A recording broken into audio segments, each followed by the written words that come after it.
up, everybody? Happy Wednesday. Junkies back with you live on 106.7 The Fan and the Team 980 here in the DMV. 910 The Fan, 105.1 FM in Richmond. And you can watch us on the Monumental Sports Network all year long, celebrating 30 years of the Junkies. Presented by Main Street Bank. Cheer local, bank local. Main Street Bank is a business-focused community bank, proudly serving the DMV since 2004. Visit mstreetbank.com to learn how to put their team in your office. Main Street Bank, member FDIC, equal housing opportunity lender. We thank you for tuning in this Wednesday morning, June 24th, 2026. I'm John Paul Flame, joined by Eric Bickle. Good morning. Good morning. Johnny Cakes Allville's here. Hey, what's up? Hello. And Jason Bishop. What's up? How are you feeling, Jason? You're not used to staying up that late. Tired. Very foggy. What time did you make it back to Ashburn? 9:30? Probably 9:40-ish, yeah. Got to sleep around 10. That's pretty good, though. If you can get That's home, excellent for me. If you can get home and at 9:40 and be asleep by 10, that's pretty incredible. Well, Eric and I Pretty left solid. a segment early from the show. Yeah. So, but it still took me a while to get out. Yeah, I probably got home around 9:45. Yeah, but to be able to wind down in 15 minutes and fall asleep, that's pretty good. Yeah, I fell asleep pretty quick, yeah. That's pretty good, dude. I'm feeling, it's going to be an early night tonight.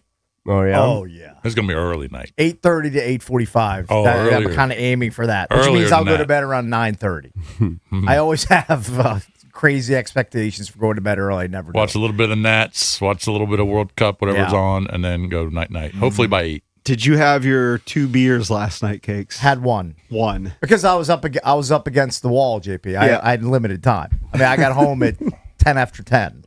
Like, I had to just slam it down, go to bed. And I snored a lot last night, according to my wife. Oh, she So- gave you the nudge? No, not the nudge, but she's like, you should take allergy medicine today because you were snoring a lot. And I didn't use my machine. I was just lazy. I was lazy last night. I had a bad beat this morning. At about 4:55 this morning, I cut my lip shaving. See? The tiniest See what of happens when cuts. you shave in the Let me tell you morning? how nasty it is. I've had a towel the whole ride. I put a towel pressing it against it like I was a cut guy in a corner of a boxer or an MMA fighter. And it still has, look at all this Oh blood. my God, you might need to go to Look a at all this hospital. blood. I mean, that one is absurd. And that was after I did the toilet paper bit. Can't believe you bled that much out of a shaving cut. What are you doing? See, that's what happened. That's what happens when you shave in the morning. You know who's never cut himself shaving in the morning? Eric Bickle, John Allville, Yeah. and I'm sure Jason Bishop. I don't really bother with it. Probably Matt Cahill and Matt Myers never cut themselves shaving in the morning. That's not going to happen. And it's the tiniest little speck cut. Yeah. But it's right on the lip, Yeah. and right on the corner of the lip and the skin, and it just keeps going and going and well, going. I think it's fine now. I think finally it might have stopped because I literally had the whole drive driving with one hand, and then this one pressed against the lip. What is it when your blood can't clot? Does he have anemia? Is JP anemic? You might be anemic. You might need to go check that. I doubt Go it. to a hospital. Like immediately. It's a going. disturbing amount of Little blood bit. on that washcloth. Well, Little bit. It was all worth it. The Wizards got who they wanted and who the fans clearly wanted. We were there at the anthem, obviously, and the place exploded when they announced what's AJ's first name? Anse? Is that what it is? Is it Anise? I think it's Anise. Anicet, I believe is how it's Yeah. spelled. I had never heard his name. Didn't know what his name was. Yeah. I just referred to him as AJ DeMonson like everybody Yeah. else on the planet. Yeah. Yeah. But when they announced it, everybody went wild. When he announced it, I was like, whose name? Yeah. You thought it was someone different, didn't you? Whose name is Adam Silver reading? Did Yeah. we turn in the wrong card? And then I heard DeMonson. I was like, okay, we're good. We're good here. Yeah. Well, the crowd said clearly who the crowd wanted. Oh, yeah. I watched Will Dawkins later. He's going to be on our show. I think he did a thing with the media around midnight or so, or well after midnight, and he kind of alluded to, he's been watching this kid. He had notes on him for 4 years, and you've been watching all these guys, and it seemed like people kind of trying to hint at like when was it done deal? And he basically said when he came in, because you got to meet him, and he did the workout and everything, and just alluded to all the statistical things that he did that were anomalies, as a freshman.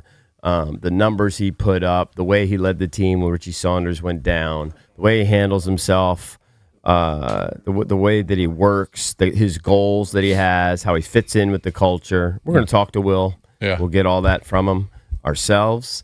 But they felt pretty good. Although Will did acknowledge, he looked at his notes one last time, the night before. Yeah. Because he wasn't sleeping well. Like, everybody had a little anxiety. And it just reassured him when he looked at his notes. Yeah, we're getting the right guy. And how great was it that Michael Winger, who's clearly a busy person on draft day, stopped by the broadcast like less than an hour before the pick was being made. And honestly, he didn't stop by to be interviewed. He just came He by just wanted to say hi, to say hello, which is a classy move. And then, thank God we had the foresight and GP and Jason, everybody, hey, stay here. Let's ask you a few questions. And he sat down and answered. Great. Did we ever have him on the show when he was first hired? I don't maybe, I think so on the phone. Maybe once. Yeah, I think so on the phone. Yeah, we haven't. But we haven't had It's the first time I've seen every him. time we go out there, it's always Will, and Will calls us. You know. Yeah. Hey, I'm just glad all the Wizards executives got parking because they were down there near the Anthem doing the actual picks. Yeah. They weren't doing it like from Capital One Arena or their offices. They like rented out like a conference room. And I've never seen a bigger cluster than those garages. I just went into one. Yeah. Apparently there are a bunch of them. And there's no people down there. Like in a day like that, when you know it's going to be packed, you see a few people normally in a garage. They'll point you, go here, go here. There was nobody helping anybody. People were just driving in circles. It was there's green signs that say like 19 spaces. there you drive were down. 19 There's no spaces. spaces. Yeah. There's nothing. It was the Hunger Games I was- down there. it was the every Hunger Games. person for I was themselves. behind you guys, and I knew I was going to be behind you guys because I had to drop off my kid at Yeah. her soccer practice. And then the messages start flooding in as I'm about 2 miles away. EB's in a panic, can't find a parking spot. here's the problem. Then Cakes is recommending parking behind the Anthem. Then he says, no, not behind the Anthem, park on 7th Street. And so I'm following all this stuff, and there was not any parking. Here was our fatal flaw. We tried to park in the garage that was closest to the Anthem initially. That was our mistake. We needed to park at the one off 7th Street that was like 2 or 3 blocks down the wharf. This is It was why too close. I didn't think it was going to be that crowded. I didn't know. So I usually, when I go there for company holiday parties, there's a lot of people there. You easily get a spot. I mean, Dude, every restaurant. Last night was a joke. Every restaurant was crowded. Well, plus- Nobody I know. cooks plus anymore. the Anthem, there were 5,000 people there. Yeah. So you have a nice summer night comboed with the fact that the Wizards are hosting this major event down at the wharf, and there were a billion people Well, down and there. everybody was at restaurants watching on this big screens and everything, following along. Yeah. I think that's part of the reason why. And watching the World Cup. I actually all that. thought I was going to die in the garage. That I just would never Well, get out. I didn't know how to get out. I pulled the ripcord. I was like, there's no spots down here. So I was like, I have to bail on this first garage, pay $6 to drive around Right. I did that too. a labyrinth for 16 minutes, I believe. And then I just went to the garage. You should 2 expense blocks the down. $6 too. I'm expensing both. Yeah, you if I should. can figure out how to expense them. All right. Well, I'm giving my ticket to Drabby. And here's the let him worst handle part. it. The second ticket, the more expensive of the two, Yeah. is just the ticket. Doesn't have any details. Just ticket, yeah. So I'm gonna have to write on it, wharf, date, Wizards event, Yeah. and it'll probably get denied by a bean counter Probably. somewhere in New York. And I already I'm gonna threw be- away my ticket. I'm not even gonna be bitter. The donk move for me was I waited around for Dylan, who has an internship at Monumental Sports. And so you guys were gone. Dylan and I walked to the parking garage, get the car, drive back. Now he takes the Metro in to work. So he's at Metro Shady Grove. The donk move was because it was late, I actually pulled into Park and Ride, not Kiss and Ride. Oh. Kiss and Ride is a free drop off. Yeah. Park and Ride, I had to pay full $5.60 Salty. for Park and Ride that I was there for 2 minutes. Yeah, that stinks. Drove in there, dropped him off in his car. I was like, oh, I pulled into the wrong zone of the Yeah. parking You lot. boned yourself. Yeah. These things happen sometimes. What are you gonna do? Well, when we checked into the media section, the lady gave Drab and I free parking passes. Well, she didn't give me any sort of thing like that. I'm salty. So I was like, okay, cool, money. Didn't work. When I showed up, Drab told me to meet, I guess, probably the lady who hooked Yeah. you up because you guys actually had credentials. Sure. I got there, and these guys had no clue who I was, Right. what station I worked for. They told me to go to the 3rd floor in the elevators. The elevators needed a pass. Then next thing I know, I'm backstage with cheerleaders. Yeah. You should have come And out then I with a- saw some guy who vaguely knew who I was, and he finally guided me over to where we were Yeah. doing the show. But hey, AJ DeBonce is a Washington Wizard. Yep. It's exciting. We'll play some audio throughout the show. We are going to talk to the general manager, Will Dawkins. It's a big GM day. Paul Taboni's going to join us. Yep. Not a good bullpen day. One guy is happy, one guy's not. When I left the wharf, I think it was when I left the wharf, I looked over at the TV at one of the bars as I was walking by, and it was 4-3 in the eighth inning. Mm-hmm. What happened? The bullpen stinks. Your boy Brad Lord, who's been good, Yeah, he's like their Yeah, gave no, up 6 runs. He had a rough evening. They were 1 strike away from a win. Yeah, Yep. that stinks. 1 strike away from a win. That's a terrible loss. And it's the bullpen. The bullpen is there.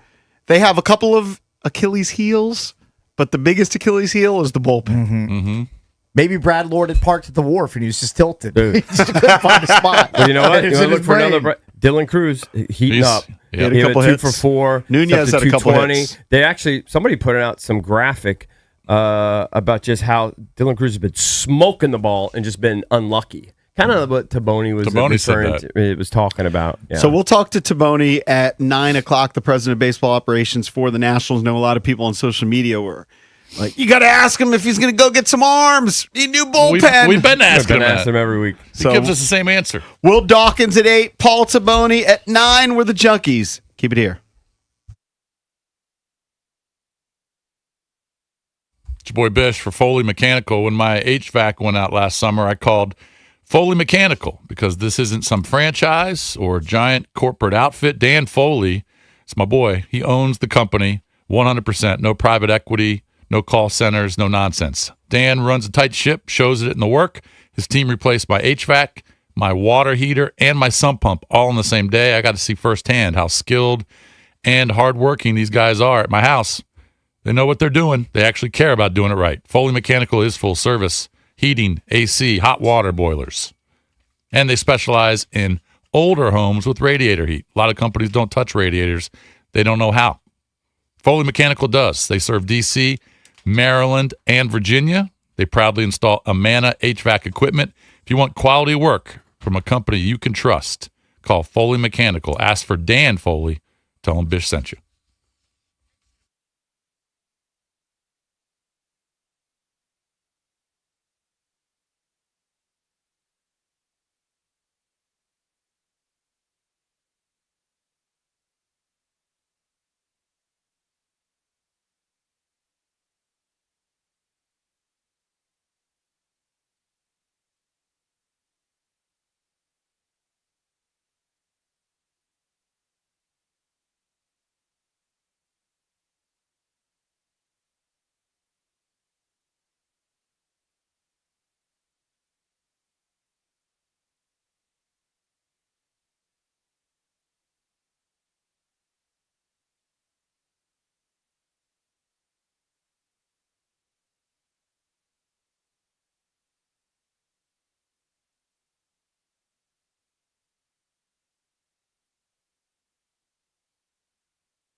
Welcome back. Junkies coming to you live on 106.7 The Fan. Talking about the Washington Wizards selecting A.J. Debonsa, number 1 overall. We'll put that up as our Junkies poll of the day. Do you love it, like it, indifferent to it, or hate it? I don't know how you can hate it or even be indifferent to it. You either got to like it or love it. In my opinion, I'll put that up. At Junks Radio, our Junkies poll of the day brought to you by Surfside Iced Tea and Vodka or Surfside Lemonade and Vodka. This summer, grab a Surfside, your go-to canned cocktail. It's made with real vodka, only 100 calories and 0 bubbles. It's not a seltzer. Surfside, must be 21. Please drink responsibly. Again, you can vote at Junks Radio once I put that up. I saw some audio last night that I thought a lot of local fans will be interested in. A.J. Debonsa was asked a question that he said he had never heard. And listen to how he answered this question. Which NBA player are you most like, but no one compares you to? Wow, that's a good one. I never got that question before. You want some real ball knowledge? Give it to me. He never played in the NBA, but he got drafted. Len Bias. Which NBA player? Such a amazing Great comparison answer. when you think about it. That's funny. I mean, Lenny just that he knows who elevated. Len Bias is. Well, yeah, but and there are similar body types. Lenny elevated at an absurd level the way he does. Had mid-range game, could shoot outside, could pressure the rim. I mean, actually a great comparison. It's a great comp. When you think about it. I thought so too. Look at the Like mid-range a game. Really, really good. Not just that it's Len Bias, but that it's a great comparison. Yeah. They're like, Shoots at the height of his they're jump. very similar. It's a good one. It's just a really, really sick comparison, and that's going to resonate in this area. I've noticed something about A.J. Debonsa. Dude's a fast talker. He's a fast talker. He talks really fast. I haven't noticed it. You got to pay attention to him because he's getting those words out with the quickness. Well, he's a smart kid. There's some obviously these guys all know each other. They've been playing at the highest levels. There's a clip that's out there of him and Trey Johnson at Cooper Flag. Cooper, I guess, in a scrimmage with one of these USA deals, whatever, dunked on AJ to an extent. AJ claims, and he's right, he jumped to the side. He didn't really dunk on him. He's like, I'm just jumped to the side on this one. And then Trey Johnson's, goofing on him for getting dunked on by Cooper. But AJ said, we won.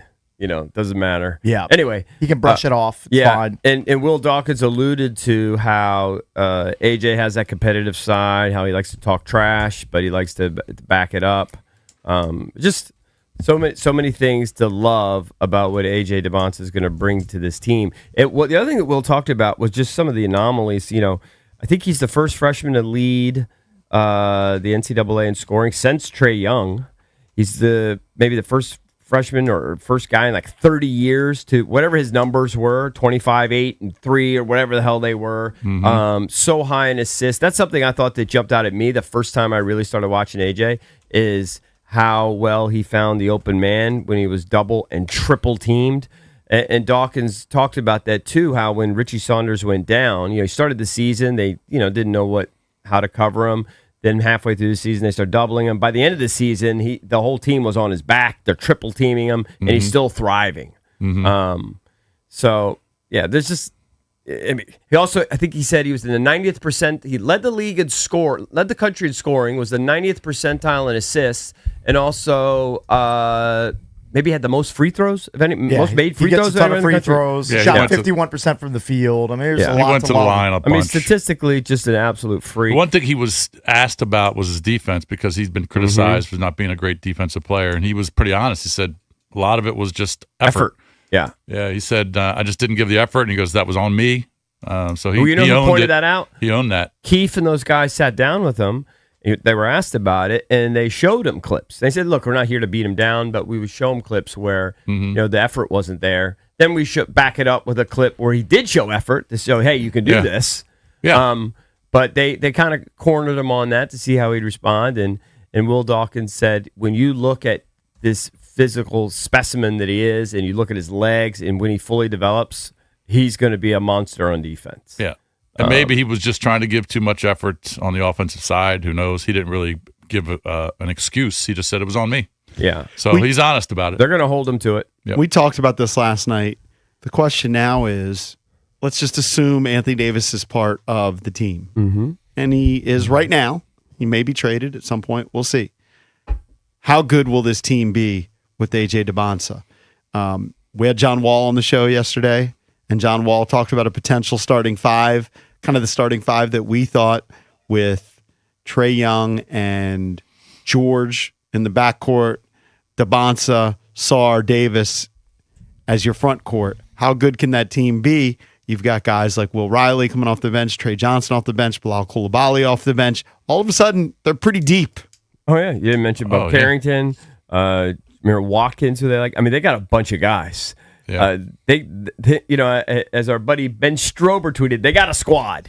I mean, The Wizards have a squad right now. Des Bryant tweeted the same thing. Yeah. Getting national attention. The Yeah. Wizards got a nice squad. Yeah. The Tweeted it Utah 9 hours Jazz ago. are another team that's going to have a pretty good squad because they just shut down all their guys last season. And now they've got a pretty good backcourt, and they've got a pretty good front court too because remember they traded for Jaren Jackson Jr. Yep. So they've got him. They'll have Darren Peterson. They're going to have a pretty nice squad too. That's another team that's probably going to make a big jump next season. Well, I would thought agree. it was interesting when David Aldridge, we were talking about the lottery and how they changed the rules for tanking and everything. And he, talked about how he had 10 teams tanking. That's why everybody was like, it's too much. You got to change. It's too much.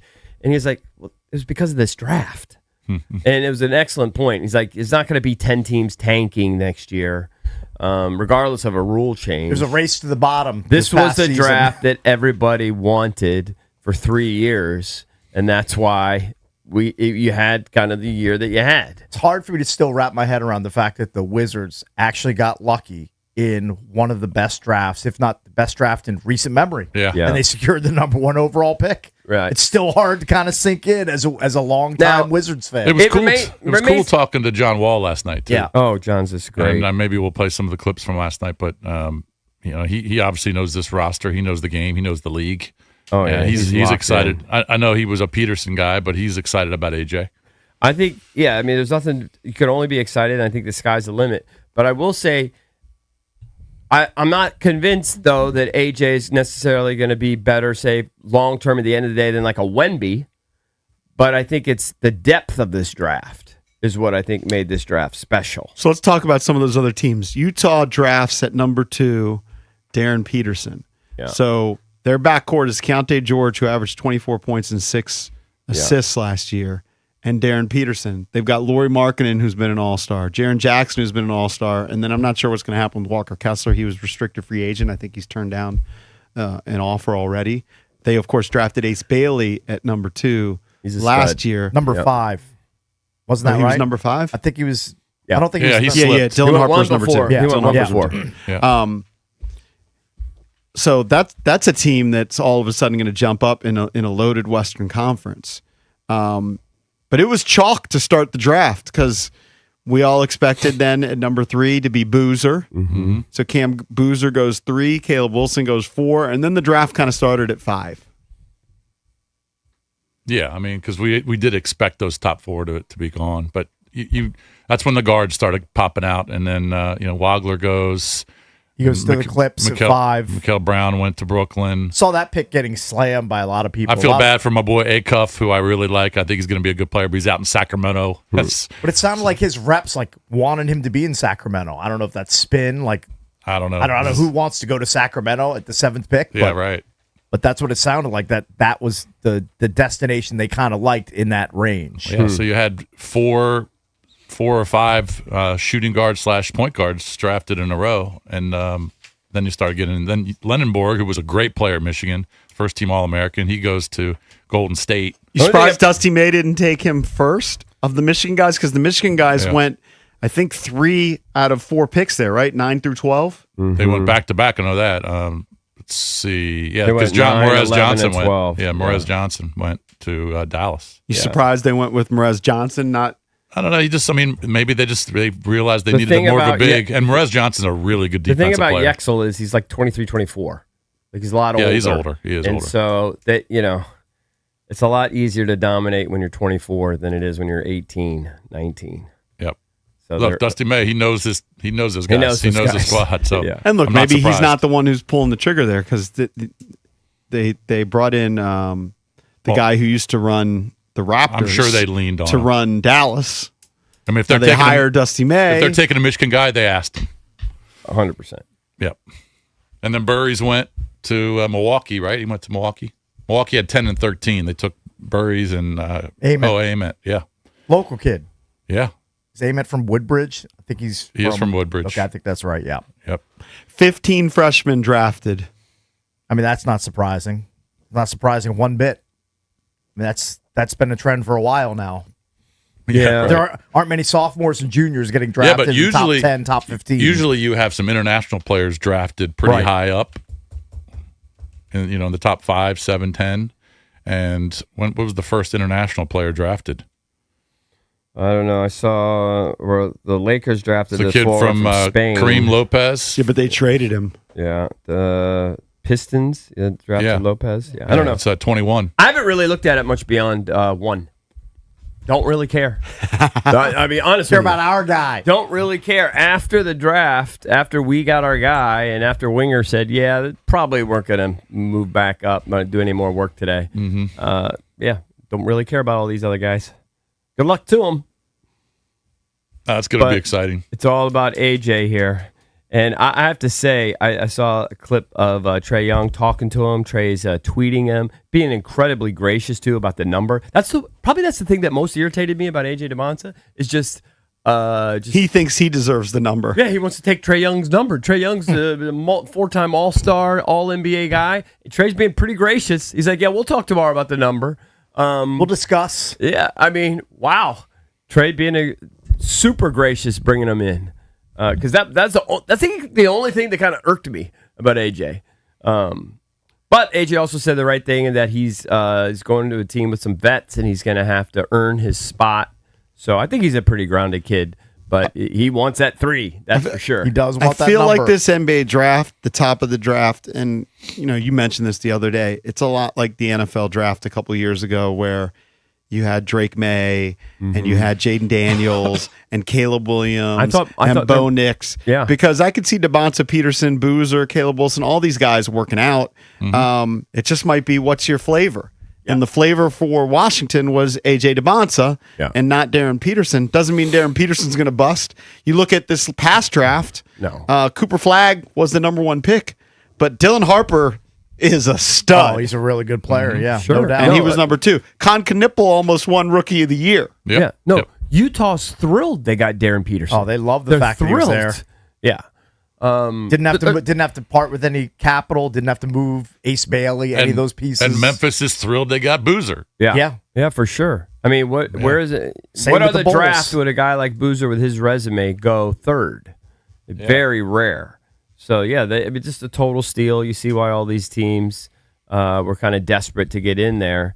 And, okay, I guess you say the Lakers made some trades. I went to bed, so I don't know. It didn't seem like there were a ton of trades. No, they just traded up 1 pick, I think from 25 to 24. Mm-hmm. And so they ended up with Cameron Carr. Okay. And though they drafted Sergio Delaria, Yeah. who was then traded to Dallas by the Knicks. Okay. You know, how you'll have those guys wear a certain hat, then they got to change the hat. Well, it looks like So- Kareem Lopez was traded. Also, Terrace Reed was traded. Bennett Sturts. So there were some trades in the second half. Actually, quite a few when you look at it. Yeah, it looks like most of it happened from about So the 15 Wiz will on. be, they got 2 second-round picks? Yes, and 51 and 60. 51 and 60, right. Their top pick in the second round went to the Knicks through something. Right. Like it was traded from like 3 teams. I don't, Yes, they're from hard. Washington via OKC and Houston. Okay, I can't keep But up. like we I talked don't know about where last- that pick came from. Like we talked about last night with this lineup, if Davis is out there, I expect minimum high 30s in terms of wins, if not low 40s. I mean, I don't guess. think that's unrealistic. I just don't I think- know. Got to see him play. You got to see him play, I know, but just based on the names, you're expecting a big jump in Now wins. there's pressure and expectations on this Wizards team, something that hasn't been there for 3 seasons. Yeah. By the way, People are expecting them to take a jump into playoff contention. since I met him last night, the guy that runs an account called Sleeper Wizards, shout out to Sleeper Wizards. He has a video where DeBonsa says, I'm going to respect the vets. Trey is 3. He did say that. Yeah. Interesting. Good. Somebody coached Said that him he up. was just trolling on Gilbert Arenas' podcast. Yeah. We'll see how it works out. Yeah. That's good. Seems That's like the- he's that- got some perspective, That's the only thing that kind of irked me. Yeah, honestly, but maybe wins you back with his Len Bias comp. the Yeah. Len Bias comp Brings you is back in. absurd. It's amazing. And it's not- actually spot on. It's spot on. That's the thing that blows me away. It's spot on. It really is, and it just resonates here, big time with people. And I'm actually kind of bitter I didn't think of it. To be honest with you, it kind of gets me. He beat you to it. He beat me to it. I'm a little bit bitter. I like to be my own guy, and I didn't come up with that one. It's okay.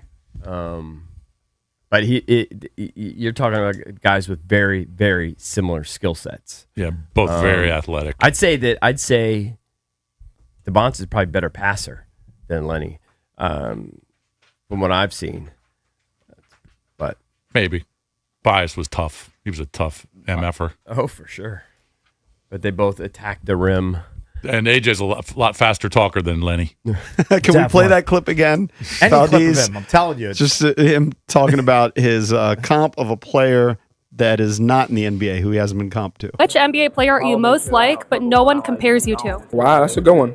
I never got that question before. You want some real ball knowledge? Give it to me. He never played in the NBA, but he got drafted. Len Bias. I mean, I almost wonder if that clip's sped up, to be honest with you. That I don't know. almost I mean, sounds for sped five- It's up. pretty consistent. Find some other clips. I've heard him talk a half dozen, if not more times, and it's always just bang, bang, bang, bang, bang, rapid fire. But that look, he's energetic. He's a kid. He's 19 years old. He's shot out of a cannon all the time. Yeah, You know, well, hopefully he averages 20 plus points as a rookie. the other thing I was blown away with, as you mentioned, when Winger stopped by, was how calm he was. Couldn't have been He had a calmer. big old smile. He was so calm. I would have been a nervous wreck. Well, I mean, he talked about it, like they're sitting in the catbird seat. They don't have to worry about how the board unfolds. They're the power player. Sure. They can select Yeah. whoever they want. you still got to make sure You'd be comfortable too if you're holding the number one pick No. and you were convinced I wouldn't want of it. your guy. No, I wouldn't want it.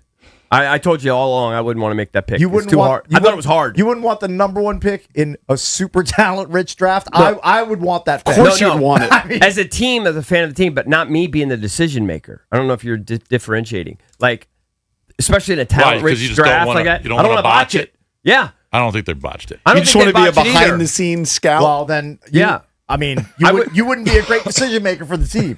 I mean, agree. if you're not willing to go out there and make a pick with your conviction. Yes, I've said that from day one. I would never be a good GM. I would I'm not never. saying I would be a great GM. I would but not want that pressure in a talent-rich draft with so many studs that I got to nail it. And I think they probably have, but I would not want the pressure. Dude, I would have picked It's Peterson. exciting. I would have picked Peterson. My biggest takeaway, Man, you still would've been- You might have been right. and we talked Yeah. about it on the show, is that this town is dying for a winner on the professionals Yeah. level for basketball. We're starved for it. and It's been always too been long. said it's a basketball town, but if you went to any of the games in the last decade, you'd be like, really? This is a basketball town? because it No. was dead. Because It's it's a been beaten basketball- down. We've been Yeah. beaten down for decades. No, but it's a For basketball town generations. because of high school basketball, the Yeah. college basketball at all levels here. there are generations It of ha- Wizards fans who have missed out on really high level basketball here. Yeah. They've been robbed of it. And, John Wall stopped by yesterday. It was great. He gave us a little glimpse into what it could be like. Mm-hmm. But if they get to the point which is where you're competing for championships, because as good as the Wizards were with Beal and Wall for a couple years, they weren't No. really a championship contender. They No. made it to the second round, almost made it to the Eastern Conference Finals. So they were a Final 8 team. Winger and Dawkins are trying to build a team that's consistently going to compete for No, championships. here's what you want. In a perfect world, you'd like 3 or 4 of them, but you want like that 10-year run that the Nats had, where they were always winning their division. They're always in the playoffs. They had a couple heartbreaks in there, but they finally got one. Yeah. Obviously, you'd like to win more than just one. You want to beat but- the Celtics. Well, the script is they want to be OKC. These guys came from Yeah. OKC. Yeah. OKC didn't win it this year. Yeah, won they're it last year, winning the year 60 before, games but a they're year. knocking on the door every year. They're in Right. the mix. That's what you I'm want. trying to make local comparisons. Even the Caps. The Caps kind of the same thing. Just getting to the playoffs every year, basically. Being in that hunt, having great regular season records, and then, anything can happen in the playoffs and pull it off. So I'd say if this group 10 years from now doesn't win a championship, it is a disappointment. Yeah. Coming up next, everybody buried him, but yesterday he proved all the doubters wrong.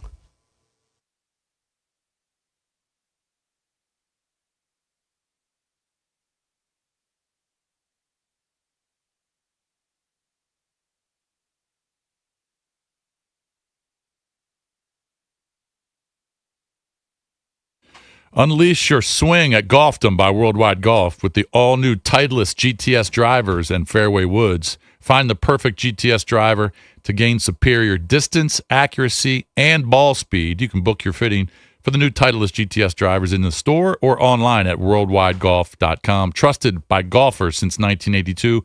Home to the legendary 90-day 100% satisfaction guarantee. Golfdom by Worldwide Golf. Get there.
On Monday, all of the stars in the World Cup, they scored 2 goals. They all had braces. Yeah.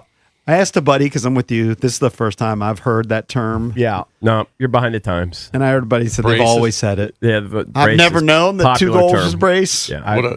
What's the connotation Is of that brace? just a soccer? That has to be just a soccer term, right? Soccer specific. Right, but I what know does it it from mean? soccer. That just means 2 goals to me. I don't know why they came Why up they with call it. it brace? I don't know. So I'm sure somebody has an answer, but not me. But I hadn't heard it. But you had on Monday, Messi scored 2. Yeah. Then you had Mbappe score 2. And then you had Holland score 2. So all the big boys did it. And the story had been, well, Portugal, they were disappointing in game 1. Cristiano Ronaldo, he's too old. He's too selfish. He shouldn't be in the lineup. Maybe they should have him come off the bench. And yesterday he responded with a brace, scoring 2 goals and could have easily had a hat trick. Who did they play? They played that's the thing. Uzbek. I wanted to bring this up. You know how they keep flashing the all-time scoring in the World Cup? And now Messi's taken over as the all-time leading scorer, but Mbappe is not that far behind. So Mbappe's gonna Mbappe pass is going to pass him eventually. Is it kind of cheapened that they've expanded the World Cup? So you're Playing going to more end games? up playing more cream puffs. You know what I mean? Yeah. Well, little you could bit, say that for any sport. I mean, because they've increased schedules and It's a watered down product. Yeah. A little bit. Maybe there's something to that. I mean, it's still great to score a goal, an international goal at any level. yeah. Well, I Because think you're playing the best of the best. I think the argument would be is that, okay, Messi's had his little run here for sure, but I think 11 or 12 of those goals were before that, with the original rules, Sure. right? He certainly had a great start. It's crazy. Ronaldo scored in 6 World Cups. Yeah. I guess Cristiano Ronaldo too, right? 6 or 7. That's what I'm saying. Ronaldo scored. Messi too. Is No, it, he Messi was- had the one- I think Messi's 5, isn't he? Well, and I don't think Ronaldo's definitely 6. Messi didn't score in at least one of them. Yeah. I did see Uzbekistan that their team is littered with literally plumbers. Yeah. Real. Oh, Guys yeah, have yeah. second jobs. Yeah. Oh, you know, if that's the case, then See, that's kind of my point. I Like don't- they're laying drywall. Like they have real Oh jobs, yeah, and yeah, they yeah. play They have soccer on the they have side. 9 to 5 jobs, Yeah, and then they play that's- soccer. They should actually not be allowed in the World Cup. If that's the case, So you're getting you my should only point, be like- allowed if soccer is your only job. I don't want to diminish goals at the World Cup. Yeah. But if you've expanded from, was it 32 teams to Yeah. 48, now you have some lesser competition than you would have had in previous World Cups. Yeah. For sure. So it's going to be easier to rack up some goals. Yeah. One would think. That said, Ronaldo on one of the goals, I think it was the second goal, he was running like 20 miles per hour for a 41-year-old. Pretty incredible. The run that he made, it was a through ball, and he didn't even have that much of an angle. He hit the far post and snuck it in, banged the first one in. Then he almost had a hat trick. You never see this. You know when the goalie kind of fools around in the back and a striker will just pressure him to either throw the ball out or make a sure. kick fast. He blocked the goalie's kick. Oh, then he embarrassing. brought it down with his foot, shot it left-footed, and the goalie made a save. But it was a pretty incredible play by Cristiano Ronaldo. So I saw Tom Brady tweet out, best World Cup ever. It's been really good. And a better lot of than- that I mean, probably has to do with I'm gonna guess recency bias for That's old, Fox old propaganda. Tom Brady. Yeah. It may be Fox propaganda, but I do think it also has to do with the times. Yeah. Yeah. Games are on. We're not having to watch games. 1 o'clock, 12 Yeah, o'clock. 1 Right, o'clock, yeah. exactly. Hey, I watched the entire match. Where's the next? And I would World never Cup? do that. Where's the next World Cup? Spain, Portugal, and Morocco, I think. Oh, it's gonna be late night Late viewing. games. Late night viewing for you in 2030, Jason. Just get ready for it. Just prepare yourself for it. I just want to As thank. soccer nerds say, brace yourself. For I want it. to. I want to thank England for boning me in 4 parlays. Yeah, me too. I only had him in one. but Huge. one was enough. Huge favorite over Ghana. Huge. Well, they hit the post. Doesn't mean anything. Doesn't count. Yeah. Doesn't help you. That was a gimme goal, and they just I know. botched it. Jason, I've been told by a soccer dork on the internet to bet on who is it? They need a bunch of goals. I've already forgotten whoever's Today? playing. Whoever's There's playing 6 matches today. whoever's playing Iraq next. You bet on them laying a goal and a half because they need the goal differential. I've already forgotten the team. And Iraq's trash. I can't figure out who it is. Yeah. Senegal, maybe? I have to go look. I think it's Senegal versus Iraq. All I've right. already placed the bet, I like it. which means it's sure to blow up in my lose? face. Yeah. Yeah. Because Iraq will probably get their first ever World Cup win. I'm guessing they don't have any World Cup wins. There's 6 matches today. Okay. This is the first time that's a they've big had day. 6. It is Senegal against Iraq, Yeah, and I that is Friday at 3 p.m. Lock it in, Jason. Senegal laying a goal and a half against Iraq, against the Iraqis. Get it in. I kind of All right. like it, Cakes, actually. Has every team played 2 games? Yes. All right, I think I have a standings update here. Every Ooh, need team's that. played 2 games.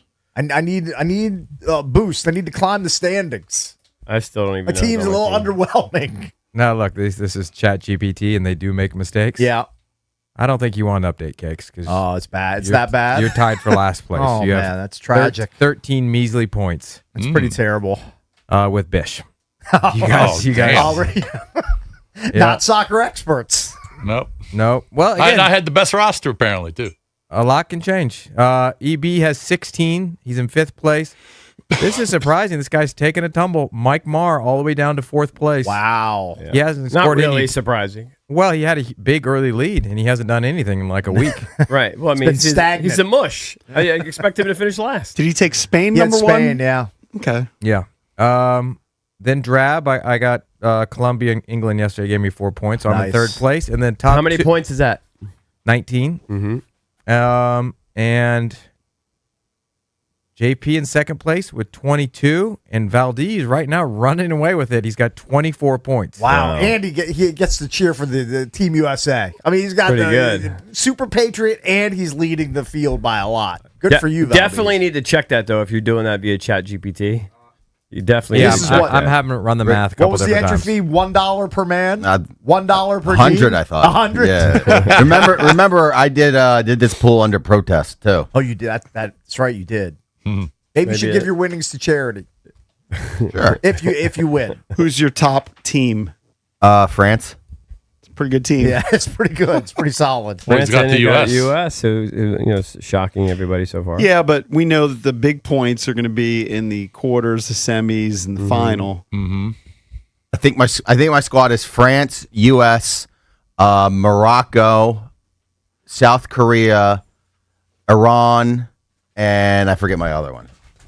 That still sounds pretty good. I don't even know who I have. I think I have I've got Belgium the and teams Germany. right here. EB's got Germany, Belgium, Uruguay, Sweden, Paraguay. He loves the Guays and Panama, who's already The been last eliminated. two- EB's Guay. The last 2 were just chalk because I left the building. Valdez, you have Yeah. France, USA, Morocco, Korea, Algeria, Iran. All right. Who do I have? Oh, yeah, I forgot about Brazil, Good old Netherlands. Algeria. You got I mean, Brazil- Germany's looking pretty good, EB. They've outscored opponents 9-2. Jason, you have that's Brazil, Netherlands, Senegal, Austria, Bosnia, Congo. I think all those teams could go through. You got a grasp for chance Hold on. to make some noise. Well, Senegal has 0 points. Yeah, they don't have any points. Well, they need to beat up on Iraq and score 9 goals in the process. Win So my bet. your guy that you were Bosnia talking about plays today. yesterday should have taken the buyout.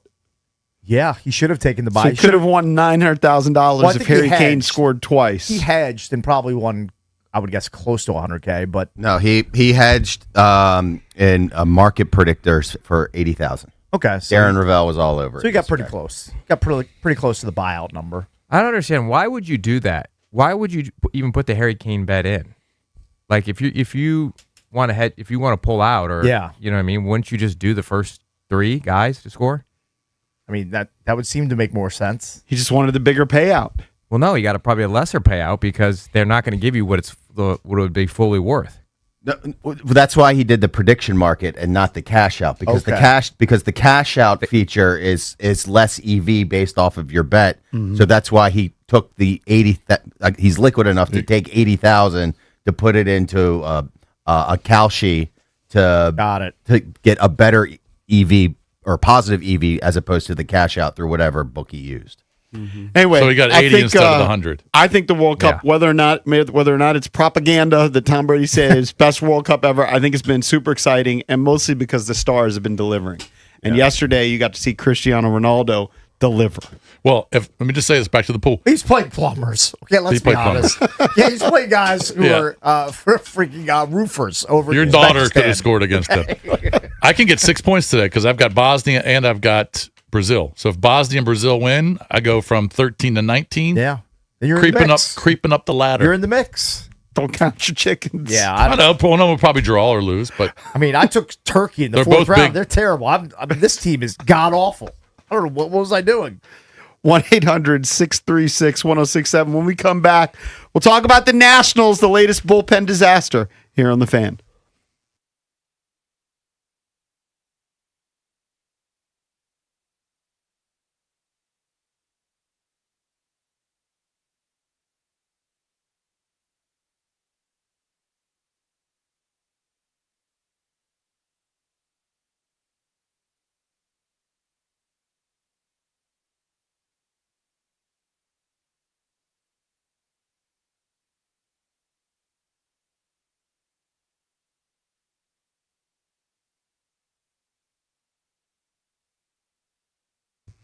The thrilling basketball finals are over, and now it's time to prepare for the next season with the draft. On Kalshi, you can trade every pick. You want to go with what Washington's going to draft? You can do so much more. How about looking at Denver in the second round, taking the 6'6" tall wing from Duke? $100. $100 trade is going to pay out $144 if they pick the 6'6" wing from Duke. On Kalshi, you're trading against peers in a live market. Means there's no house, and as the probability changes, you can buy in and out of your position. For a limited time, download the Kalshi app and use the code JP. You're going to get $10 when you trade $10.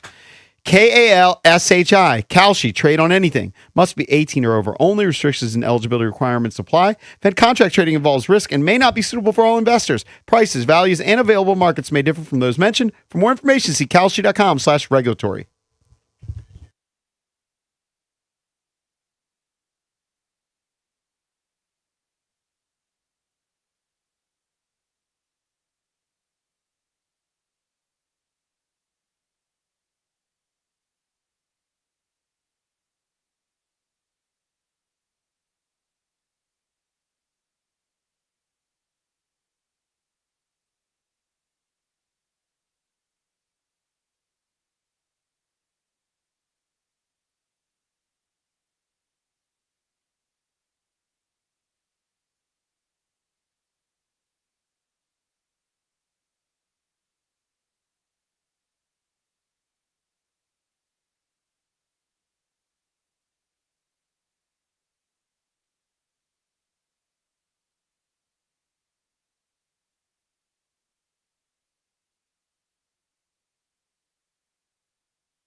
This sports update is brought to you by the Rounds and Power home team, Keller Williams Realty.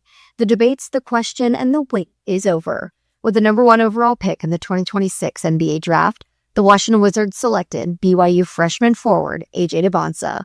Debonsa joins John Wall and Kwame Brown as Washington's only number 1 picks. After finishing 17-65 last season, the Wizards enter a new stage of their 4-phase plan that Michael Winger, president of Monumental Basketball, and general manager Will Dawkins created to reshape the franchise. The deconstruction phase is over, and Washington is working on the second and third phases, simultaneously laying the foundation and building it. And of course, the Washington Capitals, they were busy yesterday too. Can't let the Wizards have all the headlines. They made a massive move trading for Jordan Kyrou, sending forward Connor McMichael and forward Milton Gastreen in the 16th overall pick to the St. Louis Blues. From the Prop MedCap 5-Star Sports Desk, Savannah McCann on The Fan.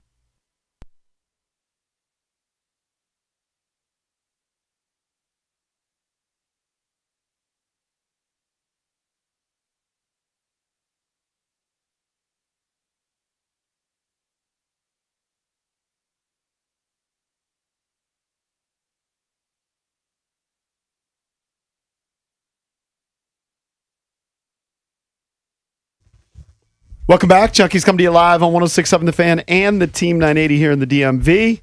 910 The Fan, 105.1 FM in Richmond. You can watch us on the Monumental Sports Network all year long, celebrating 30 years of the Junkies. Presented by Main Street Bank. Cheer local, bank local.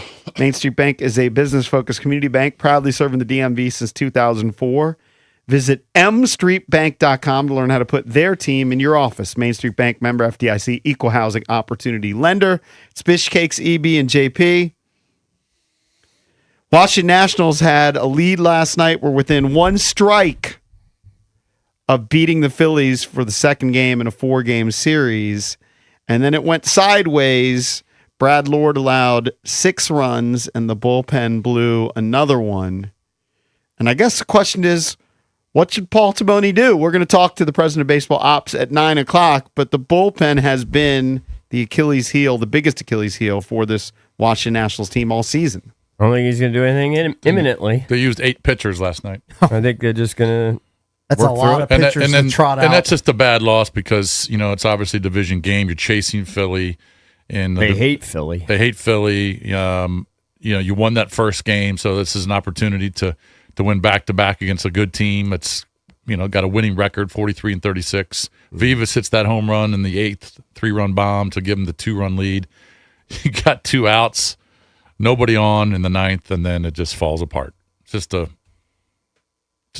happened multiple times this year. It's almost as big a gut punch as the loss to the Giants like about a week and a half ago. When they it's almost that bad. Blew a 9-run lead. It's right there. It's knocking out the door. For that's what I'm saying. They've bad. had multiple huge leads this year like that and allowed a bunch of runs in either the 9th or in extra innings. It's 8-6 in the 9th inning. They're up. Brad Lord, who's been good. He's been one of their best arms in the bullpen. Strikes out the first batter. Strikes out the second batter. It's 2 outs. Yeah. Then Trey Turner has a single. Marsh hits a home run, tie game. And then it just continues to go sideways. Harper has a single. Hill has a single. Another home run allowed. Now it's 11-8. Mm-hmm. And then it just keeps going and going and going. And they're down 14-8. Yep. 14, and they lose 14-9. I mean, 9 runs. The team just scores and scores and scores. But the bullpen has really let them down a few times this year. And it is what it is. I can't get too upset about it. It's just blown game. Go on to the next one. Go on to tonight. Yeah. Michaelis against Nola. Dylan Cruz up to 219 average. Yeah, it's crazy. He's turning it around. Good for That him. doesn't sound great. He's hitting 220. No, that sounds like 300. Yeah. Yeah, compared to From where the he depths was. where he was, yeah. Yeah, no, he's doing fine. Abrams was scratched because of, I think he's got a sore, like maybe a rib cage or. Yeah, and Schwarber was out on the other side, too. They were both Schwarber late was scratches. both scratches, yeah. Mm-hmm. So hopefully Abrams isn't going to be out too long or hit the injured list. But the Nats keep scoring runs. That's kind of their foundation. They're going to have games like this. It happens. It sucks. I know. It happens. This tweet from Powerboater69. I'm thinking that the honeymoon is over. It's time for Timoni to upgrade the bullpen. in June, not at the August deadline. When Taboni was in Boston, they pulled off a June trade that got them a ring. All we're looking for is a wild card spot. I don't know. I think there's something to be said there. I think all Nats fans You've would gathered like enough information, right? You're 80 games in, halfway through the season, basically 41-39, better than anybody expected. In position for a wild card. Not telling you to go for it and add some $50 million player. Just Well, we know that's not going to happen. find a couple of arms Yeah. at a reasonable price that's going to improve your bullpen. And, we talked the other day about how they are winning on the margins with some of the analytics stuff and the preparation that's maybe a little different than the previous regime. You win a couple games here and there by just being able to close out a game. It can make a huge difference. I'm sure he's racking his brain, looking at every roster in the league and trying to figure out who he could acquire and add to the mix to improve the bullpen. Yeah. It probably keeps him up at night at this point. Oh, I'm sure he's doing it. I mean, he's not going to tell every us. day but he's doing I would guess it probably takes up a he big knows. chunk of his day He knows. trying to improve a bad bullpen. And I'm guessing they will add something, one or two guys. Not sure when, but I'm guessing they will. But they've got 85 more runs scored than that Phillies team in about the same amount of games. Think about that. 85. How many more have they allowed, though? A billion. A big chunk. It's a They've huge they've number. allowed 419, and the Phillies have allowed 346. Right. So 73. And Lord has delivered for the most part. Yeah. You're killing him. He's bad outing. He had a bad day. Yeah, he's still their stud. He's their stud of the bullpen. Rare that a guy will go unscathed all year. Yep. That's You're going to have pretty- a bad outing here or there. That was one of his bad outings. pretty much impossible. I'm wondering why Zach Littell only pitched 4 innings. He only threw 59 pitches. I have to ask Paul Taboni that. I mean, he wasn't getting hit that hard. He struck out 5. Yeah, I mean, maybe if he goes another inning or two, or inning and third, and then you're saving a little bit of those bullpen arms, and maybe you don't have to get to Brad Lord. Yeah, but you want to. Yeah, but I mean, the other guys were holding their own besides Lovelady. Lovelady's been pitching a lot. Seems like he's been pitching a lot. Well, the other thing that they're lacking is they don't have their Mariano Rivera, right? They don't have some lockdown closer that you just give the ball to in the 9th inning. So yesterday it was Lord's turn. But, I mean, they've got a bunch of guys who have 1 or more saves. Right now, Varland and Beater both have 6. Mm-hmm. Yeah, it's just it's one of those losses where you look at it and go, all right, let's forget about it. Let's get back tonight and get the win. On the positive note, you know what they do have? The leading base stealer in the majors in Nasim Nunez, who had 2 more yesterday. He's got 31. Yeah. Well, the big thing is he's getting on base now. Yeah. He's up like to 242. Yeah, I mean, he was batting like 190, 185 about a month ago, month and a half ago. Bottom of He's the at lineup has been pretty big for them of late, anyway. Where Vivas hit that home run in the 8th, and then of course Young's been good all year. And then you mentioned Nunez, Tena had a couple hits. Ruiz has been big all year. Didn't have one last night, but he's been big all year. There's one thing they don't have to add is a bat. They're fine in the lineup. They're good with bats. Don't have a bunch of superstars, possibly 2 all-stars, but they don't have to add a bat. They need to add arms because that's a game that they win. You add a couple arms, that's a game you win. 1-800-636-1067 at this point in the season, basically halfway through, they've played 80 games. They're in wild card contention. Do you want the Nationals to go out and get that arm now? Or do you want to wait? Want to wait till the trade deadline?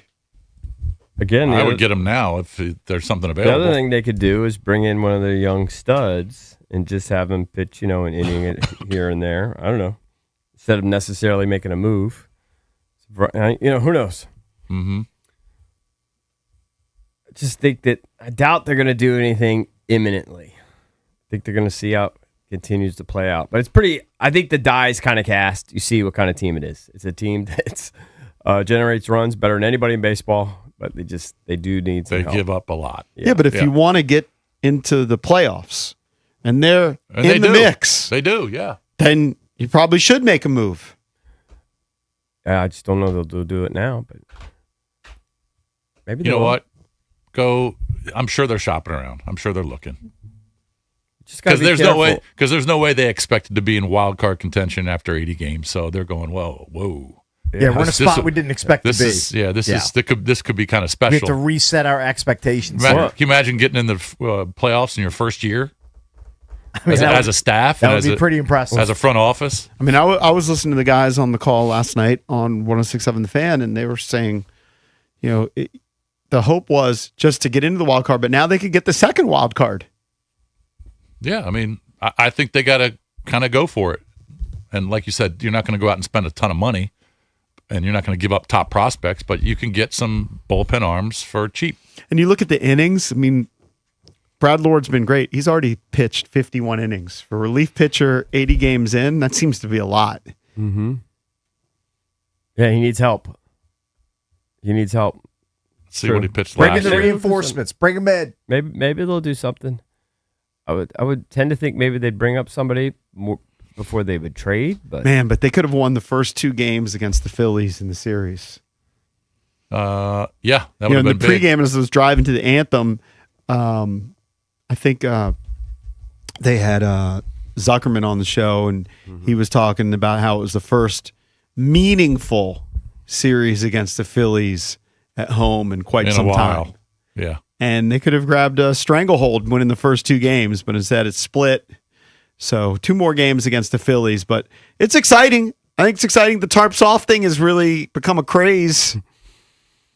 yeah, I see a ton of people out there taking their shirts off, Cake. Yep. Got to do those Well, push-ups. this- Got to get in shape. this is what for tarps off season. Michaelis needs to go pretty deep because they used all those guys last night. So, I would hope he goes at least 6. Since they use 7 bullpen arms last night. So hopefully he can go 6. And then you got Cavalli going tomorrow in the final game. So let's get a win tonight.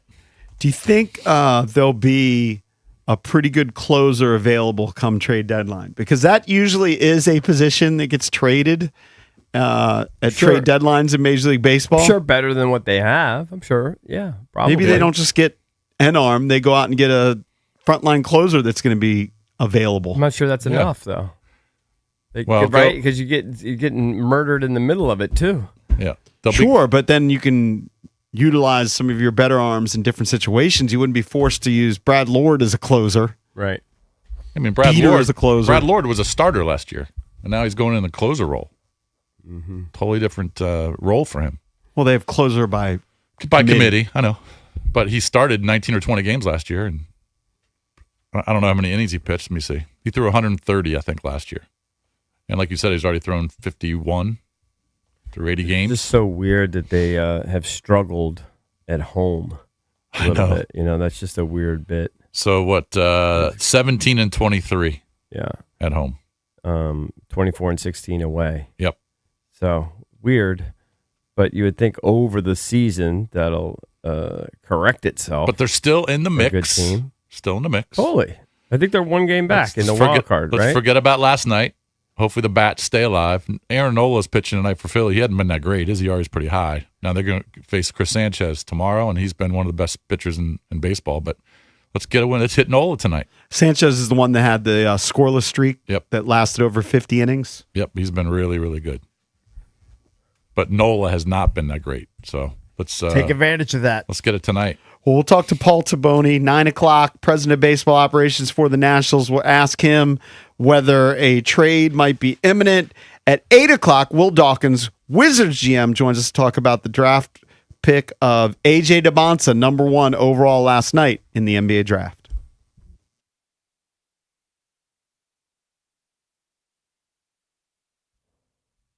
All right, guys, EB here for FanDuel.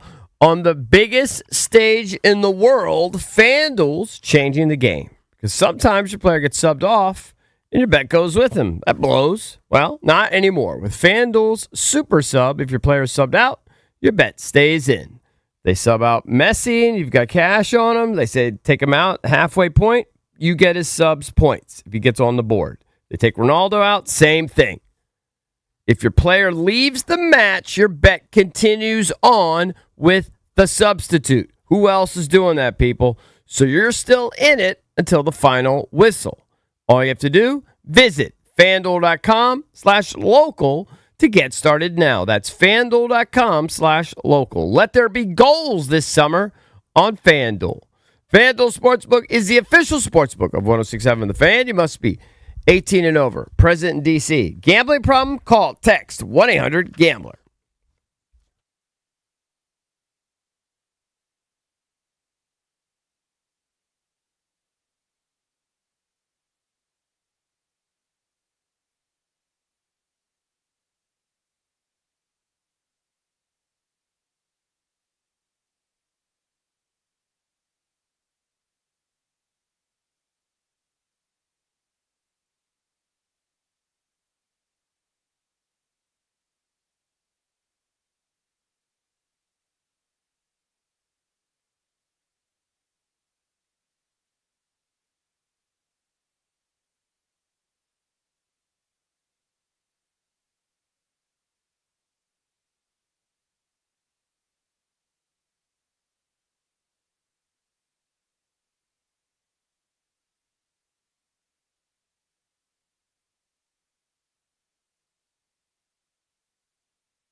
With the first pick in the 2026 NBA Draft, the Washington Wizards select Anise Dabansa Jr. from Brigham Young University. There it is. AJ Debonsa, number 1 to the Washington Wizards. Looking at our Junkies poll of the day, brought to you by Surfside. Oh, everyone's got to be 57% love the pick. 31% like it. All right. There's 12% other. Hold Meh. on. Well, Only- 3% don't like it. Only 31% like it.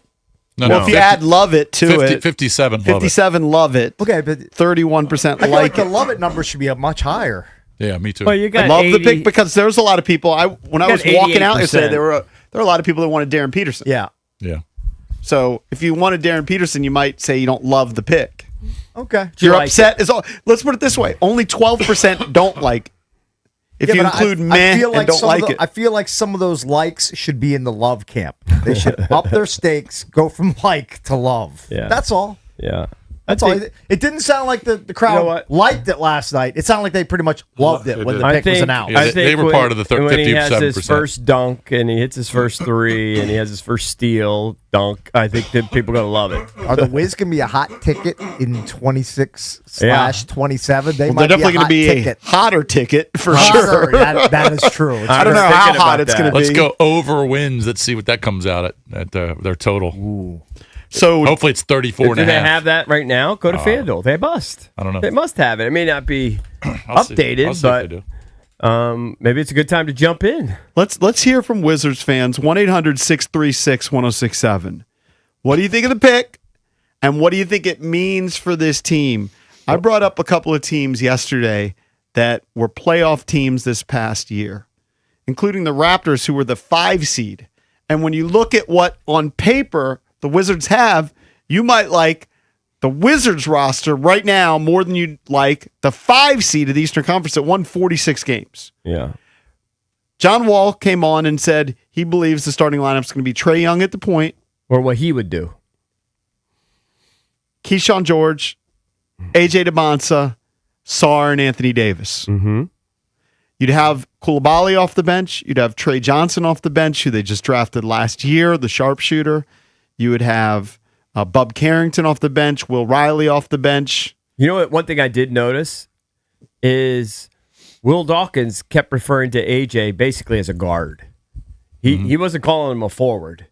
He was calling him a guard. Big 2 guard. Actually used the word 6'9". guard. Well, there's not that much of a huge difference between a small forward and a big guard. Right, but he I mean, just they're was both- cutting to the chase. Yeah, good. Guard. Good. He was referring to him as a I guard. mean, most teams play 5 outside now. Yeah, I mean, Yeah. he There's can handle, no high post, low post guys Yeah. posting up anymore. He can Welcome to handle the positionless ball. basketball Yeah. in 2026 and beyond. I thought Ben Stanek had a great tweet, and it's something you do have to consider. So obviously they have the young core that everyone's super excited about. But Trae Young basically didn't play. Anthony Davis did not play. And AJ obviously didn't play. So you're adding a 10-time All-Star in Anthony Davis. Who knows how much you're going to get from him, but, still being paid $60 million, or expectations are that you're going to play while you're here and play at a pretty high level. You're adding a 4-time All-Star, All-NBA guy in Trae Young, and now you're adding the number 1 overall pick in the most talent-rich draft in recent memory. Adding all that to the young core that we're already impressed and excited about. It's a pretty dramatic talent increase from year to year. Yeah. 1-800-636-1067. So how much of a jump do you expect, and what's a successful season? They've gone from a tanking team to a team that now wants to compete for a playoff spot. I think at a minimum, they have to be a play-in team. At a Correct. minimum, because 10 teams make the playoffs in each conference. I guess I just trying to look at it in terms of game improvement. For some reason, 37's in my brain, a 20-game improvement. Now, it's not even 20 games because they would have won more than 17 if they tried. So, I thought David had a good point yesterday, David Aldridge, when we had him on. What do you think they were if they had tried to win? Maybe 25 wins? Maybe it's a 25-win team last year? Right. Maybe even a few more. So it's not that big of a jump. But for me, and this is a low bar because I don't want to be disappointed, I'm saying 37 wins. That's a 20-game improvement. I think that would be a step in the right direction, and hopefully that would be a playoff spot. Might not be. Might be short. It might be short. I mean, last season, 7 through 10 were in the Eastern Conference were the Sixers, the Magic, the Hornets, and the Heat. The Heat, who were the 10 seed, were 43 and 39. So they finished above 500. In the past, some of those play-in teams have been sub 500 teams. Well, I think the Warriors were. I think DA mentioned that yesterday. Yes. The Warriors had 38 wins. last 37. year. 37. So there you go. Usually, that was Western Conference. Eastern Conference, you have to be in that 40-win range. Since they've gone to the play-in, most of the teams have got into the play-in with 40-plus wins. I think there was one year where a team got in with 36. It's going to be interesting because the Pacers tanked last year. Yep. But they were in the 'Cause Halliburton was finals hurt. the year before. Yeah. So you would expect them to jump up, and you would expect the Heat to be better because now they've added Giannis. Mm-hmm. I figure the Bucks will drop down. So you're going to be competing with teams like the 76ers. Orlando. Charlotte, probably. Maybe Atlanta. Yeah. I've Atlanta was already a playoff team this year, so yeah, they should Atlanta's be back in the mix. I like I've said, I think minimum 37 wins, but I'm hoping to get in those low 40s, which will put them in the mix for a play-in. I think with that roster, I think that's a realistic I think that's a expectation. legitimate playoff roster, play-in roster at least. If Trae Young and AD play in 60-plus games, and Anthony Davis isn't traded before he has a chance to play 60 games, I don't think winning 40 games is an outrageous expectation for this team. Yeah. And you hope the Sarr injury is not serious. They project him to play. Hope that's right. They project Sarr to be there. I always get nervous with foot issues for big men. Yeah. Yeah. It's a little concerning. I'm trying not to think about it. Luckily, it happened during the offseason, and he should be good to go for the start of the regular season. 1-800-636-1067. He's got 3 months to get that. I think all it's healed up. probably better to have a bone issue than like a torn ligament. Yeah. I think. Could be wrong. Certainly but a I think. tendon. Let's go to the phones. What do you think, and what are your expectations now for Where's the Bullets Wizards? Fever Cakes? How come we not been playing that? I've been playing it. It's right there. I feel like He's wearing it. all right. And what are your expectations for AJ in year one? Cakes and I have a bet. He's got him at 20 points per game. I think that's Look, a lot. In terms of 20 points per game, 21 guys did that in the NBA last season. Actually, I'm looking at postseason stats. Let me put up regular season. In the regular season... It's got to be more than that. Oh, way more than that. Yeah. I I think it's going to be hard for him to get About to 20. 30 guys. If 30 the guys guys. are healthy, I mean, Trey's probably going to have 20 a game. It's what he does. Yep. Anthony Davis, if he's healthy, he's going to get close to 20 a game. It's what he does. Sarr's gonna give you gonna be 18, right there. maybe. You know, Keyshawn's going to get 10 or 12 if he plays a lot. So AJ's capable of it. I'm not saying he's not capable of it, but I think I would have a little bit lower threshold for In terms him. of rookies Maybe last season, 16 Cooper Flagg in his finished sleep. with 21 points per game. Con Knipple finished at 18.5 points per game. I'd say 16 to 18. I mean, he's got to be AJ a point and a half realistic. better than a guy named Con Knipple. Well, it's just that he has a lot of talent around him. It's not a reflection on him. Con drains threes. I know he's a really good player. But I'm saying he drains DJ he drains Edgecombe. threes, so that's where the points come. Who was one of the better rookies, averaged 16 points per game. All right, you take 16. Yeah, I think if he had 16 points per game, it'd be great. I want 20. Getting greedy. Greedy with AJ DeBonsa, the new toy. Right. Well, 16 is pedestrian. You're not going to have 3 guys with 20 a game. That's what- Trey Davis and AJ aren't all going to average But 20. Sarr's going to get it 18 plus. Yeah, I'm just wondering if Sarr's number is going to dip because Trey and Davis will be taking shots. Maybe his scoring dips, but his rebounds, blocks right. might go up. He might just not have the offensive production because the other guys are going to be taking shots. I'm not really ready for Sarr to go backwards yet. I don't want him to, but if you think Trey's going to be in those low 20s and Davis is going to be in the 20s, they're taking a lot of shots. I think Trey is incredibly dynamic, and he's not going to stop shooting all of a sudden. I think they're going to run pick and roll to death with Trae Young and Alex Sarr in different combinations. Well, also AJ. Let's go to the phones. 1-800-636-1067. How excited are you? Everybody seemed fired up at the anthem. We were fired up. They drafted AJ DeBonsa, number 1. He comps himself to Len Bias. Who doesn't like that? What a great comp, too. Let's go to Rob in D.C., not just because he's a great player, but because the similarities are there. Sure, the athleticism. Yes. The mid-range jumper. Yes. Rob, what's up, buddy? You're on with the Junkies. Hey, what's up, fellas? Top of the morning. Fired up, man. Fired up. I bet. Hey, we finally, I think we're going to have a player similar to how, of course, the blueprint of Oklahoma City. They had all the pieces, and then once Shea Gilgeous found his niche and became a dominant scorer, they went to that next level. So I'm looking at AJ as in the same manner.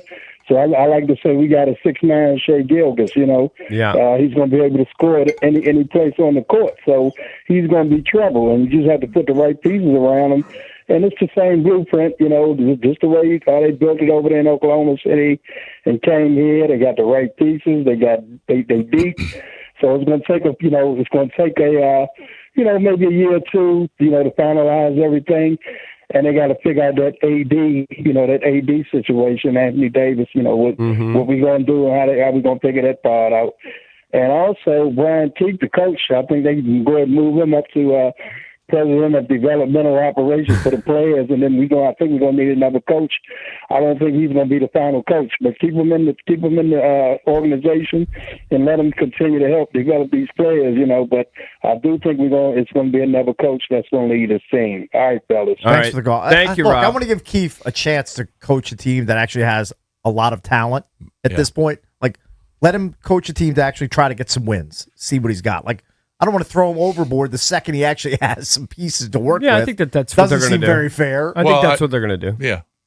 I think if they were going to go a different direction of coach, they would have already made that Yeah, move. that would have already happened. I mean, I know Dusty May was just hired, but that was kind of unique. All right, let's go to Mark in Rockville. 800-636-1067. How excited are you? And what is your expectation? We actually didn't get it from Rob. How many wins? Mark, how many wins do you expect? I'm not there right this second. I really was just curious. This is a foundational question. I'm not a basketball expert, but wasn't it back in the day heresy to pull a guy into the NBA with 1 year of Division I basketball experience? I mean, happens all the time, buddy. What has changed? I mean, I don't know if the NCAA rules have changed, but what has changed between today and 20 years ago? What are the metrics that make this guy so qualified to come in and play? Well, first of all, he D1 led the country in scoring as a freshman. Yeah. Not that many have done it. I think Trae Young is the last guy to do it. He's one of the rare guys to average whatever it was, 28, 26 or 25, 6 and 6 or whatever. I mean, he put Shooting up over absurd 50%. numbers, led the country in free throws. Like, in pretty much every metric, he's off the charts. Do you have a bigger 1 year? How do we know that's not an aberration? Well, because he's done it throughout Do you his have a career. bigger problem with the fact that it's a bunch of freshmen coming in and getting drafted now? Because that's been happening for a while. Yes. Yeah, he's wondering why. Yes. Yeah, he's why? wondering why. Why is this happening now? Because they're available and the teams want to Yeah. grab them as early as they can. And players are getting better and more athletic and bigger at a younger and age. These guys are also stigmatized if they stay longer than a year. People are going to be like, well, why are you staying as a sophomore or junior? Like, But it's been happening for years. I don't know where you've been. Yeah. You can go back. It's not my question. Right, but you can go back I know it's been decades. happening. The rules change. Stop cutting him off. He's trying to ask his question. Well, he's also not letting me finish. The rules changed. There used to be guys that came out straight out of high school and they produced. He's and just then the Moses rules. Malone, a cutback. That was exceptional. Now it's happening more frequently. If it's the rules, great. It's the rules. Yeah. I just like are these guys more gifted? I'm hearing they're more athletic. They're more gifted. Well, they're also back more. in the day, you played. Well, they're more advanced at this point. They They played are. a lot more They're a basketball. lot more polished. They're playing it on AAU circuits when they're 10, 11, 12 years old. Like they're Okay, so they're starting earlier. They're developing earlier. Yes. so That's they're a huge more part of ripe it. as they're coming in. Correct. Okay, And then the That's all I NBA wanted to know. and then the NBA teams want to get the younger guys so they can have them longer. Yeah. You know what I mean? So that basically screws the NCAA, Division I, because now they're just the minor leagues of the NBA. And they're It's just always draft been the board. minor leagues. It's kind of that true. It's kind of that way. Yeah, for, I mean, you're not going to see the really good players stay for 3 and 4 years. No, you're not going to see that. Those days are kind of done. Yeah. All right. Thanks for the learning, brothers. All right. Have a great day. All right. Thank you, pal. Appreciate Brought up it. Moses Malone. Yeah, He's an old head. He's an old. He's just Look, asking we're old. why. He's an old. Yeah, I he's get not. it. He hasn't paid attention to it. He's just asking why the Guys jumped down his throat. Yeah. Well, I didn't. I was trying to answer his question. Yeah. I think it kind of almost like a fair point is that everyone just assuming that AJ's game will just immediately transfer and there won't be a learning curve and there won't be No, there's gonna be a learning lows to curve. go with the highs. Sure, Like I'm he'll have bad expecting games. Like the it's a- learning curve There to are be high minimal. He'll have expectations. bad Yes. games. He'll have bad shooting games. He'll have defensive lapses. Of course, like all of that will happen. moves he used at BYU won't necessarily work in the NBA, and he has got to figure out what works, what doesn't work. Like, Yeah, like, but I it think- seems like it's just. But I'll be honest, I'm kind of expecting him to be a star. Yeah, from exactly. game one. That's kind of what Like, I'm getting is like, that if everyone expects him to just be plug in, and then all of a sudden, instant microwave. I don't think he- they're too worried about him getting a shot. If he But that's comes what out the top guys do. The top guys, like, look at Wemby. Wemby's played 3 years. Broke in, averaged 21 points. Second season, averaged 24. This year, averaged 25. So maybe his starting point might not be as high as Wemby. Maybe not as high as Cooper Flagg, who averaged 21 points as a rookie. Yeah. But the top guys, if you get it right, Yeah. they should have an immediate impact, be a guy that averages close to 20 points per game, and then they get Well, the other thing is incrementally better. that's probably his biggest strength is getting his buckets. Like that's probably what he's best And at. getting to is the getting line. to spots. Yeah. And getting the shot off. Nobody's got to block his shot. It's gonna be very rare. If when he that comes out the And first then month think about is it. averaging 8 or 10 points per game, my eyebrows are going to be raised. Like Well, that's going to be a major he's only going to aave 8 or 10 if he's not getting minutes. If he's getting minutes, he's going to average way more Well, than that. he's the number one pick. He should be getting heavy minutes from. That's my point. Game one. He's not going to average 8 points because he's going to be on the floor. And the way the NBA is run now, Yeah. the teams just score and score and score. Sure. His numbers are going to be fine. I mean, Will Riley averaged 10 points last year. right. Yeah. So by that, I mean he should score 25 a game. Well, he does As a have other rookie. guys. The thing is, he's not going to take every shot. Understood. You There are gotta other remember, guys to that's pass the ball. the only around thing to. holding him back is the other guys. My expectations are high. In case you couldn't tell, Yeah. they're pretty high. Well, it for should be AJ high. DeBonsa. They should be high. They drafted him number one. Yeah, pretty high. I mean, Yeah. he's going to have games where you go, oh, he's played like a rookie. Mm-hmm. But overall, through the full season, his numbers should be really good. Remember, it is an adjustment though. To Valdez's point, it is an adjustment. I remember was it SAR's first summer league game when he went like 0 for 11 or remember? Yeah, he had a remember whenever terrible that summer was? league. That was unbelievable. Yeah. I mean, those things will happen. I think those things will happen. But I think that the thing I'm least worried about is him getting to his spots and getting his Summer shot league. off Now- and now- getting his looks now I'm and fantasizing attacking the about basket. Summer league They'll probably play him for a half. starts July 9th, I believe. I think the bar, though, should be around 20 points per game. I know I bet the under, Yeah. but I know it's going to be close. It'll be close. I think you got to expect him, I think you got to be hoping he's going to be around Cooper Flagg's numbers. I just think you have a good team. I don't know Coop's team as well. I just know this team has a lot of guys that can score. That's all. That's the only thing holding him back is that everybody on this team could score. I mean, Cooper had 50 in a game. Yeah. So, But he's If he's- capable. It'd have to be one of those Oh, nights yeah. where he's just hot. Just and need they my- just feed him and they Just need feed my guy him and Trae they feed Young him. to just pass a little bit more. and then if to Davis AJ. if Davis I is only think here so. for a few weeks or a couple months, well, then his scoring goes up. Goes up, a yeah. lot. I mean, because they're not just gonna let the kid, as great as he is, go down there and take every shot. That's not a thing. Understood, but he's, You know. he's going to take his fair amount. He's gonna take a fair amount, but Trey needs to get his. Yeah. I'm sorry, he just does. Anthony Davis needs to get his. Sar needs to get his. Keyshawn, even the other guys. Trey needs to get his. I'm already looks. ready to give a lot of SAR's offensive workload to AJ DeBonsa. You know what, SAR? You can focus Maybe that primarily will on be. defense. Maybe that will and be dunks what ultimately and happens. putbacks. They're going to have a nice little probably- bench, man. They do. Yeah. Bub, They got Trey, some Will talent. Riley, Koulibaly Yeah. off the bench. Very solid. but there are points offensively they did struggle. Now they didn't have Trey out there and Yeah. Davis and Sar was banged up. But offensively as a team, 112 per game, that's got to go up. Yeah. But I'm Big with time. Cakes. You have to give Keefe a shot. He accomplished the mission last season. Yeah. The mission was Lose. to develop the players, but lose. Yeah. He did his And, job. and they did it organizationally because down the stretch, Yeah. I mean, They were playing Juju Reese. Yeah. They were getting as many G leaguers on the court as possible. He did his job. At one point, didn't they lose like 25 and 26 Yes. or 26 and 27? They did what they were supposed to do. Lost 10 straight to end the year. Well, it was brutal. If you want to chime in, 1-800-636-1067. We're the Junkies. Coming right back.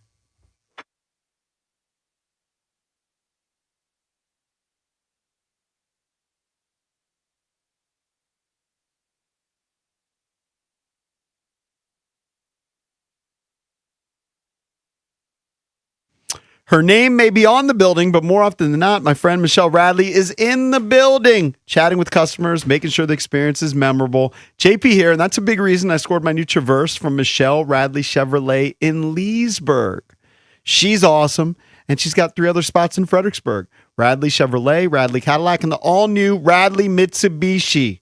One great thing about Michelle Radley is she's got her Radley's VIP rewards program that gives you silly savings on service, parts, even routine maintenance. Michelle Radley Automotive Group and Radley VIP rewards, delivering memorable driving experiences.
It's a big front office day on the Junkies. Yeah, Will it Dawkins, general manager of your Washington Wizards, is going to join us. In about 15 minutes, he'll join us to talk about the Wizards selecting A.J. DeBonsa #1. And then at 9 o'clock, we have the president of baseball operations of the Nationals, Paul Taboni, on. If I were Will Dawkins, I would be immediately planning my vacation. I would take a couple weeks off before Vegas Summer League. Well, he's not. He's just going to keep grinding. He's going to keep Will Dawkins. I'm saying if I were Will Dawkins, I would make the #1 pick. I'd welcome him to D.C. I believe that's on Thursday. And then I would be jetting off to an island with my wife, and we'd have 7 to 10 days of Would just it be hang time. a no phone policy, or are you going to bring your phone because people might be asking for Anthony Davis in a deal? Of course I'm going to bring my phone, JP. I'm not, I mean, what am I? A pilgrim? I'm going to go on vacation. and Yeah, leave but my sometimes you want to phone unplug behind? on a vacation. Okay, to an extent, okay? You still bring your phone with you. Yeah, And maybe you would have it poolside, especially if somebody has a tantalizing offer for Anthony Davis. I wonder what the union rules are. It's not anything like the NFL, right? 'Cause these NBA guys, like in the middle of playoffs, they've been working out. Like, can they just get AJ in like the gym with the guys today? Like, how's that work? I don't. Did he have to sign his contract? I don't know how that works. I would assume he has to sign his contract first. Yeah, I mean, the contract's going to be standard. I mean, that's why I the think he's dad's making negotiating it. 14-ish milli as a rookie. Yeah, I mean, that's #1 pick just money. sign the deal or sign some sort of agreement, injury protection thing, and get his ass in there in the gym with the boys today. Sure, Let's get to work. Do it as soon as possible. The guys are probably showing up at 5:30 this morning. We'll have to ask Will that. What that process He's is. a hard worker. He'll get in there. But you're going to go on vacation now. Oh, yeah, I'd go on vacation. Because NBA free agency. You have the draft today. You have the second round today. Oh, yeah, that's what I said. You gotta get through that. But again, it's the second round. It's picks 51 and 60. I know, but if I were Will Dawkins, I could just be like, all right, it's picks 51 and it's the last. We're going to pick Mr. Irrelevant in the NBA. Yeah, this true. guy will never see the floor. Just here's a list of 5 names. You can delegate it in order. Whoever's left here, you pick the highest. Highest person. Get Richie Saunders so he and AJ can Sure, get back that's together. fine. If you want a team mascot, Are you coming back before free agency starts? when's free agency? July June 6th. 30th. I mean, I should know June that 30th. as the GM. June 30th. What's today's date? That's what I see. What's today's 24th. date? 24th. June 6 30th at days. 6. Oh yeah, maybe vacation's not vacation right now might not be the best deal. Maybe Might wait not- for July 4th. Yeah, after July 4th. Get through free agency, and then I'm taking my vacation. Now, they're not necessarily going to be a player in free agency, but Yeah, but you can't be like in Aruba while free agency is starting if you're an NBA GM worth your salt. You just can't. It's a bad look. Yeah. But after free agency's done, Oh, of then course. it's wheels up, baby. so there is some sort of moratorium. There's these rules. So free agency starts 6 p.m. Tuesday, June 30th. So at 6 p.m., teams and players can begin negotiating before contracts can officially be signed. Let me check the Wiz cap number. See what their situation looks like. All right, let's bang out a couple of these calls while you're doing that. Let's go to Clay in Gaithersburg. Hey, Clay, what's up, man? You're on with the Junkies. 800-636-1067 if you want to chime in. Hey, guys. What's up? I just wanted to chime in. I was at the Anthem last night. Nice. Season ticket holder. I was up in the little VIP section. I was sitting up there. I've been a season ticket holder for like 20 years, and I was sitting there, and I had it was a great feeling because I've never had this. I mean, I remember when John Wall came. When he came, though, we didn't have all those other pieces there with him. This feels much different now, where we can really be a solid team, I think, perennially for a while. And I was sitting beside a guy who had season tickets, an older gentleman, season tickets since 1978. Oh, and wow. he was, Man. yeah. And we both were looking at each other like, man, this feels good. And he said the same thing. He hadn't felt this for a very, very long time. So I mean, he needs that team I to was win just- now. If he's had season tickets in '78, he's getting up there. Yeah. Yep. So you're excited. Yeah, he's up there. You're excited. I'm very excited. Very excited. And you guys, I thank you guys. I've been listening to you guys for many, many years. You've always supported the Wizards. Look, they've been abysmal. We Yeah. know that. But you guys have always supported them. And I'm just excited about next year. I can't wait. Thanks, You know what? buddy. You deserve it. If you've been in the season ticket game for 20 years and other guy's been there since 78, like Yeah. you guys really deserve it because you've been You've been spending a lot of money. You've been plunking down big A money lot to of watch a money. bad product. Yeah. Yeah, I know. I love basketball though, and I love DC. So I wanted to be good. So I'm hanging in there. What did you think of AJ? I'm bitter I didn't think of it, but AJ compared himself to Lenny Bias. I know that's kind of eerie. I always get eerie when I hear the name. Lenny Yeah, but Bias, 'cause, I went through all that too. stylistically, it makes all the sense in the world. It makes a lot of sense. This guy and the upside, he can just keep getting better and better. He doesn't have a 3-point shot yet. You know, there's things he can even get better. So I'm so excited. It's a great comparison, and there's others that you could compare him to as well. I mean, let's not act but like I he think can't shoot the three. Like he's 33%. Could he get better? Of course. And he will But, get better. Yeah. Yeah. Like, it's not terrible. He'll get better. He'll get better. John No, Wall's not rookie terrible. season, Thank you wonder you, if he's Clay. going to be Thanks, as man. successful as John Wall. John Wall as a rookie averaged 16.4 points and 8.3 assists. Yeah. That's a good first year. Now, his team included Gilbert Arenas still. Now, he only played 21 games that season. It was Andre Blatch, Nick Young. Yeah. Yeah, but Nick This Young is a likes to better let it go. supporting This is cast. a better team. It's a better supporting cast, yeah. Yeah. I saw a video and the yesterday NBA has of changed so much, Nick too. Young on his show he does with Gilbert Arenas and those guys. And they were saying, what was your draft day like? And he was saying he was so disappointed that he got drafted by the Wizards. Who said that, Nick? Nick Young. Yeah. He's like, he goes, the Clippers told me I was supposed to go to the Clippers. Right. Yeah. The Clippers were that sexy team there for a while. I mean, if you're really favoring the Clippers over the Wizards, then the Wizards are in really just bad shape. But where's Nick Young from? He's an LA guy. Yes, I mean, so that makes sense. All right, coming up next, we're going to talk to the guy that pulled the trigger on AJ DeBonce at number 1, the general manager of your Washington Wizards. Will Dawkins joins us next on the Junkies.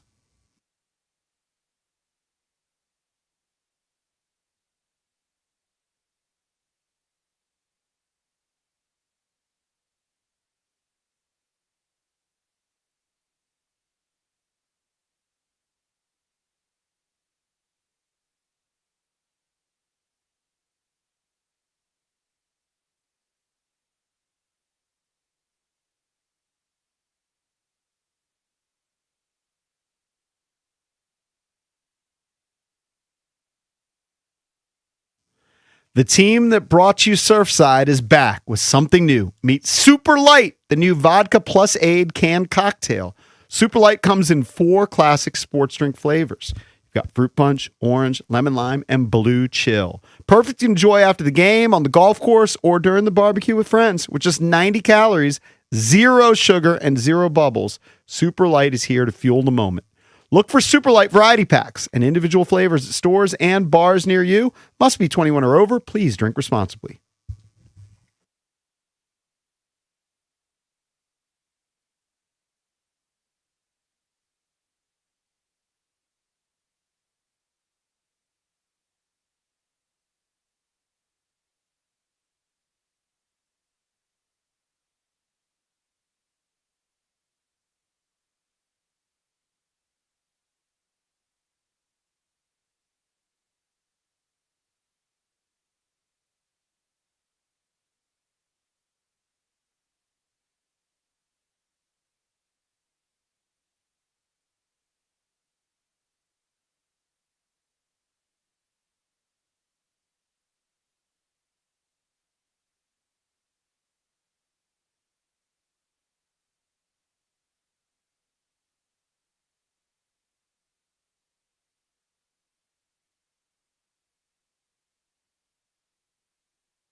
After years of turbulence, playoff droughts, and lottery ball cruelty, the Washington Wizards selected 19-year-old BYU star A.J. Debonsa with the first pick of the 2026 NBA Draft.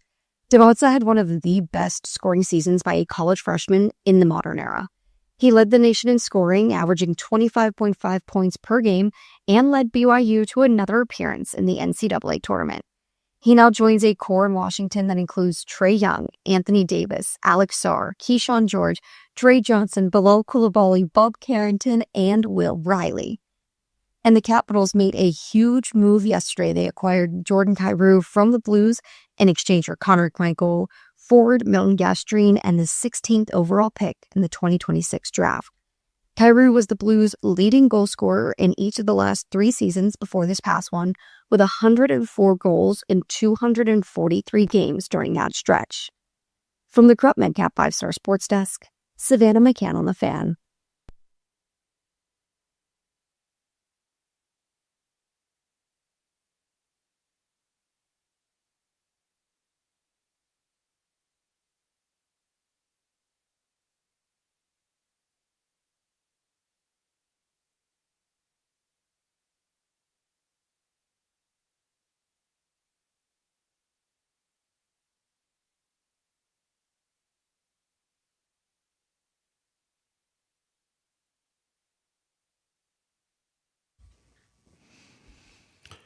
All right, a little mix-up. We're going to have Will Dawkins join us at 8:25.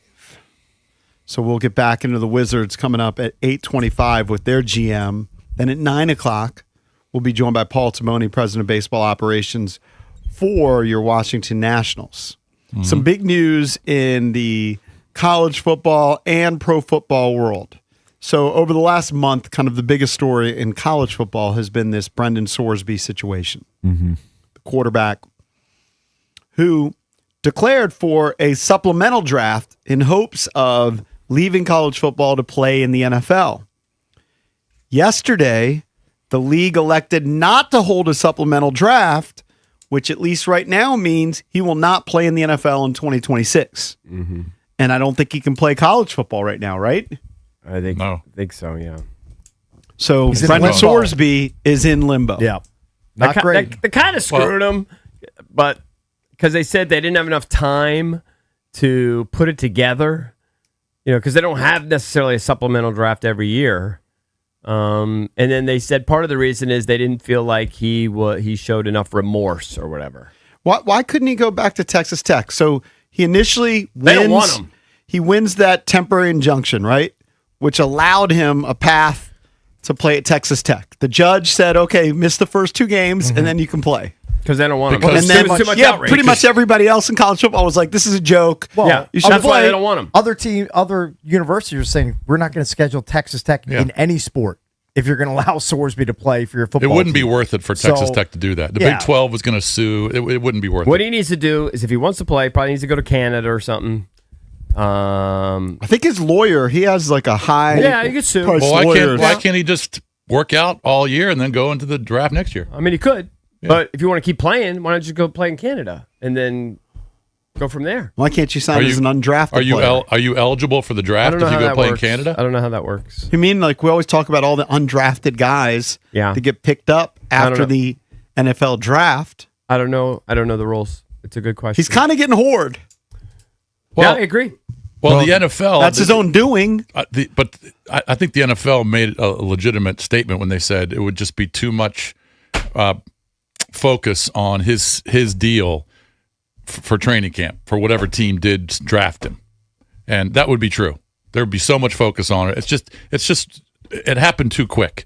I think if he has a year off and then next year if he goes into the draft, I think someone would draft him. I'm not sure if I mean, I think it would be a circus, but I don't see why the NFL can say we're just not going to do that.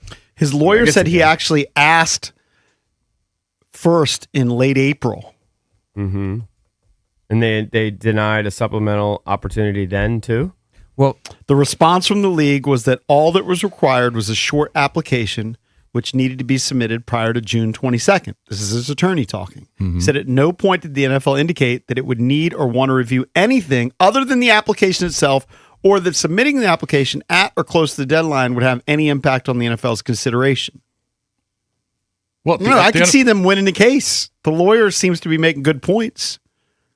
If the NFL said, here's what you need to do for the supplemental draft, just get this application in by this date, and you did that? Yeah, but the NFL made a statement before this and said there'd be too much negative backlash on whatever team drafted him for the training camp, so we're not going to allow him in.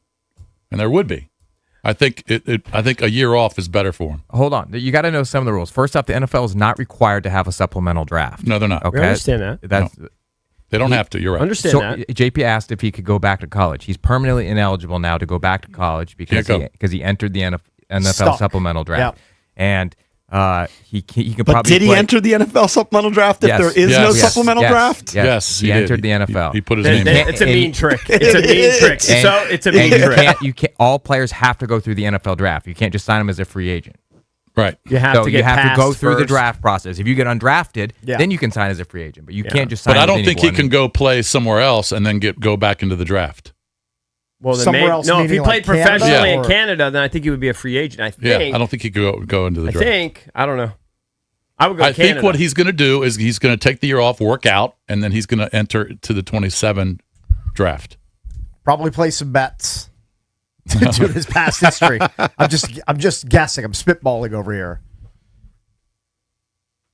It is a part of me, honestly. Listen, it is his own doing. There is a part of me that feels bad though because I mean we're talking about.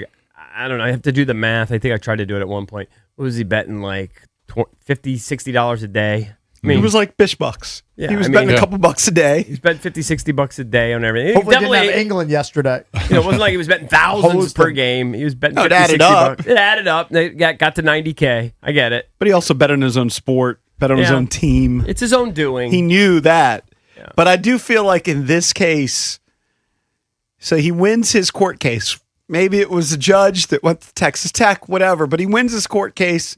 And then he basically got peer pressured, for lack of a better word, to go to the supplemental draft because everybody was going to hate him in college football. and then they right? said, we're not going to have a supplemental draft. Yes. It kind of tricked them. yes. Well, he could have entered the NFL draft on his own. He chose not to. True. He could have got in March declared for the draft. He would have been fine. Yeah. So it's on him too. So it sounds like you Well, don't feel sorry for him I don't at feel all. sorry for him at all. He bet he has a gambling He problem. got- There's punishments to He life also for things got a you do bunch wrong. of he also got a bunch of money in NIL that he doesn't have to give back. And I So agree. he's got some cash. Yeah, he's got cash, and I agree. He didn't sound that remorseful. Yeah. Yeah, He that's did what the NFL is That's saying. what they said. He is an intriguing prospect. You know, teams like people were speculating, well, what team is willing to give up a second or third round pick, supplemental draft, or something like Sorsby? Well, teams that are pretty good, that make the playoffs, need a quarterback, but don't ever draft high enough to get a stud. This was an opportunity for a team like, let's say, the Pittsburgh Steelers. Got Aaron Rodgers. With Aaron Rodgers, you're not going to go 3-14. You know, you're going to win a certain amount of games, so you're not going to get a top pick, but you're going to need a quarterback. Yeah. Now they drafted a guy. You know, they're grasping that Aller's the guy or whatever. Some team might just say once it goes away and it's his name's out of the picture for a year, and they might just say, all right, he's worth it. He's worth a worth third, rolling fourth dice round on. pick. I mean, it's next not year. a league full of choir boys. No, of course It's got so many guys that have a lot bigger issues. And with Oh, yeah. with the way that it's so available to bet with your phone, there's probably just so- hundreds of it's so guys. easy. There's probably hundreds of guys in college football placing bets. Where you have NFL guys Not doing thousands. it. The NFL guys doing it. Yeah. Yeah. Yeah, I mean, of course. I actually don't think it's that huge of a transgression. It's a no-no. You know you're not supposed to. So in that sense, but we've all done things we're not supposed to do. Literally you- every person listening right now. But you make a good point that there were players who got drafted that did much worse in college. Much worse. In fact, Got they used people to getting they were arrested, beating up people, girls. Yeah, you get car Yeah. accidents and killing people. Yep. I mean, way worse transgressions. But it is a rule. It is a rule. It's a his rule, and he own violated doing, it. and yeah. I do believe that there need to be consequences, of course. And this is the consequence. He's But, going to play in the NFL eventually. Just not going to be It's this gonna be upcoming season. Maybe. Possibly next year. Maybe. I don't know. I'd like A to year know what- off of no competition. It's hard. It hurts. Yeah. Yeah. I wonder what the rules are in Canada, to be honest with you. Like, is he eligible to play there? Do they have a supplemental draft? I don't know. because I think that would be a good option for him. I know nothing about the CFL draft. I don't know how they do things with the Canadian football. Well, don't they get all our cast-offs? Don't they get all our He can gristle? play. He can play in the CFL and probably junior college. Those are, I think, his only options. He could play in junior Oh, college. we should I do think that so. last I think chance so. you. Yeah, Should be that's not the latest NCAA. edition. That would be a good one. That would be a good one. Not Last positive chance on you, that. Brendan Sorsby. The last ride. I don't know if he can college. handle the class load from what I've seen. Yes, very stringent academics at JUCOs. Eric, but you got to remember, the NFL will go to the end of the earth to protect the integrity of their game. What you're saying about people who do horrible things off the field, it's 100% true. Yeah. And they got to be accountable for those things too. Yeah. But the NFL is not going to bend 1 inch for Sorsby No. when he bet on his own team in a game, whether it's in the NFL or in college. I mean, Ridley was suspended a year. These guys, any of these guys caught on these apps betting on NFL or their friend putting bets in for, they're all suspended for a year. Yeah. It's happened numerous times. So they're not going to just look the other way. Yeah, Yeah, I hear you. I understand the logic. I know, but you're like, everyone's placing bets. Oh, the NFL players are doing it. If the NFL players are doing it, they're going to get suspended, and they will find out. If they find out, they'll be suspended. I'm not certain they'll all find out, but yeah. Well, it happened. If with they the, find out, they will. Happened with the receiver. Yeah. What was the receiver's name? We said again? Ridley. Jameson Yeah, Williams. No, Ridley. Calvin Ridley. Oh, that's Ridley, right. yeah. Yeah, he served a long that's right. suspension. I doubt he's the only guy, but sure, I understand. I'm not trying to mitigate it too much, but I'm just saying, guys, people die, they get car accidents, they're reckless, they're going 150 miles an hour, and next thing you know, they're playing. But if I'm an agent, I'm going to tell all the people I represent, delete these apps off your phone, delete all the gambling apps, like just don't go anywhere near them. Yeah. You just need to steer clear, and once you're done playing, you want to dabble with gambling, go right ahead. They did give a mistake to the heart in the statement from the general counsel for the NFL. The last line was, by all accounts, you're a talented player with the potential for future success. We encourage you to focus on preparing for possible entry in the NFL through the 2027 NFL annual draft. Yeah. Yeah, that's fine. He's got plenty of money. All right, he's not poor. He got Well, probably did got he- $4 or $5 million Did he from get Texas that Tech. whole NIL money, or did they give him a little bit and then they were giving him more the first day show? You know what I mean? Like, did he get the whole thing? The report was that he got a bunch of multi-millions and he did not have to give it back. I know I've he got didn't an have to idea. give it back, but I just don't know if he got the whole thing. I've got an idea. Did you guys see the video of Mac Jones yesterday? Yes. It went viral, throwing a bunch of receivers. He looked goofy. Right.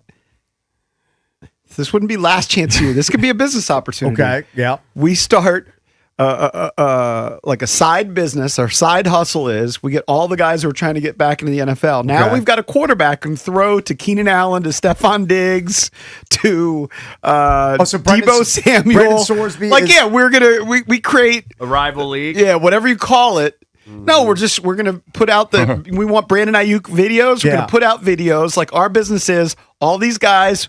You're gonna work out here. Okay. We're gonna have like a really good social media person that's gonna put out videos. So we now have our quarterback Sorsby to throw to Brandon Ayuk, to throw to Tyreek I think your Hill. business pitch will get thrown right out of Shark Yeah, but Tank who are with we the playing? quickness. Who are we playing then? So let's say we Not put playing anybody. together- We're just showing really good videos so that we We're can just working out we Look can at together. a market. video production We're company. just working out together. Yeah, Okay, like a last chance. cast-offs. Last Yes. chance. I mean, he's talking about microcasting over there. I don't know how big of a market there is for that. Yeah, but if we get a piece of those contracts, Keenan Allen all of a sudden gets a deal. Stephon Diggs gets a deal. We get a piece. I think a lot of those guys are going to get deals. I know.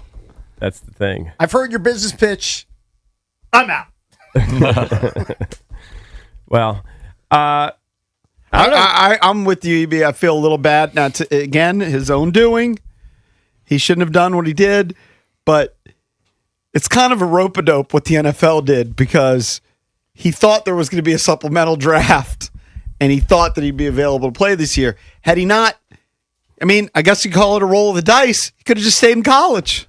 could have tried to He fight won his court it. case. Yeah, but He wasn't going to play at Texas he Tech. was Texas nuclear. Tech was Nobody- going to. nobody could They touch were going to him. bail on him. He was not going You to know what play I mean? anywhere. Yeah. So No that's the school problem. would I mean, be- maybe he could play at a junior college or Even as desperate as Maryland is, they couldn't swoop in on it. They couldn't be like, oh, Brendan Sorsby's available. Like, and they would love to have a player of his caliber, but they wouldn't be able to touch him. They actually have a they got their quarterback, QB. though. That's Okay. the one position that we know Okay, or feel but pretty I- good They about. weren't, but you're right. They weren't going to touch him. Yeah, I mean, nobody's going to touch him because then everybody's going to protest playing the Terps in every sport. And they're going to say, well, this is untenable. We can't have this. I just know that I told you guys know I've told the story before, and I won't use the names, But when I was getting my master's at Maryland, I worked in the athletic department. And I think I've used the names before. But. I'm not gonna. But I went around and I had to make sure everybody was in their study halls. Mm-hmm. And I'll never forget one day I went back in the corner and there was a notebook left over and there was just bets everywhere in there. Yep. And there were guys. From a guy who played in the NFL. Two guys that played in the NFL. And they're just bets everywhere on the paper. And this is 30, that's this is with, 30 years That's ago. with bookies. Yeah, that's with bookies. This is 30 years. There's no FanDuel. All right, it's 1990. This is bookies. 1989, 1990. Yeah, exactly. The good old days. Exactly. So, I mean, this has been going on since the beginning of time. Not saying it's right or, Cavemen, great, but hieroglyphics in caves back in the day. But if gambling. if he's eligible to be part of the 2027 NFL annual draft, I think it's going to be hard to project him above, the Arch Mannings of the world and all these guys who are going to be coming out next season. No, if he goes in the 27 draft, he's going to be drafted in the 5th, 6th, 7th round or not drafted. I mean, yeah. Mm-hmm. He's not going to play for you. It's like having a torn ACL almost. Unless he goes and plays in a junior college or NAIA or if he's eligible for that. Don't they have like 50-year-old guys that play like an NAIA? Yeah, like you can just show up. You see grainy videos of them on Twitter like once a year. Valdez, you should do that. Jake Paul wants to do that. He wants to do that though at Stanford. Did you see that? No. Jake Paul says he wants to go in the NFL, so he's going to walk on at Stanford as a slot receiver. Oh man, I'd love to see him get laid out over the I like his bravado. These guys got big balls. Is he done boxing? Well, he's got a big imagination I too. think they may never clear him for boxing with his jaw. If he thinks he's just going to walk on at Stanford, even though it's not like walking on at Alabama or Texas A&M. Right. He's just going to walk on and that's what he said and play at that level. Listen, I think bet he's got against another it. thing coming. I'd bet against it. But that's what he said, and the clip went viral yesterday. No, I think it's not. It's beyond just like getting humbled. Like I think his jaw is to the point where it's not going to be cleared. Like it was in pieces. His jaw is that bad. Yeah, it was pretty bad. Really? So the straight right from Anthony Joshua will do to you. I mean, when you see the image of what it did to his jaw, it was shocking. All right, let's talk to Will the Thrill. Yeah, coming up next, Will Dawkins, the GM of the Washington Wizards, joins us here on the Junkies.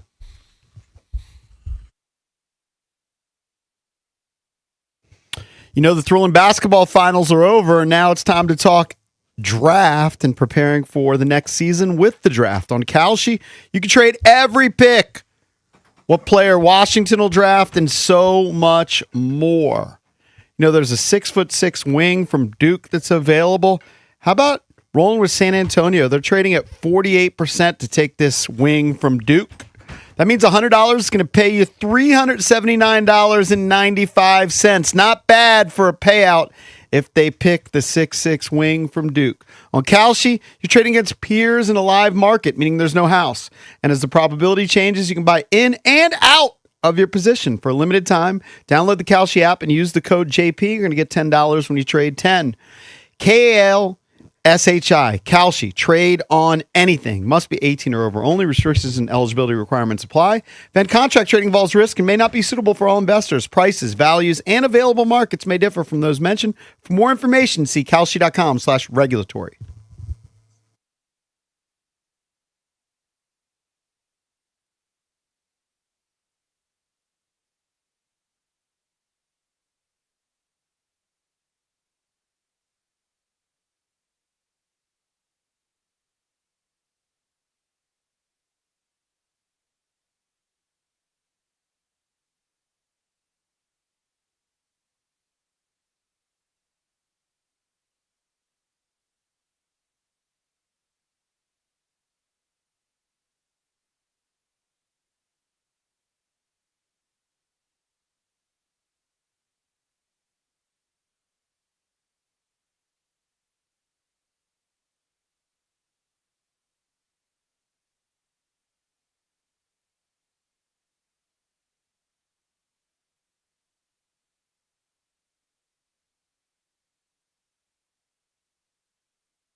Welcome back. Chunky's coming to you live on 106.7 The Fan and the Team 980 here in the DMV.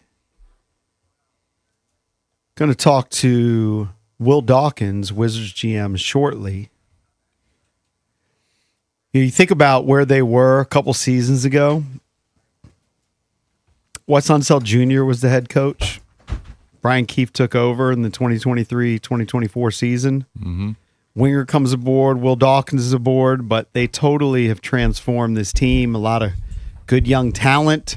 Of course, the last couple of drafts led to this, and they draft A.J. Debonsa number 1, and joining us right now is the GM of the Wizards, our pal Will Dawkins. Good morning, Will. How are you, buddy? Man of the Congratulations. hour. There he is. You did it. Good morning. You did it. Good morning. Good morning. How are we doing? How late We're was doing your great. how late was your night?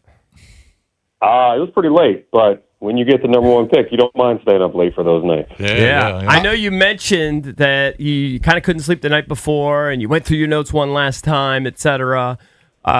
Did you, even though you only got a few hours, did you sleep a little better when it was all said and done?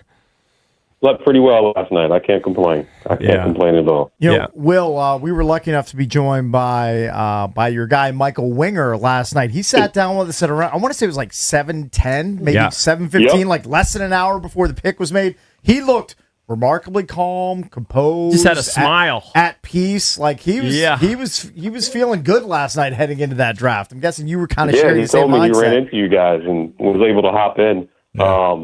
But yeah, we've never had one before here or when I've been in my other situation, and it is kind of calming when you don't have anyone in front of you and you don't have to kind of strategize or game plan and be reflective of who you might get.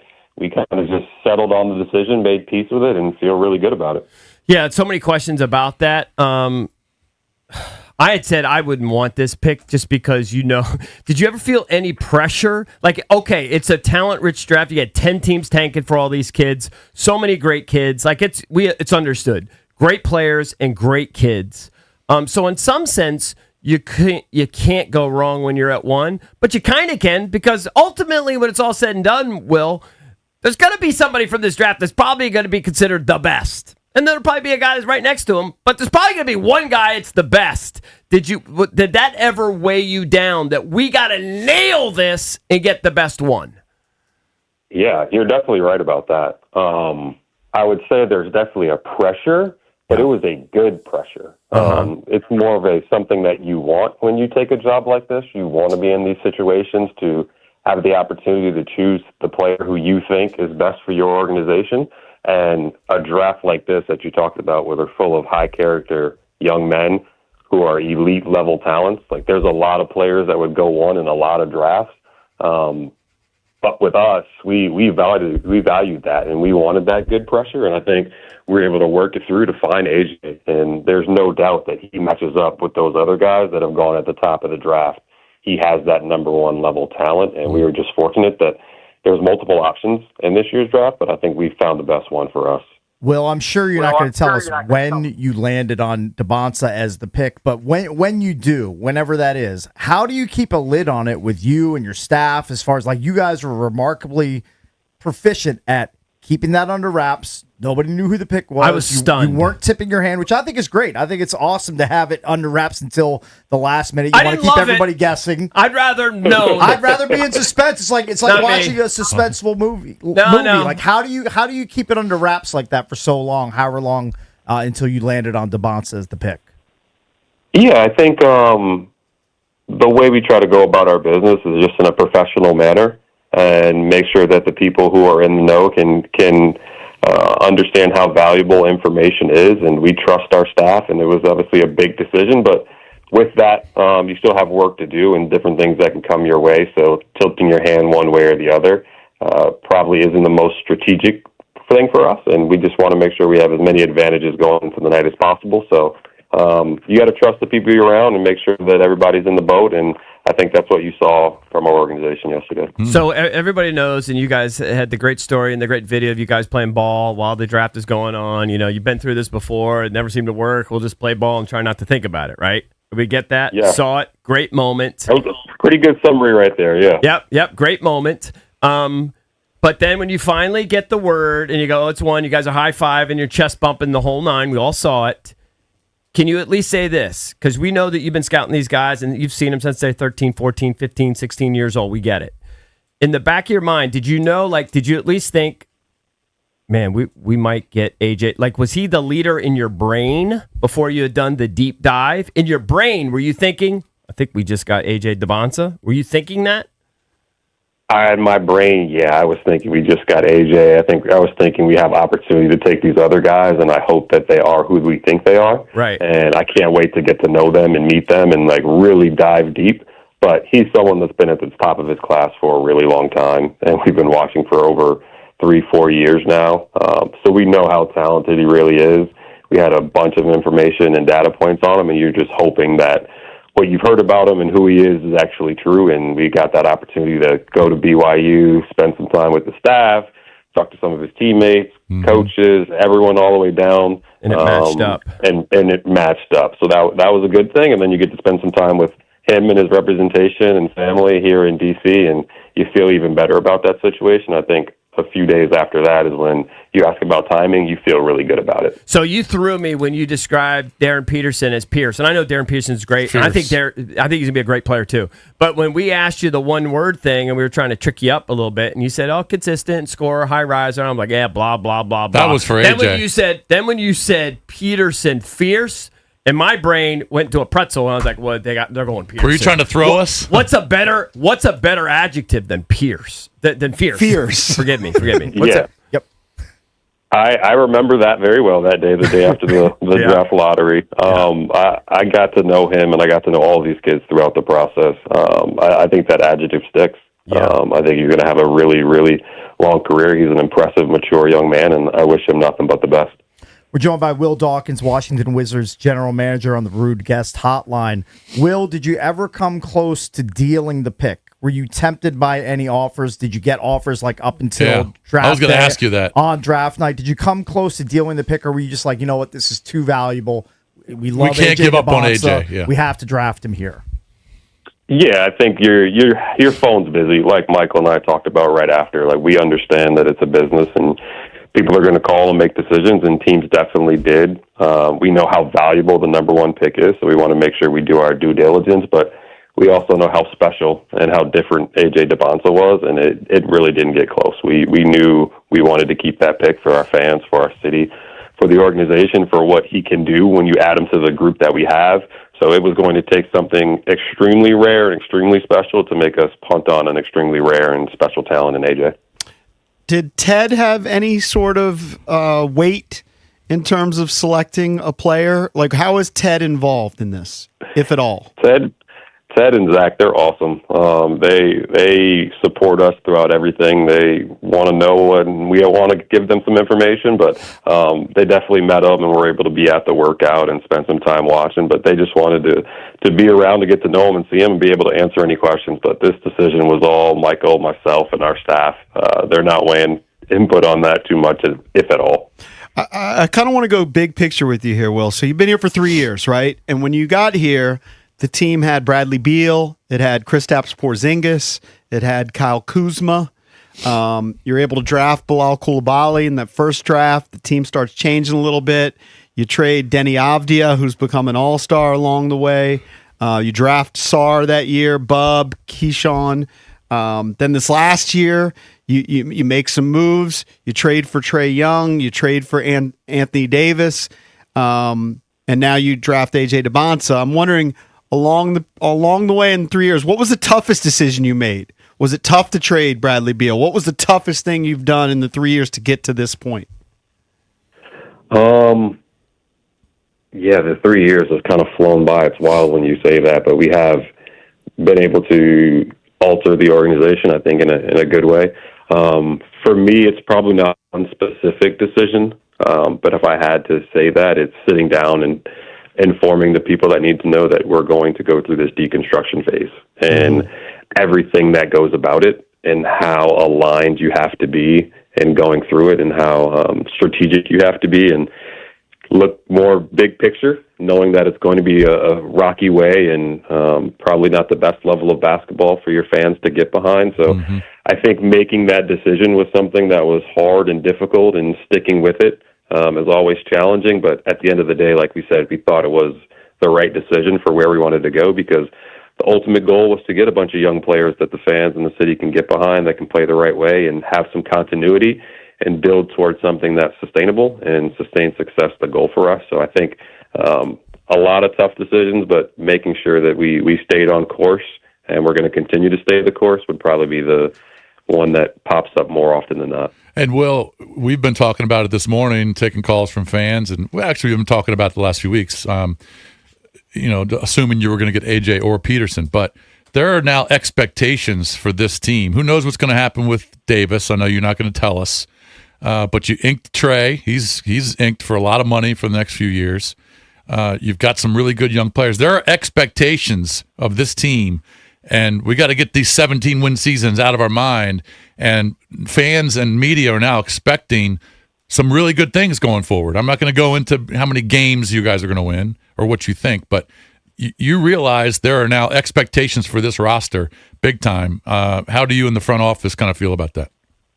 Yeah, I think we're excited. You want to have expectations on your team. We have expectations internally that we put on ourselves to get better and improve, and it was kind of a conversation that we all had before we even left for the off-season break, is that we want to be more competitive this year, and we wanted there to be expectations in our gym that our players will be fighting and be more competitive for their own personal minutes, and make sure you're in the gym and getting better, so that when we try to take that step next year to be more competitive, it's going to be a dogfight, and it's going to be earned. So for us, we're all competitive.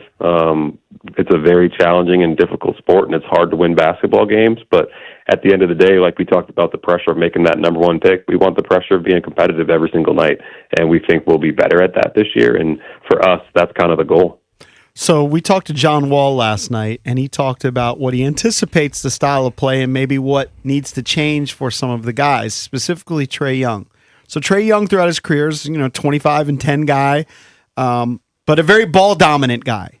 A.J. Debonsa seems to be a guy who needs the ball in his hands. He's not a Richard Hamilton come-off picks type of player, right?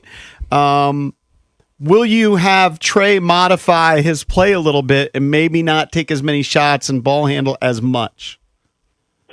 Yeah, we want to have as many decision makers on the basketball court as possible. I think that's how it makes you dangerous. There's got to be a level of buy-in from everyone to allow each person to make those decisions. But when you look at our team and you look at how we drafted and the players we acquired, they all, for the most part, think the game at a high level, can move the ball, can space, have length, versatility, and know how to play on and off the ball. So I think we'll see a style of basketball that's a little different, but hopefully more dangerous. And I think the guys bought in and want to be a part of that. And I can't wait for everybody to get in the building, spend some time with Coach Keefe and the staff, and kind of create the perfect system that we want to start the season with.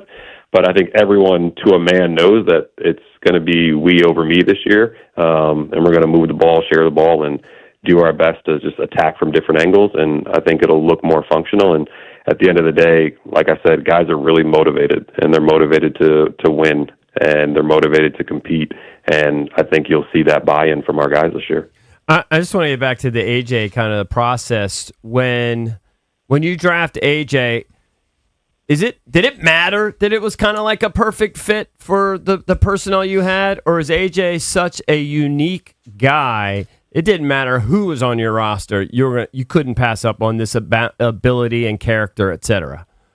Yeah, like we always say, we draft people first, and he checked the box on that. The guy has a lot of the values that we value, just in terms of community and family and work ethic, just passion for the game. Like, he's going to continue to get better. So he checked that box. But yeah, he's a rare talent that we were going to take the best player available. When you have an opportunity like that, it just happens to be that the things that we look for on our 94 by 50 chart, he has a lot of them. And he fits very well with our young players that we've drafted. And that's the group that we're going to continue to bet on to be here and grow and develop at their own pace. But when you talk about size, positional size, versatility, quick decision-making, supreme athlete, he's the best athlete we've tested through the draft the last 3 or 4 times we've done it since we've been here. Ability to make decisions, to live at the rim, be 95th percentile in assists, but also 91st percentile in field goals at the rim.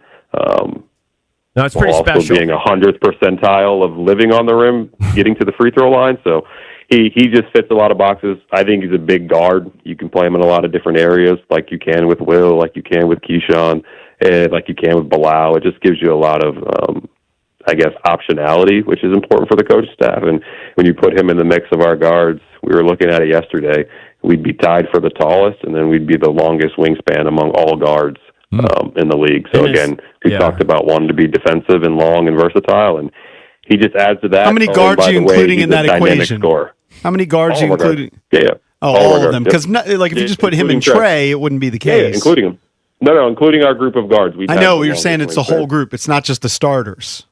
Yeah, exactly. And obviously, when you put Bilal, Keyshawn, him out there at the same time with Alex, and like that's pretty special. In Pretty terms of long length and group. size. Yeah, somebody asked him to compare himself to an NBA guy that maybe we haven't heard before, and he brought up Lenny Bias, and I'm kicking myself that I didn't think of that. I think it's actually a great comparison, just in terms of ability, talent, etc. Do you like that comparison?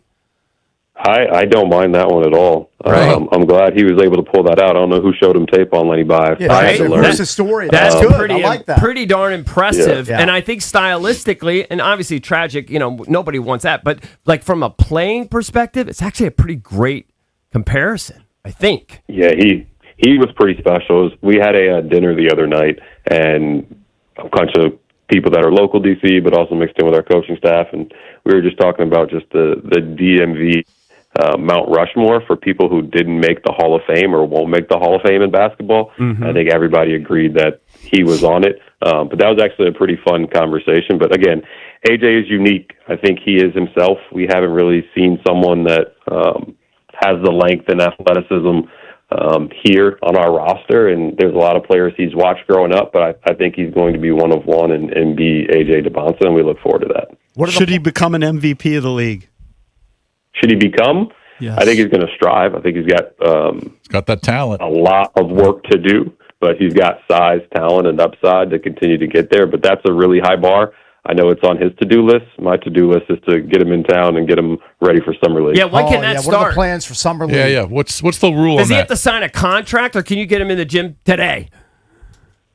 You can't keep players like out the gym. He'll probably come in and grab some shots and do some things.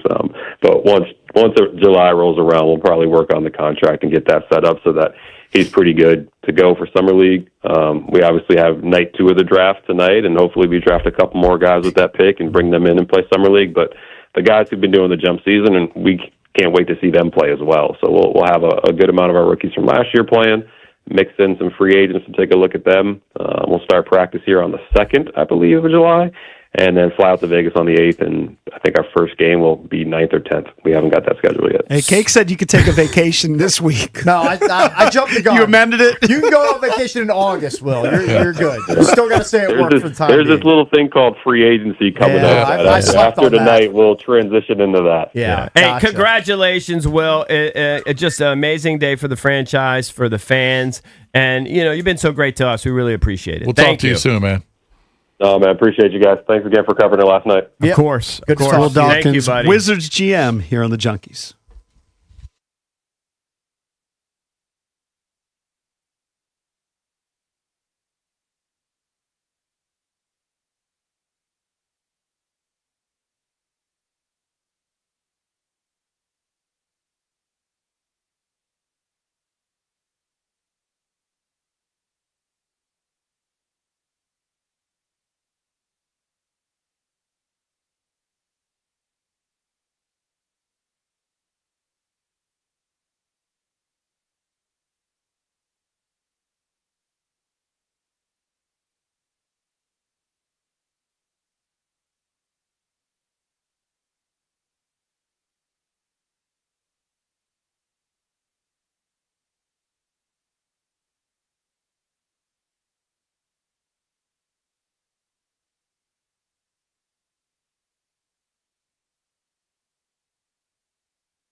Welcome back. Junkies come to you live on 106.7 The Fan and the Team 980.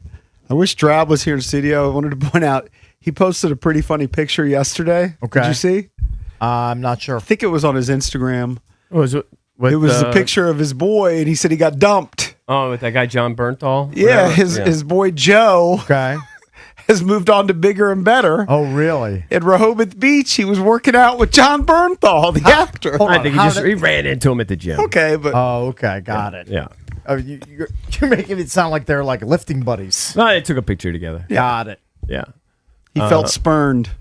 It's Bernthal. I guess he vacations love in Bernthal. Rehoboth. I mean, he's guess. definitely a I know he's local from guy. the Yeah, I area, guess. but He's from I guess, D.C. Yeah. All right.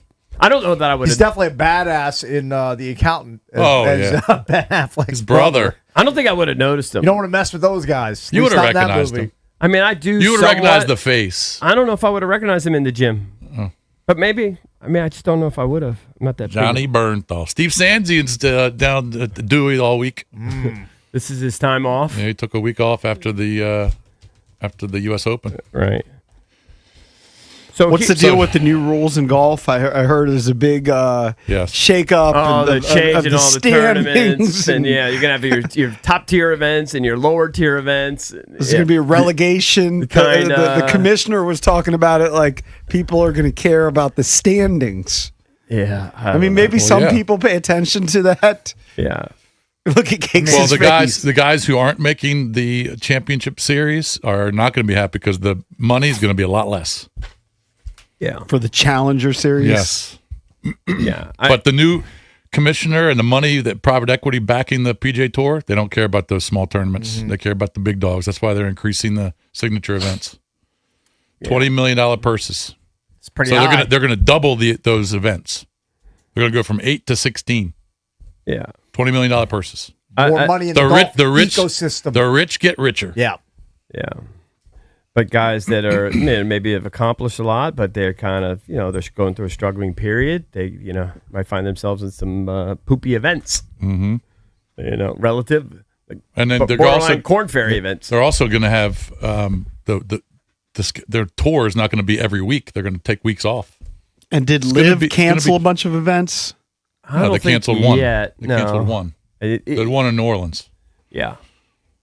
They're still trying to get up, financing, put something together. I think there's some word whether or not, and Jason would know better than me, whether or not the PIF fund is actually paid off what they're supposed to. They maybe still do some money this year. I'm not sure they've quite paid it all off. If they have, they can finish the year. Anyway, asking you golf guys, because I heard the commissioner talk, and he was making it seem like it was this just a sea change in the world of golf. I mean, it kind of is, but most people don't care. They only care about the majors. Most. I mean, if you're in a pool, you're still going to have the memorial. You're still going to have all the big your players. They're contemplating bringing back like match play event. Yep. Match play event, and then they're also noodling rotating the FedEx championship, which is from usually East- in Atlanta. Yeah. Yeah, which is usually at East Lake. They want to bring a tour here to Washington every week. I mean, Year. it deserves to have something. I But it'd think probably so. be one of the nub events, though, right? The fans No, I usually don't- support it. They It'll turn be a out. top tier one. It'll be a top tier one. It could be. Yeah. Did I mean, Mike if Marr they could have pu- so many heaters at your tournament that he's now never coming back to Well, work? I don't know, but I know he's had car I issues. know, He's I been know. having a car issue, but also I think he may have discovered that like he can do a lot of stuff at home. That's a good discovery. Well, I know that early during the Purple Heart, I was like, dude, if you need some sunscreen, I have this whole tube. He's like, did he get- same bravado. He's did like, he I don't get need- he's torched? like, I don't need that. And then, Did he get torched like again? 10 holes in, I'm looking at the back of like his calves, and they're just bright red. They're as red as this wizard sweatshirt. I was like, I can't make the guy put on sunscreen. We had an audio issue with the thing that we use to grab segments and stuff. Yeah. And so we're trying to troubleshoot it, and then Mike realized that he can get these audio segments from his video files. Okay. So part of the reason of coming in here was having the audio component, but he can realize he can do that from his computer at home now. I like having him in the studio, but if he's found a life hack where he doesn't actually have to come into work and can work from home. Yeah, but you know what? His Q rating goes down. That's true. I don't know if those hide appearances. I don't know. You know what I mean? You're not in the studio. You're kind of dead. It's kind of a good I mean, if you want the perks, All right. Yeah. you want the perks. Yeah. You got to be. I don't gotta come blame in. him. If he wa- if He'll he- probably come in If he tomorrow. wants to keep that Poopdella VIP card? Right.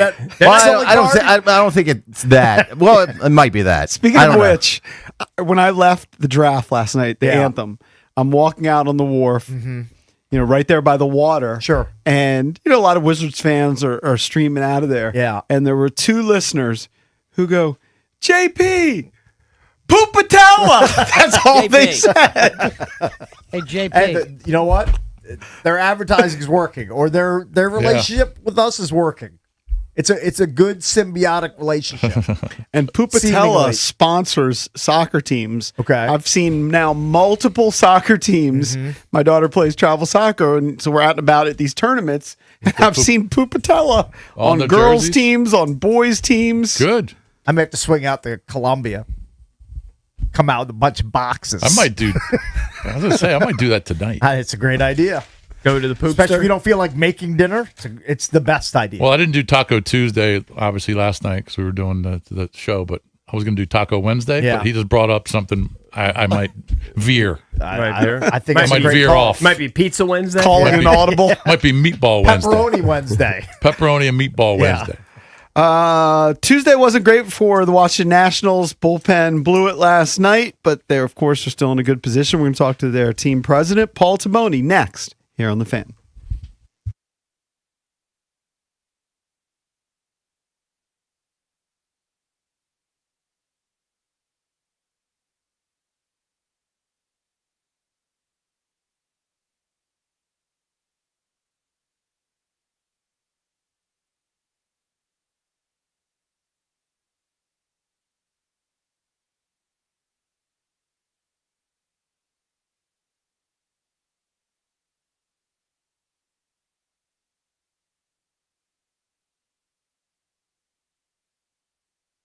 Got a question for you. Do you have an old 401k sitting with a previous employer? Be honest, a lot of us do. And here's the problem with that. Letting that money sit there could actually be costing you more than you think.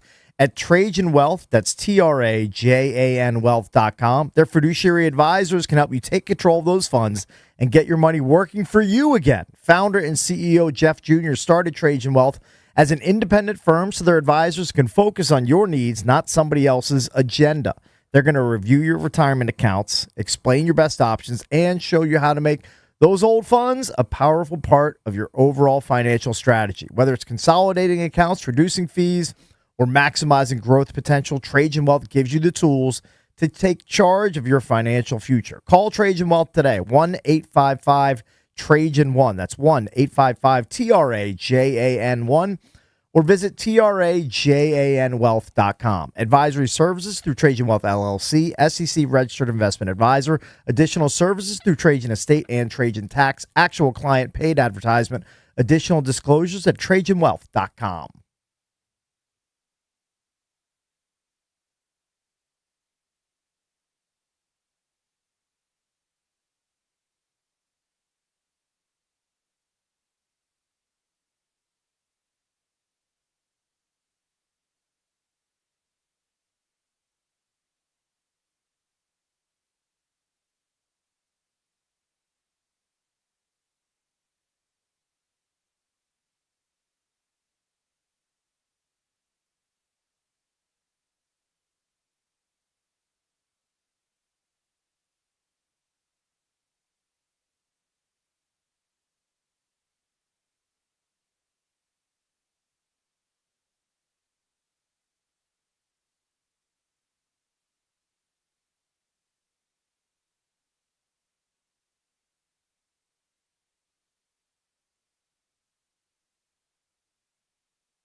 This Sports Update is brought to you by Murris Diamond Importers. Nobody pays retail anymore. Why shouldn't you? The Washington Wizards selected A.J. DeBonza with the first pick of the 2026 NBA Draft. DeBonza led the nation in scoring, averaging 25.5 points per game, and gives Washington a true first option as the franchise looks to take the next step forward, getting back to the postseason after 3 consecutive drafts, picking in the top 6. Moving over to the NHL, the Capitals have acquired forward Jordan Kyrou from the Blues in exchange for forwards Connor McMichael and Milton Gastrine, and Washington's first-round pick, which is 16th overall in the 2026 NHL Draft. Kyrou is a 3-time 30-goal scorer, reaching that 30-goal mark in 3 straight seasons from 2022 to 2025. In the Nats game, the Nationals allowed the Phillies to score 8 runs in the 9th, so your final score was Philly 14, Washington 9. From the Crop Medcap 5-Star Sports Desk, Savannah McCann on the Fan.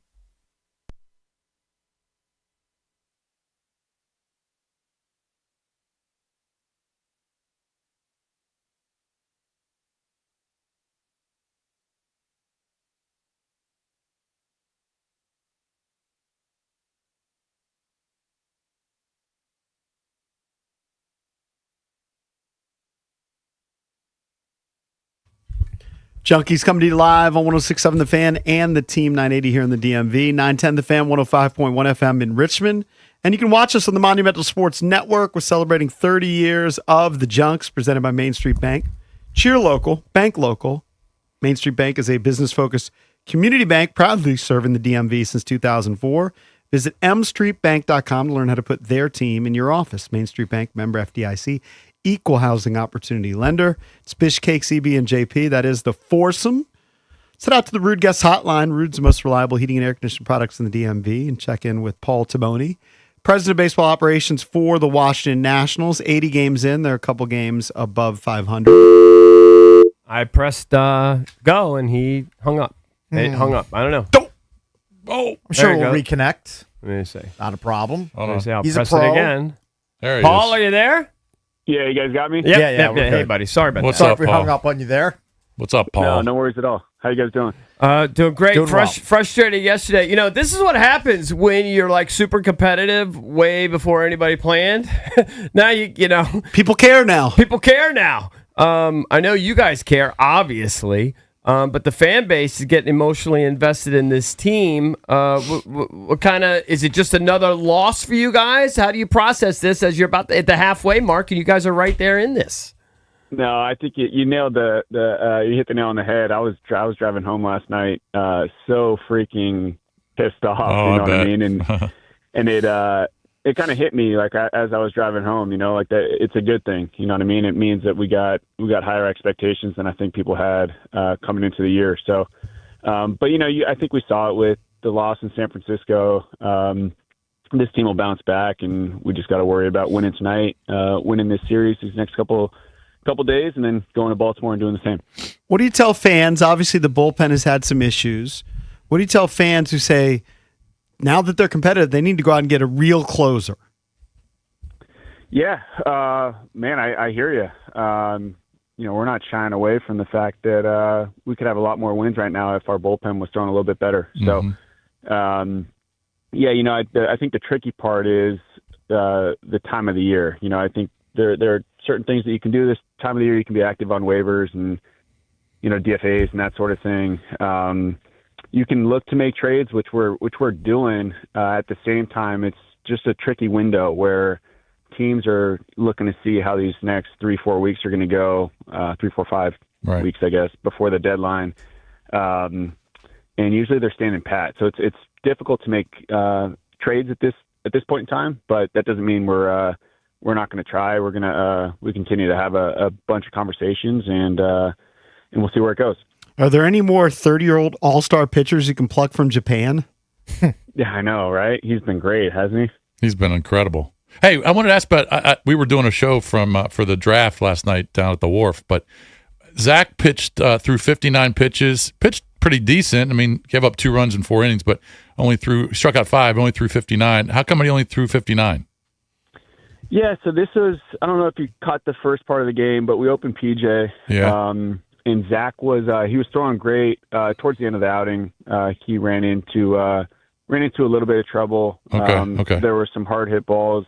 There are also Philly's an interesting lineup too. Like even with Schwarber not in the lineup last night, most of their best hitters are left-handed. Obviously with Harper, but not just Harper. With Marsh is having a good year and Stott, so on and so forth. So we just like the matchup of the lefties on those guys, and at the same time though, Zach pitched great and gave us a great chance to win. Yeah. After you guys hit the bomb, Vivas hit the bomb, and I've just kind of listened to it on replay on radio, and they were going crazy. But you have an 8-6 lead, and you're going to the ninth. Would have been a huge win, and Lord's been really good, as you know, he's been really good. It was just one of those nights that he gets the two guys. I think he struck out the first two guys, and then Trey gets the single, and then Marsh hits the bomb. What were you thinking when you were watching that? Yeah, I was just yo-yoed back and forth. Obviously, we had the lead. They tied it. Vivas hits that bomb. I was going crazy, and then obviously, so we had. I don't know if he caught the inning before, but Beater came in, and Real Muto hit that ball to right that Woody almost made that dive and play on. Beater, we probably could have thrown him back out for the ninth, but that was a tricky decision. I thought Blake handled it great. This stuff just happens sometimes. Lordy got the first two guys, got two strikes on Trey, and kind of felt we had it in the bag, and then obviously things unraveled from there. But you hit it. Like, Lordy's been awesome. We're going to continue to go to him in big spots because we believe in him, and last night was just one of those nights. So you guys used 8 arms last night. So Michaelis, there's no opener tonight. Michaelis is starting, correct? That's TBD. Oh, okay. All right. Yeah, we're still working that out. We optioned Schultz last night, so there will be a move. We're just figuring out what it's going to be. Okay. I missed that. Hey, I know Cakes has a question for you, but so CJ was scratched for, I think it said left tightness in his was it his ribs? What exactly was that? Are you concerned? No, I'm not concerned. I don't think really anyone's concerned, including CJ. We've just been playing him a ton, and that's what happens when you got a player like this. So I think he's played in 77 to 79 games or something like that. And so gotcha. He was just feeling it, in his left side, nothing major, but feeling it on swings and then defending a little bit. So we just thought it was best to give him a day, and you probably saw it, but Dalen, same deal. Dalen wasn't feeling anything, but we've been running Dalen pretty hard too. So figure it was a good time to give both those guys a blow. Paul, how does Nasim Nunez go from batting 173 in May to he's hitting 407 in the month of June? And tip of the cap to him, too, for leading the majors in swipes with 31 at this point. I mean, what a season he's having. Yeah, he turned it on these last couple of weeks. I think that the huge unlock for him, and he would tell you this, he's just he's lowered his ball flight. So you guys probably saw it, but over the course of the first couple months of the season, he was just in the air a ton. And James Wood being in there, that's great because he hits the ball really hard and it can go over the fence to all fields. Nas is a little bit different where he's got to, I think, stay with that line drive approach because the more line drives he hits, obviously he's on base, and then before you know it, he's on second and on third. So and it hasn't been offensively. I know you guys know it. That double play turned the night before last was huge. He's an incredible defender, just incredible presence. The energy he brings every day. He's been awesome, and I'm happy that the results are finally starting to show for him. How does a guy change that approach? What does he do? How does he tweak it to become a more line drive hitter? Oh, I think it's a couple things. One, I think it's pitch selection.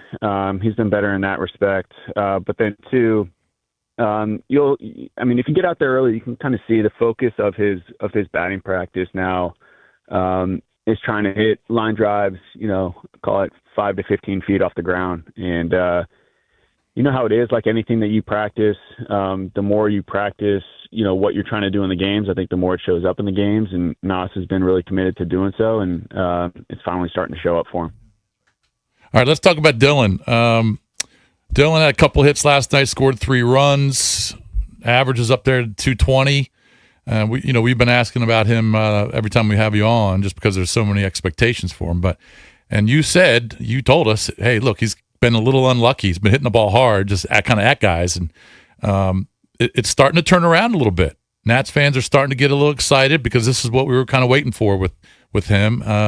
He was hitting in the 3-hole a couple of games ago. Maybe that was the first game of the Philly series, but and he was usually down at the bottom of the lineup, and I think he was hitting 4 last night, maybe 4 or 5. So talk to us about Dylan, what you're seeing.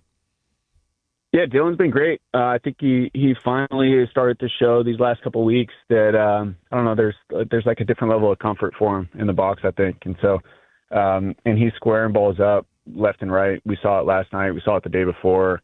He had a chance to have a really good day. He got rung up. I don't know if you saw it. He got run up on that 3-2 fastball out of the zone. They probably shouldn't have been rung up on. So he's just putting together really quality at bats. Over the course of, call it the last couple of weeks. And I think a big thing for Dylan is just his timing. When he's on time and he catches one on the barrel, as you guys know, the ball flies off his bat. So, just getting him on time, not having him be in between pitches, just being really aggressive to what he's looking for. I think he'll be just fine. And we've seen it over the course of the last couple of weeks. He's been one of our better hitters. So, and then the defense and the base running, that shows up every day, which is really fun to watch. So he's been great, and looking forward to even better things to come here in the future. Well, I said this, Paul. I said this a few days ago. I don't think you guys are going anywhere because, I know the bullpen has struggled, and you don't have any big name starting pitchers, but the starting pitch has been good, but the lineup has been so good. You guys are scoring runs, getting hits, putting pressure on opposing pitchers. So I don't think you guys are going anywhere. And I know Nats fans, and we want to see some additions to the bullpen just to kind of help close out some of those close games. But this is no fluke, man. You guys your offense is so good right now. You've scored 80 more runs, 80 than the Phillies. Think about that. About the same amount of games, which is so impressive. So let's just get a win tonight against Aaron Nola. Yeah, sounds good, fellas. No, I appreciate you saying all that, and I feel the same. So we'll continue working, and hopefully we can win this series. And like I said, go into Baltimore and win that series and go from there. So appreciate you guys having me on. All right, thank you. Appreciate it, Paul. Thanks, guys. Yep. All right, buddy. It is amazing to think they're 41-39, 80 games in, and when you guys were considering the over-under, the number was 66? 65.5. I went over. Yep. I abstained from that bet. Because of your scar tissue from the years past. You didn't want to jinx it? You didn't want to jinx it? I think I tailed Savannah for the last 2 seasons and hit. For whatever reason, I didn't place it this year. Because she wanted to go under. She definitely wanted to go under. She wanted to go under. Would have been a big fat loser. I said that number's too low. I'm doing a good job losing whatever's left in my account on World Cup bets. Yeah. So it's the plane is approaching the mountainside at this point. I don't know if I can pull out of it. Jason, what are the big World Cup matchups today? Well, Brazil plays Scotland, I think. Brazil plays Scotland. What time is that one? That's at 6. Okay. So there's 3 doubleheaders. So there's 2 3s, 2 6s, and 2 9s. I need a win from Qatar in the opener against Bosnia. I need it. I need some points. I think they have 4 Bosnia. Teams in a group all play at the same time. Yeah, this is the last game of the group play. So tomorrow night, the U.S. plays at 10 p.m. Correct. 10 o'clock out west. Well, I started PT yesterday on my elbow. It's been bothering me for months, and I'm kind of discouraged. They kind of tell me you really can't play golf for a while. I gotta rest and do all the rehab and stuff. So I'll just be sitting around watching World Cup. I don't know what else to do. Soccer EB. I like exercise and stuff, but I don't know what to do. I guess I'll become a World Cup expert. Sure. Well, you can watch Bosnia and Qatar, and then Switzerland and Canada at 3 o'clock today. The big one is the 6th, though. That one should be fun. Scotland and Brazil. Yeah, I think it should be. I think. And I need Brazil. because I got them in our pool. Right. Brazil though they don't have any like standout guys like superstar they've guys. had in the past, right? I know that Neymar's on the roster still, but he's not. I don't know anything about what the he used to roster, be. but I know they were one of the top 4 favorites to win it. Oh yeah, collectively they're good. Yeah, collectively they are good. But I need Brazil, and I need I need Bosnia to win. I need 3 points from each of them. I'm Give me giving up. back in the mix. I'm waving the white flag. I know that my team is dead in the water. I got no shot. But it comes down to we all know it comes down to having more teams make the semis and then the finals.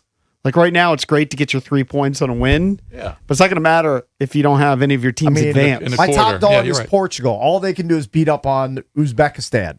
Like so far in this World Cup. Okay, they had a disappointing first game, but it was Yeah. a draw. Mm-hmm. You have to be encouraged. Cristiano Ronaldo scored a couple goals. Sure. Can I tell you something real quick? I know I think we're gonna finally get to the EP next segment, but this just infuriated me when I saw this from Jay Williams. Jay Williams, who we had on the show when he was in high school. Okay, he would have In in studio. studio here. Okay, when he came for the McDonald's All American game or whatever the Cap Classic. Who was the other player we had? We had 2 players, but go ahead. Yeah, I don't remember Jay Not Williams. Joe Forte, was there? Is that Wade? We did have Forte with the other guy with Bogans. With Keith Bogans, Yeah, but we had Okay. Jay with somebody else too, I think. Okay. But who knows? Nevertheless, we had him in studio. Nice kid, whatever. Nice career. I mean, motorcycle injury, whatever. But a nice career in media. This quote infuriates me as a Wizards fan. Is it? Oh boy. He What's goes, it say? I trust the first pick in the draft, AJ DeMonta, but I'm not sure I trust the organization of the Washington Wizards. Ooh. And that is just a lazy, ignorant take. Is it because of the Trae Young signing? What does he I have just any think, back? I just think he's basing it on What's his 40 older years of regimes? Wizards. Yeah. You know, He thinks Ernie's still running the show. Yeah. Yeah. I mean, is he not aware of the intelligent turnover we've had in the front office throughout the organization over the last 3 years? Well, I mean, it's a completely different team. Wasn't Stephen A. probably- Smith spewing the same Yeah, nonsense yeah. recently And I too? expect that from Stephen A. Yeah. I expect that from him. Jay, I expected to be a little bit more informed. That's honestly lazy. That's intellectual laziness. Yeah, that's from Jay. That's kind of grouping all of the front offices in together at one. And Yeah, yeah, saying, this all right, is a they haven't been able to do it, so why would this one be able to do Well, it? also look at the players they've acquired in the last couple of years. Look at the move. Look at the. All he's looking at is wins and losses. He's not paying attention. Yeah. He's not paying attention. Well, and ultimately, I'm personally pissed about it. They have to turn around with the wins and losses. Yeah, I think they will. because That'll come. Jay could be justified if they never end up turning into a winner. All right, I'll make all the bets. They're going to turn it around with wins and losses. This will be a winning organization. I'm not predicting I'm not championship. disagreeing with you. Okay, so he has no leg to stand on. You agree with me? We're going to win Right more now, games. We're going to win more. It seems like a very It's going to be a uninformed take. competitive team. It is a lazy, ignorant take. I like that you're perturbed by Jay Williams. That bothers me because you're just grouping us in for like it's true past sins of totally different people. Yeah. It's also I mean- easy to hate a Dookie too. No matter how long he's been out of Duke. I mean, Yeah, I guess. Been Maybe, a while. maybe that's 15, subconsciously 20 playing years into ago? it. Yeah. It's a long More time than ago. that. Yeah. That's a lazy take, buddy. Just so you know. Anyway. Yeah, I would agree That with bothers that. me. I would agree with that. You won't Now, send look. him an email. Now look, Or a letter. the Happy pressure. to argue with him though if he wants to argue. There- Get Sice to argue. There is pressure on, and I don't agree with Williams on that. I believe that they're going in the right direction, but there is pressure on this. Well, front no, yeah, office. you got to win now. You Yeah. can't just sit there and lose. This year is a big year. Yeah, sure. Monstrous. Yeah. And I say this year because it starts later this year. Yeah. 26, 27 is a big year. The last 3 years, they took over year one, 15 and 67. Year Six. two, 18 and 64. This year, 17 and 65. Do you know that's never happened before, I believe? 64 losses in 3 consecutive years? I don't believe that's ever happened before. No, it's a model of ineptitude. Yeah. But as we said, they were trying to do that. I get it. Intentional, yeah. It was- as we said to Will earlier, they turned over a team that had Bradley Beal, Kristaps Porzingis, Kyle Kuzma, and just kept Denny Avdia, and they kept flipping it and changing it, and now they've got the team that they want. They had a vision. By the way, there was a guy there last night at the Anthem wearing a Porzingis Wizards jersey, and he was really in character because he had a knee brace that was like his entire leg. His entire leg was He in a probably brace. just tore his ACL. His then. entire leg was in a brace, kind of like Kristaps Porzingis, like throughout a lot of his career. I thought that was kind of on brand. But he's not taking a vacation, Cakes, because there's a little thing called free agency about to start. They got a lot coming up. Yeah. Now, they made their big free agent move, which was re-signing Trey. I spaced on free agency. He could take his vacay in August. Next up, the entertainment page here on the Junkies.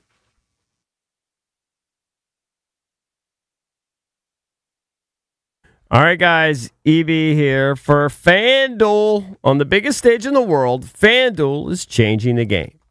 Because sometimes your player gets subbed off, and then your bet goes with them. That blows. Well, not anymore. With FanDuel's Super Sub, if your player is subbed out, your bet stays in. Remember in the first game when Pulisic went out? Well, if his sub had scored, you would have gotten those points. How great is that?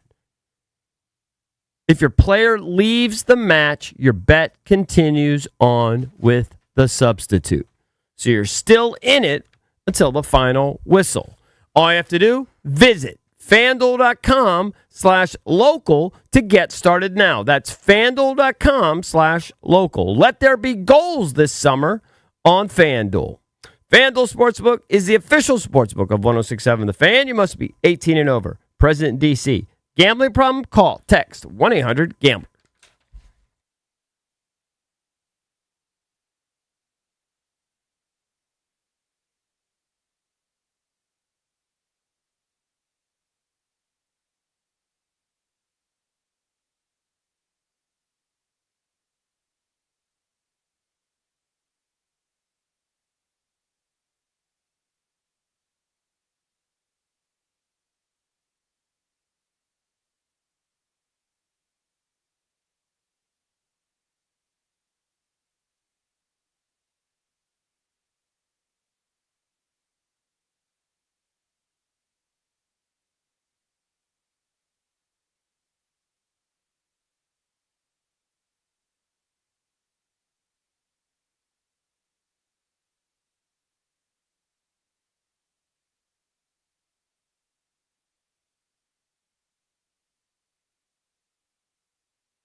pretty funny story. So my buddy's daughter works for Monumental. Okay. Great kid, and she just got the full-time job. Apparently, Tom Wilson is going to be on the Canadian version of The Price is Right. I don't know what it's called. Okay. He's going to be on some game show up there, and he was going to wear a jersey. I assume it was a Caps jersey. I would think, yeah. But it didn't have a certain sponsor patch on it. All right. And they really wanted it. The NHL really wanted it on there. Okay. So they had my buddy's daughter fly up there. She was going to be at the anthem last night. All right. For the draft party. Yeah. They said, no. You got to get up there to give him the jersey. So she got on a 10:30 flight, flew up to Toronto, got there at 1 a.m. just to hand him the jersey so he can wear it today. They couldn't have just FedExed it. She had to personally hand deliver it. That was the FedEx right there. She was the FedEx. She was the FedEx. She got the delivery there on time. She was the Jim. How Very funny good. is that? The courier. By the way, the Caps were trying to bump the Wizards down off the lead story yesterday by pulling off a pretty big trade. You tell me about this Jordan Kyrou comes in from St. Louis. They ship out Connor McMichael and the 16th overall pick in the upcoming draft. Mm-hmm. Kyrou, I'll be honest, Is he don't really know legit? much about him before yesterday, but he's got 3 straight years where he scored 30-plus goals up until last year. He won fastest skater at the All-Star game in 2022, which I think is a big deal because this is a team looking to get faster. He's clearly that. He's 28 years old. So he's young. He's got 5 years at $8-some million per year on his deal. So there's some cost certainty coming in with him. So in the NHL world, this is a big deal. I think it's a pretty big deal for the Caps. They get some top 6 scoring. They ship out Mikey, which I don't love, but he was kind of a positionless guy floating between center and wing. Mm-hmm. So they felt that he was expendable to bring in Kyrou. So that's your newest Cap to root for this fall. Yeah, he's played. Added to the mix. This is year 9, so he's a vet. Yep. All right. 28. He's not old. They were trying he's not young. He's not old. He's kind of a tweener. Yeah. Caps trying to steal some of the Wiz shine yesterday. Trying to steal a little bit of that thunder. I don't like that. All right, let's get in the entertainment page, driven by BMW Fairfax. That's right. DC's only BMW Center of Excellence Award winner for the ultimate buying experience and your ultimate driving machine. Get over to BMW Fairfax. Ask for my girl Miriam. She's the general manager. She's in charge over there. Of course, you can check out their entire selection of certified pre-owned and brand new vehicles right there on their website, bmwfairfax.com. Remember a couple months ago it came out that Kristi Noem, she's a politician, that her husband was like cross-dresser. He had like the shirt on with the balloons. Oh yeah, I do remember that story. It was just kind of humiliating. He's a wacky. His name is Brian. I guess Brian Noem. I don't know. And he was kind of going back and forth with the dominatrix. Well, apparently, he was back at it. A couple months later, Round 2? he kind of tried to reach out to the dominatrix again, saying, I've been a really bad boy. And she kind of blew him off. She said, you're very sick, you need help. And then she kind of, I guess, cut him off. But I know that the word came out that the wife wasn't really surprised. She's kind of known. I don't know if they have some arrangement. I don't know what's going on. Who knows? But she estimates that Brian has spent up to $45,000 on her over 9 years. Wow. That's about $5,000 a year. You guys don't remember who that intern's name? There's no way you can pull Which it. one? No. This is one of our Picture former her? interns. Hold on. Oh, I do. I can name it. You can name her? I think her name was Crystal. Wow. It says Crystal, bad boy, and this is her other Is contribution. that the Asian girl that we had? Hey, you know She's who kinda moved into my neighborhood? Hey, Former sexy. Chunky's intern? Seth and Man. Really? Seth was her intern maybe 20 years ago. Very I'd have to good. see pictures He of all was this. an Arizona State guy. Yes. Borkham, one of the proud He's Sun one Devils of out yours. there. Probably a Bad classmate of boy. yours, Dravy. See him at the pool now. Maybe he was in the cult, too. Possible. Hey, it was a religious group. It wasn't a cult. For sure. Oh, okay. It's kind of terrible news. I don't know. I mean, it's all bad with the Nancy Guthrie thing, right? I mean, nobody thinks she's still alive, right? No. There were a bunch of ransom notes that I guess were coming out shortly after the disappearance, but one of the TV stations apparently has finally acknowledged that they didn't admit publicly to receiving a ransom note that basically said that she's dead. And they received the note. Let me see, maybe a week or two. She's dead and she was buried somewhere. Basically, yes. Mexico. Said she had died shortly after and was taken. She was taken and was buried in nature. They say shortly after receiving the second note, they may have told Savannah because she posted a statement on her Instagram saying, "We received your message. We understand. We beg you now to please return our mother to us." So, and people kind of said at the time, that's kind of a strange way of saying, because they said, this is very valuable to us and we will pay. So that people kind of read between the lines and said that Savannah must have gotten word that she might not be alive anymore when she made that statement. Yeah, I mean, everyone knows. I mean, certainly now. It's just kind of strange. I don't watch the Today Show that much. I mean, my wife likes to watch it on the weekends, but... Is she out there smoking and joking? Yeah, and she's doing an interview with AJ Dabonsa. What can you do? I know. Life goes on. You got to keep going. It's just kind of strange. You can't just. I mean, it's horrible. It's a horrible situation. I mean, we've all lost our parents, and yeah. we come back and we start goofing around. You got to. I remember when my dad died. I came to work the next day before the funeral, because you just wanted to keep your mind off of it. Yeah, nothing else to do. Yeah, let's go to work. I guess. Try to power through as best you can. Former Junkies guest. Pretty sure we had him in studio. Carlos Mencia. More than a few times, right? Through the years, back in the day. Is in some trouble, Cakes. Yeah. He pleaded not guilty to 12 felony counts related to tax filings, rather not filing returns on, I guess, close to $8.7 million. You should have called one of our sponsors, Optima Tax Relief. They could have hooked him. Over 5 years, they say, first of all, he was branded one of the 500 greatest tax delinquents. Wow, that's a list you don't want to be on. By the LA County DA. They say he was handed 78 warning notices. Jeez. That seems like a lot. And just, I guess, refused to file. How do you think you're going to... If I got what he was one owed. warning notice from my accountant, he's getting a long-ass email. One, let alone 78. 78? Actually, it'd probably be a short email like, "Hey, Richard, what's up with me getting this warning about my taxes? Can you expedite this and make sure I don't get a second warning? Thanks, Cakes." That would be the email. Yeah. Well, he went 5 years without doing it. Well, I don't know what he's... I mean, what is he? He's stupid. Stupid. How do you think you're going to get away with it for 5 years? I don't know.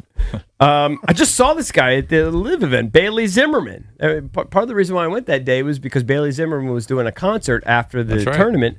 And I went there with family and friends, had a great time. It was very entertaining. He's facing a felony criminal charge, though, after he trashed his hotel room. Apparently he was hammered, trashed his room. That's a classic rock star / It's a rock country star move. thing, and he's had quite a few kind of like drunken incidents. It's kind of dumb because you're definitely going to get billed for it and or arrested. Like, you're not just going to be able to trash your hotel room and get away with it. But people, they're drunk, Cakes. Yeah. Have you seen the opposite? They don't realize. I've been drunk plenty of times, never trashed the We're hotel not room. like that, though. We're not wired that way. We're not wired that way. Don't just trash stuff or Yeah, I forget guess or you're not right. care. There's a story where Dana White was telling, I don't know who he was telling, I just saw it, that he was gambling and he thought he lost 80 grand. Yeah. And because he was hammered, and then they told him the next day, no, you lost $3 million. Oh, jeez. He gambles big time. He said, "How'd I lose $3 million? I only had a 1.5 marker." And he said, "You called the marker an effing P word, and they gave you more." Of course they gave him more. That's brutal. Have you seen the opposite from the World Cup?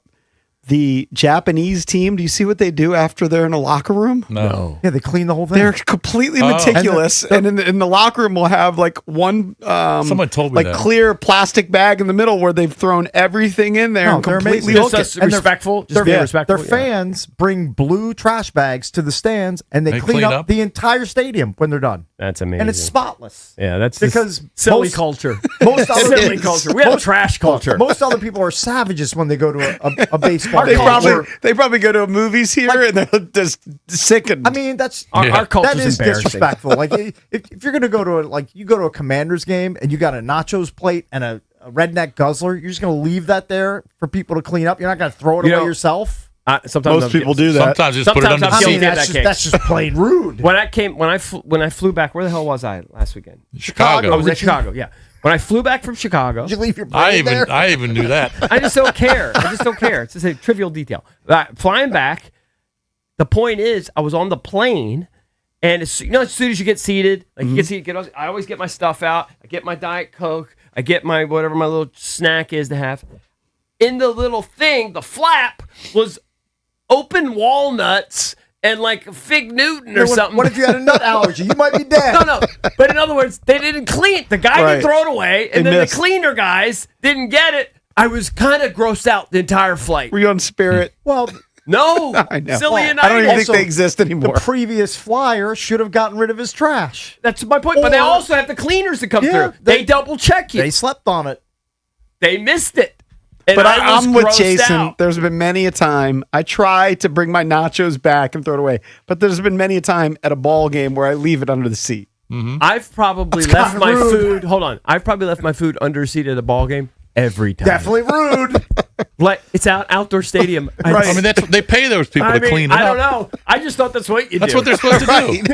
I'm kind of with you. Yeah, but I mean, to you're me, just that is the you're just trash. making their job that much harder. Who's they? I'm not thinking Well, about what else do they anybody. do? I'm thinking about Are you myself. cleaning your peanuts if you have peanuts at the game? I don't do peanuts at a baseball game. Yeah, What am you're I, not. 90 years old? Oh, peanuts are Peanuts awesome. is do peanuts. it's a standard. People do peanuts. Yeah. I mean, no people that I go with eat peanuts Well, they at a have baseball peanuts game. everywhere. I know they sell them. They sell them on the outside. You bring them in. I know the whole bit. They But also sell them on the inside. I can't recall being next to one person who's popping peanuts out of the shell and eating them during a baseball It's pretty game. standard. I know it's standard, but the people that I Where go was to I? baseball games with don't enjoy peanuts. I was with somebody just like last weekend where they were eating peanuts. Did you go to Roadhouse? Go to one of those restaurants? No. I Five Guys? Peanuts are fine, but on a list of things you could get at a baseball stadium, peanuts are way down on the list. But I've done it way before. down. It's something to snack on. I think it's almost top 10. I love peanuts. Oh, not top 10. No way. I'd put I mean, they're not nachos. I'd put 10 candies above peanuts. I would put nachos above. I would put a hot dog. I would put a pretzel, a churro. And, I mean, there's a million things I'd rather eat than a dumb peanut at a baseball game. Jeez. But that's just me. And then That's finally, your personal preference. Anti-peanut over there. finally, last but not least, Jennifer Lopez. Give the girl credit. I mean, she looks phenomenal, but apparently not good enough. She's 56 years old. We've all seen these incredible videos and pictures of her, when she's doing these modeling shoots or she's performing at a concert. They say that shortly after her divorce from Ben Affleck, she got a little boob job, right? They'll make sure it look tight for the Tighten single up. life or whatever. Apparently, they say she's a perfectionist. The goalpost has changed, and she's getting another one. No. She's getting another one. Good for her. Yeah, good for her. I'm not complaining. Like you're ever going to run into her. Yeah, you're going to critique her in person. So there you go. What would you do if what would you do if some circumstance you were in an elevator with Jennifer Lopez? I'd say nice boobs. Nice boob job. You know what? I would do if I was in an elevator with her? I would stare straight ahead and not say a word. Like what you're supposed to do in an elevator. That's Not what I would do. supposed to talk to strangers in an elevator. Not a stranger. I mean, she's a Celeb. You've seen her superstar. in She's a movies. stranger to you. So if AJ was in the elevator with her, you wouldn't say what's up? Probably not. I'd probably just leave him alone. Oh no, you would. You'd say what's up. I know I would. I know you would. You'd ask You'd for a bug for a picture and an picture. autograph We know. and I don't know what else. A Oh phone number. no autograph. I'm Yeah, going maybe a down. cell. Are you? What's up, AJ? All right, got to take a break. Don't go anywhere.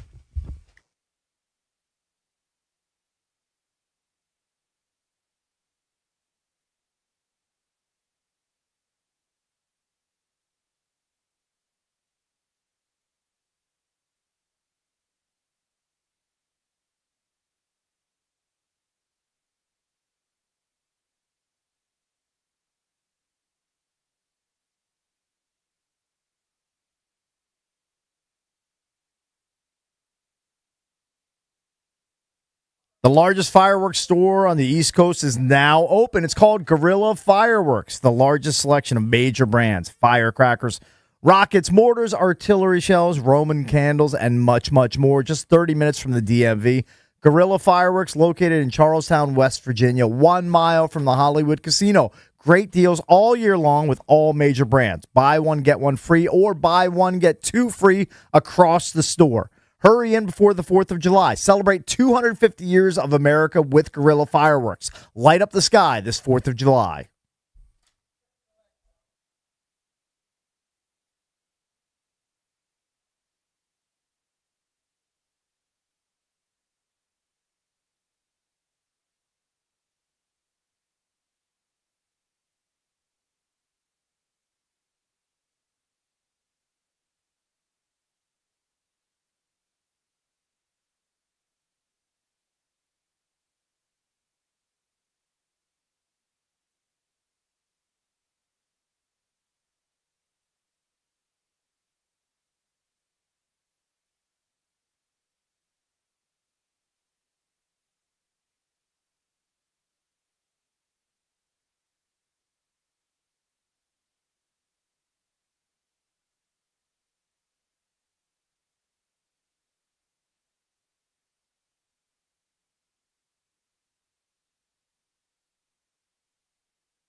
I saw the story coming from the New York Times. The lead was who has a long neck, rounded ears, and answers to the name Gracie. It's a giraffe. Okay. Oh no! All right. Someone stole it. A giraffe has gone missing from a private reserve in Texas. There's a $5,000 reward for any information on a missing giraffe. How big is the giraffe? Wouldn't that Is be it a- pretty easy $5,000 to find? How does a giraffe go missing? How do you? Well, was it stolen or did it just wander off? I mean, I thought they were. They don't know. That's why they're offering a reward. How do you steal a giraffe? How would you even? I don't know. How would you even begin to think of doing that? I saw that story. And it's pretty funny. Yeah, how do you execute that? Where do you hide it? How could you hide a giraffe? I guess maybe you get like a flatbed truck and strap it in somehow. But I mean, Can't go under an overpass. Yeah, you can't do that. I mean, it had to be probably a juvenile giraffe, like a smaller. Like they said, it was estimated to be 3 to 4 years old.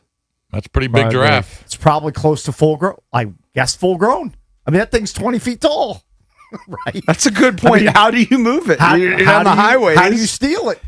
3-year-old make it- giraffe is typically between 10 and 15 feet tall. Okay, so 2 Wembies stacked on top of each other, basically that tall. Could be that tall.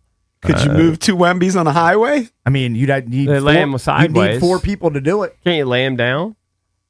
He's going to eat up all the lanes. No, you you lay him down like You got to put him in like some sort of like ball. like you're laying up. Give him a shot. You I lay think- him down. I think you would need to. I think you would need. How are you going like to smush his long legs? I don't know. You put him in a flatbed or I don't know. You lay him down sideways. You would Like need you were like taking, like you were like a human. You'd have to taking a fold sleep. it like a chair. Yeah, Well, you I would, don't know. You'd have to drug it, and then you would have to Drug somehow it. stuff it into the back of like An an 18-wheeler. 18-wheeler. Yeah, yeah. That's covered because you're smuggling a giraffe away from someplace. I mean, it's gonna set off alarm bells if you're driving down the road with a giraffe in the back of your pickup truck. I'm reading here it's been found. Yeah, I think it wandered off the property. Oh, Yeah. okay. So it wasn't somebody who was up to no good. It was just wandered Well, off. it'd be a hard caper, It was somewhere. like you said. I don't think you could steal one. But there was a $5,000 reward. Well, they found it. Guess he How are you not going to find a giraffe? I know. That's why it only took a couple days. Just wandered off. It's the middle of Texas. There's nothing in the middle of Texas. Have you ever once seen a sign for a missing dog, a missing cat, and found it and looked for it? Like actively looked for it? Not no. really. Couldn't care I mean, less. I mean, like if my wife and I are on a walk and we walk into the park and somebody's posted a sign for a dog, we'll take a look at it. But usually there are very specific instructions on it. Like this, we lost Brownie last week. But if you encounter Brownie, don't call out to him or don't try to approach Right, him. Like 'cause it'll okay, run away like or- how are we supposed to get Brownie back to you if we're not able to interact with the dog? There's You know this- what I'm saying? There's a sign in my neighborhood for this poor dog that went missing. Yeah. I feel bad. The family, they're looking for the dog. Right? Been up for months. My wife said she definitely saw dog guts on Connecticut Avenue. no. That looked just like that dog, a couple months ago. Oh, but what are really? you going to do? I'll give a glance to a missing dog poster. If it's for a missing cat, it gets no love. A missing cat. Cats, I mean, yeah. come on. I mean, I'm aren't all cats mostly missing? They I'm- run free from their houses. Like, I mean, Yeah, you got the indoor, I mean, outdoor there's some cats. that are house cats. okay, there are some, but I'm guessing those probably don't get lost very often. It's the wild cats, it's the outdoor like cats. EB's Well, unless they family's scoot out. cats back in the you leave day. a door open and it scoots out. maybe that could be the I case. want to say thank you to Drabby. There's the only Because- one Welch left that hasn't paid off the major bet. And who's that? Mike Marr. Well, he's never here. Does he need to be here? No. The I don't Venmo? No. He has Venmo. He's young. He knows Mike how to Marr. work it. I think Mike Marr should be suspended because he never paid me for my Masters win. Oh, really? Yeah, I just didn't He's know. a big Welch. He's a Welcher. Okay. Yeah. Well, he is suspended. Oh, really? Yeah, I didn't want to like. He out owes you him. 10. He owes you 10. He owes you he's, 20. He's Listen, here's the thing. I feel said this. bad hitting up Mike for $10 when Yeah. he didn't want to pay it. Well, this is for 20. This Yeah. is This for is double. for 20. I mean, you're either in or you're not. I do think that attendance is somewhat mandatory. If you want to go to Pupatella, you want to go to Hyde, Want to reap all the rewards. Yeah, honestly, we're working from home. That's fine. You could do that, but that has less perks. Yeah. If you take away his Pupatella card, he'll he'll be in with here. the quickness. I mean, I know So you got car fast. problems. It's and very everything, motivating. but you're not going to be the rock star that you are. You know, you work from home. That's all. I think Very few ADs you need to working from text home. him and say, "Where's my So 20?" the giraffe is missing. I don't and know. Mike If Mullen I were missing if I were too. him, you're still talking about me, and I'm not even here. Yeah, we're For a giving day, him ADs. for today. That's a good point. I don't think it'll last long term. Out of sight, out of mind. Go ask Ewad. Who? Exactly. Exactly. I'm very jealous of Matt Myers. He's going on his for, golf trip? Leaving for Pinehurst tomorrow. That's right. He's going on a golf trip with like 36 dudes. I know he does this every year. Yeah. Yeah, It's crazy. it's the 15th time they're doing it. I've been a part of it for 4 years now. Yeah. 36 dudes. What's the age range? Wide. Big sausage Wide. party. Big sausage party in North Carolina. Yeah. Like, what's give me the youngest and the oldest? Oh, I think there's like a 21-year-old, and then there's Gotta be guys in their 70s. 60s. Yeah, 60s. Yeah, for sure. Oh, Very it's good. It's gonna be fun. Enjoy Guys it. will have a great time. All right, we got to get out of here for Bish Bucks, Cakes, EB. I'm JP. We will see you tomorrow. Coming up next is B. Mitch and Finley right here on The Fan.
The thrilling basketball finals are over, and now it's time to prepare for next season with the draft. On Kalshi, you can trade every pick. What player Washington's going to draft, maybe some second-round picks, so much more. Let's take a look at the slate. There's a 6'6" wing from Duke. Well, you can go with New York. They're trading at about 54% right now to take that 6'6" wing from Duke. That means a $100 trade is going to pay out $134.49. Not bad. On Kalshi, you're trading against peers in a live market, meaning there's no house. And as the probability changes, you can buy in and out of your position. For a limited time, download the Kalshi app and use the code JP. Get $10 when you trade $10. KALSHI. Kalshi. Trade on anything. 18 or over only. Restrictions and eligibility requirements apply. Then contract trading involves risk and may not be suitable for all investors. Prices, values, and available markets may differ from those mentioned. For more information, see kalshi.com/regulatory.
The Washington Wizards have selected BYU forward AJ Dybonsa with the #1 overall pick in the 2026 NBA draft.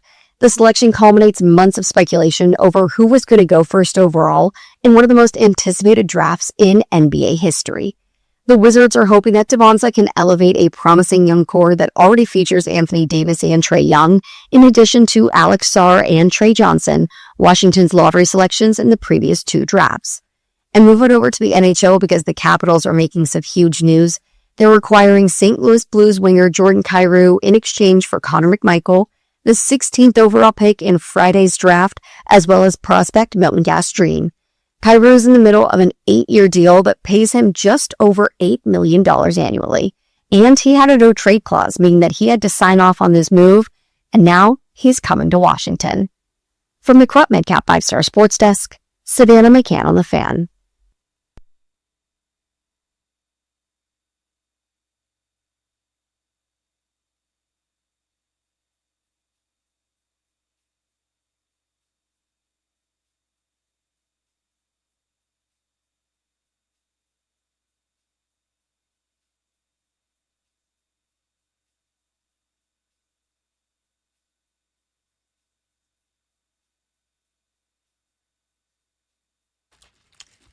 What up, everybody? It is 10 a.m. in the District of Columbia. Points north, south, east, and west, and the boys are back. AJ Debonsa is a wizard. Good morning, B. Mitch. How do you do? I'm good, brother. What's happening with you? Dude, what a night for the Washington Wizards. After a long period of speculation since they won the draft lottery on Mother's Day, we finally see it to fruition last night. First pick of the draft. No questions, no rumors, no nothing. AJ Debonsa is the pick. Yep. I got to spend some time with him last night, but just your initial reaction when it all became fact. Let's play ball now. I mean, I know everybody make a big deal out of the pick and when they're chosen and how. Now I care about let's go get it done. You know, I look at him. He goes number one. That's what he wanted to do. Peterson went number two, and like he said, I wanted to go number one. Now I got to go put the work in. That's what I want to see AJ do. Put the work in now. You know, getting where you get drafted, that's a one-day thing. Now you got to go out there and perform, and that's what I am. I'm expecting him to go do. Talking to people last night, all from all sides, from team sides, from media. I talked to a young man that's covered every single one of AJ's games at BYU for the Deseret News. Like, his game is great. Led the country in scoring. Talking with this dude from Provo, he was explaining that, you know, BYU was a pretty decent team. They had this other kid, Saunders, who got hurt like 2/3 of the way through the year. And AJ told coach, he's like, play me 40 minutes a night. We got to try to win. Like, he seems to have, I think there's a period there where he's doing 100 podcasts and stuff, and you're like, oh, like, is this dude about the limelight? Like, what's he about? And it is hoops first, second, and third. And I think it's just such an exciting, fun morning to wake up to, knowing the Wizards took AJ Debonsa number one. And it's just, that kid had to do so much media last night, B. Hey, so I've worked enough that NFL comes with the drafts, territory, man. right? When you are the number one pick, you got to that comes with the territory. So two stories, one that I saw, one that was told to me from last night that really stood out to me. And I don't know if you'll care about this or not. But we can talk about the player and how he fits in. I love that he said the Wiz have challenged him to be a plus defender. I love that he's like, I'm happy to be an off-ball guy between Trey and AD. Like, I do think there's, one, I think Davis is here. Two, I think there's a structure in place where there's not immediate pressure on him to be the star. Like, he doesn't walk into a team that's going to immediately anoint him the savior and say, okay, here's the ball, go do your thing. Whether they do it or not, that's what the fans going to do. That's what the media going to do. They're going to expect it. I mean, you don't go number one and people think you're going to just fade into the No. black. I'm not saying fade. I just think it's not like year one, game one, go drop 30. You know what I mean? I think having Trae Young and presumably Davis changes that calculus a little bit. I think eventually the expectation is go drop 30. But it was remarkable last night. So he gets drafted. These guys get pulled a zillion directions. He has his people with him. Then all of a sudden he has NBA people with him. Then all of a sudden he has Wizards people with him. There's a zillion asks. There's a million trading cards he has to sign. There's cameras everywhere. There's big cameras, little cameras, cell phones. Like, he has every step he takes for hours, there's probably 30 people around him, right? And he's walking from like the draft bowl, like the arena floor that's converted into the draft scene. And he's finally walking to come do his podium session, his press conference. And he's carrying like a bottle of water or something. And he's got legitimately 30 people surrounding him that are there to do whatever he needs done. And he's walking down this hallway, and I'm standing right there because I was kind of like waiting just to get a look at him. And he walks by a trash can. He keeps walking, then he realizes he's still holding his water bottle. And in that moment, it would be super easy to hand the water bottle to one of the 30 people following him around. And instead, he just stops, takes what was like probably one step that covered 6-7 feet and stopped to throw away the water bottle. And I just thought, like, it was an incredibly small glimpse into the person, right? Like, it wasn't performative in any way. He's just like, oh, I have this trash, I want to get rid of it. Meanwhile, there's 100 handlers that would happily take it for him. And it was just like, as I built up a little bit of experience with the young man last night, and it was marginal. I'm not trying to act like I sat down and talked to him for 3 hours. I got to talk to his dad for a while. Mm-hmm. And his dad's a cool character, dude. He was fun to talk to. But I think you're gonna love this, especially I know the relationship you had with your father and what was always driven home of importance to you. And AJ Sr., they call him Ace Dabonsa, told a story that it was like kind of, sixth grade or so when Dabonsa decided he was going to take basketball really serious. Uh-huh. And he wanted to be a professional basketball player. And Dad said, that's fine. I want college to be paid for because that's a priority for our family. Yeah. Because his father, their origin story, he migrated to this country, his wife, I don't think they grew up rolling in cash. Yeah. I don't know specifically, and so Dad said, listen, I'll support you with all of your basketball as long as you get good grades. Mm-hmm. Like that's the deal. And so, they're going along, and AJ brought home a C-. And that weekend, they lived in Boston. That weekend, they had a AAU tournament in Philadelphia. And gets a C-. Ace asks AJ, what happened? He's like, it was a tough test. He's like, okay. At that point, Ace calls the AAU coach and says, listen, I'm going to drive him down to Philly this weekend, but he can't play. And the coach is like, huh? He's like, he needs to get his grades in order. That's our deal. And the coach is like, you're going to drive him 6 hours each way just to teach him a lesson? And Ace is like, yes. They drive down to Philadelphia. This sounds like my dad. Done this. I thought you'd like this story, dude. God. Ace drives him down to Philadelphia, tells him he's not playing, sits there, roots on his team. They drive back. AJ's crying the whole way, so upset at himself, so upset at the situation. All he wants to do is play basketball, be there for his team.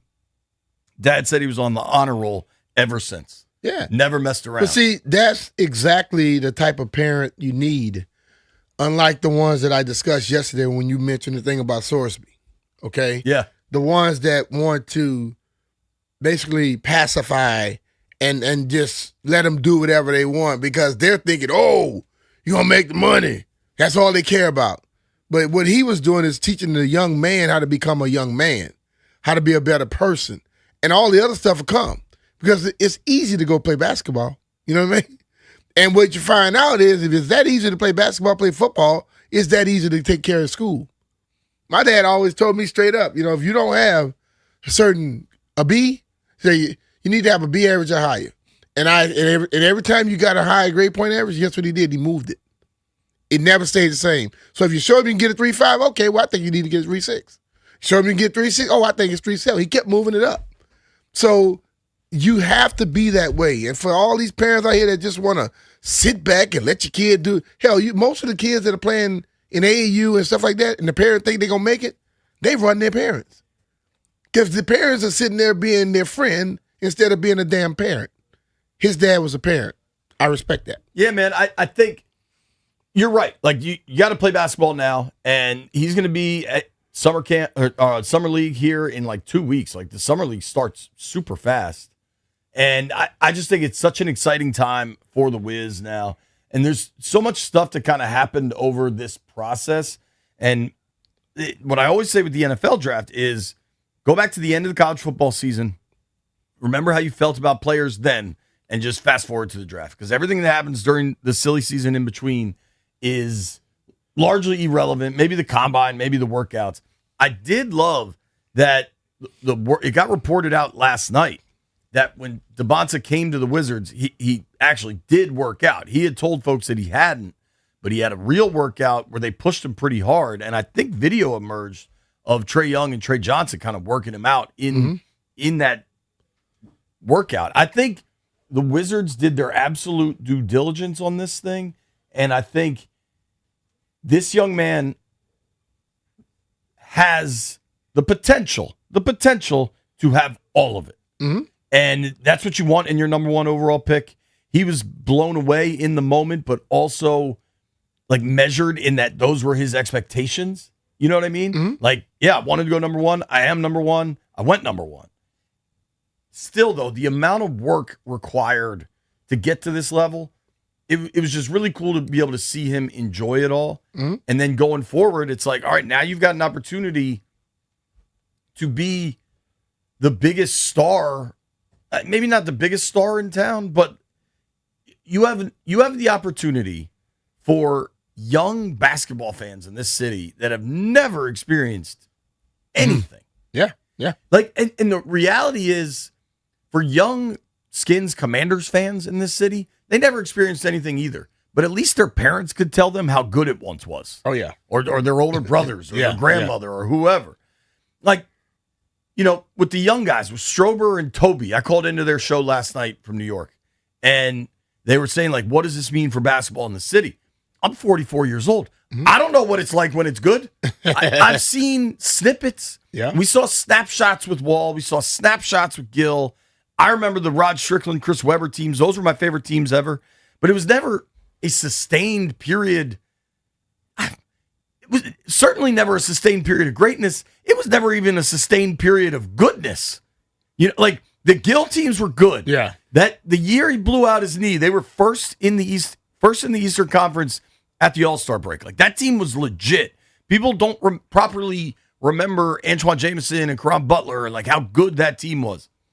However, LeBron was in Cleveland. Yeah. And maybe the Wiz could have gotten over that hump if Gill didn't blow his knee out. But I kind of doubt it because it was still LeBron. I'm with you on that one. And then the Wall and Beal teams were fun, and they won a playoff series. But, like, they were never contenders. No. And they needed more around them. Maybe they needed more time. Yeah. This feels like it could be different. Yeah, I just think that, you know, gotta let it come. Let it come together. I mean, you got a point guard who many people believe is as good as any when it comes to assisting, throwing the lobs and all that. Anthony Davis, when he's good, he's as good as anybody when he's healthy. AJ DeBonson is supposed to be that generational type guy. He comes in, and you have a lot of pieces on this team, Sarr and all those guys, Koulibaly, where young guys that you think can make you a better defensive team. And as I say all the time, you know, people like to sit up here and start talking about certain players playing defense. Well, that's not what the league does. Okay? Especially not in the but regular those season. teams that show a little interest in it and begin to focus on it, guess what they do? They win more. So if they could come out here, yes, you have the chance to be great offensively, but if you could just be better than others defensively, you give yourself a much greater chance of winning on a consistent basis. So that's what I'm looking forward to. I understand the hype and all the happiness when you make the pick, but let's see what we're gonna do now. Let's work and win. How about this? The great David Aldridge must be listening to the show. He just texted something I didn't get to experience, and you weren't here. He said, "Bro, it was great. I expected the Bullets in the finals in the 70s." Like, I mean, imagine operating that way. Hey. Like, honestly, the only time in when I was a kid, a little kid, the Skins were great. And it was, I remember, you know, the 91 Super Bowl, I truly believe changed my life. I became obsessed with sports, and on a very long and meandering path, I ended up kind of working in sports, right? And then Gibbs retires after the 92 season, and things fell apart, but there were still these high outsized expectations for the Burgundy and Gold. But outside of they still live. Outside of the 99 team and maybe Gibbs 2.0 playoff team, like, those teams were not contenders. There would be these flashes. We had the Robert flash, we had the Kirk flash, and right now we've seen the Jaden flash, right? Yeah. Certainly the hope is that that's not a flash, that's going to continue, and last year was a downturn due to injuries, and they've changed a lot of things. But in my lifetime, the Nats had that run where Nats were like a playoff team for almost a decade, and you wonder if they can break through, and baseball's fluky, and they broke through. But that has since kind of been torn down, even as enjoyable as this Nats season is. The Caps are the closest team you got to, like, yo, these are legit contenders for 15 years or whatever. Hell yeah. And I don't know what that will feel like if the NBA team gets like that. Well, you know what it feels like because you've seen other people do it, and it comes naturally. I mean, when I've seen it in other cities. Yeah, but when the Nats went out there and got their championship, and when the Caps finally got theirs, it didn't seem like it was like Their strange best to you. year. But I'm saying Yeah. you go out there and you see it and you want more of it. I just want them to be consistent because the way you get to the dance is you keep getting involved. You know, you can't be the prom queen if you're not at the prom. Dude, you know what I mean? So if you never get invited, then that's a problem. If they could find a way to always be in the playoffs, that's when you start having those type of feelings and you can feel that opportunity. When I got here, I remember before I got drafted, my coach, Barry Wilson, he said, Burgundy goes in the Super Bowl every 5 years. So if you're in the Super Bowl every 5 years, you mean in the playoffs all the time. I got here, they had been there in 87, but boom, 92, we right back in the Super Bowl. So I was like, 97, we'll be going back. It doesn't work like that. Right. Right. Like in the NBA, you look at teams that have a true the word superstar gets thrown around far too often in the NBA. And I think a lot of that is their own fault with the supermax and the contract structure and all that, right? But like when you and I can name how many teams would you say are real title contenders next year? For NBA. NBA. Thunder. Spurs. Hey, the Heat might be with the stuff they got now if they can get their stuff together. But the Thunder, Nuggets. the Spurs. Gotta say the Knicks at this point. You throw the Knicks back in there. You need a star player for it to work. Yeah. Like to be in the conversation where, this team could pop. Like if Joker wins another one next year, they get the right supporting cast, guys stay healthy. Is that a surprise to anybody? No. No. You need a star player, but I think what you need in the NBA is a closer. You know, and it sticks in my head. John always say, everybody care about who starts. He said, watch who the coach put on the court at the end. Who did the coach have enough faith in to put out there offensively and defensively with that mindset to go finish a game? That's the ones that that's the glue of your team. So if AJ DeBonza is not expected to be the big glue because he got people around him right now, down the stretch, he needs to be that type of mindset. Give me the damn ball. 100%. One thing I really like about him, especially at the college level, where, he can probably get his shot off with ease and doesn't have to go to the rack all the time. He got to the free throw line a lot. Mm-hmm. Like, I love that mindset, and I think that will continue. If you look at some of the advanced metrics, Chase Hughes did this deep dive looking at Boozer, DeBonza, and Peterson's numbers, and man, it's certainly encouraging stuff. Here's what I want to do. I want to open the phone lines up, 800-636-1067, 800-636-1067. The Wizards took A.J. DeBonza, number 1. That's the number 1 overall pick. He's now going to be playing at Capital One Arena. How fired up are you? Did they get it right? You think they should have done something else? It is your turn to weigh in. A.J. is a Wizard.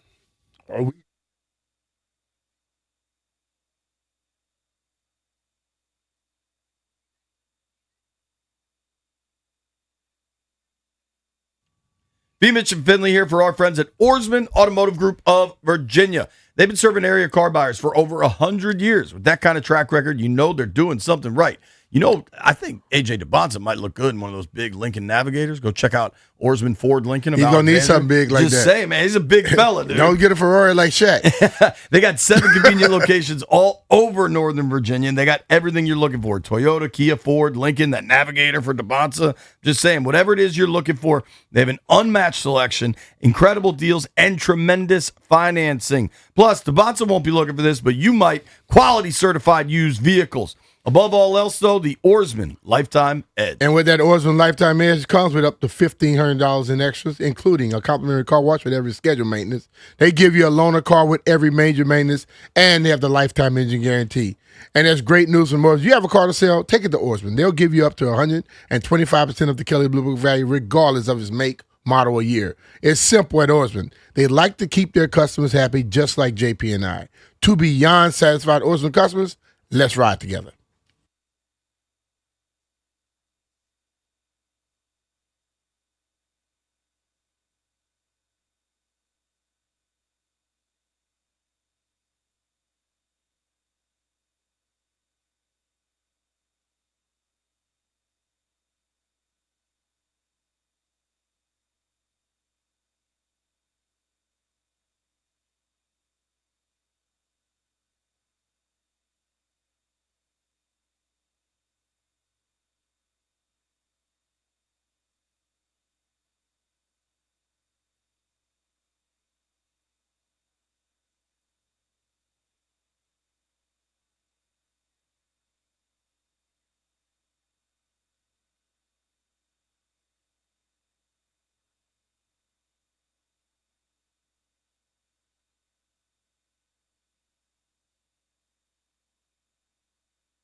AJ DeBonsa, Kansas guard Darren Peterson, Duke forward Karen Boozer, and North Carolina forward Caleb Wilson were all projected as the top 4 prospects in this draft. And that's exactly how it went down last night. DeBonsa to the Wizards first overall, then Peterson to the Jazz at 2. The Grizzlies selected Boozer 3rd, and with the 4th overall selection, the Bulls took Wilson. So what do the Wizards get in DeBonsa? They get an athletic 6'9" forward with a 7-foot wingspan. He arrived at BYU last fall as an elite prospect, and he did not disappoint in his single season with the Cougars. He's a dynamic, multi-level scorer and led the nation as a freshman with 25.5 points per game, while shooting 51% from the field and just over 33% from 3 on 4.2 attempts per game. He's got superstar upside, and now he is Washington's #1 overall pick, the first since John Wall. From the Crop Metcalf 5-Star Sports Desk, Savannah McCann on The Fan.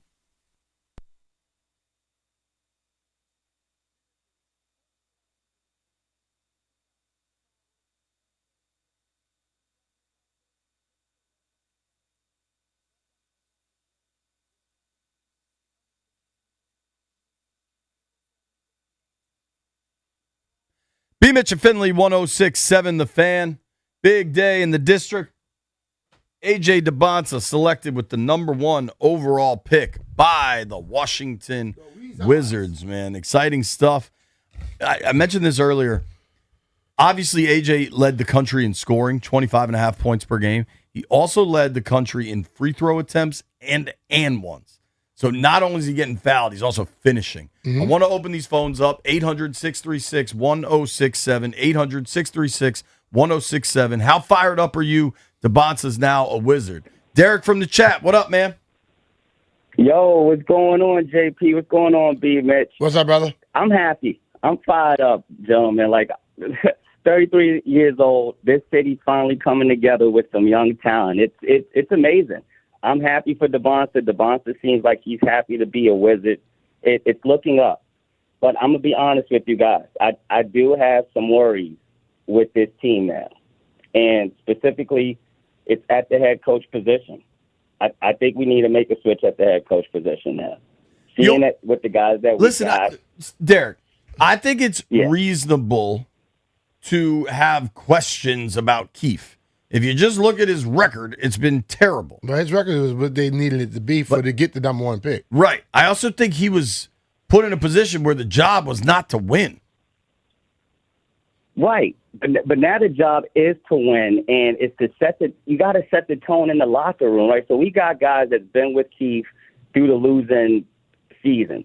And it's a culture, right? We talk about culture in the locker room. We talk about culture all the time. There's this stench of losing that comes with Keefe. He was supposed to do his job, and it was losing. He did a great job at it. Now it's time to win. Does he deserve a chance? Probably. But at the same time, we've got a prodigy on our hands, and we don't really have time. See, I see it totally different. I was at some of those games when they're winning with those young people, and then they just bench the people that was cooking. They won't be benching those people now. And just making that move without pulling people off the court when you're winning or when they're scoring, that won't happen anymore. But you know what? That wasn't Keefe by himself. That was the directive he got from up top. Don't play them. So I think he can still win. The Keefe situation is interesting. We're going to take your calls. Hit us up, 800-636-1067. The Keefe situation, I hear you, because on the surface, his record is 43-160 in 2.5 seasons. Yeah, but CJ, he wasn't tasked with winning. winning. Look at his record. I agree. I know, because they were trying to get the #1 pick for the last 2 years. They got it. He did what they wanted him to do. He understood the assignment. I went to games. I saw Bub one night just cooking. Bub didn't play in the fourth quarter. You see Alex Sarr balling. He don't play 8 minutes left in the game. They end up losing the game. You can see the talent they had, but you can see what they were trying to do. Listen, the bald head, tall, skinny dude, the one that the commissioner that runs the NBA, Adam Silver. He never said nothing about the Wizards tanking. He should have been sitting with me. You could see what they were doing. You know, they just knew how to do it. But I'm telling you, that man was doing what he was told to do. I believe if he doesn't make those decisions, they win more games. He also has been a development guy throughout his career. He started in San Antonio working under Pop. When Presti left San Antonio to go start up Oklahoma City, he went with him to OKC. He worked with Durant. He worked with Harden. He comes back. He goes to the Knicks when Phil Jackson goes there with Derek Fisher coaching, I think. Then he goes back to the Lakers, goes back to OKC. He worked with SGA to develop his game. Like, this dude is a development coach. Yeah. And I think that's what the Wiz need. At some point, that switch has to flip, right? Like, you now have the number 1 overall pick. You now have signed Trae Young. Presumably, Anthony Davis is going to be part of this thing. I do think, B, do you think the winning has to start now? The competitive side of this has to start now? Yeah. If those 3 guys that you just named are on the court, we haven't even named the other young players. With everybody else they have, yes, the expectations has to go up. You know, but the whole thing about it is let's have some fun with what we have right now. It's like we are always looking to make another step. Let's see what happens a little bit. Totally. We're gonna take the phones if you want to hit us up. I do think.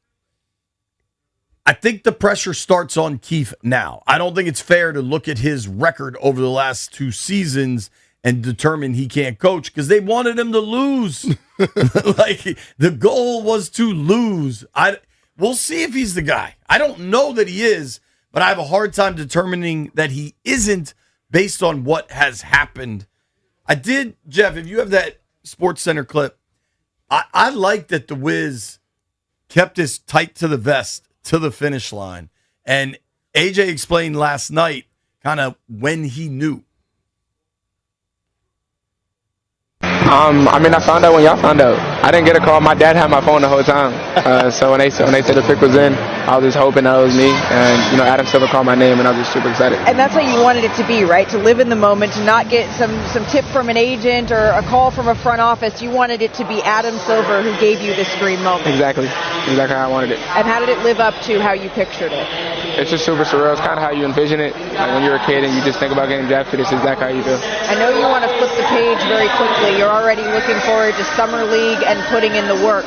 Who is the Washington Wizards? Who are they getting? And how are we going to be talking about you 10 years from now? They're getting a super versatile player. Just willing to play multiple positions, guard multiple positions, but do whatever it takes to win. Just a coach's dream, I think. What do you think, AJ, that you need to improve upon as you mature as an NBA player? Probably just off-ball defense, just being more engaged and just consistently working on my three-point stroke. There you have it. Off-ball defense, get better from 3. Yep. Don't lose any of that athleticism and the ability to get to the hoop. But he's just scratching the surface of who he is as a player. I think it's a wildly exciting time. Brief aside, Brian, Adam Silver's a weird-looking dude. Yeah. I don't know. I don't know what we can do there to help. He's like he could be an alien. He has. It was the guy. It was the guy with the little head up in. Was it with the little alien movie? I think. Oh no, it was Men in Black. Men in Black. Yeah. With the little bitty head. That's how he reminds me of him. Let's go to Josh. Josh is in North Carolina. Josh, what do you think of? I don't know what button I just hit. Josh, you there, dude? Yes, sir. Yes, sir. How fired up are you? I'm fired up. My mood was kind of ruined when I watched Brad Lord ruin the Nats game with 2 outs, but I had a great time during that draft.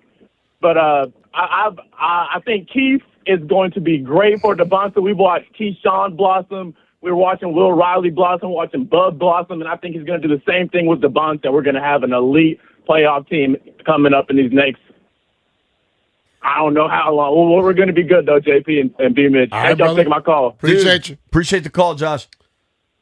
There is a real sense of optimism. Do you feel better about Anthony Davis playing for the Wiz this fall? I do now. I do too. Because like when you had the signing of trade and all of a sudden you go get the number 1 pick, he say he wants to see what they were doing. They've shown you what they're trying to do. Guess what? You could be the final part. I get so sick of people saying, go put it together. Then I'm going to come there. No. I want you to be a part to build the thing. You be a part of the foundation. That's what you need to do, not wait till the damn whole house is built. And I thought about what Derek Fisher said yesterday, that when you're a really good player in the NBA, there's this kind of career arc where you're the guy and it's incredible. And then Father Time's undefeated. And then all of a sudden you become maybe what he said, the unk in the room. You become the OG in the room. And once you accept that, that can almost be just as fun when you're helping other young guys develop. Yeah. Like, I don't know. I don't know this answer, but if AD is locked in and wants to be part of DeBonce's development and show him what he knows, they're different players, but there's similarities. Hey, like, man. how cool could that be? Listen, if you play in this league long enough, you can help out guys in other positions. You've seen it. You've seen the guys that came along and screwed up. You've seen the guys who blossomed. You could give them some advice to help them out. Andre is in Alexandria. Dre, how you feeling about the pick? Well, I like the pick. I mean, but I just got a feeling that the Wizards aren't done yet. They're going to make some trades because they know they have to get Alex Sarr some help in the paint. He can't do it by himself. And I think I would be shocked if AD and Koulibaly don't get traded. I think Bilal's getting traded too. I'll be shocked if they both still on the team after it's all said and done. I don't got AD playing that one down with us. If I was the GM, he's gone already, and he don't want to play for us. But sorry, Wouldn't you have traded him last night then? Not really, because I'm telling you, the man is smart. He knows what he's doing. He's not going to make an impulse decision. He got a plan, and I don't see it. I don't see AD playing one down with the Wizards. Not one play. Appreciate you, I don't Dre. see it. We'll see, man. All right, man. I do love how he kept saying he's not going to play one down with the Wizards. I did enjoy that. Phones stay open. I did talk to somebody last night in Brooklyn. I was asking folks about the Trae Young contract. And by and large, from the NBA people I talked to, they said, was it a slight overpay? Maybe. But it really doesn't become an issue till year 3, or if he opts in and then it's year 4. And you got to remember, by the time you get to those years, the cap has gone up. The money he's making doesn't seem to be that crazy anymore. And then I saw this tweet last night from @WashedWiz. And I didn't think about this at all, but I had a conversation last night with this dude who was like, listen, man, these guys are thinking now and 3-4 years from now. Like they have a series of simulations and situations they're considering. You know that the timeline, it sure seems like Seattle and Vegas are going to get NBA franchises, right? And honestly, the NBA being at 30, it could easily get to 32. Like, one of the problems for the NFL expanding, there aren't enough good quarterbacks at 32 teams, let alone going to 34. But the NBA, there's enough good players. People are playing basketball all over the world. They can easily get to 32. So you know what would happen in the 2028 offseason, 2 years from now? An expansion draft. Yeah. You know what like? And you know what might sell some tickets in a new city?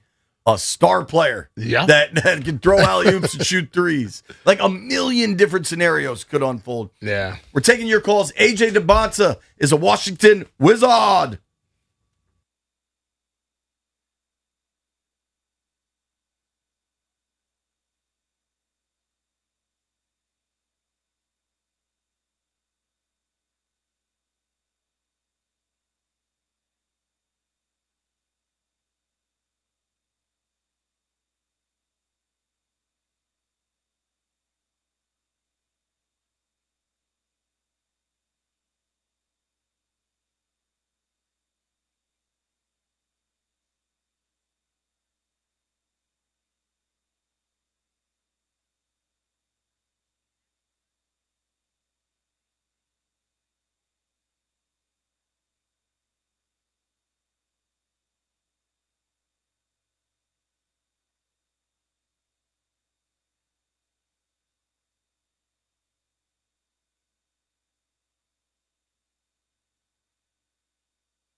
Yes.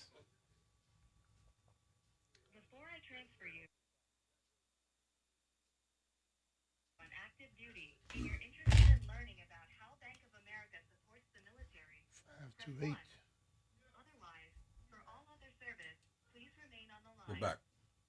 Go take it out there. B. Mitch and Finley, 1067 The Fan. Shout out to Pop Tarts. Some days you just need a Pop Tart. I'm hungry. Haven't slept much. You know one of the wildest things about working the NBA draft? What? I've gotten very used to large humans working in the NFL, being in locker rooms. Mm. The NBA draft is just crazy how tall everybody is. Like the They're tall height. people, dog. And it was Why are you shocked? I wasn't shocked, but like it's just such a constant reminder of the height. Yeah. And that's why NBA players stand out more than any other group. Mm-hmm. Like, also, I got to say, as a group of young men, just because I happen to be like, you know me well enough, kind of my reporting style, if you will. I like to lay back. I like to kind of position myself in a spot where I know everybody's going to be walking around and just see what happens. But I'm not looking to insert myself into conversations or anything. I just like to watch things unfold, right? Mm-hmm. So I kind of ended up positioned at various times where all these players were walking by me and going by and dapping each other up and saying congrats. And it was a really impressive group of young men. Now, everybody should be pretty darn happy on draft night, too. Hell so yeah. maybe If you're not happy then, what the hell? Maybe I'm catching them at the right time. But the funniest interaction I had last night was White Brian was high on this kid, the Iowa kid, Sturts, right? Am I saying Stritz? Sturts. And he was the only dude that walked by that, like, I kind of saw eye to eye with. I bet he's 6'1", right? Like, I'm a little under 6 foot, but like we were kind of there. You know what I mean? And he was very cool. And I said to him, I was like, man, you killed my Terps. He goes, yeah, we got one off him though. So it was, it was just a very cool, easygoing night. And I think a lot of that tone was set early. Like Cam Boozer walked by and couldn't have been like a nicer, more humble young man. Mm-hmm. All these players, the one dude, and I sent you a picture of it because it kind of stood out to me. Acuff. Yep. Your boy, saying falls is perhaps unfair. Goes 7th, and 2 guards go ahead of him. Well, Peterson was going ahead of him, but Wagler and Mikel Brown from Louisville, that was kind of the bunch of people that I think the expectations were Acuff would go 5th, ahead of Wagler, ahead of Brown. Mm-hmm. And I've never met Darius Acuff, so I can't say definitively, but I know people, I've seen athletes. He seemed a little disappointed. Yeah. I don't blame him. I think that's dangerous for everybody else. Yeah. That dude can play, man. He can fill it up. And I know the other guys have more size than he does. They list him at 6'3 and a quarter, 6'3 and a half. Mm-hmm. Standing next to him. What's he doing? Standing next Trying to to him take the last hat night. off. I'm not sure he's 6'3 and a half. He didn't. I could see if the size was a concern. But the other, I mean, there were a few, not to say shocking things, but surprises. How about Marez Johnson being the first Michigan dude off the board?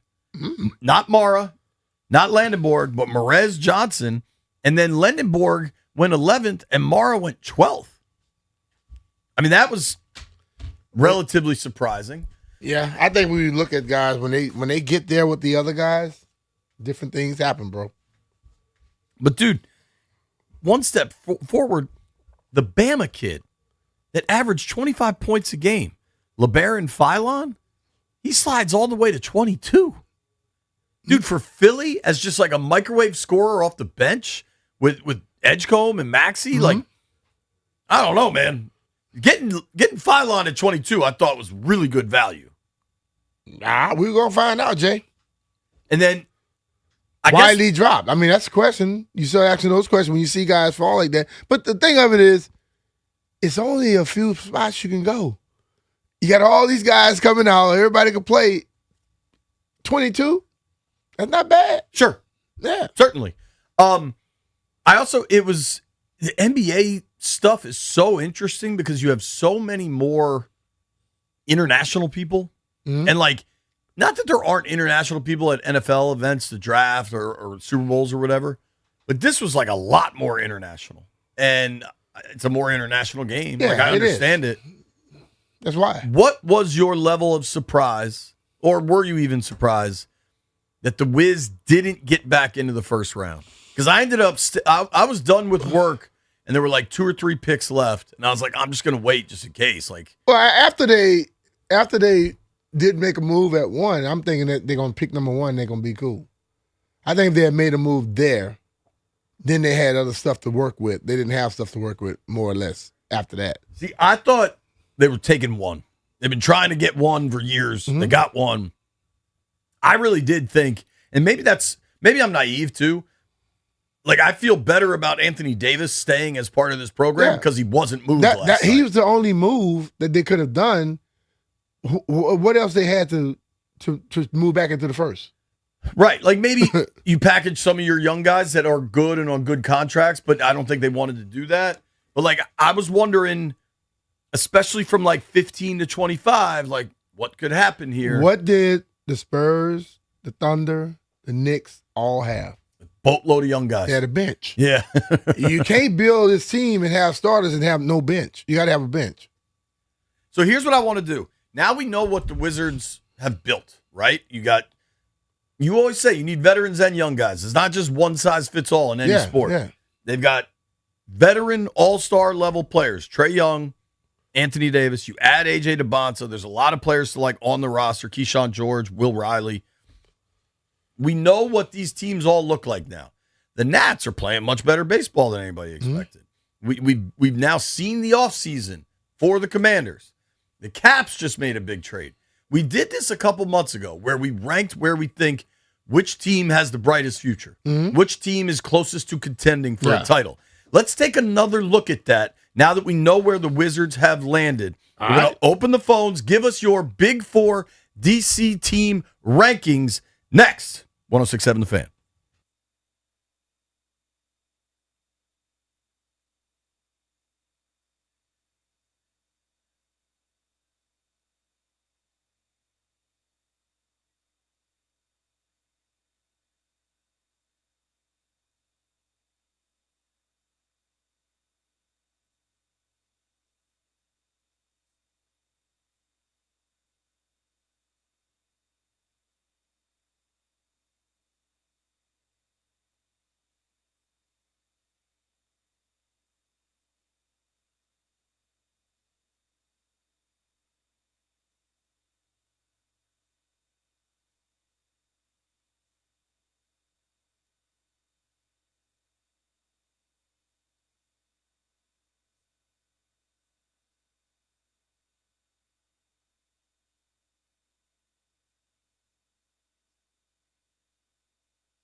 This sports update is brought to you by Oarsman Ford of Alexandria, or as they like to say, let's ride together. Who is AJ DeBonza, the BYU freshman that the Wizards selected 1-1 in the NBA draft? Here's a snippet from a scouting report. In short, there is little not to like about DeBonza's NBA prospects. He projects to slot in as a multi-tooled offensive weapon from day one and possesses the drive and upside to develop as a defender and a three-point shooter. If he does, he projects as a multi-time All-NBA selection as a pro. So Wizards fans, you should be very fired up right now. And the Capitals made a big move acquiring Jordan Kyrou from the Blues in exchange for Connor McMichael, forward Milton Gastrine, and the 16th overall pick in the 2026 NHL Draft. Oarsman Ford of Alexandria keeps their customers happy by offering great deals on the area's best selection of new Fords, each backed by the Oarsman Lifetime Edge, featuring up to $1,500 in extras. As they say at Oarsman Ford of Alexandria, let's ride together. From the Crop Medcap 5-Star Sports Desk, Savannah McCown, the Fan.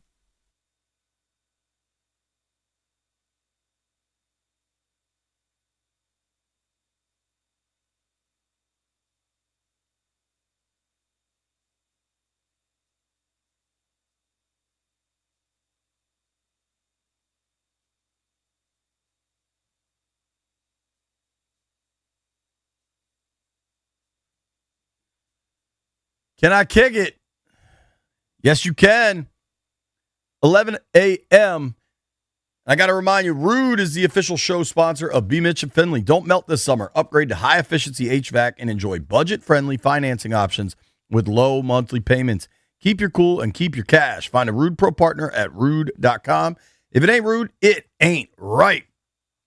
So we did this exercise a few months back about there's so much excitement with the local teams right now that are young and on the upswing, right? We don't know how high anybody's going to swing, but I think if you looked at the big four in town, Commanders, Caps, Nats, Wiz, there's real excitement for all of them, right? And I think because of that, maybe you could argue which team has the brightest future, the highest ascent here. But now that we know what the Wiz have done in re-signing Trae Young, drafting AJ DeBonza, and it sure as heck seems like Anthony Davis will now be a part of this program, at least for some period of time, I thought it's worth revisiting where we are with those rankings. Caps still have Ovi. Commanders have Jaden. They got new offensive coordinator, new defensive coordinator. Nats are playing way better baseball than anybody expected, even with a gut-wrenching loss last night. And their minor league system looks to be performing at a high level. So let's revisit it. I'm going to start with my guy, Easy E in Rockville. What's up, Easy? Hey, what's going on, B-Miss? What's going on, JP? We're good, bud. Where you got the ranks? All right, I got it like this. I still think the Cats top everybody.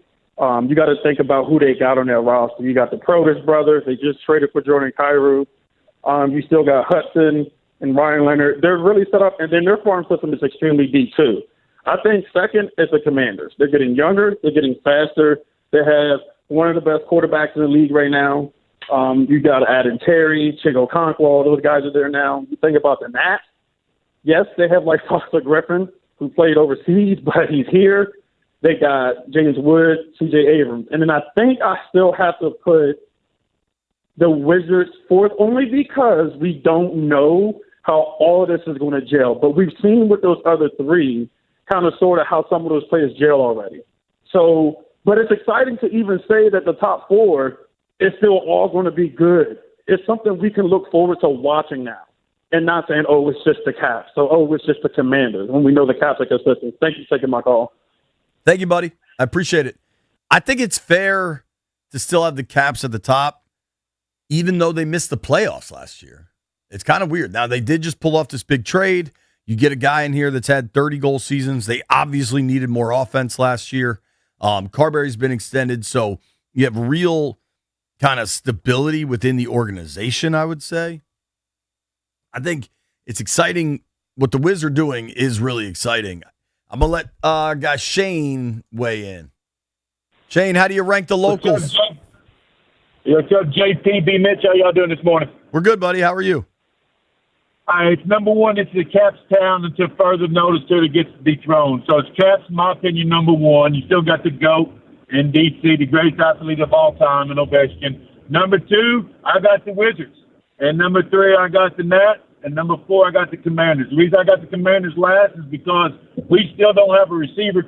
I mean, we got Terry, right? We still got questions on that defense. We still got offensive coordinators new, a defensive coordinator new. The defense is still a question mark. Yeah, we're young and faster, but yet it's harder to rebuild in football than it is in basketball and baseball. All we need is an arm in baseball, and right now basketball, we just got the number 1 pick and we go from there. But right now, this is still Caps town. Go Caps. Appreciate it, Shane. It's a good call. I think what's crazy and different than any other time we've done this, I think you can make a legit case for any of them at one. Maybe not the Nats to me, but because I think baseball, like if you're talking real contender status and like trying to play in October, you got to spend money. And we haven't seen a willingness to do that. But the Nats are playing way better baseball. I think doing this now, what's different with this exercise right now is that it's all full of optimism. Like you can make a legit case for any of these teams. I'll give you my list. 800-636-1067, 800-636-1067.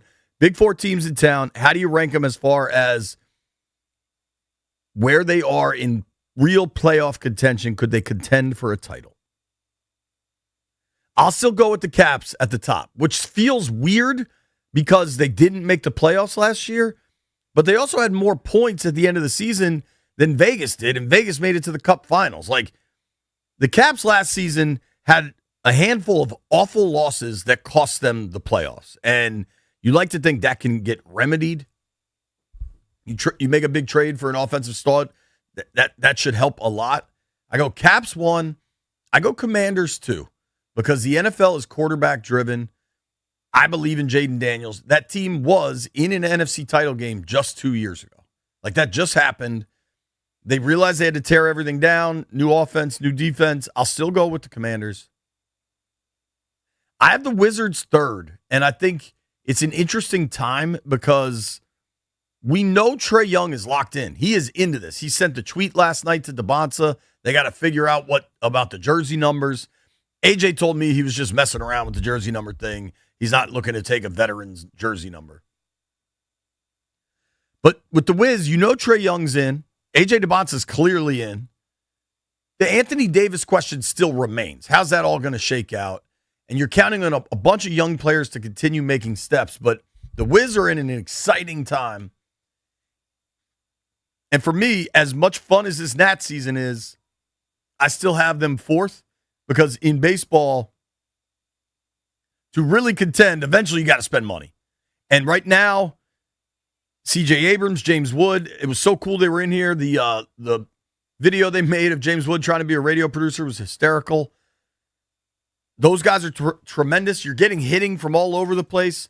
But, like, I have a tough time going higher with the Nats until, 1, we get some resolution with the labor strife, but 2, either the Lerners re-engage in spending or they sell the team.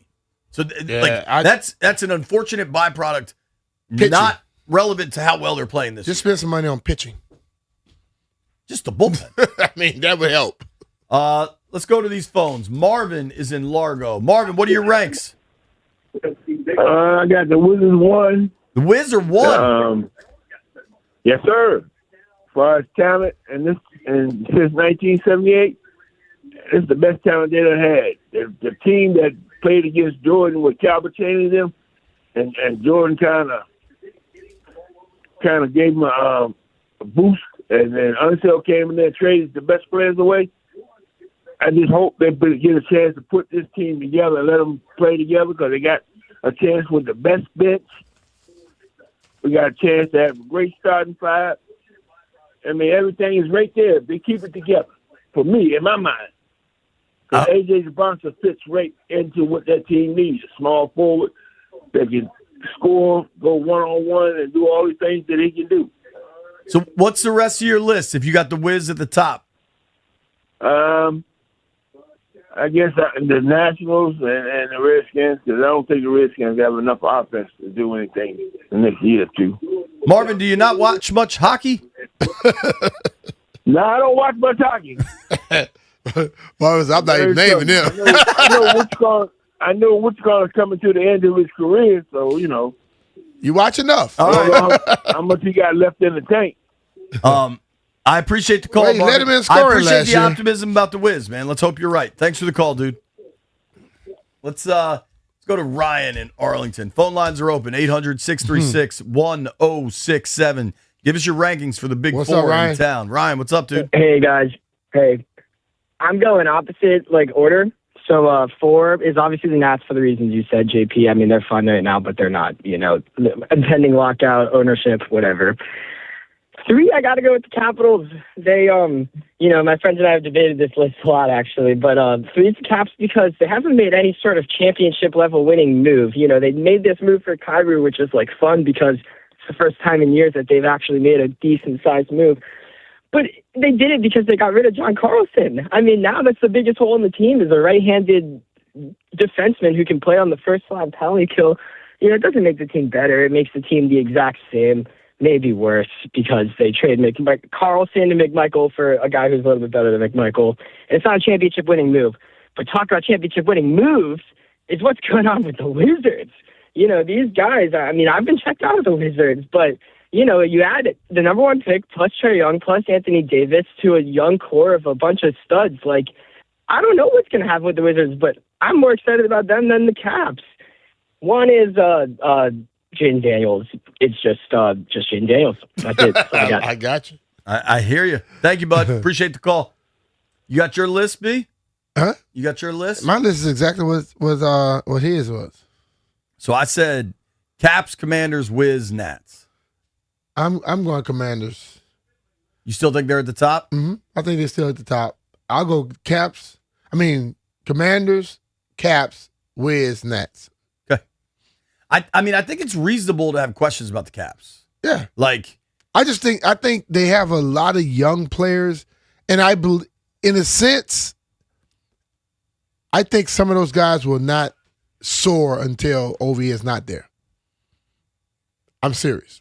It's just that's the way it is. When you got a guy of that stature, some guys just never ever they grow completely until that person is out the way. Sure. Yeah. I think that's fair. I think for the Commanders, man, it's tough for me to put them for a period of time I would have said number 1, no problem. But there's so much change this offseason, I got to see some of it. You know what I mean? Yeah. I mean, I understand that. I'm just saying. Especially defensively. I look at the talent level. Having a quarterback is a game changer. I look at the talent in level defensively. I keep saying, everybody that asks me, man, what you think going to help Jaden? I say a better defense. If he don't have to feel like he had to score 30 points every game, that makes the offense a lot better. I just think that they can get there a lot quicker because I understand the coaches, okay? New offense coordinator, new defense coordinator. But you know what made coaches look good? Players. Damn good players. Let's go to Fred in Bristow. Fred, what's your rankings, dude? Well, I'd have to go with the Nats as number 1. I'd go with the Capitals as number 2. I'd go with the Commanders as number 3, and the Wizards as number 4. Why the Nats at number 1? That's I would ask that question. The main reason I'm going with the Nats as 1 is because it's the fact that they have an incredible offense, and I think it's one of the best offenses in the league right now. Statistically, as far as their hitting, on base percentage, the whole works. They're lacking a little in the pitching, but if they can tighten that up a little bit or pick up a real good pitcher, I think they could go all the way. Can I ask you something, though? They have enough talent. What gives you – I want to agree with you, dude, because the offense is fun to watch. But what gives you the impression that they're going to add? I'm sorry, could you repeat that? What gives you the impression that they're going to add the pitching they need or something? Well, that I don't know, whether or not they can make a trade for a good pitcher. But I do know that even with the pitchers that they have, They have that ability to shut out people. The only problem is they haven't been consistent. And if they can get to a consistency that's needed, there's nothing, even with the talent they currently have, that would stop them from going all the way. I'd love if you're right, Fred. I love your optimism, brother. The offense is certainly getting it done. They lead the majors The in offense runs is scored. excellent, but they don't have 5 legitimate starting pitchers. And the pen is awful. Let's keep these phone lines going. I want to get the Jeff and the Stallion and boys to chime in. Ricky is in Maryland. What's up, Ricky? Yeah, what's up, JP? How you doing, business? What's up, bro? Yeah, according to how I see it, my list would go something. My list would be the Commanders first, the Wizards second, the Capitals 3, and then the Nationals are years away. All right. I think that's.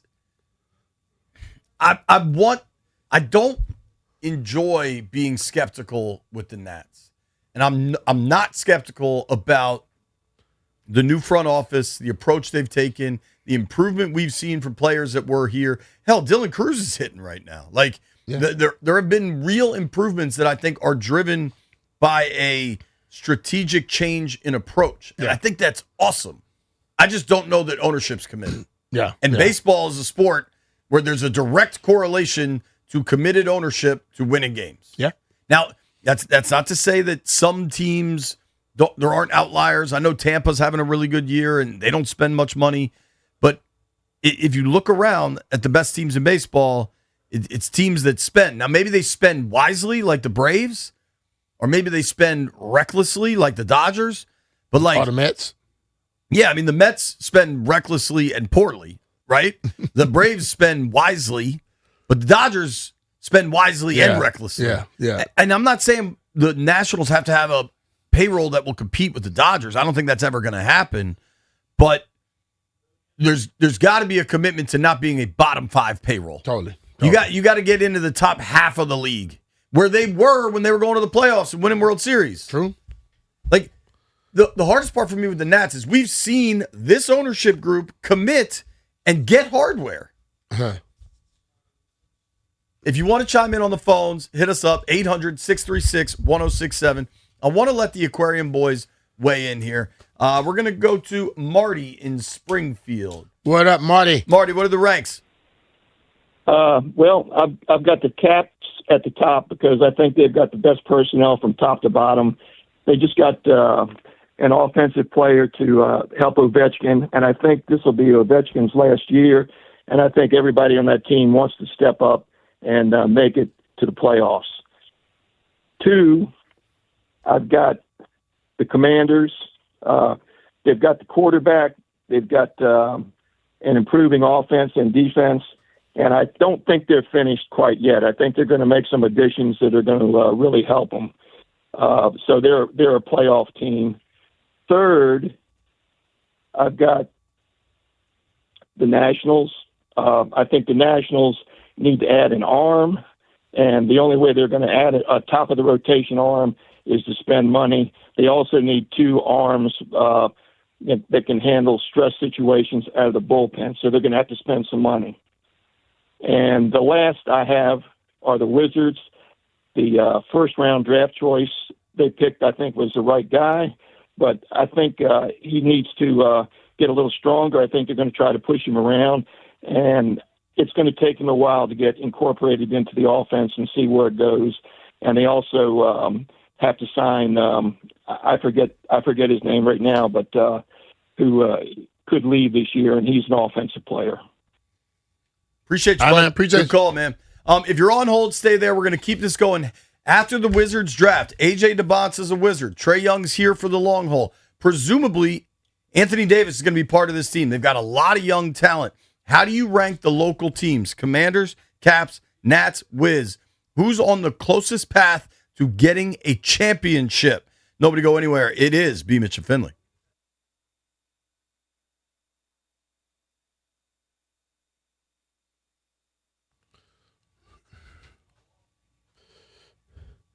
Hey, it's B. Mitch here. And if you're still rocking those tired old polos with floppy collars, it's time to upgrade this spring like I have. Check out my Collars & Co. right here. Collars & Co. give you that crisp dress shirt look with the comfort of your favorite polo. I wear mine to the studio like I am today, out on the course, or I even layer it with a sweater or a blazer for a night out on the town. No wrinkles, no dry cleaner. Just throw it on and you're good to go. Head to collarsandco.com or their store in Bethesda Row or Reston Town Center to get squared away for any day. It's an easy win.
This sports update is brought to you by Orsman Ford of Alexandria, or as they like to say, let's ride together. Who is AJ DeBonza, the BYU freshman that the Wizards selected 1-1 in the NBA draft? Here's a snippet from a scouting report. In short, there is little not to like about DeBonza's NBA prospects. He projects to slot in as a multi-tooled offensive weapon from day one and possesses the drive and upside to develop as a defender and a three-point shooter.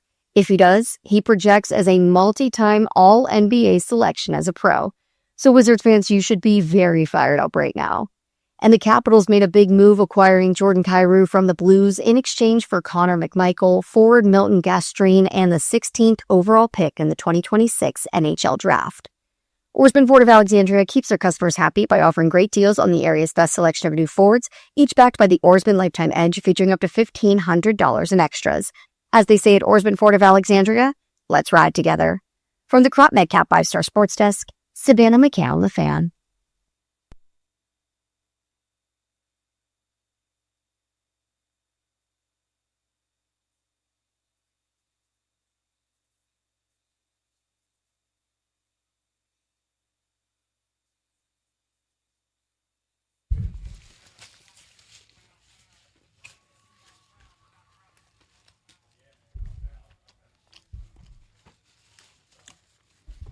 B. Mitch and Finley, 106.7 The Fan. Right now, we're taking your calls. The Wizards have added A.J. DeBonza. This is one of the most exciting times for Wizards fans probably ever, honestly. It's funny. This had me For the young ones, definitely. This had me going down a rabbit hole, man. The most exciting time in my life as a Wiz fan was 97 when you had Weber, Jawan, Rod Strickland, Tim Legler. It was Rasheed Wallace, Ben Wallace, and then they just broke that team up. Michael Jordan, now granted, the Bulls swept the Bullets then. That's when it was a 5-game series. They swept them in 3. But Jordan, after that game, came out and said, that's the team to watch in the Eastern Conference in a few years, the Washington Bullets. And that was the most exciting I ever was about the Bullets and the Wizards in my lifetime. Just knowing they had a true generational dude in Weber. And I don't know. I sure as hell hope that's who they got in A.J. DeBonza. The fact that D.A. kind of made that comparison the other day in his columns has stuck with me. Mm-hmm. I want to take these calls. Which team do you feel the best about of the Big Four in town? In town? Caps, Commanders, Nats, Yeah, Wizards. you better say Big Four because, people be, why you didn't add this team? Why you I'm didn't add that saying team? Big Four because I know the Defenders win the championship. The Defenders and the Spirit and the United and anybody I may be not including, I'm saying Big Four, just so we're clear. Yeah. Let's go to our guy, Los in Severna Park. What up, Los? Well, first of all, adding United to the Big Four, they Big Four of something, Big Four of phonies and Big Four of teams that need to be sold. But anyways, before I get mad, the Capitals are always going to be number one in my opinion until all of the other teams show consistency. The Wizards are going to be second because they did what they had to do. They've embraced the suck. They've done the process. They've done what other teams have done. Thank God the NBA has, forced or going to enforce things of tanking before we actually finish the process, and then it's going to be the Nationals. So that's the big three for me or the Big Four when it comes to things like that. I mean the Commanders. So by the way, before I get off the phone, JP, your Scottish family is having the time of their life. They're in partying Boston and dude. in Miami. They're partying. It's a party. Thanks for taking the call, guys. All right, buddy. See ya. Yeah, my cousins were up there for a week in Boston. I think they went for it. They happen to be in Miami now, I'm sure. Yeah. Drew is in Graysonville. Drew, how do you rank them? Hey, JP. So, one, is it the teams you're most excited about or the teams you think are closest to winning a championship? Because I think you said both. I think it kind of is both, right? Isn't the team you're most excited about the team that is closest to winning a championship? Well, you can have your own interpretation. Yeah, so I was going to answer the team I think is close to winning a championship, and I think that's the Commanders because they were one game away 2 years ago, and the most important pieces are still, on the team. So the ball bounces right, they don't get injured, they have the pieces, and they've proven they can get there. And then in that same logic, I think the Caps have a chance just because emotional, with Ovi last year, and also there's puck luck. It's a random game in hockey, and all you need is a little bit of luck at the right time, and you can go all the way. I think winning a championship, the Nats are the furthest away because they don't have the guys on the team yet. I mean, they're up and coming. They're doing kind of some of the right things, but they can't. They're not a World Series team yet. They might be a lot better than they've been, but they're not yet World Series. And then I think the Wizards are going to be exciting for a while, but, you know, we just watched the Knicks and the Spurs, and they're a long way from that level. They got a lot to prove. So if you ask me if I'm excited about the Wizards, I go, sure. You ask me if they're close to a championship, I go, well, let's see. They got a lot to show. So that's kind of my set. I think that's fair. All right. Good call. Thanks, Drew. Good to hear from you, bud. All right. Take care. Yeah, good to see you. I'll see you tomorrow. All right, bro. Let's try Tim is in Haymarket. What Tim, up, how Tim? do you rank the locals? What's up, guys? How you doing? Good, buddy. How are you? I think I'm well. I think the Capitals are in the absolute best position because they have hands down the best coach in town. I think the Nationals are second, Commanders third, and I just don't really have interest in the NBA, but I'll be rooting for the Wizards just because. How can you go the Nats in second? I think they have the best general manager / manager duo in town. Okay. They're very young and they know what's going on, and they're doing what they can with what they have now, and they really only have CJ and James. I wish Blake Butera could close out games. Let's see if he can throw strikes in the ninth inning. Might be helpful. All right, I want to let the boys in the aquarium chime in. Stallion, you are locked on Nats, so I'm curious where your list is going to be here. I'm curious if you share the concerns putting the Nationals higher that Brian and I have. I could see the Nationals winning, but I do think there are questions that have to be answered. So my number one is the Caps. Like, I think they've got a good core in place. I see the future. The future's already on the ice. The trade they made yesterday, it's exciting. You get an offensive guy in here. They're my number one. My number two is the Commanders. You got Jaden Daniels. You're going to have a chance. You got the quarterback. That's half the problem there. So I think they have the number two chance. And then I have the Nats. The Nats and the Wizards are kind of in the same category. You can put them at number 3 or number 4, make an argument. But with the Nationals, I do believe in the front office. I believe in Blake Butera, and I've seen them do it before. And that's why I lean them over the Wizards, who I have at number 4. You can tell me Bigfoot's there. I got to see it. Hold on. How can you say you've seen the Nats do it before? These guys have been here 6 months. I know, but I've seen. That was when the guy just said they got the best combination. I'm like, how do you know that? I think it's an incredibly exciting time to be a Nats fan. But what have you seen before? Well, I've seen the Nationals go on and win a championship, but I know it's a different group.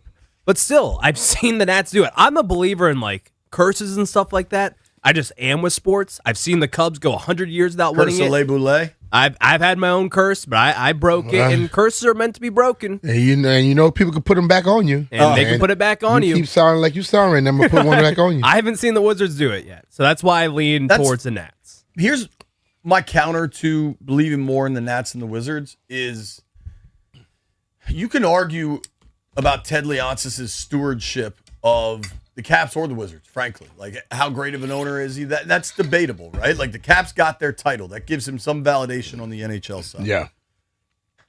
What you can't argue is that Ted's willing to spend. Like, he has spent over and over and over. Oh, he spends a lot. Sometimes too much. Yeah, like you probably some mistakes along the way in spending. Jan Mahinmi, right? Like who? Like Beal, Supermax. Like there are times the Wizards have spent bad money. Hell, 18 months from now we might say this Trae Young deal was bad. But an owner that's willing to spend will get the leg up, especially over the ownership don't want to spend at all. Of a baseball team. Do like, people at least think the NBA has the salary cap and the apron and all this stuff. Baseball, you can just spend, dog. Do they think that the young dudes that are over there running things are that good where they can overcome the lack of spending from the ownership? You have to believe that. If you are saying that they're much better, you have to say, well, these guys are so good, they're going to overcome that. It's a very fair question. And I think it's a really exciting time for the Nats, and there is young talent. But, like, Stallion, to put the Nats that high, aren't you also concerned they're about to trade C.J. Abrams? I mean, we'll see. I mean, it all goes into it, but they're playing good baseball right now. They certainly are. And I haven't seen the Wizards play good basketball yet. They're playing good baseball, but Wiz you lost score the 9 most runs teams and you in the lose, league. what, 15-9? I mean, yes, 100%. So, I mean, they have to play extremely good on one side of the ball to overcome their pitching. And I don't see teams doing that very often. So if they're not going to spend on that, they're going to have problems. I think, and I like that this is open to interpretation, right? Like it's how you want to hear and view the question. But like, if we're talking about right now results on the field or on the court or on the ice, I understand making the case for the Nats. They're playing good baseball. The Wiz were the worst team in the NBA last year. But if we're talking big picture, if we're talking a 3-4 year runway, then I think it's a different scenario. And I would like to think the Nats can be this same, if not better team over a 3-4 year window. I struggle to get to that answer. But You based don't on- have belief that they're going to spend to be able to get where they need to be. I need to be proven wrong. Yeah. I've just gotten to a point of skepticism. Now I'm incredibly impressed by Taboni and Butera and everything they're doing. Yes. But like, I'm impressed that 2 teenagers could be running this franchise. When I met them, I'm like, who are you? Jeffrey, where are you? I gotta go with Caps at 1 because they were what, game or 2 out from the playoffs last year. Then I have to go with the Commanders. We've seen how Jaden can play when he's healthy, and I believe this year is going to be a big bounce back year. Then I have to go with the Nets. The Nets, they're hitting the ball now, and then the Wizards. And the only reason why I say the Wizards is because we have not seen them with AD and Trey on the floor, AD and AJ. We don't know. Yeah, we don't know. To your point, we don't know anything with the Wiz. And one step further, we don't know that AD is going to play here or like or demand to go elsewhere. We think. So that's a fair, like, I think there's no wrong way to answer this. Like the dude Fred that called in and said the Nats are number 1. Like, I don't necessarily disagree, but you can make a case for it. I think you can make a case for or against any of these teams. I think we all, for the Commanders' perspective, are like, well, they have quarterback answered. I agree with that. There are those that don't, and then there are those that are like, they just overhauled everything. We have no idea if it's going to work. For the Wizards, we haven't seen any of it, to Jeff's point. We're counting on the upswing there. The Caps did just miss the playoffs in a sport where over half the teams make the playoffs. So it is interesting. Dub B, you want to give me your list real quick? Caps 1, Commanders 2, Wizards 3, Nats a far, far, far, far away 4. Why so far? They're going to be stuck in this dilemma for years where it could be good like this year, and do you buy and sell the farm? And if you sell the farm, next year you're going to be screwed. Yeah. So what do you do? In other words, Brian is telling you that Brian don't know what the hell he's talking about. Until there's a willingness to spend. That's what he's doing. I'm not saying top 5 payroll, but top half of the league payroll. Yeah. Like, if we knew there was a willingness to spend, maybe you get a CJ deal done. And then that eliminates one of these giant lingering questions with the Nats. Yeah. But we don't know. We don't know. I know this. I got to talk to AJ DeBonsa last night. You'll hear it next.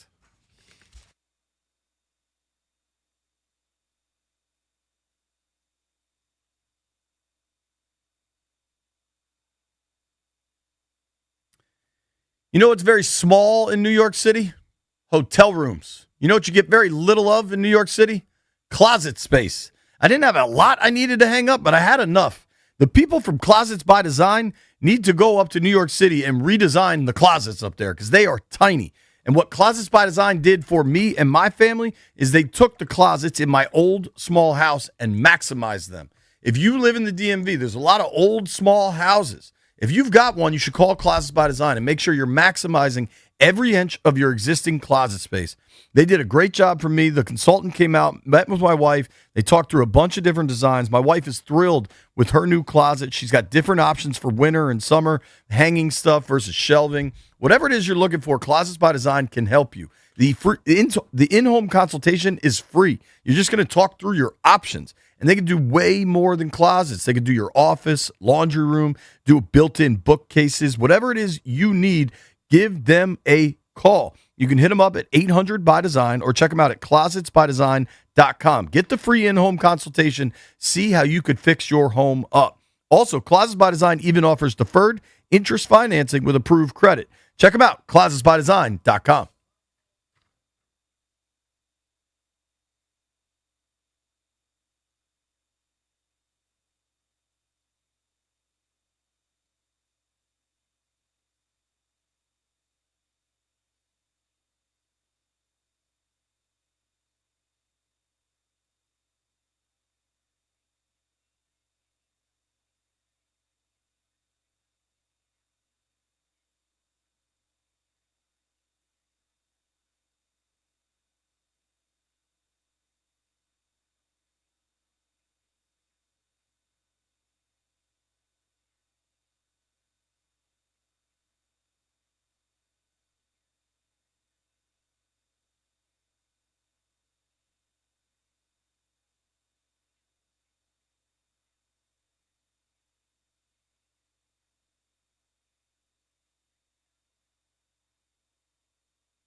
B. Mitch and Finley, 106.7 The Fan.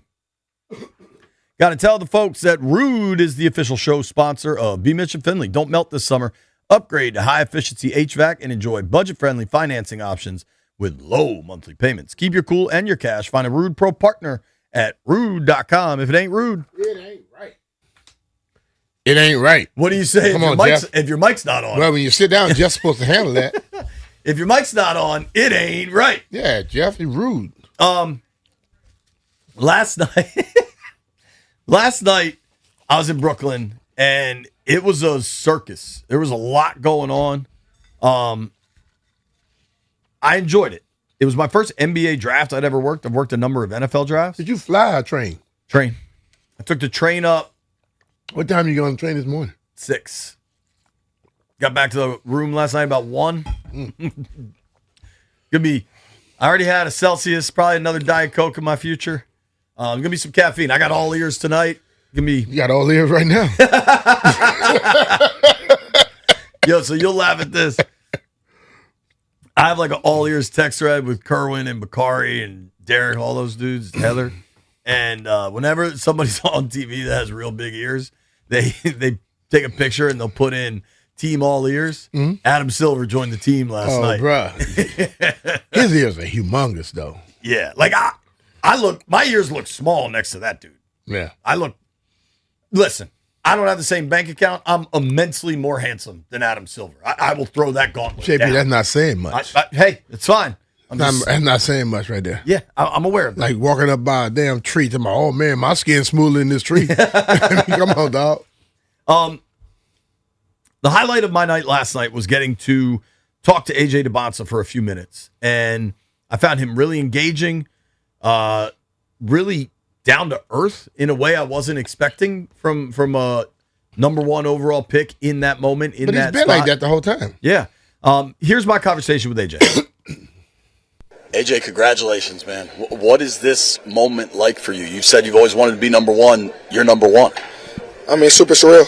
Like I said, I've been number 1 since 9th grade. So, I mean, I told myself and I told the media that I didn't plan on dropping. I didn't drop, so I'm just super thankful for the organization for believing in me. You tweeted out a couple days ago, I think it was Father's Day, a picture of you and your dad in front of the White House and you and your dad now. Were you giving us a hint? Did you know anything? No, I wasn't. I actually wasn't. I told the press conference earlier that I was going to post this original picture when I was like a newborn baby, but I was naked. So I was like, I can't post it on social media. And I clicked and I swiped, and it was him holding me. And I was like, okay, I'm going to post this. And then once I realized that it was the White House, I was like, it's already up there. So yeah, it's a great picture, and you probably made the right call with the baby photo. Yeah. What is your relationship with your family, with your father, is so important, so strong. Mm-hmm. Have you gotten to share any time with him yet and just talk about that you made it to this step? No, I mean, after that hug, the last time I seen him, I've been running around doing all this, but I'm definitely going to have the time tonight or just throughout the week to just show the appreciation. What are Wiz fans getting in AJ DeBonsa? I mean, a lot. Just super versatile but coachable. So whatever the coach really needs me to do, I'll do it. If that's offense, if that's defense, if that's anything, I'm doing it. How excited are you to play with some of the teammates? Super excited. I mean, I just got a call from Trae Young, Alex Sarr, Keyshawn George just welcomed me to the team. Played against Will Riley and Trey Johnson before in high school circuit, so I'm pretty familiar with some of those guys. Did you see Trey's tweet, or did he happen to mention the number? No, he didn't. He didn't mention the number, but I don't have my phone. My dad has it, so I don't know what's been going on social media. Trey said we'll have to discuss the number. Okay. I mean, I was trolling on whose podcast was it? Gil's. You know, I'm a respect the vets. He is Trey. Trey is 3. I was trolling about it, but I mean, if he wants to give me the number, I'll take the number. But you know, I was just trolling. That's a fair way to handle it. We'll see how it unfolds. I know you spent some time with Wale. I'm curious what he's taught you about the DMV, just kind of the area you're moving to. I've actually never had a conversation with him. Really? Yeah. Just in the commercials and stuff. Yeah, like we just did I mean, I was never with him in the commercial. They just kind of put 2 commercials together, and I wore his shoes. But he's been showing a lot of love, so I definitely want to tap in with him. I think he was here, but I didn't see him. He was here. I saw him earlier. I'm curious. You're going to embrace the Caps, maybe the Nats. I know you grew up in New England before you moved to Utah. Mm-hmm. Where are you from a football, baseball perspective? I mean, I was a Patriots fan. Well, I still am a Patriots fan, and I was a Red Sox fan. I'm everything Boston. Okay. Jaden Daniels might be texting you, too. He did text me. He texted me there at the lottery. He told me, welcome to D.C. I didn't know where I was going yet, so... But, I mean, clearly, I think he knew. So. I think we all knew. Thank you very much for the time. Congratulations, man. Just a cool, funny kid. Mm-hmm. Go with the flow. Yeah. I enjoyed talking with him. I like that he mentioned repeatedly in multiple situations that they want him to focus on defense, and he intends to focus on defense. Yeah. And I think with his size and length, that's something like you can become a That's better, a mind thing. Yeah. That's like the thing about defense, I don't care what sport it is, it's a want-to thing. You know, not people that don't want to, don't get it done. And that's a different thought process because most people grow up thinking, I got to score. I got to be the scorer. If you could stop somebody from scoring, that pushes up your chances of winning. And I also noticed this. Josh Robbins from The Athletic, who I got to talk to last night. Josh is a great dude. Will Dawkins had a comment last night about DeBonsa that he views him as a guard. He says, I think we're most dangerous when you have multiple decision makers and multiple size and length on the floor. Adding him, we're the tallest group of guards in the league. You can go big if you put DeBonsa at the 2 and you've got AD and Sarr and then maybe like Bilal. You can put him at the 1 if you want to go big. If you have the size and length of Sarr, AD, Bilal, DeBonsa, for whatever people's concerns are about Trae Young, the defender, that's a lot of length on the floor. Yeah. That helps. There can be times when you go that way, but like when you really are on the offensive push mindset, Trae's in the game running it. Totally. I'm not making comparisons to the champs, right? But the Knicks, Brunson was such a key part of their team. They could go big and try to help Brunson. Or, hell, we saw it against the Spurs a lot where they'd go with Alvarado and go fast. Yeah. And sometimes you just got to score more buckets. Yep. They got find out what your advantage is. If you get into a game and you feel the Bonza playing more, give you an advantage, put him out there. Take advantage. You know, if it's Trae, put him out there. The thing about it is too many times I think in basketball you feel you got to do the same thing over and over again. No, you can't. You got to switch it up some. Coming up at 1 o'clock, we will talk to the voice of the Wizards, Chris Miller.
This sports update is brought to you by Orson Lincoln of Alexandria.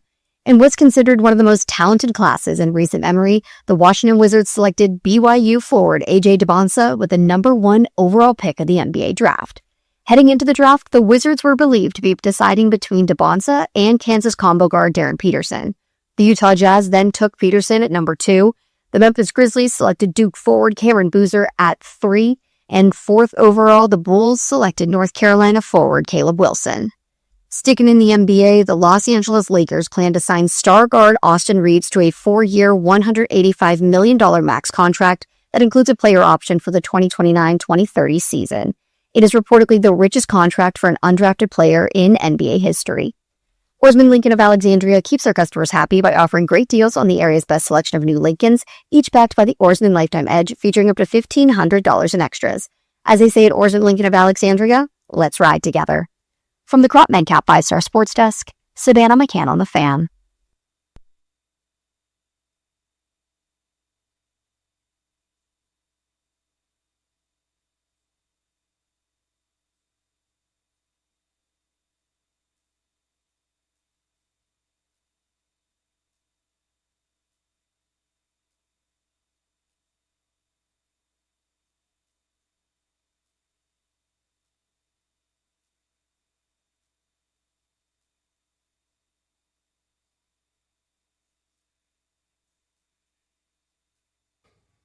Get low.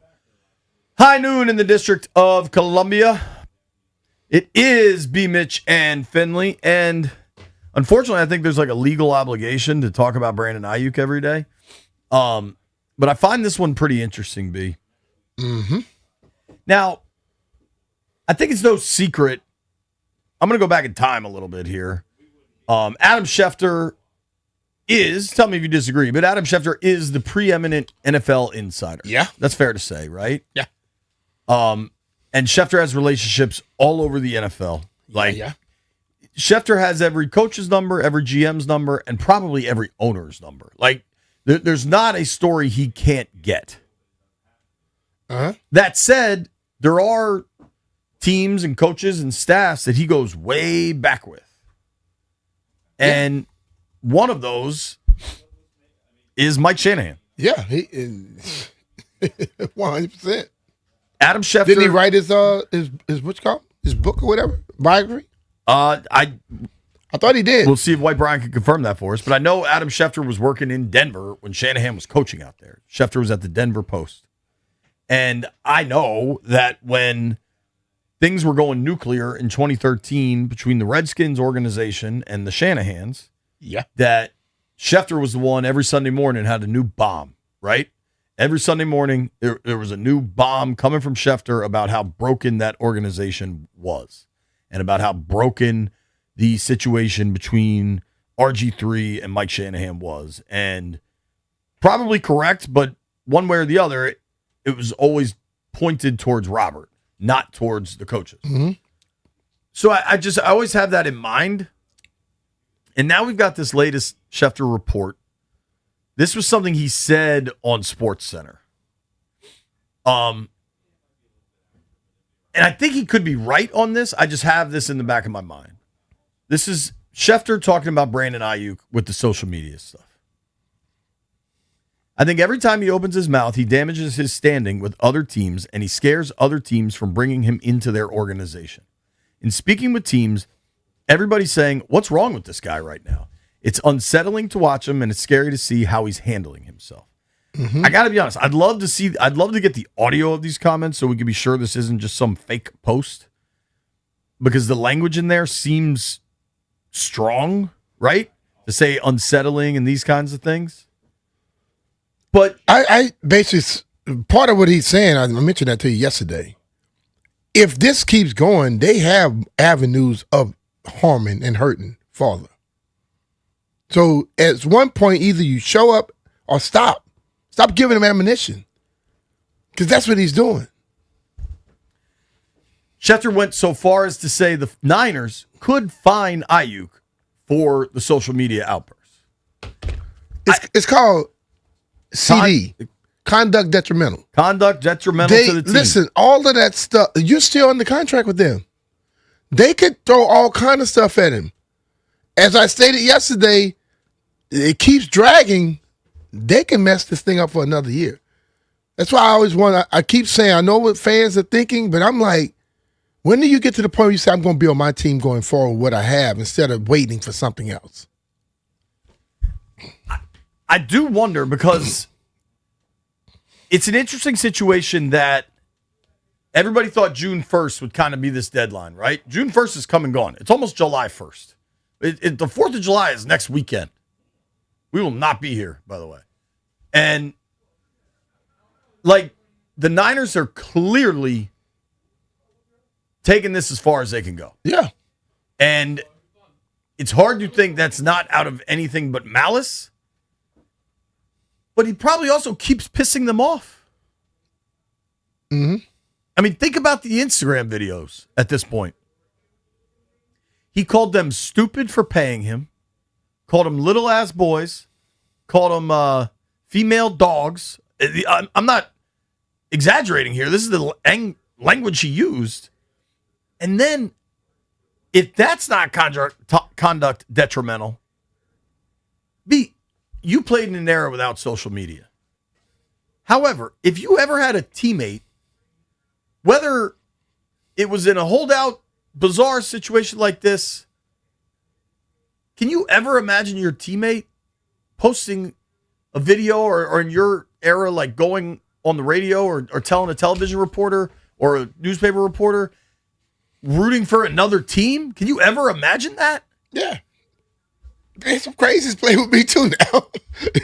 Listen, JP, I'm not that old where I didn't see any level of social media when I played. Now, hold on. Yeah. I saw some at the end. Yeah. But I didn't mean it as like a... There's some crazy people, bro. But if I were close enough to them, I would be like, look, man, hey, let me put your coat there for a little bit. You're not helping yourself. And that's the thing I am wondering. I think, who was it? You said it was actually somebody, you asked the question, the DA asked somebody the question. Truth tellers. Who was the guy? DA asked. So who he asked that to? Terry. Who are the people that are IU's truth tellers? Who's telling him, bro, it's not helping you? I know you're mad, but bruh, nah, you're hurting your other chances. Because let's be real, there are people around that he could probably touch later that may want to help do something that won't touch him because he's like, nah, this dude is a little off. You saw what he did to this person. Well, I'm not going to give him a chance if they get mad at me and what he's going to do. You know what I'm saying? So who's the people telling him stuff? Who's pulling him aside and say, not right now? We've heard by and large that he's kind of going off the grid. Like he's not in communication with a lot of people very often, at least former teammates. The thing about it, even his agent at one point said I hadn't talked to him in a while. But that's what I'm saying. Listen, man. If you're unwilling to listen to your boys or your dudes, whatever, what makes anybody else think they're going to listen to him when he gets pissed off again? Here's my question for the phones, and I want to let people chime in if they want to. 800-636-1067. 800-636-1067. Do you think Brandon Ayuk's social media antics have gone so far? Because I believe I know this. I've reported it. I've said it repeatedly on the show. When the Niners were trying to trade him, there were two AFC teams very interested. Two AFC teams thought they were going to get to the finish line. Then at the end, he says no and re-signs in San Fran. And that very much bothered those two organizations to the point where they were then out of the Brandon Ayuk business. People talk about the Wiz bidding against themselves for Trae Young, which I disagree with. With the new tanking rules, there were going to be teams that were going to pay Trae Young. It's not like the Wizards invented that number that other teams could pay him. Mm-hmm. Are the Commanders the only team interested in this dude at this point? What do you think his marketplace is like? I don't know. Listen, I've been around the NFL long enough to know if you can play, you're going to get opportunities. Sure. Okay? And I've seen guys have injuries and come back better. I've seen guys have injuries that have them hindering them. I have seen guys come back from injuries that never, ever get back to what they were. So I don't know which direction he's going to go. But he's going to be given an opportunity by somebody else. whether it's here or somewhere else. I think it's here. So he's going to be given opportunity. But when you preach a Commander's way and brotherhood and all that type of stuff, and being a guy is going to take command, you eventually have to sometimes turn away from other people. It's just the way it is. So this is just like when you say it has to work. That better work. If you drink that, if you make that move, it better work. Totally. And I wonder now. Adam Peters was in San Francisco when they drafted Brandon Ayuk. He probably scouted him. Adam Peters is going to know what has actually happened in San Fran. Whatever this quarrel is about, whatever the wedge that has been driven that is so significant between Ayuk and that organization, Peters is going to know the real story, which is probably a huge part of this that we don't know, and frankly probably never will. We know now that Ayuk's going crazy on the organization, won't report, hasn't played for him. I am confident, however, that the Niners have part. I think that's a two-way street. I don't think anybody's innocent in this thing. That said, at what point does Peters even start to have pause? Even understanding the backstory here, understanding what's going on. Here's what Adam Schefter said on his podcast about all the Brandon Ayuk social media drama. What's going on with him, and what do we think is ultimately going to happen there? Because he did basically come out and say, like, hey, I want to play for the Commanders. I think every time he opens his mouth, he damages his standing with other teams. And he scares other teams from bringing him into their organization. And I just think he doesn't realize that. He thinks he's helping the situation. I don't believe that to be the case. And speaking to teams, everybody's saying, what's wrong with this guy right now? Like, it's unsettling to watch him. It's scary to see how he's handling himself. And by the way, he's still a member of the 49ers organization, still, the team that paid him, and he's saying go Commanders, which clearly is the team that he would like to go play for, being that he played with Jaden Daniels at Arizona State, so he'd like to go rejoin Jaden Daniels in Washington. I haven't asked Washington, I'll have to give them a call, their thoughts on signing Brandon Ayuk, bringing him in. Maybe for all we know, they're planning on doing that and it'll get done, but I know, having spoken to them leading up to the draft, they had some questions at that point in time, and I would imagine they still exist. What I would think happens here is most of the NFL is shut down. They're not in the building. This is the one time that everybody can get away. Mm-hmm. And I would imagine that when the 49ers get back and reconvene for training camp, right around there, I would think that they wind up releasing Brandon Ayuk.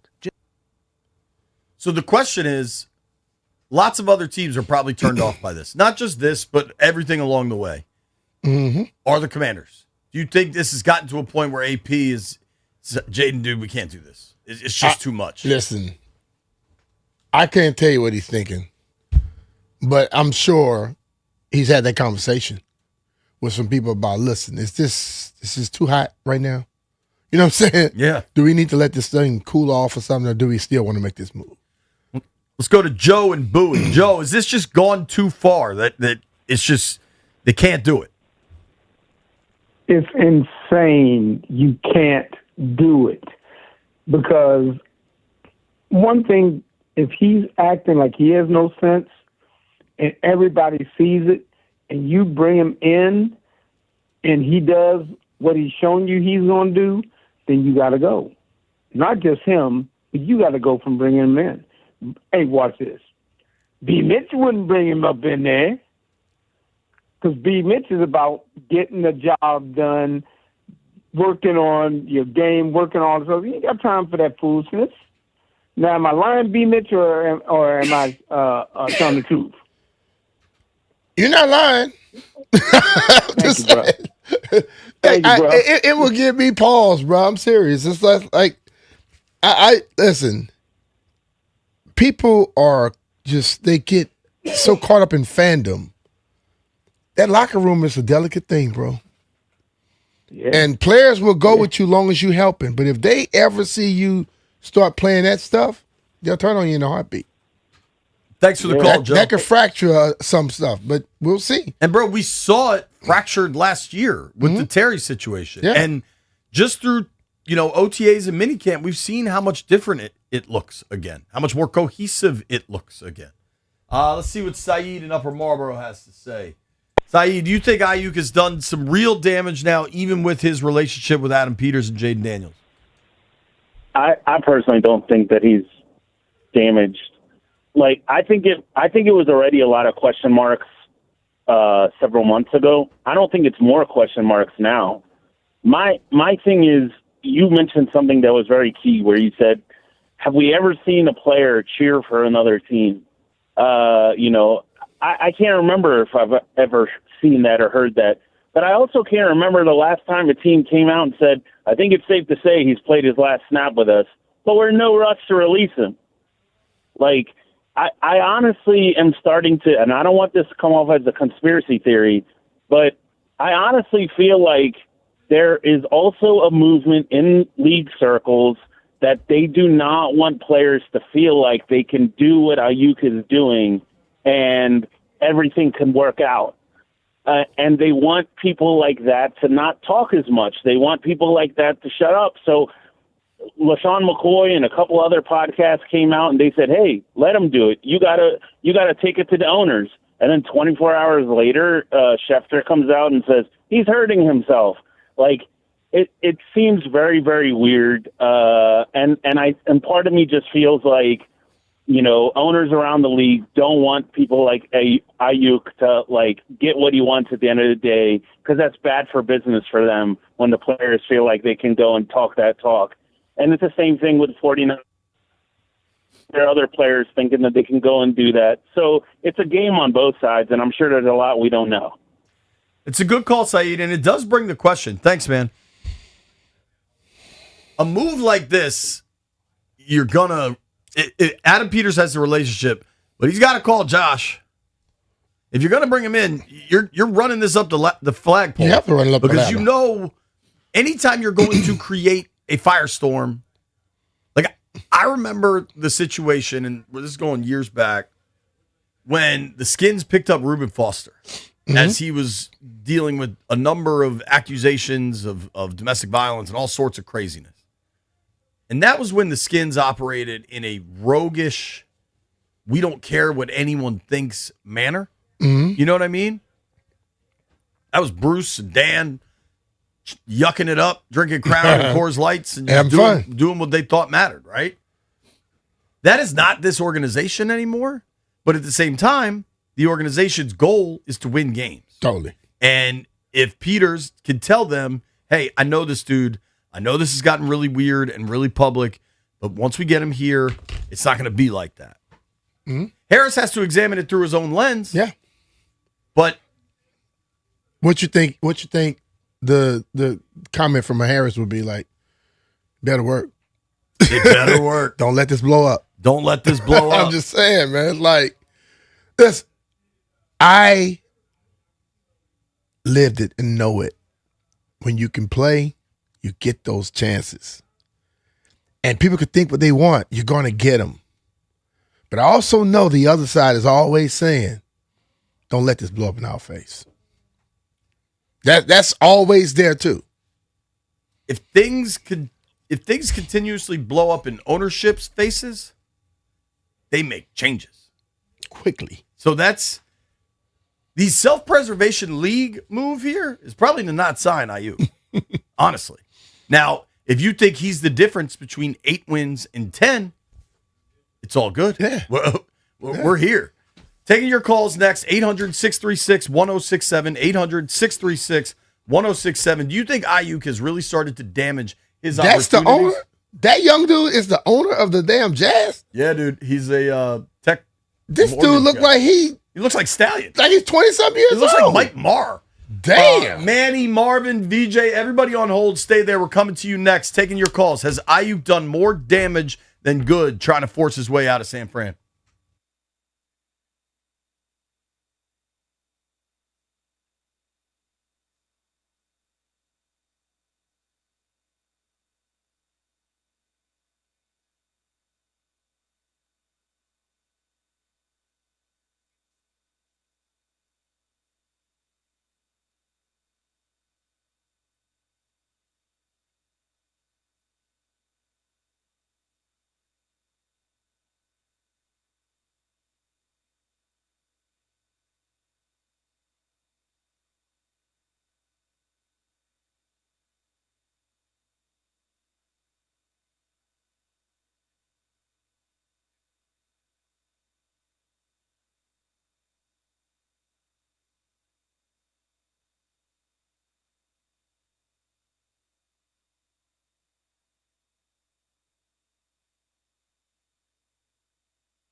AJ DeBonzo was the first name read at the 2026 NBA draft when the Wizards selected him 1-1. He legitimately has the potential to lead the NBA in scoring one day, but draft experts do say that he needs to prove that he can consistently impact and ultimately drive winning still. Washington will have the 51st and the 60th picks today in the second round, which begin tonight at 8 p.m. Moving over to Major League Baseball, the Nationals are planning to recall Carson Palmquist from AAA Rochester prior to tonight's game against the Phillies, per our very own Grant Paulson. Palmquist will give the Nationals some length in the bullpen after the club needed 7 relievers to get through last night's loss. The left-hander was acquired from the Rockies last month and has collected a 6 ERA over 36 innings of work at AAA so far this year. That game against Philadelphia is tonight, 6:45 p.m. is first pitch, and as always, listen live right here on 106.7 The Fan. From the Grant Metcalf 5-Star Sports Desk, Savannah McCann on The Fan.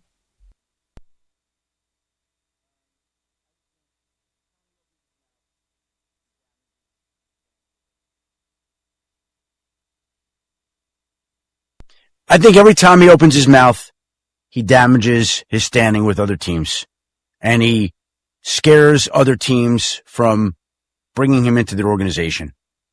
And I just think he doesn't realize that. He thinks he's helping the situation. I don't believe that to be the case. And speaking to teams, everybody's saying, what's wrong with this guy right now? Like, it's unsettling to watch him. It's scary to see how he's handling himself.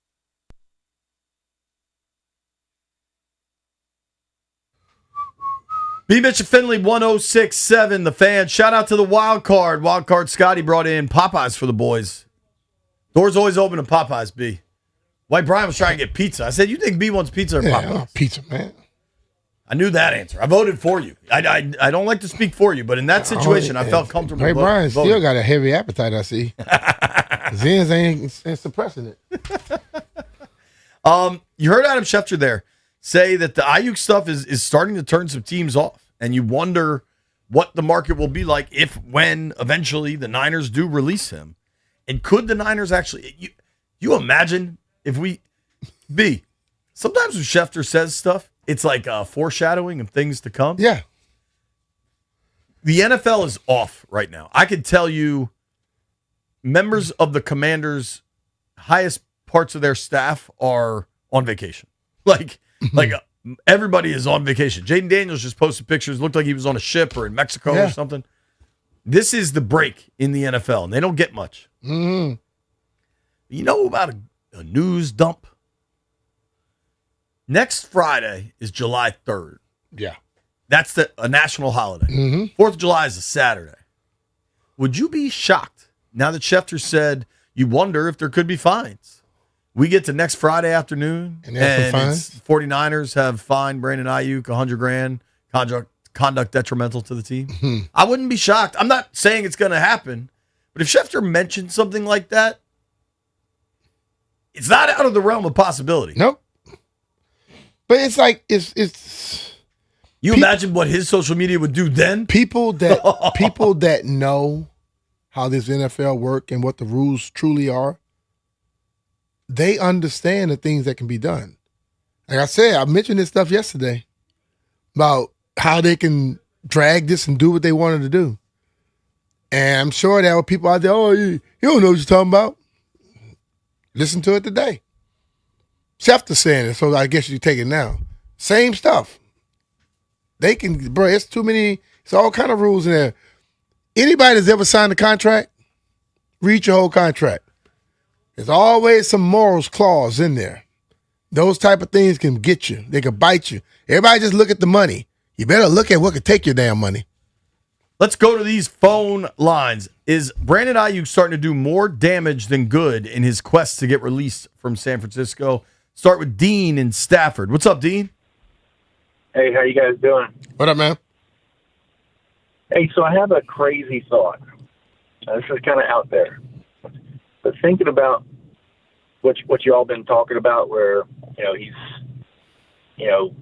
causing other teams to really not be interested in him by the way he's acting. What if Brandon Ayuk, Jaden Daniels, Commanders, whoever, have this thought of, all right, we're going to get this guy, And so what Brandon is doing is turning off everybody else so the Commanders have nobody else to compete against when they go to reach out to him. I know it sounds a little out there, but what's your thoughts on that? I think we're already past that point, frankly, where I'm not sure there'd be a ton of competition. And if he's posting videos, like at some point we have to believe this is where he wants to be, right? And he's not in pursuit of like a free agency festival where he's taking multiple visits and such. Like if I was Peters and we've gone through all this and then he finally gets released by San Fran, if he calls and says, okay, man, I got a visit lined up with Jacksonville, Houston, then I'm going to come see you guys, I think at that point I would say, well, don't come. Like, this has been about you're coming, you want to be here all along, then you better want to be here. Yeah. Because all that I have for you is a veteran minimum with a bunch of incentives. Yep. So if this is about checking out your market and everything, good day and good luck. Mm-hmm. I think you got to at least draw that line. Totally. Because this thing has been banana land. Big time. Let's do VJ in Rockville. What's up, VJ? Hey, how you guys doing? Hey, JP. Hey, B-Mitch. Thank you guys for having me. Cool, yeah, buddy. We're good. I don't think it's a good idea to sign Brandon Ayuk. I think it's an important year for the Commanders, and if things don't go well, I think DQ and Adam Peters will be on the hot seat. I don't think you take that risk. I think we try to sign Stephon Diggs. He's from D.C. You know he's going to care about D.C., and he produced last year. Yep, that's something we've been saying a long time, but people don't seem to like that one. Here. The difference is, I think, I'm curious, what, if any, message the locker room would care about after everything that happened with McLaurin last year? That there was clearly some reticence to pay a receiver over 30 years old. Steph's older than Terry. Yeah. And there doesn't appear to be reticence to sign a dude that has gone nuclear on his former team that did pay him. It appears to be contradictory. That I allow that there always could be more to the story than we know publicly. Let's go to Alex in Silver Spring. What's up, Alex? What's going on, fellas?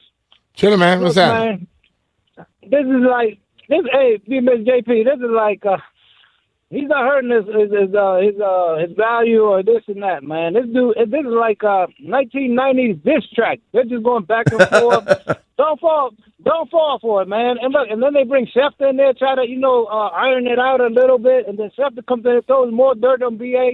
But look, check this out. Later on, we already seen this before, so don't fall for the trap. Remember when T.O. left Philadelphia? Then it was prime time game, and it wasn't T.O. against Philly. It was they turned it into that. So now it's going to be Brandon. All of a sudden they're going to change the game. Brandon Ayuk versus the 49ers, and instead of Commanders versus 49ers. You know where I'm going with it. Mm-hmm. So don't fall for the trap, man. This is just all about ratings and the field being protected. You saying the league is getting involved with this?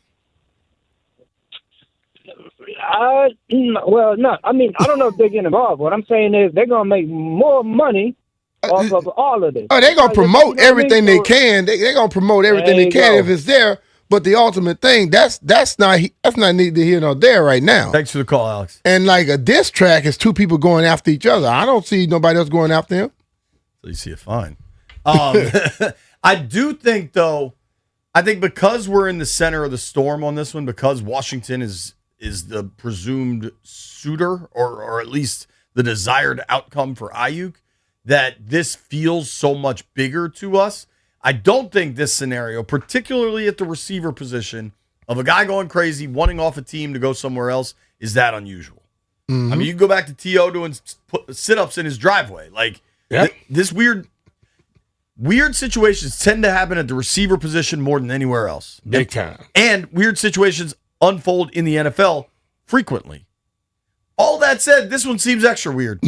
It does. Like this one... A lot of it because of the cash, too. The cash is what I keep circling back to. I think most people circle back to that. Let's go to Chip in Burke. What's up, Chip? Hey, fellas, I appreciate you taking the call. Thanks, Hey, man. A couple of thoughts. First, I think we have a good receiver room. When you look at Terry on down to the latest pick and the guys in between, we have a stable, solid receiver room. They can catch, they've got speed, and we've got some big guys on the practice squad if we ever want to bring in a big body and further develop them. Second, I think if this team is trying to create a standard and a culture that is going to lead to a championship, you cannot do that and bring in a guy who is acting like this, because if you bring in a guy who is acting like this, what standard does that set for the other 53 or the other 90 guys that are already here watching that circus? And finally, the fact that he played with Jaden Daniels some distant number of years ago for a short while in college is no predictor that when he gets here and doesn't get his own way, that he will not pull this same stunt in Washington, and we will look like we just are holding the bag and made a terrible decision. So thanks. It's a good call, Chip. Yeah. And listen, I think if you start hooking up with a girl while she has a boyfriend, don't be surprised 9 months, a year later, if she starts hooking up with someone else while she's your girlfriend. Like there's a pattern of behavior that exists in the world, and you have to judge people on what you see. So should Ayuk end up here, and should we be 18 months from now and he's upset about things and there was another scenario that unfolds, I don't think we should be surprised. I don't think he's necessarily wrong in that idea, in that call. But if you can come here and for 2 years goes for 1,100 yards a pop and scores 7 touchdowns, it's worth it. Yeah. Like the means can justify the end sometimes. Sometimes. Not always. But like if he's good and they win 11 games and then he goes crazy on Instagram next summer, c'est la vie. That's life. That's life in pro sports.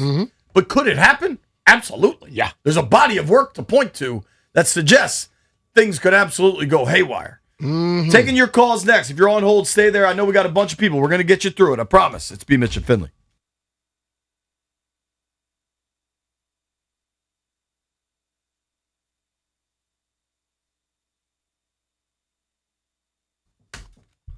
B, you know what I'm wearing right now? What?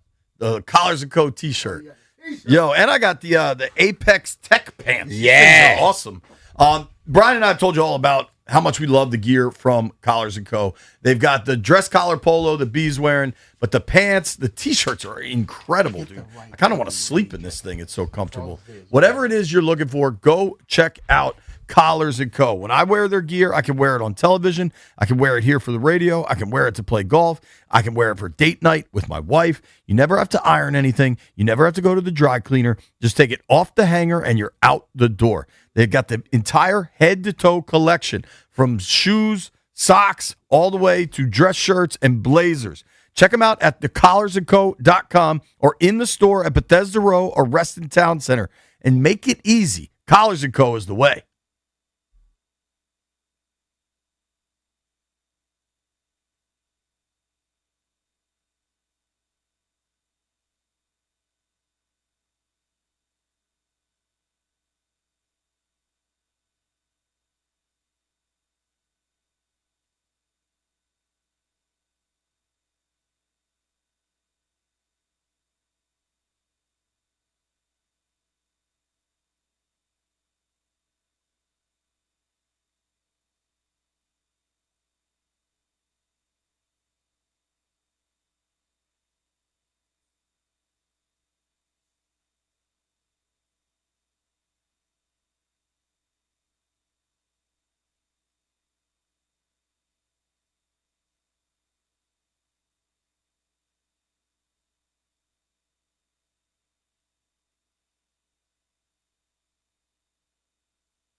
Rooster's got takes. Just experienced that in the hallway.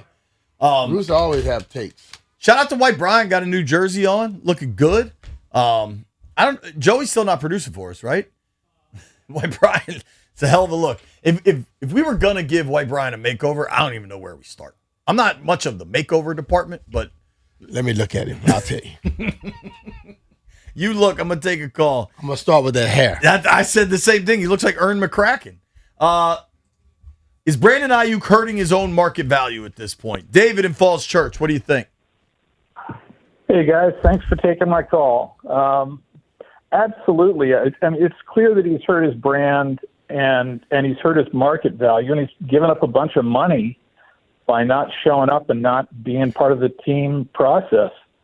The other piece of this that I think hasn't been talked about enough, everybody's kind of surprised that 49ers passed that June date. I think Lynch is pissed off, and I think he's happy to string this out and stick it to Ayuk as much as possible, making him go as late as possible in the process, limiting his options, and maybe lowering his market value. I think as I said maybe last week, they don't have to pay anything at this point. They are. He's not on the team. They're not paying him any money. He lost his guarantees. And when that Schefter mentioned these fines, they could fine him again and don't have to pay him moving forward. If a fine You're not in a great out, position right now, bro. If a fine comes out, I know everybody likes to sit up here and they want to cheer for the person that seems to be the underdog. But I'm telling you, man, when you don't have a pot to piss in, you need to chill out right now. Antonio's in Gaithersburg. What's up, Antonio? Yo, what's going on, gentlemen? Glad to be on the show. It's like a double-edged sword for me because I feel like he kind of is hurting himself, but also, too, we've seen this before, like from wide receivers and everything. Like, totally. I think people like really forget. Remember Randy Moss on the Raiders? Remember how much of a malcontent he was, and everybody was like, "Oh, he's hurting himself. Oh, he's done. He's not gonna be the same." He goes to New England and like breaks NFL records. I mean, they almost they almost won the Super Bowl. They lost, but like he went on the second part of his career with the Patriots to kind of like, if I may, kind of like. Yeah, go ahead. I'm not saying Ayuk is Moss. I want to put that out there. That's what I think has to be. Like, you're not incorrect that receivers do this sort of stuff. A.J. Brown just got moved to the Patriots because, for whatever reason, it seemed like he was incompatible with Philly. But, like, Randy Moss and T.O. were different players. So I don't think we should, like, yes, this kind of stuff happens. Guys get moved, and there's silliness on social media. And maybe we shouldn't make too much of it. It is interesting, though, when Schefter starts talking about it. Appreciate the call. I think the other thing, I think the other thing is, too, that we just don't know. I mean, we really don't know the full story. We're just hearing a lot from the 49ers side and not really from Ayuk. He's just trolling. But thanks, guys. Appreciate you, man. I don't think 49ers said much neither. Yeah. All they said was he probably won't be on this team. Over the last month, we've heard far more from Ayuk than we have from San Fran. Hey, listen, man, I understand, like, listen, just because T.O. did something and Randy Moss did something, don't mean it's going to guarantee. They wouldn't hurt when they went to these other teams. It doesn't mean he has to do it either. There's not like a rule requiring it. Manny, you there, dude? What's going on, bud? I'm still here, fellas. You know what it is, BAL. What I'm going to say is this, right? What I'm going to say is this. I feel like as much as he's done, as much shenanigans that he's put on, if he felt like that he was hurting himself with us, he'd cut it down. He wouldn't do it because that's what this is where he want to be. And the last person and the last organization and the last people he want to feel different about him is us. Because we ain't saying nothing about it. We ain't had no problem with it. Like JP said earlier, compared to Terry last year, this is the most cohesive to the practices that's going on. So it's not bothering our practices. Hey, man, I feel like, man, they know what's going on. And if they feel like he's about to hurt himself and do something that they can't do by going through all this, somebody going to get in his ear and say, man, cut it out now. I just feel like that. I can't talk to Brian about contract because he's 100% right. But at the same time, it's somebody in his ear. It's impossible for it not to be. Let's hope it's somebody. If somebody was in his ear, this is the question I would ask you, Manny. If someone was in his ear, why is he still doing it? because he know he can. It doesn't affect us. This does not affect us. Oh, so you're saying it don't affect us, the team? You mean Washington? Yes. Okay. If he keeps doing the stuff and then the 49ers keep locking in and they don't release him, and then they go, if they go farther, they don't have to pay him. If they keep moving forward and they go find him, they don't have to pay him. I'm like this. I'm saying like this. Oh, the question was, do I think he hurting himself with us? No. Do I think he like Shepard said, the other teams don't want, to put up with it. Right, that's what he wants. He don't want no other team. So he's going to create. That's what he's trying to create. He's trying to do to San Francisco what they doing to him by signing him. San Francisco can't get no trade partner. So you're going to let me go, and I'm going the way I'm going, or we're going to keep doing this thing. It doesn't affect the scheme. It don't affect us. I think the longer it goes on, it affects us because he's not growing chemistry here. That's what I believe. And I respect you, and I'm not even really going to go back and forth because you're right. I can't do it. But in the larger aspect of the picture, if you see what's going on, I don't see how it's affecting us. If they let him go, we get him. He come in here. He fits the bill. His physical is good. He performs for us, and we get W's. I don't care what he did. He could have did push-ups on his fingertips on the Bay Bridge. Manny, I hear your point, and I think you'll be proven correct, like when he ends up here. But I think every new video, every new situation creates a taller hill for Adam Peters with ownership. Like, listen, man, I know this has happened, but I trust this dude. I think it adds more pressure to Jaden Daniels when he gets here. So, like, can he still end up here and everything work out fine? Absolutely.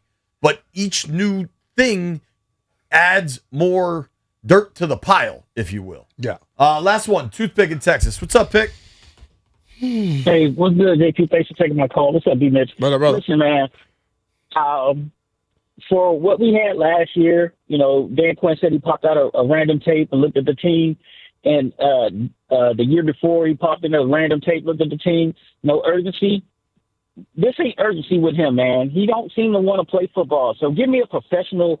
If we do need to add to our wide receiver core, I would take a professional player like Stephon Diggs. I would take DeAndre Hopkins. I'm not dealing with Brandon Ayuk. You're not going to come in here and upset my team when I need you to perform on a 3rd and 6 to go across the middle, catch a slant or something like that to move us forward. I'm not counting on you. Give me a professional that can handle his business on and off the field.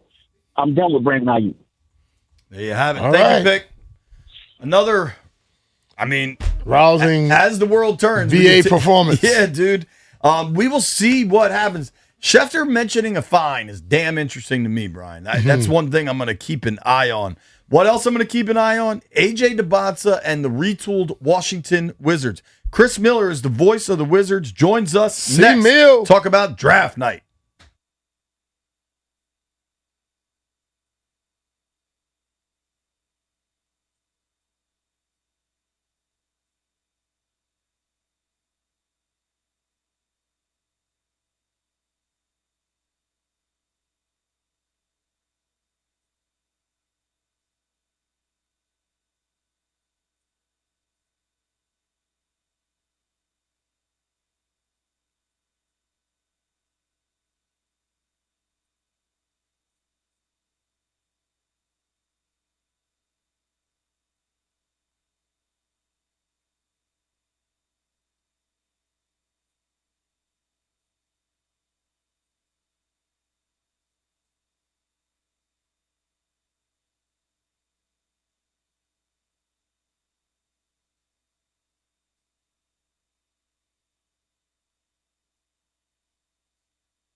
This sports update is brought to you by Mervis Diamond Importers. Nobody pays retail anymore. Why should you?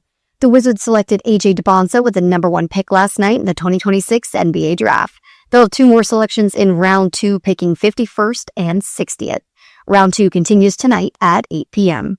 Nationals in action at 6:45 p.m. That'll be first pitch between them and the Phillies. Nationals President of Baseball Operations Jason Sitnaraja will join Grant and Danny in studio today at 3:25 p.m. And the Capitals made a huge move yesterday. They're acquiring Jordan Kyrou from the Blues in exchange for Connor McMichael, forward Milton Gastrine, and the 16th overall pick in the 2026 draft. Newly acquired Caps forward Jordan Kyrou will be on with Grant and Danny. That is 5:25 p.m. You won't want to miss it. When you're ready to pop the question, think Mervis Diamond Importers and Tacori. Mervis offers unbeatable value, while Tacori brings handcrafted detail and signature design to every engagement ring from the very first sparkle. For the largest selection in DC, visit Mervis. Go to mervisdiamond.com.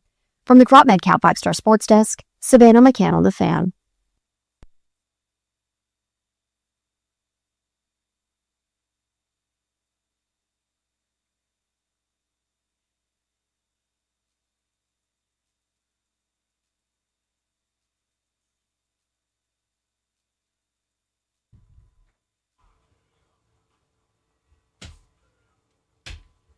B. Mitch and Finley, 106.7 The Fan is brought to you by Rude. Don't melt this summer. Upgrade to high-efficiency HVAC and enjoy budget-friendly financing options with low monthly payments.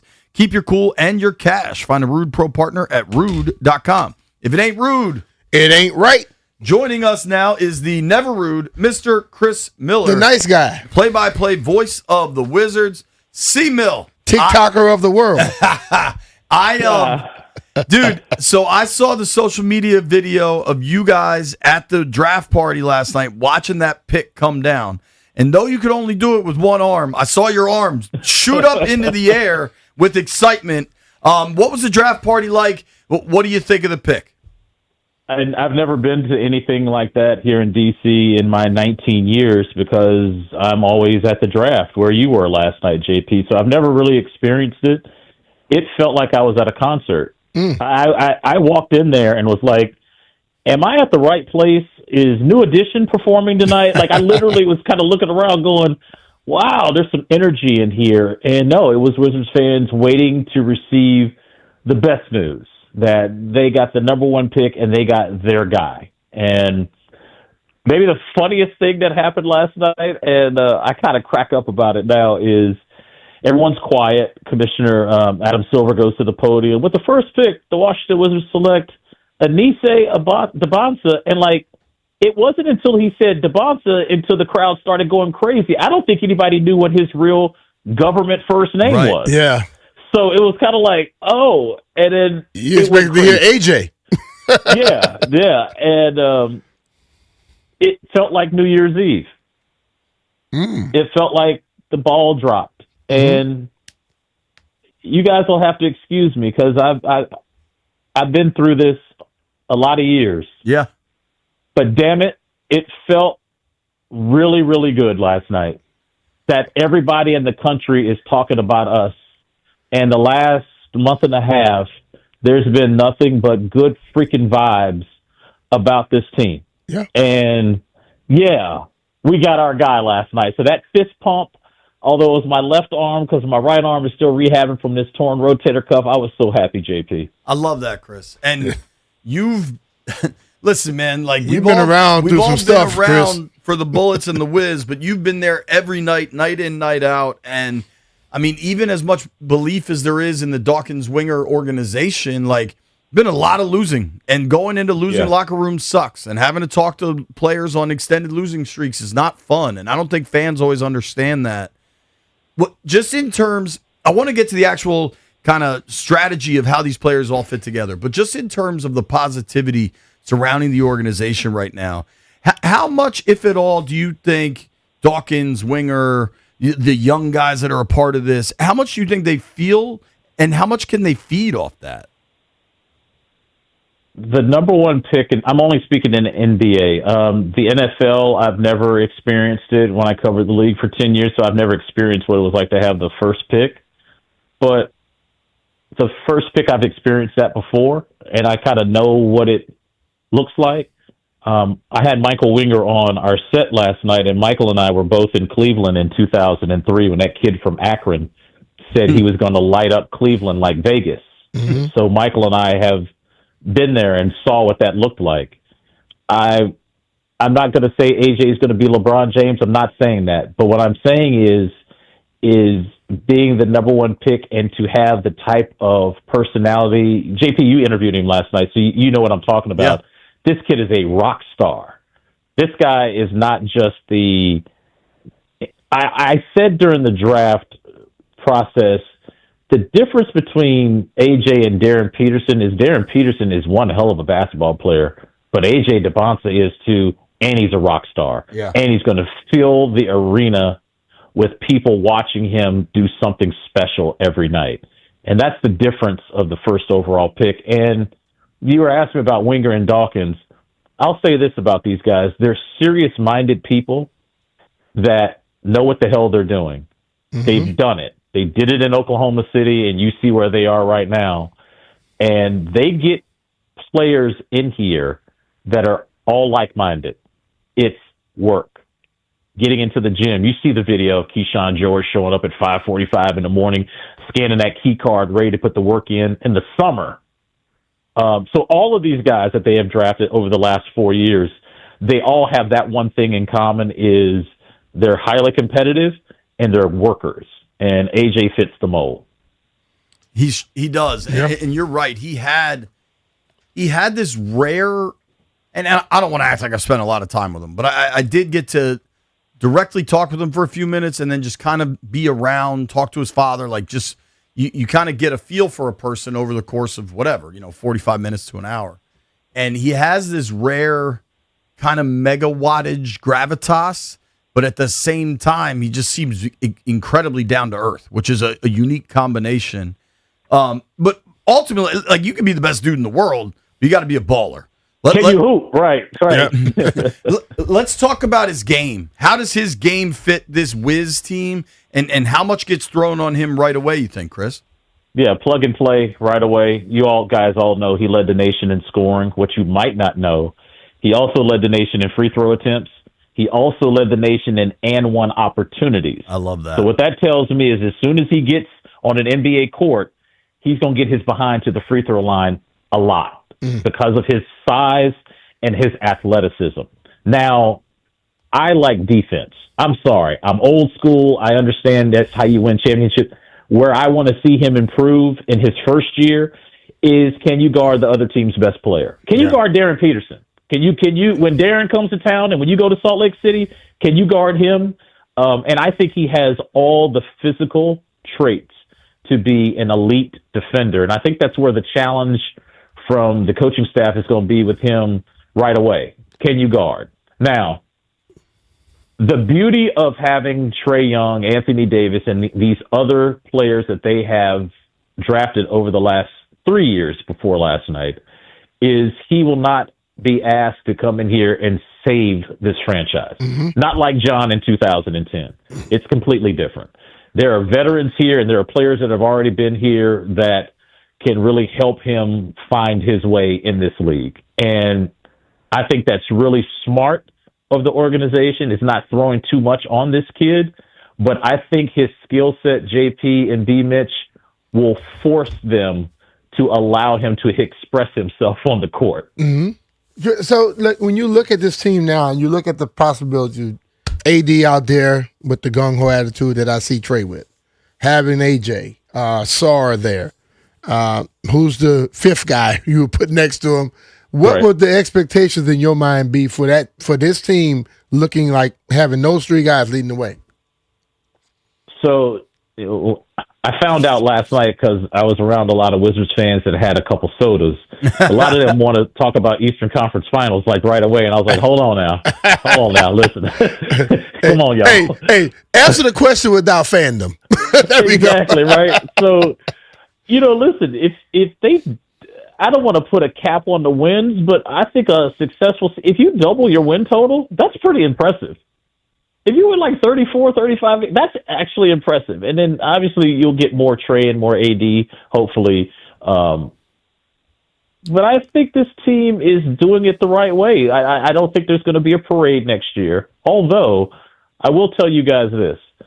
I watched the Knicks championship parade from start to finish. And you know what I thought about the whole time? Mm-hmm. I was jealous. Yeah. I was like, man, what would Constitution Avenue look like that? I can tell you. There was a little bit of envy and jealousy, and I was like, you know what? Our time is coming. And this pick last night might be the start of one day we all sit down with a pop and we go, where did it start? Did it start with the drafting of AJ? Was it before that? Was it the 3? But I do think one day, guys, we're going to have a parade in this city. I really believe that. I want to experience it, Chris. I'll tell you that. It was remarkable being in New York for the last couple days and just seeing the amount of Knicks, everything, everywhere. I mean, like, you know, kind of street art, jerseys everywhere, hats everywhere. I mean, everywhere you went, you saw the blue and orange. And it is remarkable because I think the Knicks built a team that was the most team-driven and not like star-driven, probably since that 04 Pistons team. Yeah. But it also, to me, just showed that, like, the NBA's had, 8 straight champions? 8 straight years of a new champion. Right. Like, that league is starting to accomplish some level of parity that didn't exist for a long time because the stars would all go to one place or stay in one place. And there's a feeling. I played in this golf tournament over the weekend, right? And my buddy Danny Hanley kept saying, why not us? Mm-hmm. And sure enough, why not us? The answer was, I can't putt. But like the mindset of why not us, I feel like is really starting to creep in for Wiz fans. And it's not about 2027, I would say, but it's about 2030, 2031. Like whatever the timeline is what the timeline. You got to build towards something. But you feel like you've got this army of young slashers, basically, and some of them are shooters, some of them might be more defensive players. And now you've got Trey, and presumably you've got Anthony Davis, and then you put this dynamic rookie in the middle of it all, and you've got something that could be special. We don't know yet, but could be. Mm-hmm. Well, I would just say this, and this is, again, coming from somebody I have sweat equity in this organization, okay? So when I say this, it comes from a place where I've seen this. You actually got people that want to be here now. Yeah. I'll just let that marinate over the radio airwaves for a little bit. These people want to be here. And the reason why they want to be here is there is an infrastructure that is in place now that holds these players to account, but gives them every resource that is possible to be the best version of yourself. Just think about that. Like, there's nothing that they ask that they get a no from. And that starts with ownership. But Winger and Dawkins are serious-minded basketball people, again, that have done this before, and just look at their track record the first 4 years that they have drafted these players. And now you got the number one and, arguably the best of this draft class. Now, there's some jokers out here telling me that this draft class might be as good as 96, and I kind of laugh at them. I'm like, hold on, they had 5 Hall of Famers in that draft. Yeah. And one of those 5, by the way, went undrafted and became a Hall of Famer, and his name was Ben Wallace, who ironically started where? Right here. Yeah. He scored the first ever basket at Capital One Arena. Good little nugget. There you go. What the hell was it called then? MCI Center? Probably so. Yeah. C-Mill, tell me what it looks like on the floor opening night. Trey, Will Dawkins said he views AJ as more of a guard than maybe a 3. Like, what? Give me the vision of, let's say everything goes correct and everybody wants to be here and everybody's healthy. What is that starting 5 and kind of rotation? Well, first of all, I'm going to leave that to Brian Keefe. I'm not going to do that because you're not holding my feet to the fire. But I'll say this. No feet to fires. I would expect this team to get out and run and play a really exciting brand of basketball. You got some horses now. AJ is the elite of the elite when it comes to athletes. The 42-inch vertical, the 6'9" frame, the wingspan, the height. He's gaining weight. Like, he is a prototypical wing/guard in the NBA now with that size. Can guard. He says 1 through 5. I got to see that. But Trey, listen, Trey is a 2010 guy. Oh yeah. So I see him all day, every day. I see him getting that ball and pushing. And you got wings. Look, don't get it twisted now. I still love me some Trey Johnson. Trey Johnson is in the lab right now, guys. His body's looking a little bit different, and he can put that ball in the hoop. So now you've got options. I just think the floor will be so spaced. AJ is going to see more space than he's ever seen in his life, which is scary to me. That's a scary proposition. And Keyshawn George, he cut his hair, but he still got his superpowers. So it's now trying to teach these kids how to win games. 5 minutes left in the fourth quarter. It's a clutch situation. How do you close it? It's exciting to put all these pieces around, guys, but now it's, okay, how do they learn how to win games? And one of the things that goes unnoticed that nobody talks about, and this is the reason why I want to give Dawkins and Winger even more credit, is they want these kids to play for their country in the summer. Why? Because those are competitive games, high leverage, very physical, and you see the transference of that once they get back for training camp and get ready for the preseason, regular season. And Keyshawn George is a classic case of that. That kid had played for Canada, and he came back. It took me about 4 or 5 plays in training camp to say, oh, he looks different. So I think playing for your country in the summer is really important. Keeping them healthy is important too. Making sure they get to camp healthy. But it does teach them that those competitive games really matter, and hopefully it transfers right to the regular season. Totally. When do we get summer league schedules? That stuff's not out yet, right? Oh, that's coming out, but I ain't snitching. Okay. I'm going to let that be official, but I'm excited to see AJ soon. I mean, dude, I bet the ratings will be the highest they've ever been for summer league. Yeah. Let's go check them out. People are going to be tuning in. Let's take us a trip. Chris, the last thing I wanted to ask you, talking with our friend Chris Miller here, Wizards play-by-play voice for Monumental Sports Network. Give him a follow at CMillsPXP. David Aldridge, somebody we all love and respect, had a column where he kind of suggested that DeBonsa would be the best athletic forward in this city since the very brief time we saw Chris Webber. I thought DeBonsa had an incredible answer asked to kind of describe his game, and he actually said, I never got to see him play, but from everything I've seen, I think Len Bias is kind of who I envision my game after. Wow. Who do you think, if things go well, like what is a comp for this dude? Because it's a unique skill set. So I have PTSD anytime I hear Lenny's name because being a diehard Tar Heel fan, he was the only guy that scared me. He scared me. He was so good, so good. What a tragedy, man. I wanted to see him play with the Celtics, and I literally just told a friend of mine this. I think Lenny was so good, he would have extended Larry Bird's career. I think their Celtics run could have been a little longer if Lenny would have been there. So when I heard him say that last night, it told me 2 things. One, this kid is a student of history, and his father, Ace, definitely schooled him on who were some of the greats. Ace is obviously a Celtics fan, so he knew about Lenny. That is an amazing comp. I don't know if I would go that far, but the size is comparable.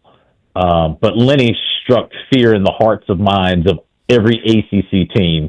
I joke. I'm like, man, listen, I remember watching him come to the Dean Dome and just close the show. He was amazing. And I've said that ever since I moved to Maryland. I would tell people, like, yeah, he was that dude. You remember the old joke, there's only 2 dudes in the ACC that can hold Michael Jordan under 20 points, Dean Smith and Len Bias. That's it.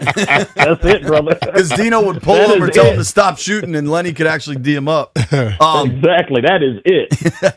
Yo, Chris, I'm excited. I'm happy for you, brother. Thank you for making time for us, man. All right, Chris. Anytime, you guys. Have a great week. And Wizards fans, the wait is over. Let's go. Let's go. Baby. Thank you, man. Chris Miller, tremendous. Give him a follow at CMillsPXP. Got to catch up on the Nats and maybe a little. We got to big Scotland game tonight, B. I don't know how the hell they're going to beat Brazil, but they could really use it.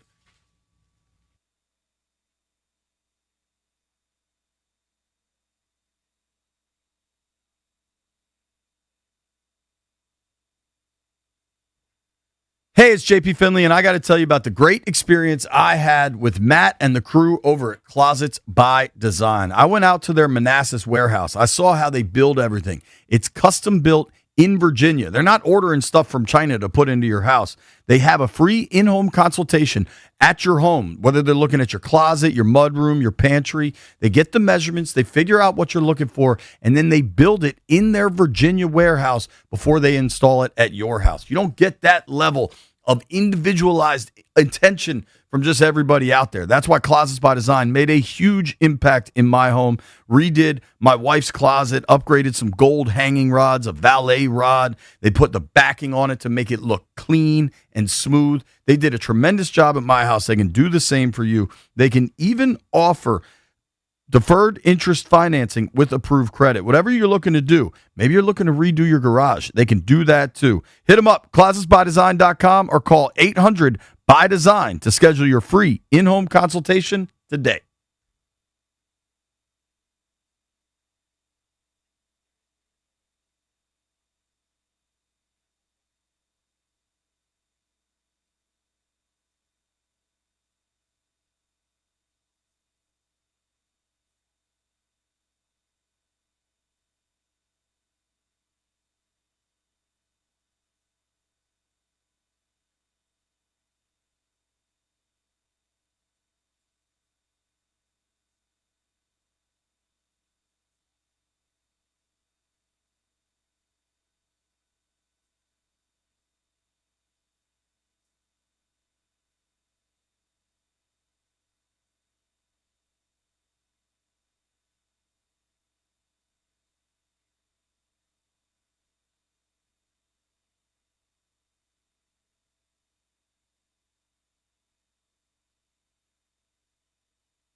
This sports update is brought to you by the Fredericksburg Tattoo Invitational. Newly acquired Caps forward Jordan Kyrou will be on Grant and Danny at 5:25 p.m. The Capitals made the move yesterday, sending Connor McMichael, forward Milton Gastrine, and the 16th overall pick in the 2026 NHL Draft to the Blues in exchange for the goal scorer. Kyrou is a 3-time 30-goal scorer, reaching the 30-goal mark in 3 straight seasons from 2022 to 2025. Also coming up on Grant and Danny, a lot of good stuff, 3:25 p.m. Nationals President of Baseball Operations, Jason Sinaraja, will join them in studio. Make sure you tune in for that, 3:25 p.m. and then 5:25, Jordan Kyrou. More artists, more talent, more ink. The 3rd annual Fredericksburg Tattoo Invitational is back June 26th through the 28th at the Fredericksburg Convention Center. Experience 3 days of live tattooing and tattoo competitions at their biggest show yet. Presented by Black Horse Tattoo Studio, don't miss the Fredericksburg Tattoo Invitational. From the Crop Medcap 5-Star Sports Desk, Savannah McCann on The Fan.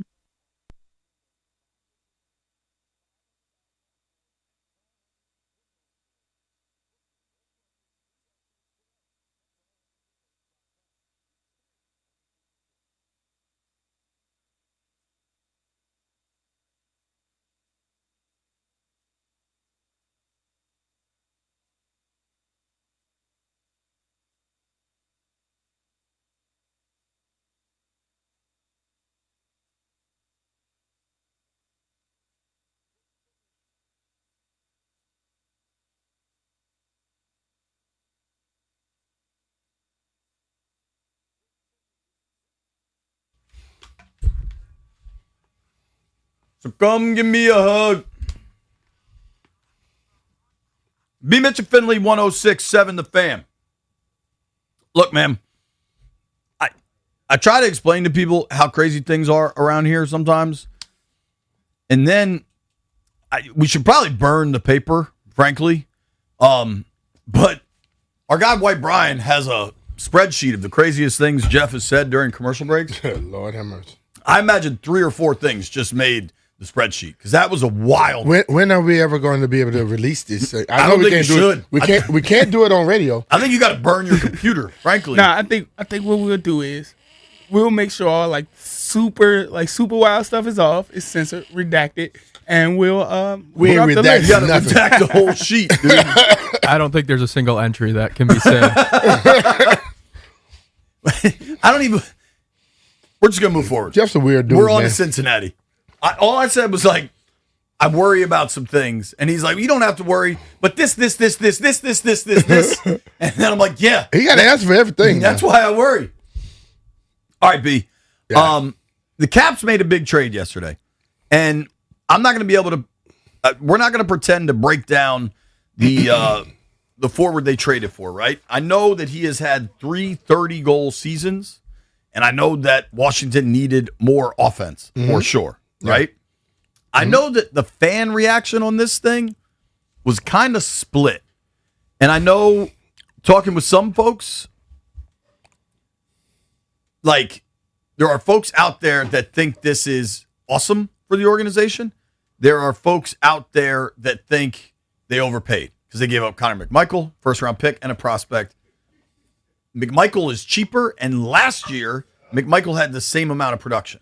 Now, the year prior, for 3 straight years, it was way more production on the other side. Mm-hmm. But there's 2 things I like a lot about this trade. The dude, Kyrou, had to waive his no-trade clause to come here.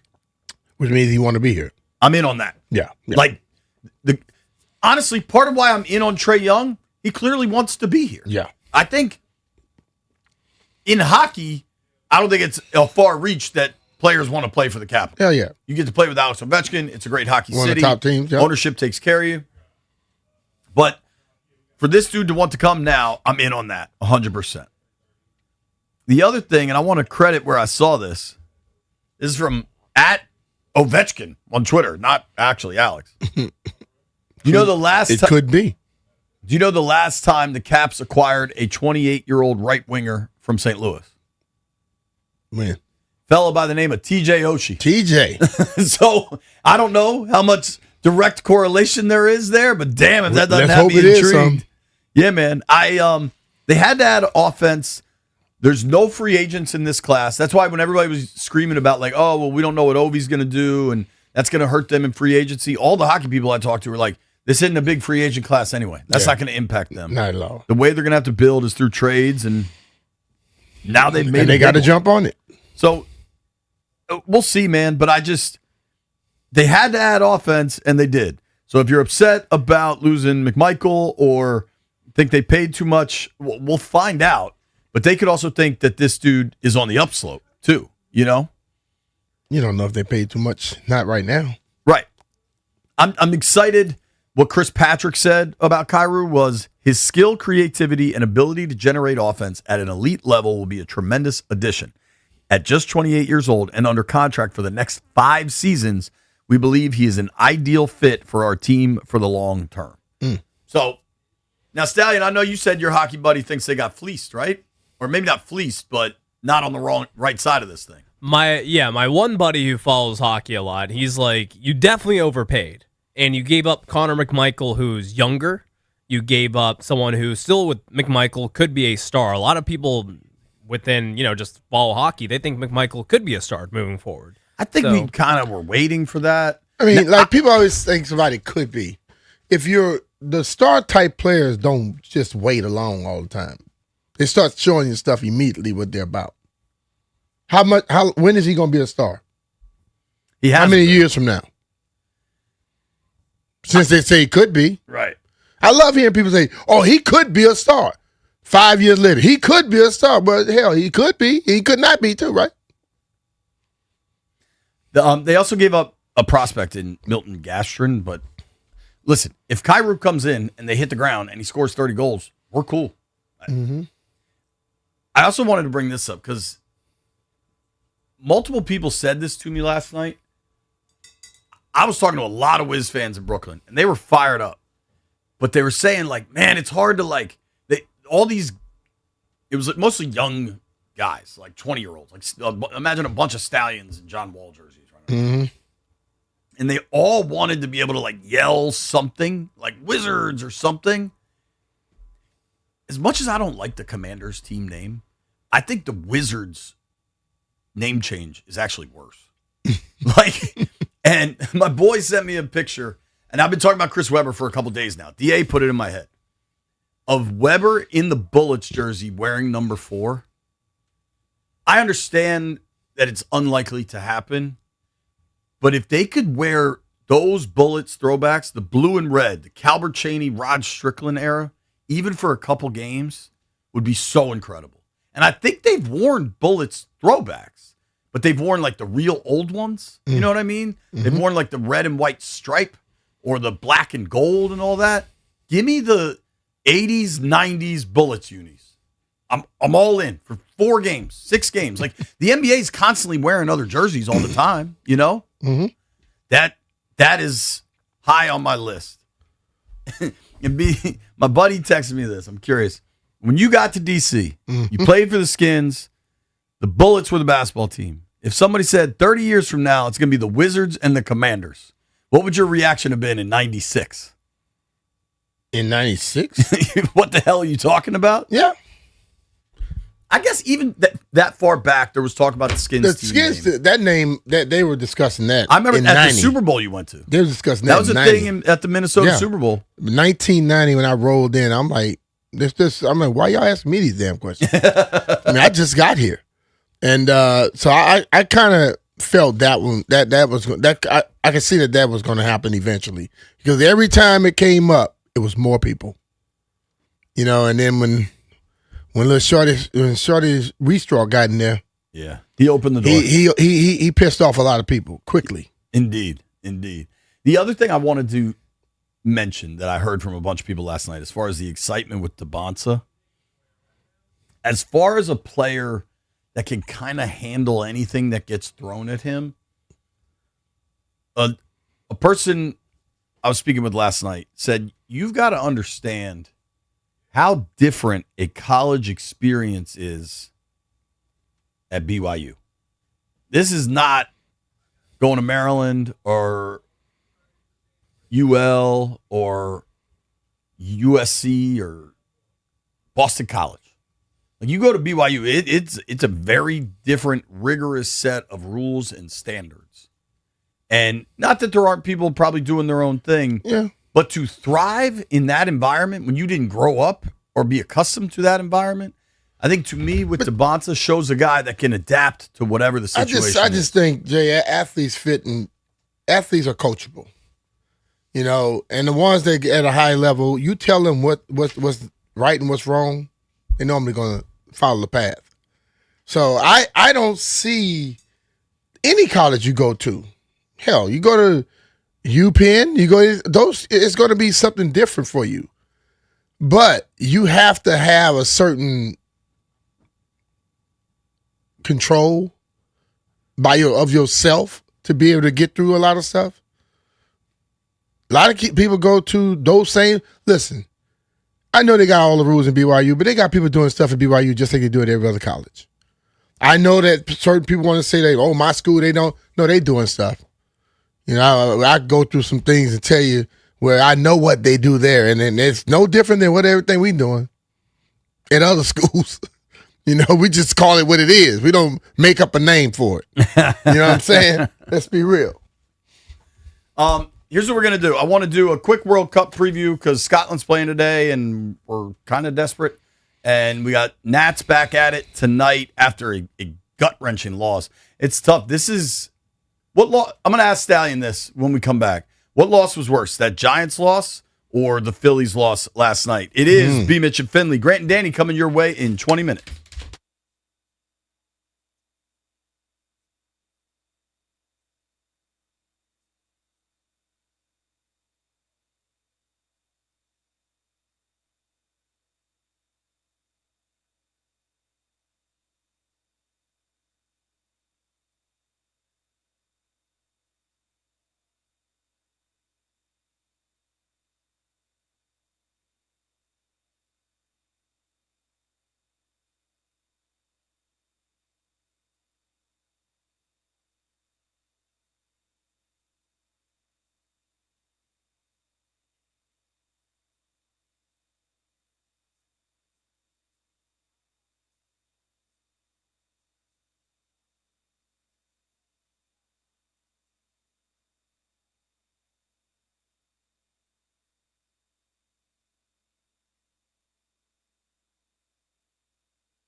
Jeff, I might be down for this song every day at this segment because we're about to roll We're out. about to roll I out. like that. John Thomas played. We ain't play. We'll do the overtime. We roll it out. Grant and Danny coming your way next. We do have a whole bunch of sports today. World Cup is churning along. We know the U.S. is already through to the knockout stages. So that's huge because it's going to let them be able to rest some people. And the dudes with a yellow card, they can sit so they don't pick up another one and then have to miss the next game. The U.S. is playing, man. It's been fun to watch. Obviously, Did they give somebody a red card or a yellow card for covering their mouth? that's the rule. You can't cover your mouth? So because there's been so much racist stuff in soccer, FIFA tried to institute a rule that you can't cover your mouth when you talk, so you can't say some racist stuff but have your mouth covered. Can you hear it if they saying it? Dog, why do I mean, you really lip reading now? I don't know. Honestly, that's some stupid stuff right there. Dude, I think the racist stuff, especially like in Europe and African countries, is so significant, and FIFA's tried to go to such extents to get it changed. It sounds absurd to me, but Dubby, is that correct? Isn't that why they instituted that rule? Yeah, it's kind of become a game of he said, she said, where a player But will I'm say like- he called me some term. If I say something like this, you still hear me, right? Yeah, a lot of the time the ref just won't know, so they basically just said Yeah, you because can't the cover ref your could be far away, right? What would they rely on the video review, the VAR for a slur? Is that the plan? I guess. Okay, good luck. It's a lot of things could be look like you're saying something, but you could be saying something else. Bass pole. Anybody got a bass pole to go fishing with? I don't know, big. I don't know, bro. Here's what I know. I'm an American. I'm very proud to be an American. I root for the U.S. My family's Scottish. I'm rooting for Scotland. They haven't been in the damn World Cup in 40 years or something. Y'all got to win to move on. The loss to Morocco really hurt, B. If y'all lose, We beat Haiti. Battle of our grandfathers. Yeah, you lose today. You going home? It appears that way. White Brian, tell me some good Good news. while it lasted, though. Playing Brazil in Miami. Oh yeah, y'all in trouble. There is a very outside chance if you lose 1-0, maybe 2-0, you could still get in, but a tie should get Scotland to the knockout round. Vegas. So, what do you think is going to be? I'll tell you what Ryan? Vegas thinks. Brazil's minus 325. Scotland to win is plus 850. Wow. So they expect y'all to get y'all ass kicked. I mean, that's one way of phrasing it. Just being real.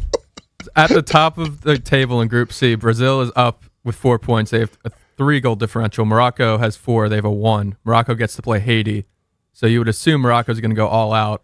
Aren't there wild card spots? Yes. Yo, the wild card just left. The boom, the economic impact of Scottish fans traveling to your city in America should have some sway. in They're this. drinking everything They're you drinking got. everything in sight. Boston just made more money in the last 2 weeks than they did the previous 6 months. So let's keep that in mind. FIFA's about one thing: cash. Oh, you better send some to the people that's working in FIFA. They'll accept it. You know it. Oh, goodness.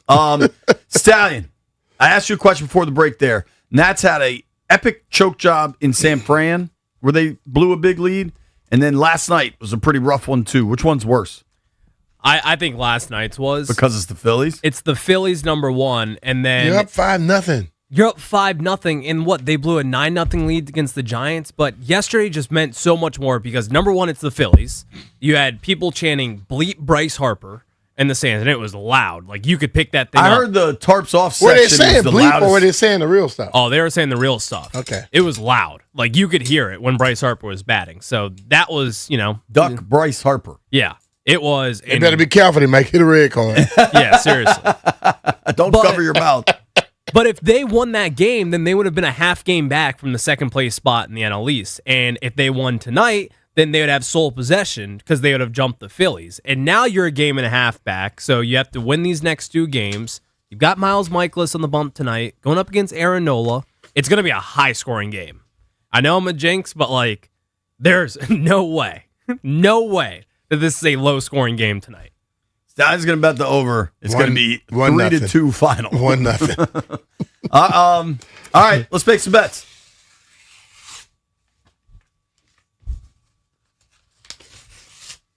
Hello.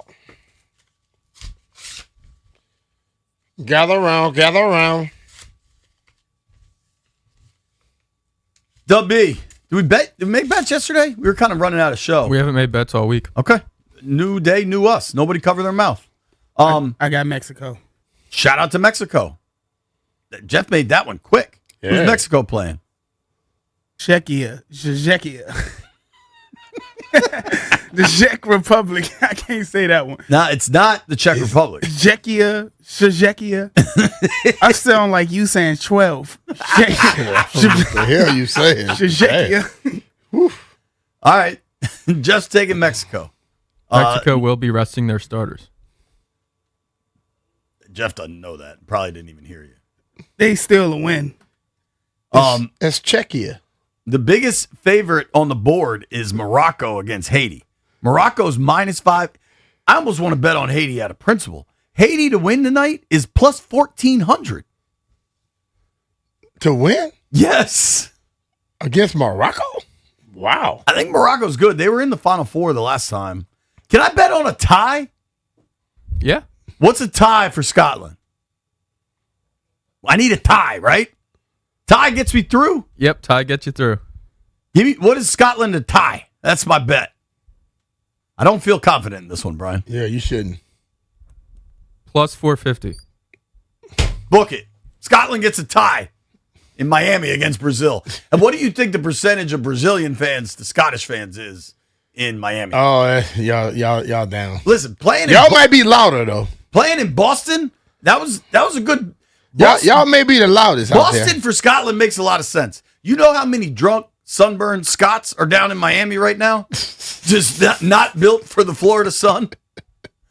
It's going to be red down there. Boy. What do you, Stan, you taking the over? Over 9.5. Nats Philly. It's 9.5? Yep. That is high for a baseball game. It is high, but I'm telling you, like, Aaron Nola gives up bombs and Miles Michaelis, he gives up runs. Like this, it's going to be a thing tonight. All right. All right. What do you like, B? Oh, man, I'll take the Braves. The Bravos. Give me the Braves. All right. There you have it. All the action is in. Braves are out west. Yeah. Playing the Pods. You gonna? That's a weird daytime start in San Diego. So it's an You know what? I'm going Braves Dodgers. Give me a old Braves Dodgers parlay, baby. I like it. Thank you to everybody that called in. Fun day on the program today. AJ DeBonsa is a wizard. Thank you to Chris Miller for joining us. Grant and Danny coming your way next. Tomorrow, we're going to be at the Wharf for the Wizards draft party, right? Yeah. It should be a lot of fun. If you're over there, come say what's up to us. I think we're broadcasting outside. So we'll be outside. We're going to make sure Jeff stay here. Is it raining or anything tomorrow? No. Stallion, bring your raincoat. Grant and Danny next. You made it this far. I owe you a beer.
This sports update is brought to you by the Fredericksburg Tattoo Invitational. Newly acquired Caps forward Jordan Kyrou will be on Grant and Danny at 5:25 p.m. The Capitals made the move yesterday, sending Connor McMichael, forward Milton Gastrine, and the 16th overall pick in the 2026 NHL Draft to the Blues in exchange for the goal scorer. Kyrou is a 3-time 30-goal scorer, reaching that 30-goal mark in 3 straight seasons from 2022 to 2025. Also coming up on Grant and Danny, a lot of good stuff, 3:25 p.m. Nationals President of Baseball Operations, Jason Sinaraja, will join them in studio. Make sure you tune in for that, 3:25 p.m. and then 5:25, Jordan Kyrou. More artists, more talent, more ink. The 3rd annual Fredericksburg Tattoo Invitational is back June 26th through the 28th at the Fredericksburg Convention Center. Experience 3 days of live tattooing and tattoo competitions at their biggest show yet. Presented by Black Horse Tattoo Studio, don't miss the Fredericksburg Tattoo Invitational. From the Crop Cap 5-Star Sports Desk, Savannah McCann on The Fan.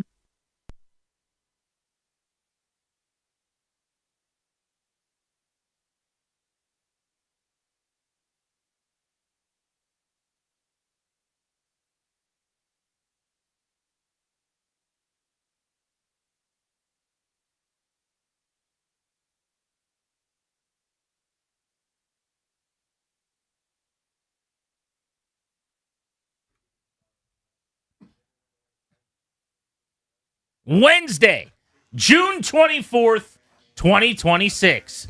There is a new star in Washington, D.C. sports, and his name is A.J. Dybantsa. Grant and Danny welcoming you in on The Fan. We are happy to take you up to Nats baseball tonight at 6:15. We have a massive show. In fact, we're going to be talking NBA draft and A.J. Dybantsa throughout the program, obviously. One of his college coaches, an assistant at BYU, Brandon Dunson, is stopping by at 3 o'clock. Looking forward to that. We'll also have the president of business operations for the Nationals, Jason Sinaraja, in studio at 3:25 today. We're going to ask him about some of the things they've got coming up at Nats Park into the summer. And I'm really excited for a 5:25 phone call we'll be getting from Jordan Kyrou, who the Capitals traded for yesterday from the St. Louis Blues in a blockbuster deal. 3-time 30-goal scorer. Really, really important piece moving forward. 5 years left on his contract with the Capitals. So we'll have Dunson, the coach at BYU, at 3. Sinaraja, Nationals Business Department, running it all, 3:25. And then the newest Capital, Jordan Kyrou, at 5:25. Danny, what's up? Busy little bees. As good as a night as it was last night for DC Sports, I was at the Nats game. And I was there when they gave up 11 runs in the 8th and 9th inning combined. So I'm not really going to talk about that other than to say that I'm aware of it. I know what happened. I know that I'm 2-10. I know that I watched all the runs happen from the tunnel with the idea that I might be going to do a post-game interview. And it looked like it was going to happen after Joe beat Vivas at the least likely home run in human history. Can I just explain to people how this works? Yep. So we sit in the press box and watch the game until about the 6th inning or so, maybe the 7th inning. And we walk up to the 5th level, up a floor from the press box, to the broadcast level, which is the very tippy top of the ballpark, where Charlie Slows and Dave Jagler call the game from. And we go into their booth, where engineer Jack Hicks is sitting on the 2nd row behind them, and we get a microphone and a little pack from him to broadcast from field level doing our interview. I'm not exaggerating when I tell you, every single time Danny has gone upstairs to get a microphone from Jack this season, the ensuing half inning, the opponent has scored a run. Now you're going, come on. Every time? Every single time. We've tracked this to the point where it's like, should Danny just go before the game? Definitely not, because then they'll just... Then they're down 3-0 out of in the hole. Then they'll score a lot of runs. So yesterday, you go get the microphone, and they scored plenty of runs. But the other part of this is, we have to wait to run out onto the field. The game ends. You can't just walk down then. We literally, as the game ends, the umpires are not off the field yet. The team's doing their high five that you see on TV in the middle of the infield. We are walking out from behind home plate. The umpires wait for us to get on the field as they're coming off, sweaty and taking off their They go masks. after you. So we walk over in front of the dugout while we wait for Blake Butera to shake everybody's hand, and we could basically be in the handshake line. Danny's in the tunnel downstairs behind home plate waiting to do his interview when the bad guys When Philly, after scored Philly, after Philly. all of the runs. In Double-A baseball. I'm not talking about like professional Double-A baseball. I'm talking about like Little League Double-A baseball, the first year of kid pitch, where nobody can catch it, nobody can throw it, nobody can do anything. I have not seen that many base runners consecutively reach base. Even then, that's crazy. With 2 outs, 2 strikes in the ninth, you got a chance to win, and then, of course, it all goes awry. So I'm not going to talk about that other than to say that I'm not going to talk about that, all right? I'm like Mikey in Swingers saying I'm just bringing her up to let you know I'm not going to bring her up. But I'm telling you that was on my mind. It took a 9 out of 10 DC Sports Night, frankly, down to like a 6.5 for me, just because I'm watching all of the Phillies just casually cross home plate and cheering with each other, and Freddie the Philly fan yelling right next to me. I'm annoyed about it. But DeBonce's here. I was That's going to the say, story. your name's on this radio show. You do whatever you want to do. No, I know. It's Grant and Danny, and 50% of this thing is yours. You're burying the lead a little bit. DeBonce. That's the story. You were there watching that? I'm just telling you, I'm not talking about it anymore. Everybody else was doing a different thing last And they night. should have been. A.J. DeBonce. We've got ourselves one of them ones. I was doing, because like the World Cup's taken over, and like what's on your mind is all the different songs. You know, the Scottish Army or the Tartan Army or whatever, then England makes fun of them and everyone's got a song. I've been doing like my own, like, we've got AJ, I just don't think you understand. Like while I'm showering, just yelling, making up different things. It's actually a great bit. I'm doing all those bits and they end up with cursing. World But the Cup point fever. is, I'm having such a good time with it. AJ DeBonce is here. The realization keeps hitting me every once in a while. The dude that I coveted is here in town. So the draft party last night was amazing. I got to say, it was a blast to be a part of that. I have all day long really been reveling in how just joyous that night was. I've been a part of nights like that working for this radio station. They have never been about the Wizards, really. They've been about, at different points, the Capitals during their Cup run or the Nationals during a World Series run or when we're doing some big event at the Anthem for a gala or something. They have been about the Commanders off and on for varying things. They've never been about the Wizards. Thousands of people at the Anthem last night. Probably 5,000 some people. I'll bet you there have been games at Capital One Arena the last few years where, if you're just counting Wizards fans, not the people that are there to see LeBron or Steph or, Kawhi or something, there haven't been that many people at Wizards games potentially. I didn't even know they existed. Like, where did all of these people come from? What a cool jersey you're wearing, and I remember that player. It was an awesome night. From start to finish, the energy was great. There was an electricity at the Anthem, and it was so obvious, Danny. I thought, based on our call volume, based on things we were seeing on social media, I thought it was kind of like 55-45 with fans wanting DeBonce over Peterson. I'll say at least at the draft party, and maybe this is just because all the momentum the last 24 hours Has been to that, yeah. went toward DeBonce. There was a king that needed to wear a crown, and then everyone else was just kind of invited to the party to kiss his ring. Every time they showed AJ on the screen in the 20 minutes or so before he was drafted, the place went nuts.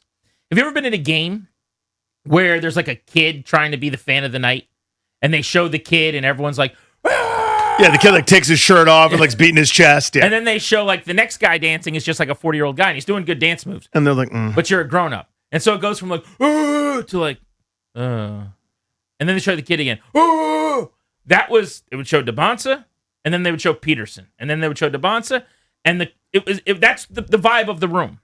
And then when the Wizards were on the clock at number 1 and they made their pick, there was a little bit of question, is there any way they shock anyone? Because this group works in the shadows. Nobody really knows what they're going to do.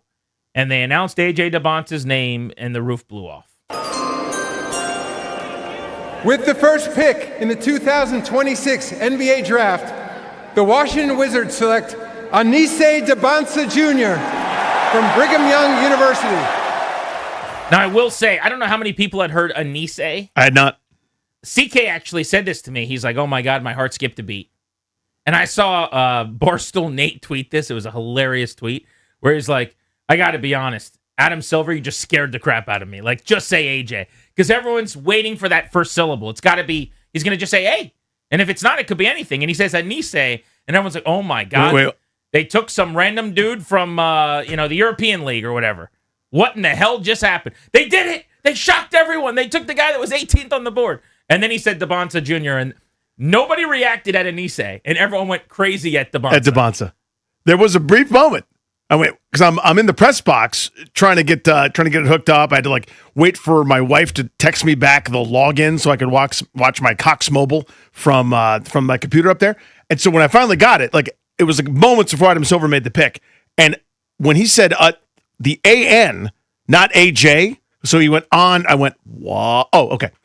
Like it was brief, but it was a moment. I think there was a little pitter patter. Everybody's heart kind of skipped a beat because you're clinging to not the word, the syllable. Yeah. Like you know what you're listening for. And then he goes Anise, and I'm like scrolling down my draft board. I'm like, wait, who? What? What? Oh, Debonsa, right? Gotcha. Okay, the guy. Yeah. And apparently, so that's the name. Obviously, is Junior. He shares with his father, who goes by Ace. And he asked Adam Silver. He said he wanted to be referred to as Anise Debonsa. I thought that was really cool because his dad is the reason, in his opinion, that he's where he is. His father is instrumental in his life. I found that really touching. The other thing I heard that I thought was awesome, Debonsa did not want to be called by the Wizards before the pick. In fact, he gave his phone to his dad so that no one could talk to him, text him, call him, tell him you're the guy. His agent couldn't reach out to him. He wanted to find out when Adam Silver said a name. I think that is awesome. He wanted to know when we all knew. And so, quite literally, he said, Dad, just take my phone. No one can reach me. And if you're at the table, like the family, no one's going for their phones. No one's calling us. The Wizards know. So if someone calls you to notify you that you're being selected, either no one answers it or Dad does? Well, I don't think Dad did either. Oh. He wanted to find out by the commissioner saying either Darren Peterson or Anise Debonsa Jr. I think that's admirable. It's like the folks that when they find out that the mom's pregnant and they're like, we don't want to know. You go, what do you mean you don't want to know? Don't you have to know immediately? Don't you 100% need to know? And they're like, nope, whenever baby is born, then we'll find out. And like, oh my God, I can't imagine. Who are the people that can do that? I only know a couple that have done it that way. I have a friend who he and his wife did that. I admire it. I think it's the most insane thing in the world. I think it's insane. You're a crazy person. Yeah. They literally wait until the baby comes out of the mom. Yeah. To look at the child that they've just brought into the world to say, it's a boy. And someone tells you that as they hand you this baby. What? What is my question to that? You just went 9+ months not knowing? I can't imagine. The instant you can know, I'd have to know. Whatever it is, I have to prepare myself. You know what I mean? Like, infinite preparation is needed. We've had so much practice at this. I was going to say, there's so many kids for you to have done this. In Did you our never find out household? once? Oh, my God, dude. Didn't your wife not want to find out once? She knows it's not possible. Right. The thing that she did after maybe the second kid is she said, I'm not going to tell you that we're pregnant because you immediately, A, tell everyone as soon as you find out, and B, need to know the gender as soon as possible. And like, we shouldn't be doing that. We got to wait till X amount of weeks. Or whatever. Sure. But the last time we did this thing, now you can send off for like this non-invasive test at like 3 minutes. Like 3 minutes into being pregnant. Yeah. They'll tell you what the gender is at like a 99% rate because Wow. science is so amazing. Uh-huh. And so we did that. But yeah, I can't wait. Right. There's no waiting. Just generally, my patience is not great. And you're also an investigator at heart. Like you are a detective. I'm a curious person. Yes. I'm a detective. I solve many crimes. Or mysteries, because this one isn't a crime. This is just it was one or the other, right? And you're determining that. It's a mystery. It's left out there for you. Money is gone that could have been there. Oh, I see. That makes it tangentially. Yes. Aiding and abetting or something. Something like that. Did you hear the call from Will Dawkins to AJ Debonsa last night? There's never been a call from GM to player that was less like an executive telling a player you're coming to our team than this. And what I mean by that is, in the best way possible, these guys have an exceptional rapport. When I heard that call, I now know that what I speculated is true. They have known it was AJ Debonsa since the second that they won the lottery. They're from the same area. He knows the family. Like, he said on the Junkies at some point a long time ago, I think it might have been right after they won the lottery, that he's known the family and known Debonsa since he was a kid. You can hear it in this phone call. Compare this. I'm not trying to knock DQ or Adam Peters or something, but like compare this to Peters calling Antonio Williams, who he's talked to twice for 4 minutes or something. You know what I'm saying? Like, listen to this call. It's just It's a guy talking to a neighbor that he's known since he was 4 playing basketball next to his house.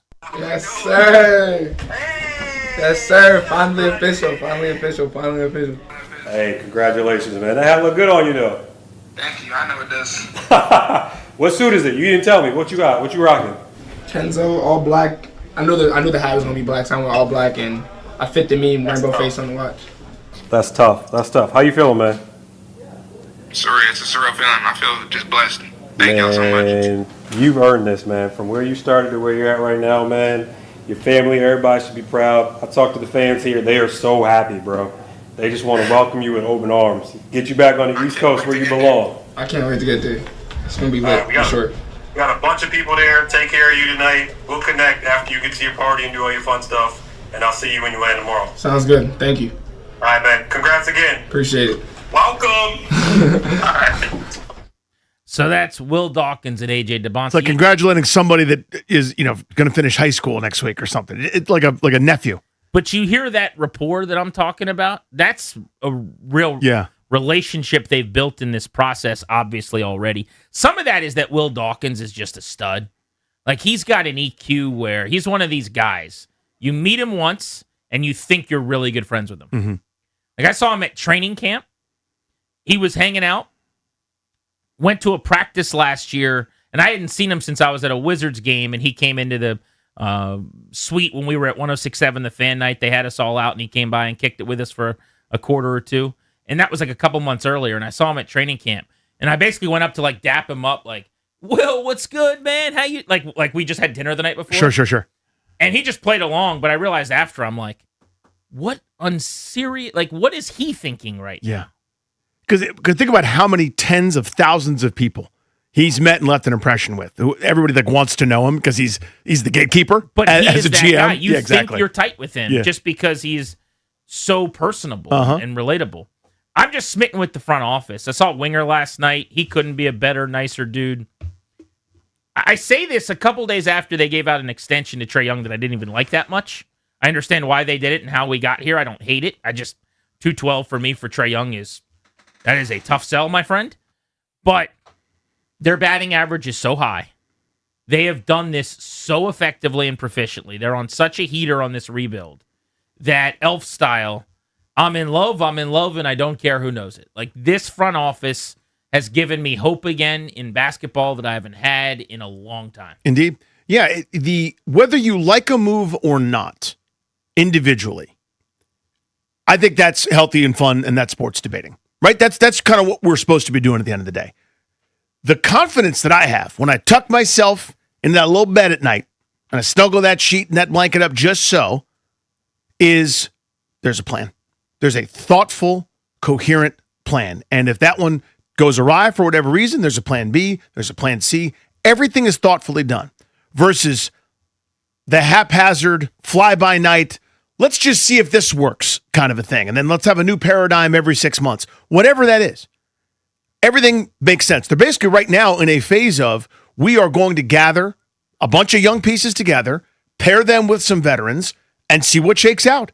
Right now, we're having fun going, is Keyshawn George a 2? Is he going to play is he going to be kind of moved to shooting guard instead of the small 4 down with DeBonta? Or, is there a big guy coming next to Sarr? Or what's going to happen with Anthony Davis? We're having fun doing that. Maybe Trey Johnson emerges, maybe he doesn't. Maybe Bob Carrington turns into a really good player playing alongside Trae Young or backing up Trae Young. We don't know yet. I don't know that they do either, but that's okay. They're still in this brilliant phase of not giving up too much, not overextending themselves, building towards something special. Now, the hardest moves, the hardest levers to pull are going from not from bad to okay, and not even from okay to pretty good. It's how do you get to great? And that's something this franchise simply has not done in my lifetime. That's the really hard part, but you're building the pyramid to greatness right now by adding probably and hopefully the best player on your team for the next 10 years in this kid. I love it. I didn't do this last night. I wanted to, but I got home too late and was too tired. So it'll probably be something I do today or tomorrow. But I went back and jotted down a couple of the games I want to find in their entirety to watch of AJ DeBonce. He scored 40 twice this past season. He scored 35 a total of, I think, 8 times last season. But that 40.9 rebound, 6 assist game against Kansas State in the tourney, when his team scored 105, or the 43-point season high performance against Utah that he had on his way to leading BYU to 91 points.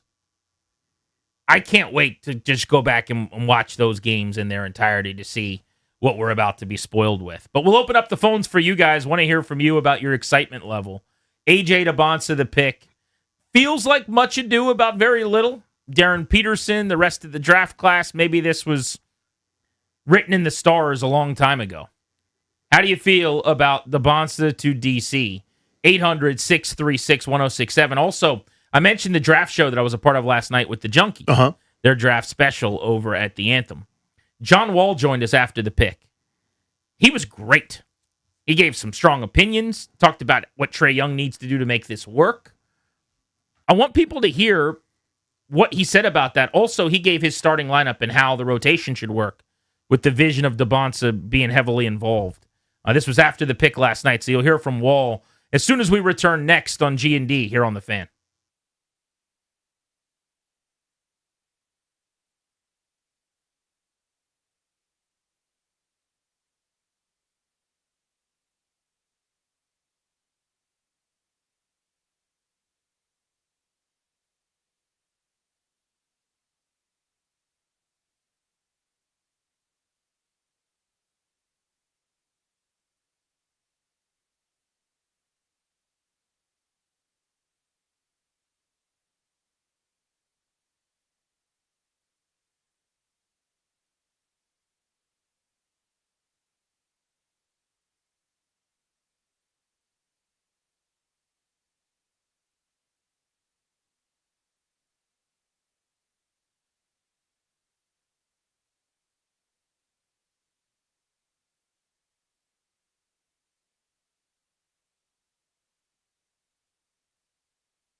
This update is brought to you by Surfside Iced Tea and Lemonade with Vodka. Big night for the Wizards last night as they drafted A.J. Debonsa with the number 1 overall pick. The second round of the NBA draft is today. World Cup, couple of games in action today. 3 o'clock, Bosnia and Qatar, and then Switzerland and Canada will wrap up Group B. Group C games at 6 o'clock. That'll include Morocco versus Haiti, Scotland versus Brazil, and then 9 o'clock, Group A wraps up with South Africa and South Korea and Czechia and Mexico. Mexico's already clinched Group A. United States back on the field tomorrow. Christian Pulisic did say he's going to be available for the game against Turkey, but with the United States already wrapping up and clinching Group D, we'll see if he plays. The United States is already on to the round of 32. They will take on a opponent to be determined on July 1st at 8 o'clock at Levi Stadium in Santa Clara. Baseball, Nationals taking on the Phillies, looking to bounce back from the bad loss last night for the Nats. 6:45 right here on The Fan. Baseball season's in full swing. Celebrate with Surfside Iced Tea and Vodka or Surfside Lemonade and Vodka. Smooth, refreshing, and your game day must-have. Made with real vodka and zero bubbles. It's not a seltzer, it's Surfside. Must be 21 plus. Please drink responsibly. From the Crop Metcalf 5-Star Sports Desk, I'm Toby Altizer on The Fan.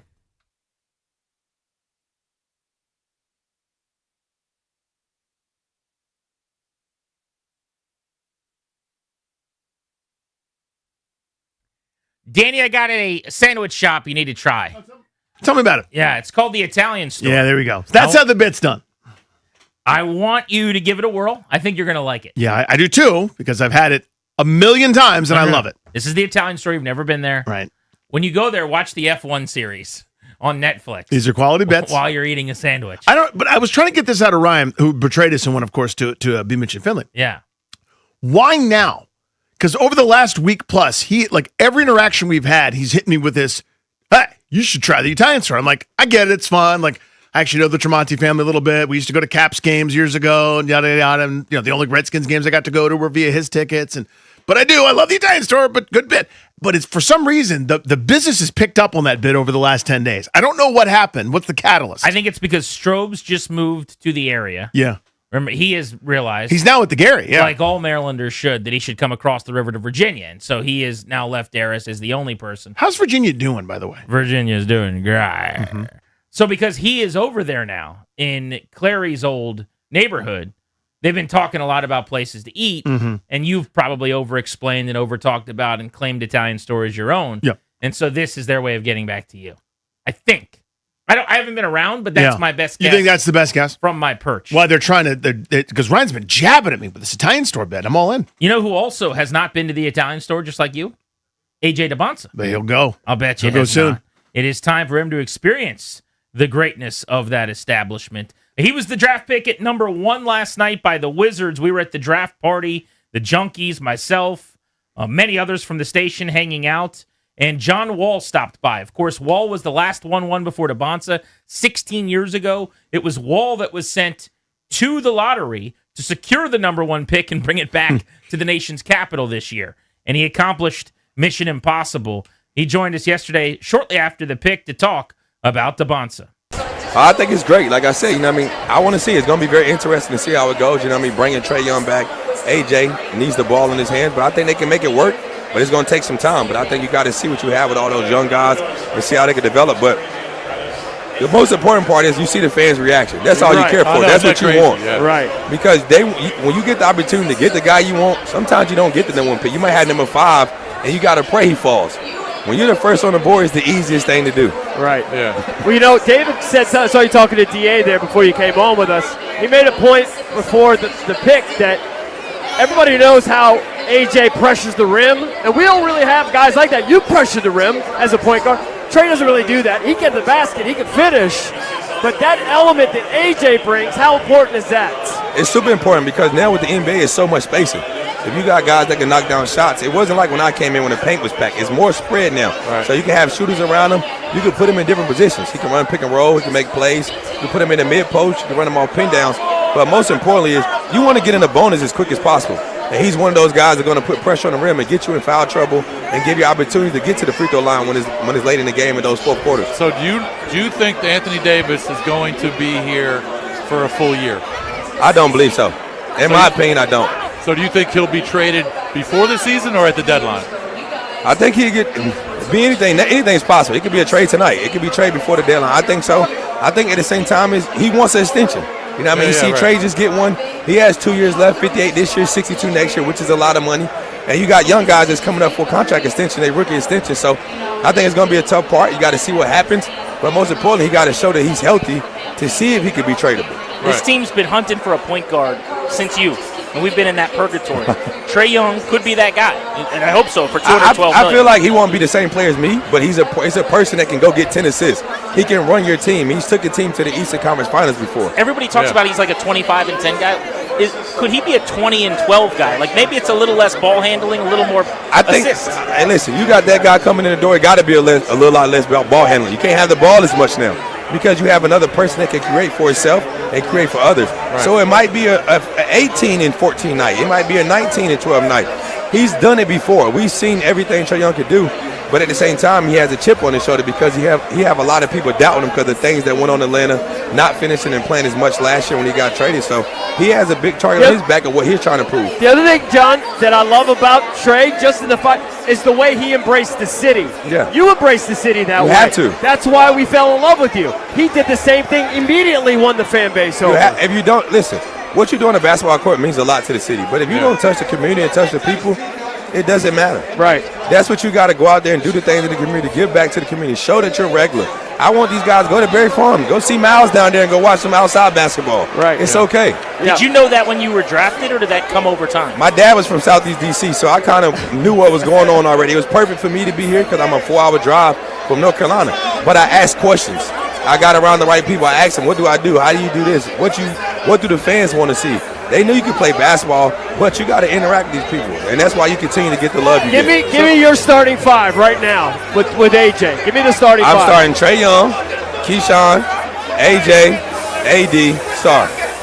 I like it. If AD's gone, I move AJ to the 4. I move Keyshawn to the 3. I put Trey Johnson at the 2 because I want more spacing out there. I need catch and shoot guys out there with Trae Young. I like it. Trey and then Bilal become the first guys off the bench. What do you make of Will Riley? Hey, Will Riley's my back. Hey, listen, I love Bub Carrington. He's my guy, but I've watched Will Riley for so long. He has to be your backup point guard, your backup 3 guard, because he can do so much. You might have to move Bilal to the backup 4 at times, but Will Riley has to have a lot of minutes. 6'9", 6'10", that can do everything. The way he moves, he has that little wiggle. He has the herky-jerky New York type of style in this game. Yeah. But see, here's the thing, and we talked about it earlier, J-Dub. Defensively, the Wizards allowed 124 a game. They've got to effing stop that. I don't know how they're going to do it. I know that a lot of their good players weren't on the floor late in the season because they were just tanking. They can't allow 124 a game. Well, the most important part is you can score the ball. You got to stop somebody. You got to stop somebody, right? Yeah. John, thank you. Hey, real quick before he goes, I want to say thank you for because our boys are on the basketball staff at Howard. Okay. And I love that you're involved, man. Appreciate it. Yeah, Kenny Blakeney, I played high school basketball with Kenny Blakeney, Rod Balanis. I think you're going to do great. It's been amazing. Like I said, my ultimate goal one day is to be a GM of an NBA team. So for them to allow me, but to allow them to be a president of basketball operations, understand the NIL, understand the money, the process of that, going into the portal, trying to help them get guys. It's been fun. It's been amazing. I'll be over there tomorrow watching them practice. So I got my duties to do. Hey, a few years from now, we're going to be watching him in a war room on a draft night. We are. You're just going to be seeing me picking and choosing. Eventually, he's going to be there. Thank you, John. Thank y'all. Appreciate it. Thank you. John Wall, first off, a couple of things he said I want to go back and hit on. That was the best I've heard him, though, in an interview in terms of he was opinionated, he was succinct, but he gave strong takes. Like, he's very, very smart. Everyone's talked about his basketball acumen for a long time. But now that he is out of the game and kind of comfortable in a role where he can give opinions and just talk ball. Be they good or bad, right? He is excellent. He really is. He is. You've always seen that on the court, the level of genius that he had, manipulating angles and getting people open and some of the dynamic passing. You can't do that without, again, being a genius on the court. And that's now translating where you're not afraid to say this isn't good or this is good, right? Because you're not alienating yourself from guys that are your peers still. You're enough removed from the league where you don't have to worry about, hey, I can't say anything bad about this guy. Like, remember for years, John Gruden would just tell you, everything is fantastic, man. It's the best football player I've ever seen. It's like, that's not true. You can admit that he's a jobber, that he's not any good. Every quarterback ever was the next great quarterback. But I might have to coach that guy in 2 minutes, so I'm not going to say anything. And now you're far enough removed where it doesn't matter. And it's not that Wall's out here just ripping people. He's not going full Cowherd. But you can now hear it and see it. I mean, he's brilliant. And you can even hear, by the way, talking about Bub Carrington, which is something I want to click on. Actually, we're talking about Will Riley. But the style of game. That's that New York style of game. Yeah. Like you're able to distinguish. Like, is there a Boston game? Is there a Chicago game? Yes is there a Dallas is the game? answer. And the answer is yes. And he knows that guy is a basketball watching junkie who knows everything. Yeah, ball knower. All right, so here are the things I pulled out of that conversation, and in differing ways over many days we could talk about these. But Trae Young and AJ DeBonsa both needing the ball in their hands. He, unsolicited, brought this up on his own in his first answer, essentially saying, now that you've drafted AJ, Trae Young's got to be willing to not have the ball in his hands to the same extent. And he went on to talk about directly, he said this was a quote, got to be less about ball handling. Talked about him becoming an 18 and 14 guy, a 19 and 12 guy instead of a 25 and 9 guy. He said a lot of this before the draft when he actually thought Peterson might be a better fit as a spot-up shooter who can get his shot from Trae Young. But now that you've got AJ, who he thinks needs the ball in his hands, right away you heard him say that. Trae Young's got to be comfortable and willing to not dominate the basketball to the same extent. I found that very, very interesting. He then gave his starting lineup. Trae Young, Keshawn George, AJ DeBonsta, Anthony Davis, and Alex Sarr. No surprises there. He said if Anthony Davis isn't here, then Trey Johnson should be the 2. You move George to the 3. Yeah, play a little smaller. DeBonsta at the 4, and then Sarr at the 5. But how about he went on the record and was very candid about this. He does not think Anthony Davis will be here all season. And it sounds like he would not be surprised at all if Anthony Davis isn't here to start the season. Yeah, I think that's if you don't have a, how do I say this better than this? If you don't have a dog in the fight, if you're not concerned about alienating any personalities or running afoul, I think that's kind of the common perception, is that this is just a short-term marriage. If you are affiliated with the organization and, whether you work, and I'm not ripping this, you work for Monumental or something like that, you're going to have to talk about it. Like, on draft night when there's a guy whose draft rights have been traded and they have to say it's reportedly a trade has happened because the NBA is stupid in that regard. But they still have to put on the Steve Francis in the Vancouver Grizzlies hat. It's the worst thing. You still have to do it. You have to go through the exercise of, and Anthony Davis. I think everybody now is kind of leaning and thinking, this is a very transactional part-time thing, a kind of different rich man's version of CJ McCollum, where we're going to rehab you a little bit, have you on the court, sell you to profit. If we can do that, we will do that and get you out of here. The Wizards had the top pick and the pick of an entire collection of players in one of the richest first rounds in recent draft history as far as talent goes. AJ DeBonsa was the selection. He's a superstar, and he has been a household name in basketball circles for years. What do you make of him going 1-1 to Washington? We're going to hit your calls next. 800-636-1067. Remember, DeBonsa's college assistant coach at BYU is joining us coming up in 20 minutes at 3 o'clock on The Fan.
So what are you hoping to accomplish in your rookie season?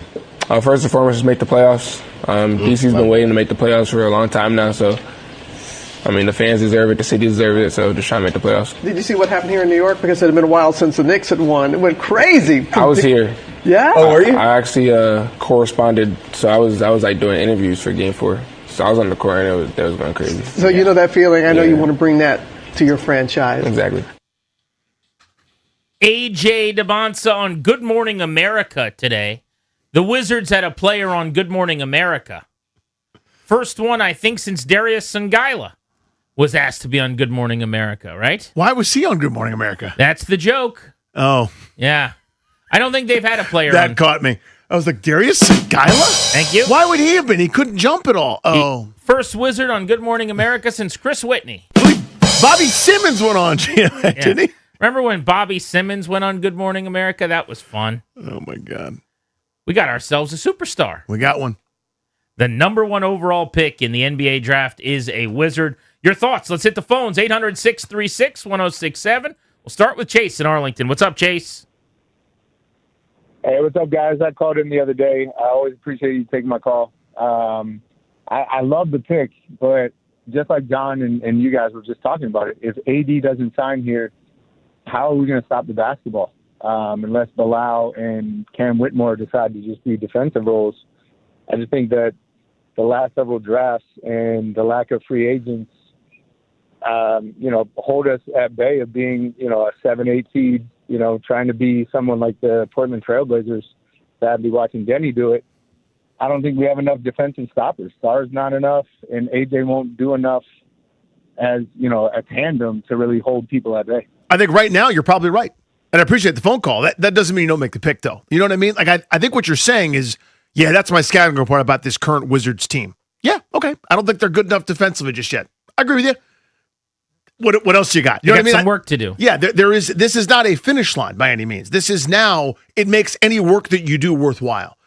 That's kind of the way I view it. So if you it's like having a great quarterback. You can build your roster up, but if you go, this year's going to be Carson Wentz and next year might be Case Keenum, the whole thing's a waste of time. That's my view of this. Extending Trae Young and building in his image to some extent when you give him $212 million over 4 years, a contract that I think's probably going to ultimately be difficult to get out of, so he's going to be here for the majority of that 4 years if I had to guess.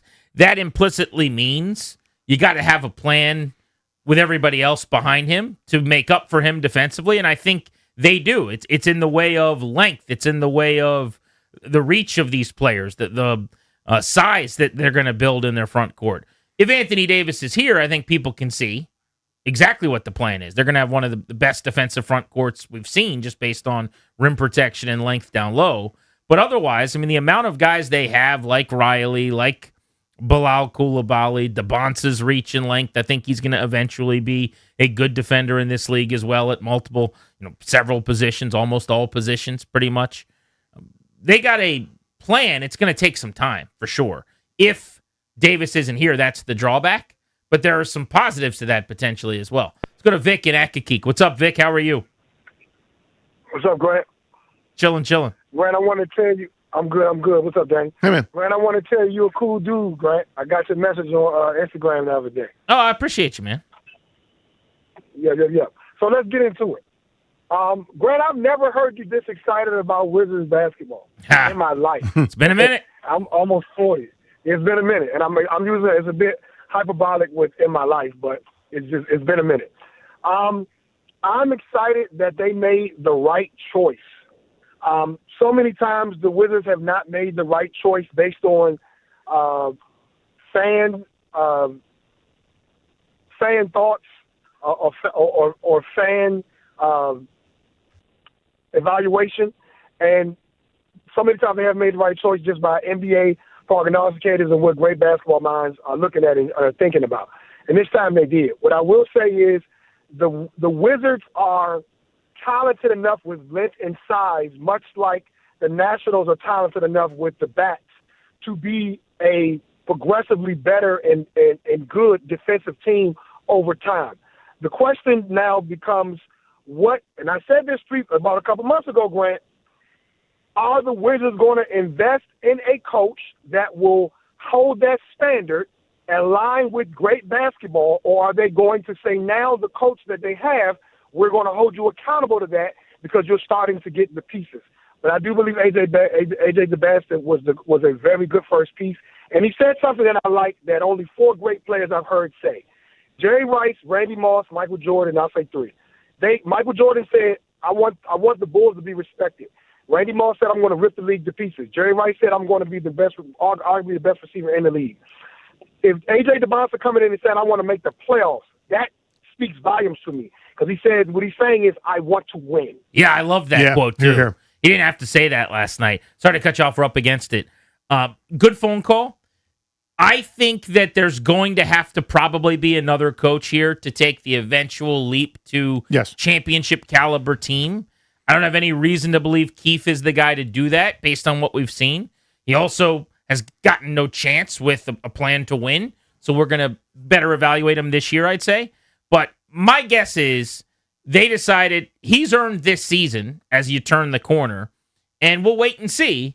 But I'll bet you they believe internally, privately, that they're still probably one more hire away as a coach from a championship level staff. Yeah, think of the Mark Jackson to Steve Kerr. Mark Jackson was there to make them professional in Golden State. They please behave like adults. Please do what you're supposed to do. We'll mold you into something. They got pretty good.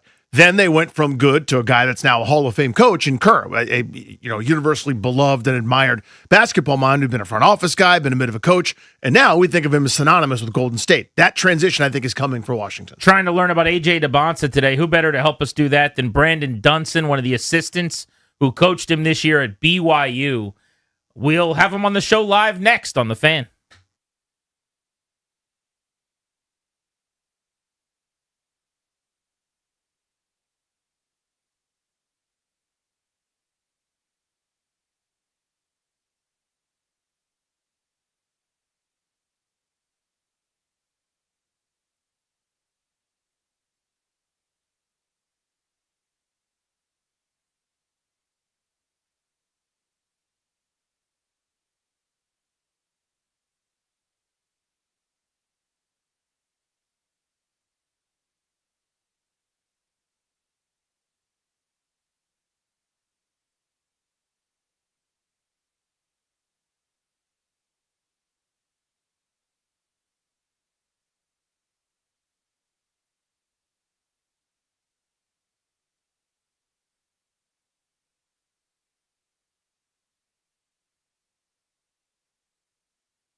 This update is brought to you by Mervis Diamond Importers. Nobody pays retail anymore. Why should you? NBA draft last night, a big one for the Wizards as they took A.J. Debonsa with the number 1 overall pick. Second round tonight for the NBA. World Cup getting underway for action today. 2 games kicking off right now. Bosnia and Qatar in Group B, and Switzerland and Canada as well. Switzerland and Canada both have 4 points atop the group. Bosnia and Qatar have 1 point each. Group C and Group A will be a little bit later as well. United States back on the field tomorrow. Christian Pulisic will be available for the game, but we'll see what the United States does against Turkey as they've already clinched Group D and are on to the round of 32. Baseball, the Nationals taking on the Phillies for Game 3 of the 4-game series tonight, 6:45 right here on The Fan. Celebrating her birthday, discover the stunning collection of Tacori fine jewelry at Mervis Diamond Importers. From engagement rings and anniversary bands to necklaces and bracelets, at Mervis, you'll find the largest selection of fine quality diamonds and Tacori jewelry in D.C. From the Crop Metcalf 5-Star Sports Desk, I'm Toby Altizer on The Fan.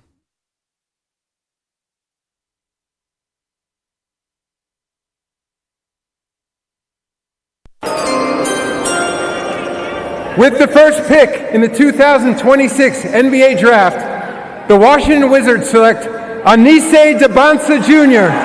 from Brigham Young University. An amazing night for the Wizards, for DC sports fans all over the region. However you're checking us out today, live on The Fan in DC or on the Odyssey app, coast to coast, watching us on our YouTube channel. Thank you for doing so. We are brought to you by the law firm Condorian Mirage. Estate planning, elder law, real estate transactions, probate administration. Their attorneys are always there to protect you and your family's assets. Schedule a free consultation with their team today by visiting kmlawyers.com. And be sure to let them know that we sent you. That's kmlawyers.com. It was all worth it. 50 and 196 over 3 years. The Wizards have won the lottery. They got 1-1, and they have secured A.J. Debonsa to lead them moving forward. One of his coaches at Brigham Young on the coaching staff and assistant there last year, Brandon Dunson, is on our Rude Guest Hotline. Rude, the most reliable heating and air conditioning products in the DMV. Coach, thank you so much for a few minutes. You're on in the nation's capital. How are you? Things are good. Things are good. How's everything your way? We're excited. Thrilled. We're fired up. You tell us, though. How excited should we be? You guys should be as excited as you could be. You're getting not just a superstar player, but a superstar guy who's an amazing teammate. We all know what he can do on the floor, but also he's going to be a great representative off the court as well. You guys played such a great out-of-conference schedule to start the year, watching you guys go up against UConn and a bunch of other national powers. Yep. What did you guys think initially when he came to campus talking about AJ? What did you have, and then kind of what did you learn about him, and where did some of that growth happen? Yeah, I mean, we targeted AJ as soon as we got here, got the job here. Luckily for us, he was going to school in Utah for his senior year, so we got to get in there with him early. Obviously, I've been watching him for years. I was coaching at Stanford before, and he was a high academic kid as well. So I'd seen him forever. We knew how talented he was. What we didn't know was how great of a teammate he was and how insane his work ethic was. And that's something that propelled him. I mean, yes, he led the country in scoring, but he got better every single game. Like, he was so efficient in the things that he did. He understood the game at a very high level. He's one of the quickest processors I've ever been around, where you tell him to do something and he can implement it right away as soon as you tell him how to do it. He also reads the game really well and was great in timeouts at strategizing, saying, hey, they're doing this. We can look at this read. We can look at this, and helping his teammates get easier looks and things like that. A.J. Debonsa, the newest Wizard, played at BYU. Brandon Dunson, one of the assistants leading that program last year, helping A.J. Debonsa. So if you could, how quickly did it take hold that you learned all of that? Like, that's a season's worth of lessons, but when you get him in there, you've watched him, you've scouted him, you know he's special. When did you realize, wow, this guy's actually different? And then when did you start to think he was going 1-1 maybe? Very early. I'm in my 15th year doing this, and you pick up on those things pretty well. There's certain things you can't see until you're in the gym with them by yourself. You can get reports on their work ethic or their IQ and stuff, but it really takes when you get in the gym with them. But it was very, very easy to see early in summer practices that was who he was. And it's Coach Young from our staff has coached everyone. He's coached Joel Embiid, Ben Simmons, Devin Booker, Chris Paul, DeAndre Ayton. He's got a heck of a pedigree, and he saw it right away that he was one of the most talented guys that he'd ever coached. And that's something that's kind of easy to see, but when you put all those other things with it at his size, I mean, he measures at 6'10" in shoes, 7-foot plus wingspan, fourth highest vertical leap in the modern era for wings in the NBA Draft Combine. I mean, you combine all those things, and then you say has a great work ethic. He's a great teammate. All that combined, it was pretty easy to see that he's number one. You just don't see guys like that. Maybe once a decade you see it.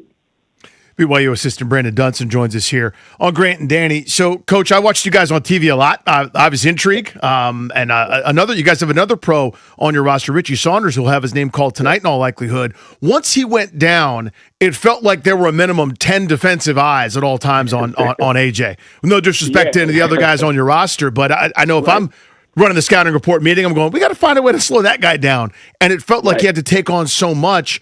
And that was kind of my explanation or thought process where he had to take a lot of high degree of difficulty shots. Love for you to speak to that just in terms of the offensive toolkit now versus what you could see it's going to be at the next level. Yeah, no, for sure. I mean, once Richie has been our leader for 2 years, and once he went down, obviously all eyes turned to AJ. We had another all-conference guard, Rob Wright, who also averaged 20 a game, but it was pretty much, hey, like everyone else is going to have to beat you outside of these two guys. So, and we had to force feed a lot of stuff through AJ because he's still a guy that could pull up and get a shot anytime he wanted.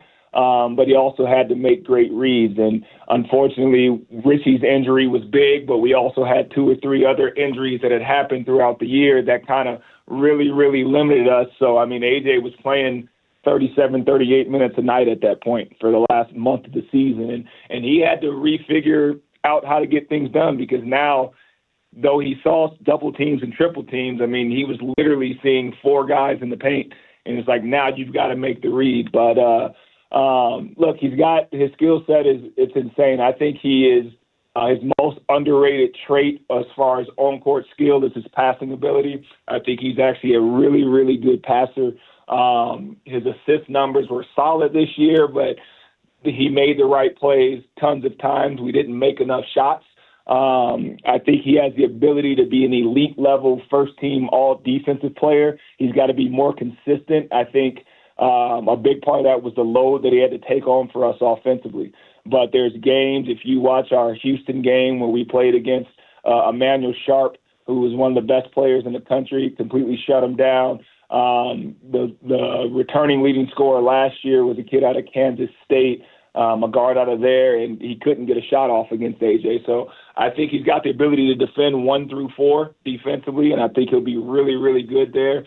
But he just has a great shot-making ability. He's got the ability to get to the paint and draw fouls. But again, similar to Coach Young, Coach Kevin Durant, and similar to him, it's when he gets to a spot and he rises up, you're not going to be able to determine whether he makes or misses that shot. It's all on him at that point. At 6'10", with a long wingspan and his athletic ability, when he pulls up, it's him in the rim. So I think that's going to be one of his bread and butter shots at the next level. Coach Brandon Dunson, BYU program. When a high school pitcher's drafted, they almost never have a changeup because they're getting drafted because they throw 96, and in high school you don't need a changeup. And I bring that up to say that one of the things that I heard, and we had guests on talking about AJ a lot lately, that they would say he'll need to work on is playing without the ball, which is another way of saying he's ball dominant. He's always kind of come downhill, and the mid-range game's amazing because he's getting his own shot. Well, now he's going to be playing with Trae Young, and I hope Trae Young doesn't hold the ball as much as he has in the past so that AJ can. But a thought on that, if you would. Like, how is he improved in that area? It's probably hard to when he has the ball as much as he does, but what are the things, just from a more generic basketball standpoint, that you could coach and teach so that he does improve in that area quickly? Yeah, well, I would say while he was ball dominant for us, we also had a point guard in Rob Wright who was 20 points a game, 5 assists a game, and had the ball in his hands a ton. And it allowed AJ to play a lot more in the mid-post. It allowed us to use him as a screener when the ball wasn't in his hand, and it helped create mismatches for him and others because if you've got him on a screen and you're not switching, now you've got to find a way. You've got 2 to the ball, and you got to get back to him, and now he's got a long closeout. Or if you do switch, now he's got a smaller guy on him. So just continuing with his ability to play in those areas, I think he's improved a ton on the consistency of his outside shot. Now his numbers started going down towards the end of the year again because he had to take a lot more difficult shots, a lot more contested shots. But I do think he'll be a 36, 37% catch and shoot 3-point shooter. And just continuing to get consistent with that, I think it's big when you play with a guy like Trey who commands a lot of attention on the offensive end. Yeah, go into that 3-point shot if you would, Coach. I've made the same argument that you just did where it's, off the bounce, 9 dribbles, end of the shot clock, or, having to evacuate from kind of a mid-post situation because there's a bunch of defenders on you. High degree of difficulty on some of those threes. But just technically, fundamentally, that's something, I think that's just time in the lab, right? That's just time getting reps over the summer, and he'll be a pretty good shooter there. No, for sure. And I think if you look before Richie Saunders went down, he was near 40% the entire season from 3 for us. When Richie went down, it is what it is. He had to take a lot tougher shots a lot more of the time, and he had people draped on him a lot more. But as great as a decision maker as he is, sometimes when you're as good as AJ and somebody else is open, you taking the tough shot might still be the better shot. And I think we ran into that a good amount, and I think that's what really pulled his numbers down. But if you look before that last month of the season, he was 38 to 40% from 3 most of the year. When you talk about what he could become as a 3-point shooter, I mean, he probably doesn't have to shoot over 40%. Like, that's never going to necessarily be a strength. I mean, maybe you can push back on that, but like, what does he have to get to? And at his best, if everything works out, like, what is his game, I guess, is what I want to know. Yeah, well, the thing about AJ is he has a great understanding of how to get to the paint and draw fouls. And I think that's where he's good. There's a lot of times where, like, people didn't think he was as willing of a shooter, and the problem is he didn't have to be.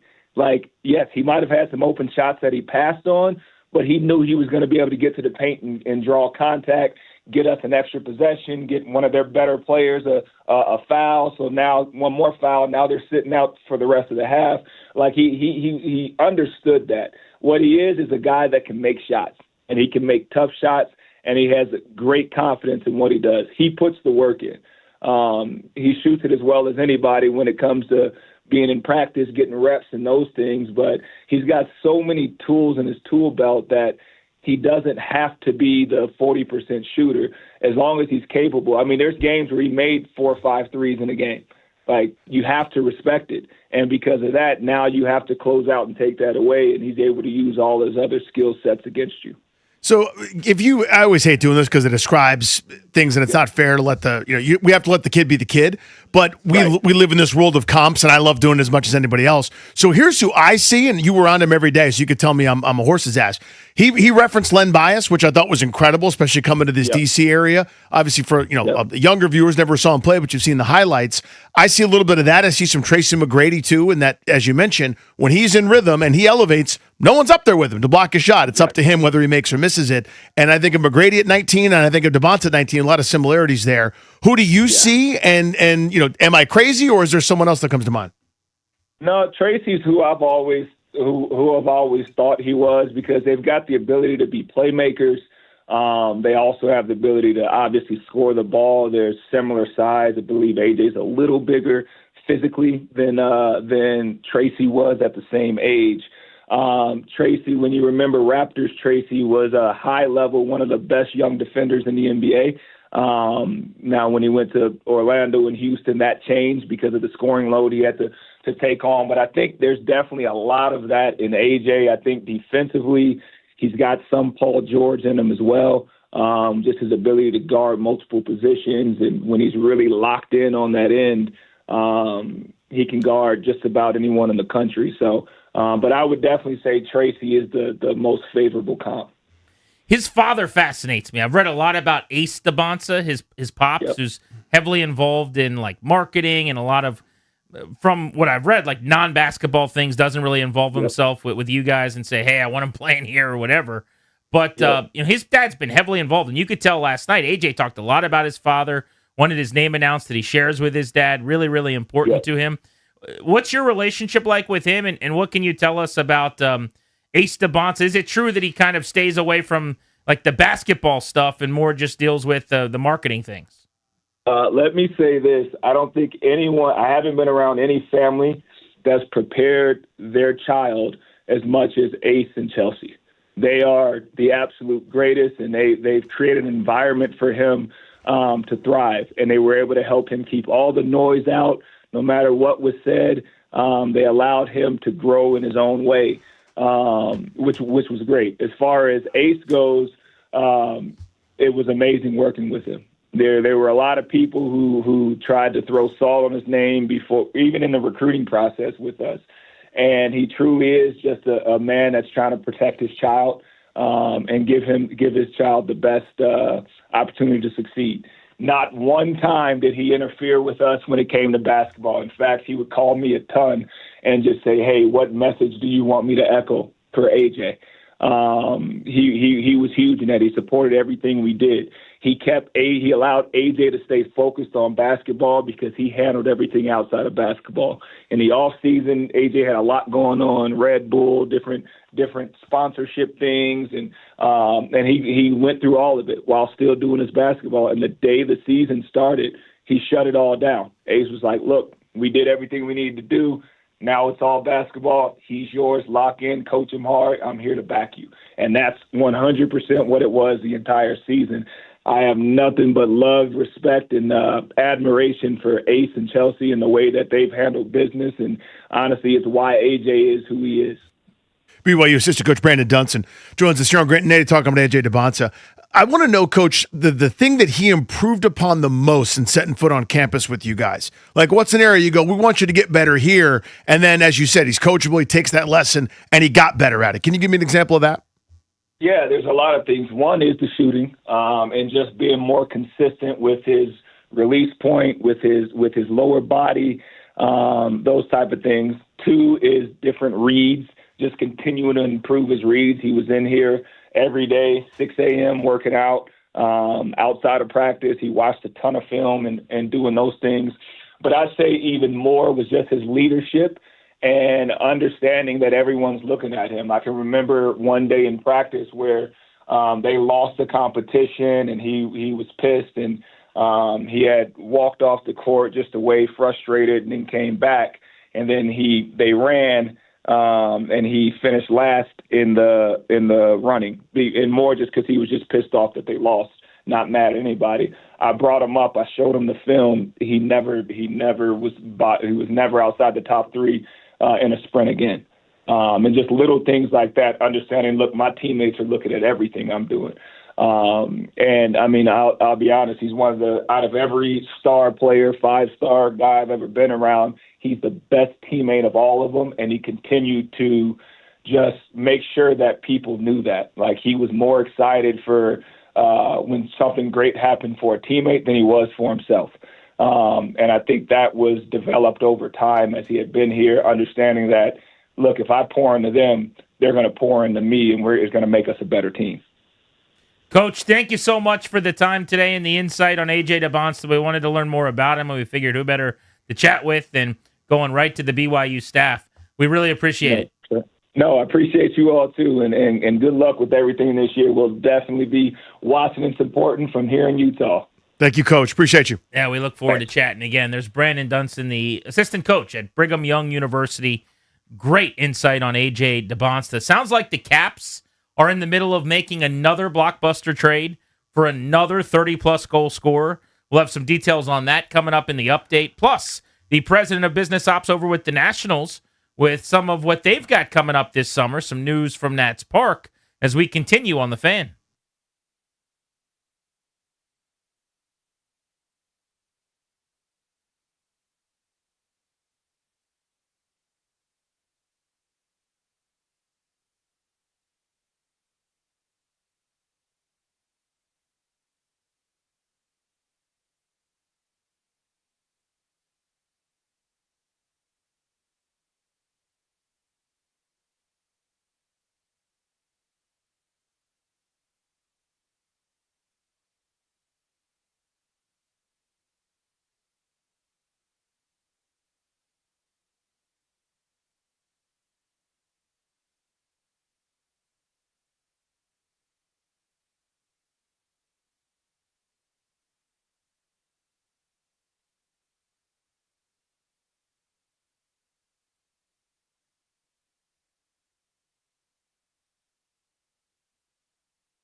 This breaking news is driven by Oarsman Ford of Alexandria, where, as they like to say, let's ride together. The Capitals making another trade after making a trade yesterday.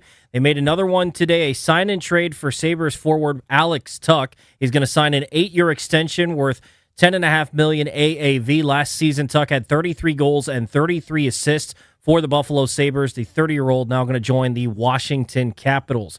Other news around sports, World Cup, couple of games in action right now. Bosnia and Qatar kicked off, and Switzerland and Canada, both of those are scoreless, just passing the first hydration break, about 25 minutes into each of those. Tonight, the Nationals taking on the Phillies at Nationals Park. 6:45 first pitch right here on The Fan. Joining Grant and Danny next will be Jason Sinaraja, the president of business operations for the Nationals.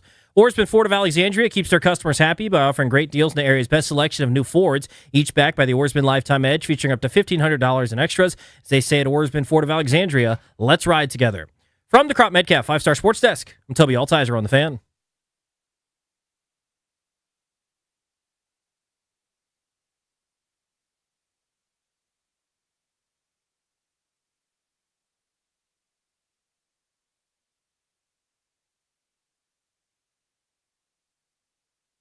Thanks to Toby for the update. Yeah, that's some mega Caps news. How about Big that? time hockey news in D.C. the last 2 days. We're going to get into that in greater detail in just a bit.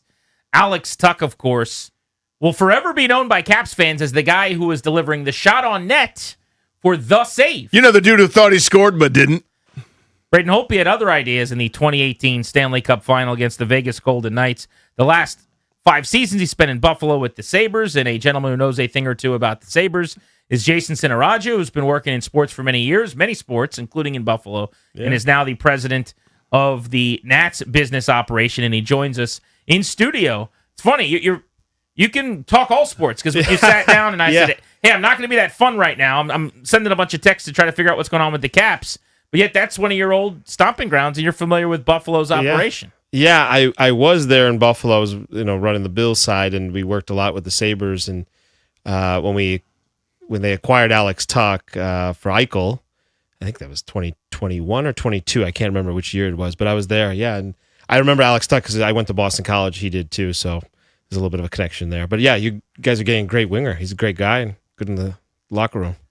It's been fun to be over at Nats Park this year. I know you came down Half Street. We wanted to talk to you about some of the things you've got going on, but also we had you on at the beginning of the season, and we put it on the calendar that we wanted to have you back out sometime this month. And this roughly is the halfway point today, right? To do it, exactly. So just a State of the Union. You took over right before the start of the year. There were a lot of things you wanted to fix, to amend, to improve. What have you been able to get done so far, and where are we in your process of just kind of improving the State of the Union at the ballpark and helping fans to enjoy themselves? Well, there's been a lot of progress. I think we have a long way to go, but look, on the field, 2 games over 500. There's a lot of excitement. We had 29,000 yesterday. Unfortunately, the result wasn't what we wanted, but a lot of fans were excited with their basketball jersey, which was a nice thing to do, especially when the Wizards were picking first yesterday. But we've had some great crowds. We've had some great entertainment options. We had the hot dog day. We've honored a lot of our military like we always do. And it's been exciting. It's been a good season. Our season plan holders have been reacting really well to some of the adjustments we've made for them. But there's always room for improvement. So we're getting better every day. So refresh folks, what were I don't have the right terminology. You're a business person, so you do, but pain points, complaint points, whatever they were. Hey, here's the punch list preseason, and then kind of compare it to right now. Like when you say progress, what is that progress? And what were some of those pain points? Yeah, so I came in mid-January, and one of the things I read and heard about from fans was getting into the ballpark was a challenge. And again, when you have 40,000 people, any ballpark is going to be a challenge. Sure. So what we wanted to do for our season plan holders, so your season ticket holder, the people that are coming on a regular basis, was give them a dedicated entrance. So we've done that in left field. By all accounts, that's been successful. We have some blips every so often, but for the most part, I walk over there a lot. Our season plan holders are really excited to have their own entry. We've expanded our go-ahead entry, which is facial authentication and just walking right through. I think we're at about 8-9% of our fan base is using that now, which is up from last year. So our fans are excited about that. The other thing we wanted to launch, and you might remember this very vividly, is lower-priced options for beer. And so we've had $8.99 16-ounce beers available in all of our ballpark. We've had some adjustments with our partner Levy, but by all accounts, our fans are really enjoying that. And again, just giving more affordable options, getting people in the ballpark has been our focus a lot. I don't think you knew when you were coming here that the team was going to be over 500 right now. I don't know if the baseball operation expected that. That's got to obviously be some wind, at your sail, so to speak, to help in this process. You want to keep seeing more people come out. There are also superstar players right now. I mean, James Wood looks like one of the best players in the sport. C.J. Abrams as well. How do you guys go about marketing those guys and making sure that not only right now we're getting out the vote, things like that, but people are coming out to see those players as well? Because I know I heard you on the radio with Charlie and Dave recently, and you made a really good point about wanting to be like a destination for young single people in D.C. to just come hang out at the ballpark, those types of things. And that makes great sense. That if you're not catering to those people, you're probably not going to win in this city. But also, we got one of the 5 or 7 best players in baseball, maybe, in James Wood, and making that a priority as well. Well, yeah, I mean, CJ's, I think, 3rd in RBIs. He's been amazing. James has been having an amazing year. I'm excited to see CJ leading all NL shortstops in All-Star voting. We want to get James into that top 6, top 5, top 4, hopefully get voted into the game as well. So, shout out for him. But yeah, that's been helpful. The way we've been marketing them is we're putting content out around those two. Again, we don't want to focus just on those two because there's a lot of good things, right, happening. I mean, Nunez is 30-plus steals. Our pitching staff, Foster Griffin's been amazing. So there's a lot of great things going on. But look, with CJ and when James Wood are playing really well, the recognizable superstars now in the game or getting there toward that point, our fans are starting to recognize. Our Abrams jersey sales have increased. Our Wood sales have always been strong. So it's been really nice to see more of those jerseys around. And I think the fan base is now effectively almost appreciating or learning about them again, as they've had a lot of success. And it's been awesome to see. And they're great human beings and they're great guys. So it's an easy story to tell. How much for you again, when we talked to you just like days after you came on board in January, I think. So now that you're a veteran of this position, about 6 months or so, what have you kind of felt in terms of how much is putting out fires? How much is, planning? How much is like in terms of your time and energy and where you're allocated? Well, listen, I think this job has a lot of interesting moments that happen during the course of the year. Things happen on a regular basis in the world, in our world, social media, etc. I wouldn't say it's necessarily putting out fires as much as it is listening to our staff, getting to know our staff. We have some great staff at the Nationals, right? And getting to know them, making sure that, I'm serving them as well too, right? That's an important constituent in my world on the business side. Then listening to our fans, right? And getting to know them. So we've been doing focus groups. I think I'm doing my 9th one tonight, where we've had our season plan holders and our single game buyers come and talk to me, and we have a set series of questions we ask them about what they want to see that we can improve. And so, just trying to be out there and be present, I think, is the number one thing I've been trying to do. Well, I will say to your credit, I have seen you in no fewer than 15 different places in the ballpark. Seriously, like whether it's like there was like I don't say a leak, but like a little tiny bit of water, and like you were dabbing it with a paper towel. You gave instructions on to where someone should go when they were in the elevator. Seriously, like to what section. Yeah. I mean, I've seen you everywhere and anywhere. Just as they say, pressing the flesh and kissing babies, presidential candidate style. So good on you, man. Well, again, I think it's important for me to learn and observe everything I can. So I try to walk out there and lead by example, and hopefully, our fans can see that. Jason Sinaraja running the Nats business side of things in studio with us for a little mid-season update. He told us he would come over and catch up with us after several months. He was kind enough to make some time on his schedule to do that here on Grant and Danny on the Fan. I am Team Tarps Off Crew. Yeah. I find that to be awesome and a blast. It started in St. Louis. It was a very natural thing. It is spread around baseball. Your thoughts on just the growing trend in the sport, and frankly in D.C., where it's becoming a game-by-game nightly occurrence, and at times, a couple sections up in the outfield are being taken over by the youngsters ripping off their shirts. Well, actually, one of the days I went up there. Did you really? Very close. I didn't go. I was very tempted to go and do it myself, but I think I was. Did your tarp stay on? I was advised not to do that, and it was probably the right decision. But no, I love that, like that energy. I actually wanted to go see like what types of fans are going up there, and it was really striking to me, guys. Like, a young family went up there. It was a mom, the daughter, 2 sons, and the dad. and they clearly were like inching over there, and it was really interesting. The mom was taking video, and the two boys and the dad took off their shirts, and it was really cool because like it's an engagement, right? At the end of the day, we are an entertainment option. We obviously want to win and all that kind of stuff, but people want to be entertained, have a good time when they come up to the ballpark. So to see the joy, see the excitement, I love it. It's also added a lot of juice in the ballpark. Like there's some really hot Saturdays where I can understand why they're taking their shirts off, and it's added a lot of energy to our fans and also to our players. Totally. This has been my, I don't want to say argument because I'm not sure that there is one, but we've talked about it a lot with different media members in the press box or whatever, and you never know what they're going to yell, what they're going to chant. Sometimes there's cursing, whatever. Yeah. And my point is the juice is way worth the squeeze here, assuming they're not saying anything terrible and awful, because I have been in this ballpark for years where I had my own bathroom and my own concession stand and most of my own section, and it's been dead. It's quiet. There are way too many nights over the last several years where you just feel like you're watching a game in a library. And if anything else, it's a lesson to everyone that you can be heard. Like when there's a few hundred kids up there or people, whoever's up there, screaming, it is so loud. You can hear it on the broadcast. You can hear it in the press box.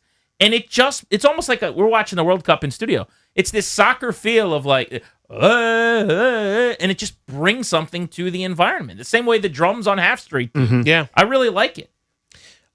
I think you said it really well. I think, again, we're in the entertainment business too. And to have that entertainment, to bring in energy when you have 81 games, when you have 81 games, it's something that really, you need that every so often. And it's been great. I really love it. I love the fact that they're moving around now. If you've noticed, like they were in right field and now they've moved around. Yeah, I wondered if they were like told to, like someone sitting here tonight. Yeah, like who's in charge? I'm not. Listen, there are some things that we try to, help with or whatever. This one is totally organic. Like I actually noticed it yesterday. They were in right field one game, and then yesterday I think 2 games ago they were in right field. Yesterday they were in the upper deck, kind of behind first base. I thought that's really cool. And that section for some reason looked a lot bigger. I don't know. It was great. Yeah, I've seen him in left. I've seen him doing pretty much everywhere at a different point.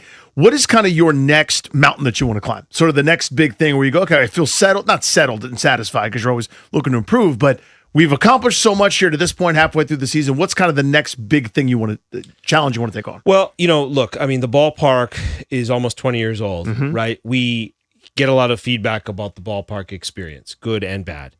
There's some things that we can fix right now. Our concessions we're continually looking at, getting people in and out of the ballpark. Obviously, cleanliness, you mentioned I was dabbing something. Like I really take that seriously. We want it to be a very clean environment.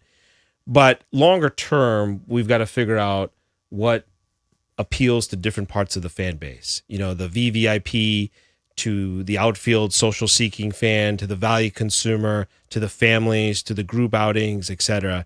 And so we're going through what we're going to look at the ballpark right now. I can't announce anything, but we've had some really good conversations with the city, really appreciative of them and everybody involved with Events DC and so forth around what we can do to refresh this place. And that's what I was going to ask, because some of that's out of your hands, right? Some of that, not, you've obviously got a lot of power and you wield it, but the city has to be involved on some of the maintenance stuff and some of the big picture things, right? Again, I wouldn't maybe rephrase it as, I wouldn't phrase it as power as much as we're partners with them. This is a civic asset, the team, the ballpark, etc. We want to enhance it so that future generations of our community can have a great experience too for what they're going to want. And we're working actively with local officials to make that happen. So in the short term coming up, my favorite game of the year is always the 4th of July game. Yeah. It's a morning game, so that's going to be massive, obviously. There's a Yankee series around the horizon as well. What kind of things can you tell us about what you have coming up? Well, first off, tonight's Pride Night, and then tomorrow night is soccer night. So we're going to have a soccer jersey with the Nationals logo on it, which is really cool. And if you wear the jersey around after the game to select Navy Yard bars, the U.S. is playing at 10 p.m. You can drink $1.50 Budweiser's, courtesy of Budweiser's celebration of their birthday. So that's pretty cool for any fans coming out. So, I mean, again, free beer for those who want to partake in that, and lower price beer, that's what we do. But on the 4th of July, there will be free beer courtesy of Budweiser. So keeping to that theme. But we have a huge homestand from July 3rd to July 12th. And we start off with the Pirates July 3rd to the 5th. We have fireworks on July 3rd. We have the 4th of July game. It's even more special this year with the celebration of America 250. So we're going to be doing some very, very cool activations. As I said, I think on the radio or TV the other night, it's going to be astronomical to give you an understanding of what's going to happen there. June 5th is a patriotic T-shirt giveaway. Then we have a big series against the Astros, which I know for our fans, there's a little bit of a rivalry there for going back. And then we have the Yankees, July 10th to the 12th. And on July 10th, we have Marvel Night with Captain America, a bobblehead giveaway. But look, it's the Yankees. There's going to be a lot of energy in the crowd. Unfortunately, there's probably going to be a lot of Yankee fans there. So I'd ask our fans to show up, wear red on Sundays, wear the Navy on Fridays, wear the City Connect on Saturdays, and really, pump up our team that weekend. The team is playing so well. Yeah. We're at the All-Star break after that series, right there in the middle of July. Summer, kids are out of school. Like, it's time. Let's get the ballpark As I said, rocking. game 81 is tonight. It's wild. We are tonight is the exact halfway point, the midpoint of the season. And then you said the All-Star break's a little bit later, trade deadline coming up, but business is happening right now. It's so much fun. At the end of the day, you said it's an entertainment product. This is such a fun team to follow, care about, and be interested in, because you're kind of looking up going, I don't know if they're supposed to be here, but they are. This is great. Well, look, credit to Paul Taboni and our baseball ops guys. I mean, they've created a very exciting team, and obviously any baseball decisions are their purview. But look, from my perspective, it's a very entertaining team. Yeah. We score a lot of runs, so we're never out of it. And it seems like James Wood hits a home run every first inning. I feel like at times, I know that's not true, but so I just tell our fans, get into the ballpark early, because you may miss a home run and we're up already. So it's really exciting. You mentioned that school's out. Obviously Kids Eat Free is back this summer. It's a great deal. And it's very popular in the Paulson house. We've got 4 kids, and we get the 4 brown bags. Uh-huh. It's a hot dog. It's a bottle of water and chips.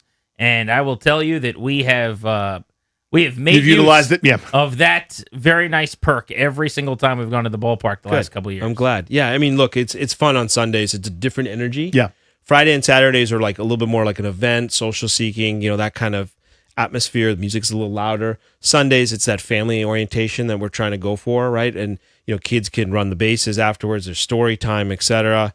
We've got post-game concerts. So we have Jason Derulo on July 24th, Jordan Davis on August 7th.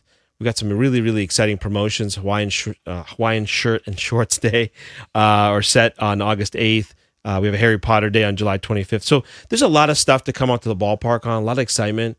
Come on and cheer the team on. I know the guys really appreciate it. Well, we will be over there, and we will be seeing you, and hopefully they keep on winning, because then so fun, man. The house is going to be packed. Jason, thank you so much. We appreciate it. Thank you so much. Thank you, buddy. Me. Jason Sinaraja of the Nationals in studio with us on Grant and Danny. Started the segment, we told you the Caps, for the second time in 2 days, just made a massive trade. They have added a second 30-plus goal scorer, back-to-back 30-goal seasons for Alex Tuch the last 2 years. We'll break that down next on G&D here on The Fan.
The hits just keep on coming.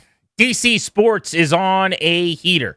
Yesterday, AJ Debonsa drafted by the Wizards 1-1, and the Capitals made a significant trade for Jordan Kyrou of the St. Louis Blues, who's actually going to be on the show today at 5:25. While we were welcoming Jason Sinaraja into the studio minutes ago, Alex Tuch reportedly coming to the Capitals, which we've confirmed here on Grant and Danny. I'm told it's going to be a mid-round pick going back to the Sabres. So if you're going, well, wait a second, that doesn't make sense. Tuch's a 30-goal guy. Why would it just be a mid-round pick? Well, he was about to be a free agent. And so basically the Sabres had already decided they weren't able to pay him $10.5 million per year for 8 years, like an $80 million contract. Uh-huh. The Capitals, you may know, Danny, have a lot of cap space. Oh, yes. They do want to pay for 30 goals at $10 million per and 8+ years. So it's a sign and trade where rather than him hitting the market and a bunch of teams being able to negotiate, maybe even drive the price up higher than that, the Capitals are giving up a mid-round pick to the Sabres. They then extend Alex Tuch essentially and sign him on that deal and then trade that deal to the Capitals is the way I'm understanding this. But yesterday it was Kyrou, who had 3 30-goal seasons in the last 4 years. Today it's Alex Tuch, who has scored 36 goals multiple times in the last 4 years and also has 3 30-goal seasons over the last 4 campaigns, including back-to-back years where he's combined for 69 goals the last 2 years. He had the most shorthanded goals in hockey 2 seasons ago. Danny, what a difference 24 hours makes. How about that? This team wanted to add firepower. Chris Patrick is making moves right now. I don't know if this is a, hey, Ovi, we're going for it kind of message, but if you're Ovechkin and you're just watching from afar, when's the last time they went out and got 2 30-goal guys in one offseason? Think about this from the lens of baseball. This is like signing 2 30-homer bats in short order. I think you said it well. And we talked about this with regards to Ovechkin. You go, look at all the cap space the Caps have. By the way, Spot Track is amazing. They've already got this updated, and they have the current cap standings of how much room. That includes both Kyrou and Tuch contracts in there. So now the Capitals have the 23rd most cap space left. There's only just over $12 million, and that's a couple of guys that have to resign. What happens when you take on an $8 million contract per year for Kyrou and a $10+ million deal on Tuch? Sure enough. And it also kind of says, we're not doing this $10 million because you're Ovechkin thing. To me, anyway. Maybe I'm reading too much into it, but I think it's we're welcoming you back, but we're not going to wait around and pay the honorarium simply because you were Ovi, and we're giving you top of the hey, pat you on the head because you deserve it, big guy. Thanks for all the goals. You're going to have to get in where you fit in here. That's what it says to me. Well, I just can't tell you how excited I am. The offseason emphasis was goal scoring, top 6 prowess. They needed a scorer. We talked about this ad nauseum, you and I. Well, guess what? They got 2 of them here. You bring Ovi back, who very reasonably could be a 30-goal guy potentially next year, and there's plenty of firepower. There are still some things they've got to figure out on the defensive end, I think, specifically. Notably, with an injury to Rasmus Sandin, like, what do the pairings look like down the way? Liljegren is coming back. Maybe he skates with Faravari. You've got Hudson and Roy and possibly like Chikrin and Sandin when he's healthy, but he's not right now, so they likely still need a defenseman. We'll have to figure that out. But I'm really curious to see eventually what their lines look like. How does Ovi slot in? And to your point, is this the year maybe now, bringing in Kyrou, bringing in Tuch, where you push Ovi down the pecking order a tad, and maybe it's not, the same amount of minutes, the same role where he gets all of the A opportunities offensively. I don't think with 2 guys having been added who are both very good on the power play, especially in Kyrou's case, but Tuch had a stretch where he scored 21 goals in 2 years for Buffalo on the power play, 8 or more in 3 of the last 4 seasons for him at one point in time. Like, is Ovi just a lock to get 2 minutes on the power play? I think this is all kind of TBD at this point. Yeah, this is, to me, again, I think this is more, you now are going to get in where you fit in, less we're catering everything to you. That's what it says to me. In terms of position that he's going to play, I know they're more interchangeable than certain things, but Kyrou is a right winger. Tom Wilson's had success there as well. You got Alexi Protas, potentially Ilya Protas. Now, this is another really big-bodied guy in Tuch. He's 6'4", 220. He and Protas are out of that kind of giant mountain of a man wing casting school. But, where do you see him skating potentially? That's the question. I mean, they're adding a lot of guys that kind of have traditionally played the same position. It's right wings. Mm-hmm. So someone's going to have to play on the left side. I would think maybe Kyrou could do that. He trains with Tom Wilson. Maybe there's a camaraderie there where he and Willie could be on the same line, and then Tuck is skating with Strome, and you have PLD centering the Wilson line for some size. I'd like to see maybe Tuck with Strome, see what that looks like. But it's almost like lineup construction when we talk about it with baseball. It changes. It is fluid, yeah. Shift to shift, game to game, regularly. But certainly you're going to have an idea of what triumvirates you want together. But the bottom line is you need goal scoring, you need skill, you needed that in the top six. And this is reminiscent. You remember Brian McClellan's first offseason when he took over as GM for George McPhee? And for years they had needed defense. And what did he do in his first offseason? They went out and they signed Brooks Orpik and Matt Niskanen, both from the Penguins, to massive contracts. And he basically did this. He was like, well, there's your defense. You know what I'm saying? Yes, I do. This is Chris Patrick's first legitimate offseason running the thing with some flexibility and some money, and some people were frustrated at the trade deadline about how things were handled. I think a lot of fans got hurt about the Carlson trade or the Dowd trade or whatever it is. But this is his first crack at this thing, and this feels a little bit to me like when McClellan went out and said, I'm going to fix the defense because I'm going to throw money at the problem. This is Patrick going, there's your goal scoring. I got you, Kyrou. I got you, Tuck. They should combine for 65 goals or more. Go light the lamp. Yeah, how about that? I don't want to hear about scoring in the top six anymore. Right. This is it is reactionary is the wrong word because that diminishes it. But it is we have a problem? Watch this. There's a fire right over there. Here is the world's most powerful fire hose. I will point it right at the fire and solve it. I will turn this faucet on, and the current will blow you back. That's what it is. I mean, again, this is two pretty marquee additions. Grant and Danny on the Fan. Just a crazy week in DC sports, man. This is so fun. Businesses are booming. It's June 24th. Yeah. You and I are normally like trying to figure out what movies are coming out or talking about the book we're reading. The most generic, now for the football team this fall, there's been no news, but let's make something up. No, we don't have to do that right now. It's so fun. It's the best. Beltway Blitz is next.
This update is brought to you by the Fredericksburg Tattoo Invitational, a big trade for the Capitals a day after acquiring someone to help them on offense. They did it once again today, and Alex Tuck from the Sabres, a sign-and trade. He's going to sign an 8-year extension worth $10.5 million AAV.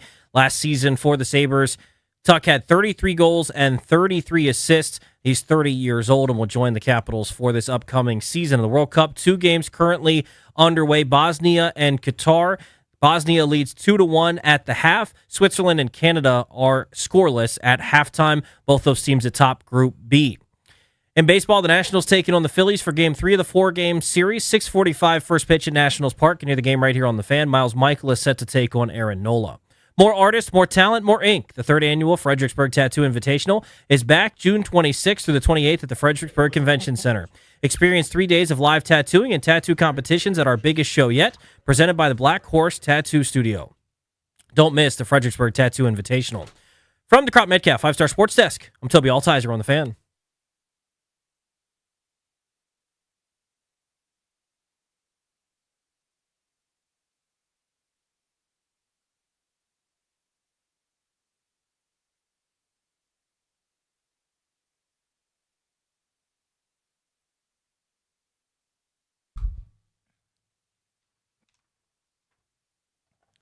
Show's brought to you by the law firm Condori and Murad, estate planning, elder law, real estate transactions, probate admin. They do it all. They're our buddies. Go to kmlawyers.com and mention the show to get a discount. That's kmlawyers.com.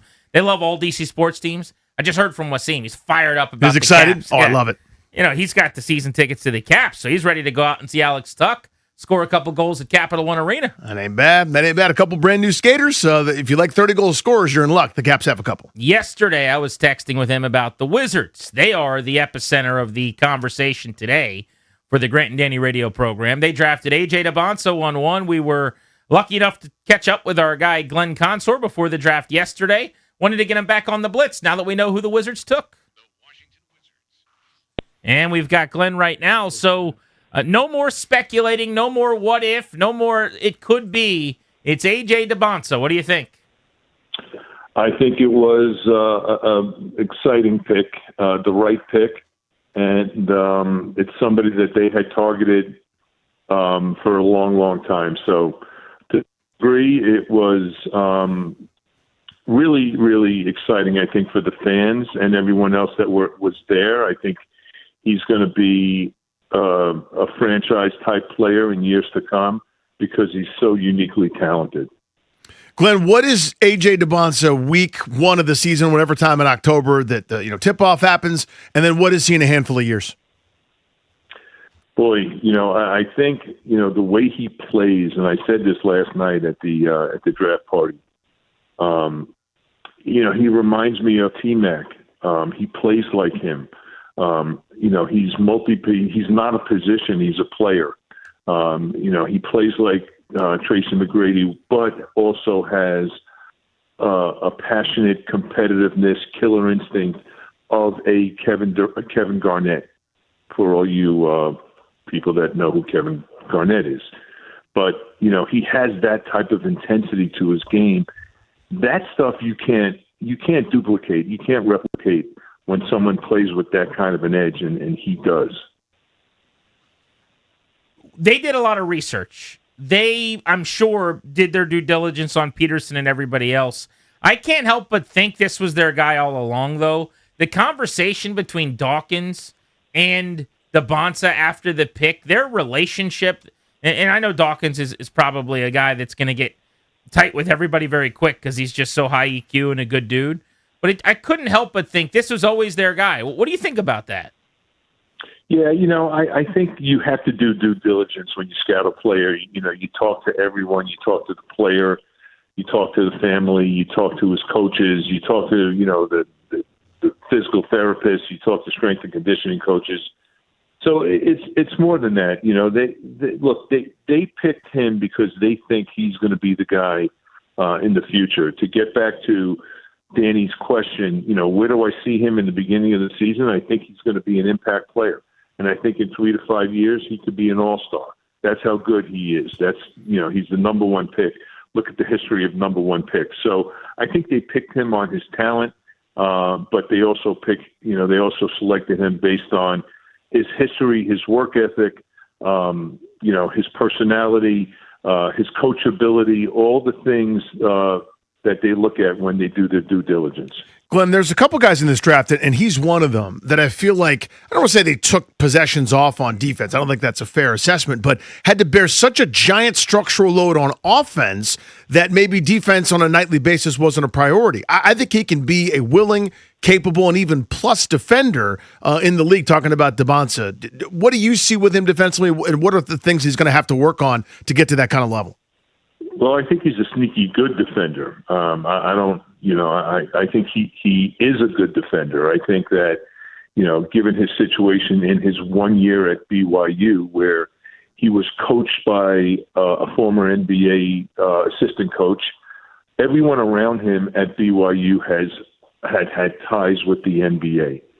So when he played this year, especially when Richie Saunders went down, they needed him on the floor. So, whatever he looked like defensively this year, which I thought he looked really good defensively at times. I don't think there's anything wrong with his defense. But sometimes when you're the guy and you're lacking players, you've got to stay on the floor. And I think that he can turn into, look, he's 6'9.5", 210. He's quick laterally. He's got a tremendously long wingspan. And he's physical. You know what that means? That means he could be as good of a defender as anybody. 2 picks tonight between 50 and 60. Am I crazy to think they need another big with Anthony Davis's lack of durability and Alex Sarr coming off of surgery? Is that something that should be a consideration here? I still think, I don't care if you go deep into the second round, you don't pick on need, you pick on who you think is the best available player. So, look, they still have Tristan Vucevic. Who actually looked good towards the end of the season. He's another one of those young players that has gotten better. He's going to put on weight. So I wouldn't necessarily think that they're going to pick based on position. Glenn, we talked to you. It was great to catch up with you last night, by the way. Let's do this. It was great to see you, but both of you guys. Yeah, I was going to seriously. say that, 51 and 60, you can go Grant and Danny with those 2 picks. I have some eligibility left. Not if they want to win. They're trying to win basketball games now, Glenn. That would have made sense last year. I was going to say, how do you feel, or how do you see him and Trae Young coexisting? Right? Obviously they'll be fine. They'll be good teammates together. I just mean on the offensive end, how's the basketball gets distributed? Those 2 guys working together. What do you say? I think it's going to be great. They're both very good passers. They understand how to play. They want to win. I think that's the key is, Trae Johnson wants to win. There's no agenda with him. And the same with AJ. These guys understand what it takes to win. They have checked their ego at the door. They understand. They get it. And I think when you play alongside a guy like Trae Young, who's going to be the table setter, make sure that they get theirs and make sure that the team is gelling, I think they're going to play together beautifully. Glenn, thank you, buddy. We appreciate you. Be well. You too, guys. Great seeing you last night again. Yeah, buddy. You too. Second round of the NBA draft tonight. Wizards picking at 51 and 60. Let's talk hockey. The Capitals needed goal scoring, and boy, have they added it over the last 24 hours. A trade for Jordan Kyrou of the Blues, 3-time 30-goal scorer, and today a sign-and trade for Alex Tuch of the Buffalo Sabres, $10.5 million per year in extension on an 8-year deal. This is a mega deal. Steve Wino joins us now. What do you make, Swino, of what Chris Patrick, Brian McClellan have gotten done?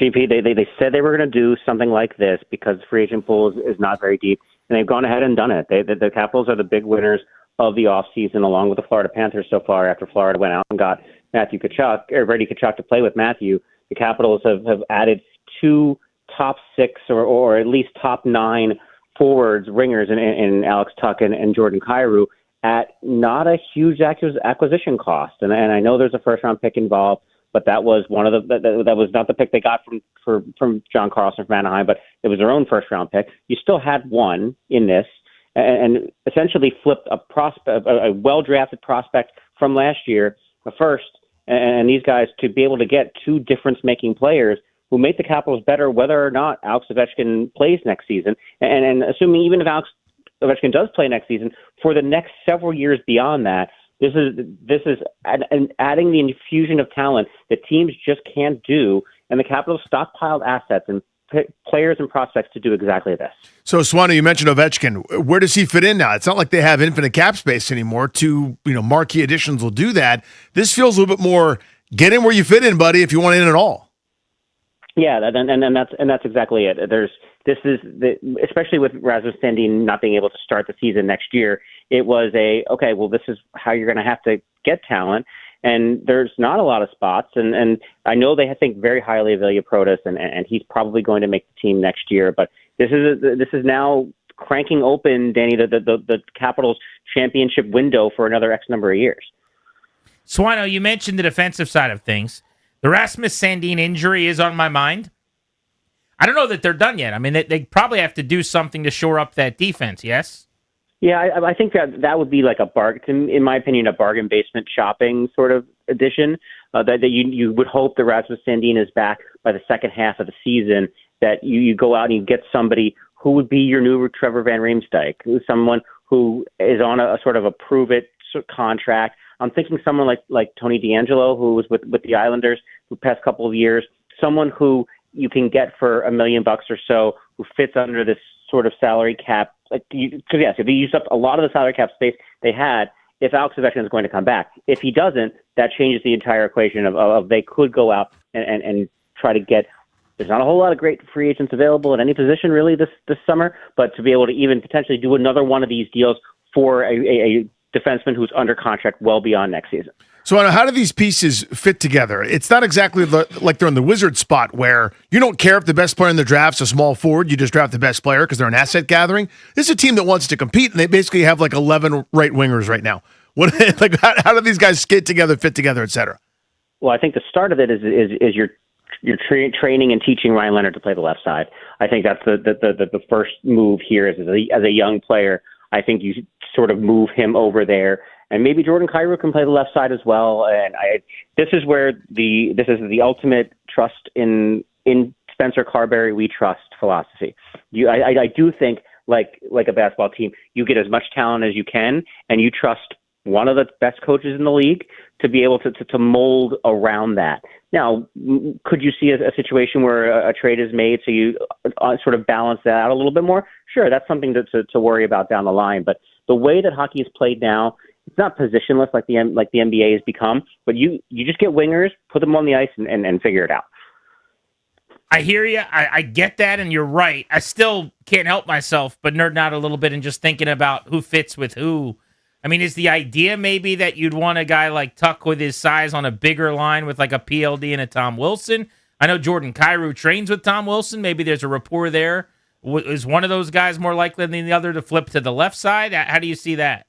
Yeah, I think you could probably move Kyrou over, and honestly, look, I think if you tell Alex Tuck you're making $10.5 million for the next 8 years, this is what we're requiring out of you to win. I'm sure he's going to do it. This is something that if guys want to win, it's not going. I'm very less worried about it than you are. Yeah, I'm not worried about it at all. I'm happy Grant's about it. so worried, by the way, Swano. You can see the face. He's making the worried face. Yeah, there's zero concern here. I want goals. I want skill in the top six. They've gotten me both of those things. Swano, thank you, buddy. We appreciate you. Thanks, guys. Talk to you soon. Absolutely. See you, man. Let's continue the Beltway Blitz. And unfortunately, I'm going to talk about a guy who sleeps on hockey, just doesn't respect the sport, has no interest in the sport, and doesn't understand the beauty of the game. Why won't he use his platform to advocate for hockey and tell you that television ratings about other major sports are bogus? Why doesn't he do that? That guest is Chris Russell. You hibernate on the Caps making moves, guy. You guys are pretty funny. Thanks. I never know how to react to this stuff. That's why we do it. How about Brian McClellan? Oh, wait. Now it's Chris Patrick swinging a big stick. I think, well, it seems like this is Chris Patrick's first offseason as far as I'm concerned. Sure, absolutely. I mean, it's first time that they've taken him off the leash. Yeah, absolutely. I mean, so far, I love 2 it. days in, 230 goal scorers. Yeah, I love it. I was expecting 1, not 2. So I slept on this. Now, we don't know the return on the deal yet. I was kind of mentioning, like, what if it's young pro and... Are you talking about Tuck? Yeah. I'm told it's just a mid-round draft pick. Okay. He was about to be a free agent. Right, sign and trade. So literally, he was, instead of him hitting the market, they're just getting something for him. Okay, so he was going to walk out the door. I didn't see that anywhere, so I didn't know you were reporting that. So, and I obviously trust. That's great. I mean, if you're giving up a mid-round draft pick, say you ultimately the way you net this out is you gave up a mid-round draft pick, third, fourth, whatever year it is, plus Connor McMichael and the 16th overall pick, and you got Jordan Kyrou and Alex Tuck, 2 30-plus goal scorers, and Kyrou's done it several times, and Tuck... They both had 3 30-goal seasons. Right. I was going to say Tuck has done it at least twice. Couldn't remember if it was 3 years or not. And at his size, I mean, Tuck's a big boy. He's 6'3", 6'4", 220, somewhere in that range. Oh, and the experience, too. Remember, he was the guy that Braden Holtby made the save on in the 2018 Stanley Cup Final. Yeah, we were talking about that. I mean, okay. So, I mean, the bottom line is now, listen, do I still have concerns? Of course. I mean, we all assume Alex is coming back, right? They still need another defenseman unless their plan is to bring back John Carlson. They're not going to have a ton of money and a ton of resources to now go out into the market and or the trade market and sign a right-handed defenseman to not only forget about John Carlson, that's over, but more importantly, to replace Rasmus Sandin, who's not going to be available until at least very late in the regular season, if at all. I was thinking about Rini last night at the Wizards draft party. About 5,000 very excited Wizards fans enjoying themselves as they took A.J. Debonsa 1-1. That's right. Can we just end this, whatever the charade was, whatever your months of screaming and yelling about tanking was, the rules have changed. Can you just, whatever that was, leave it in the rear view and now just enjoy the build back up, the ascension? Can you just forget everything that happened, like the Men in Black little light, the neuralizer, and now we'll just all enjoy the ascension together? We can enjoy the ascension together. I'd be more than happy to go to a couple of Wizards games with my pal Grant Paulson, who has been very kind to invite me to a couple of Capitals games on the glass, and we can hang out. We can have good eats. We can watch AJ Debonsa. We can root for a real basketball team, one that's not intentionally trying to lose and be as terrible as they could for 3 years, and everybody overlooks it, and nobody cares about the damage that they've done. You're not doing the thing that I said. That we're going to leave in the past what you're so wrong about it. Or what about constantly bringing it up forever? What different choices? Like, is it possible that you could just forget for 1 second how wrong you are about the process that was excellent? I'm not wrong. And all we'll do is focus on AJ Debonsa and the future, which is brighter than any light that the sun's ever made. Yeah, I mean, it is so bright as long as all of these guys can stay healthy, which none of them can. I mean, it's so bright. I mean, is they today need the day for this? No. I'm just pointing out. You guys are, kind of busting my chops a little bit, which I don't blame you for. But the bottom line is like when did you guys see this? I opened up my show with this. What is this? Poly market thing, whatever this is. Pray for the league. Pray for the league with the Wizards starting 5. You see this? Yeah, I see. You got cameras, right? You got TV on this show? Yeah. Anyway, the point being is pray for the league. How about harvesting your nuts first? How about playing in a game that matters first? The Wizards didn't write that. Some stupid polymarket account. I know. That is dumb, by the way. I agree. The Wizards are going to win 37 games and get into the play-in game. Right. We don't need to pray for the league. It's a little cart before the horse. Might be okay. But the league might be just fine. Yeah, I bet you there's an Eastern Conference champion still. But I am excited though. But you're not, and that's the beauty of it. Is you are being dragged kicking and screaming. And He's going to root against them. No. Deep down, I wanted AJ Debonsa clearly over Darren Peterson, and according to Shams Charania, they made this pick like a while ago. Like they decided, I love that they had conviction to take the player that best fits, that best, I think, has the best potential future. Maybe it's the safest future, injuries, all that weird stuff that happened at Kansas. I love that they had conviction if Shams Charanya's report is right. I want you to describe the tweet that you had yesterday and what you meant by it.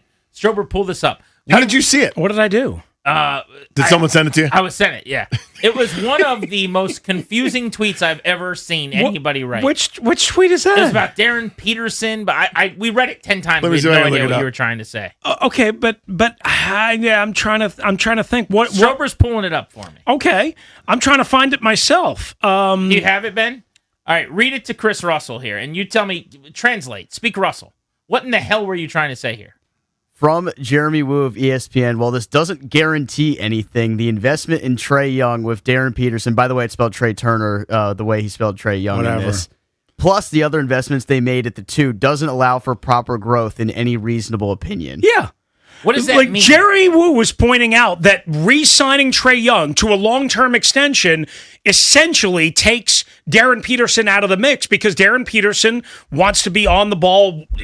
People think that's how he's best going to be used. Whereas A.J. Debonsa, yes, I know what the criticism is. He'll be fine working off the ball. A.J. Debonsa was a better natural fit once they committed long-term to Trae Young. And that was the point. I didn't need Jeremy Wu to tell me that. I said that last Thursday. You were first on that. I was first on the scene. You were first on the scene. Exactly. Yeah. I said it. You were at Kansas's arena in November. Exactly. Saying And this. Strobes, what have we done?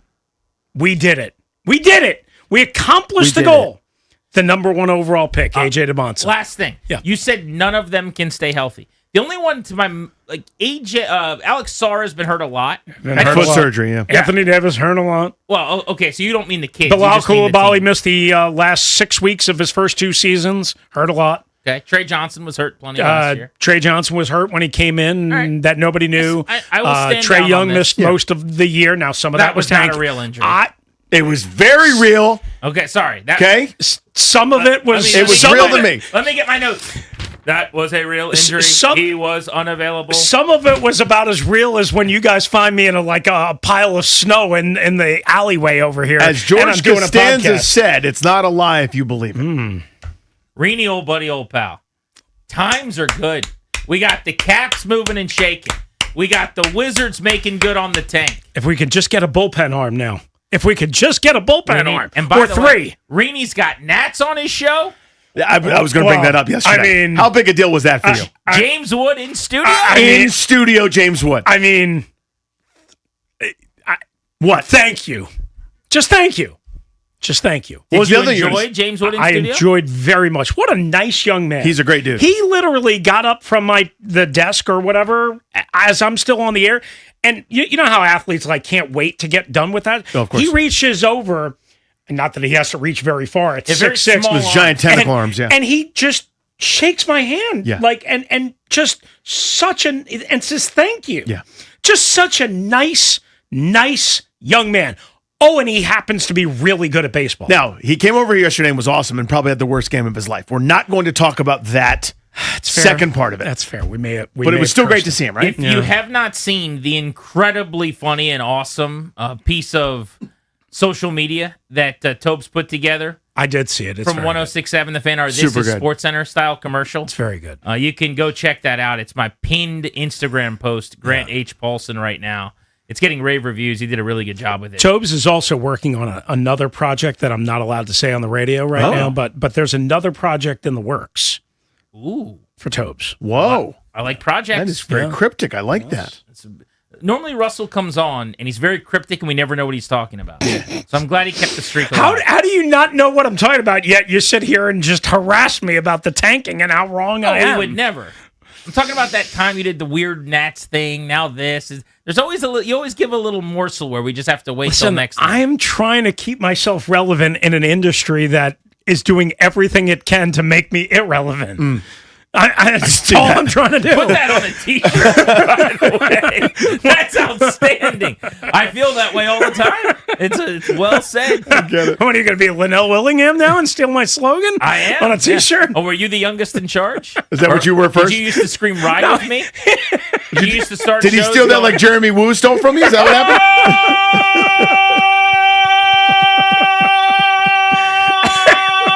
Everybody. I don't think I could do that. What was your move? Which one did he steal?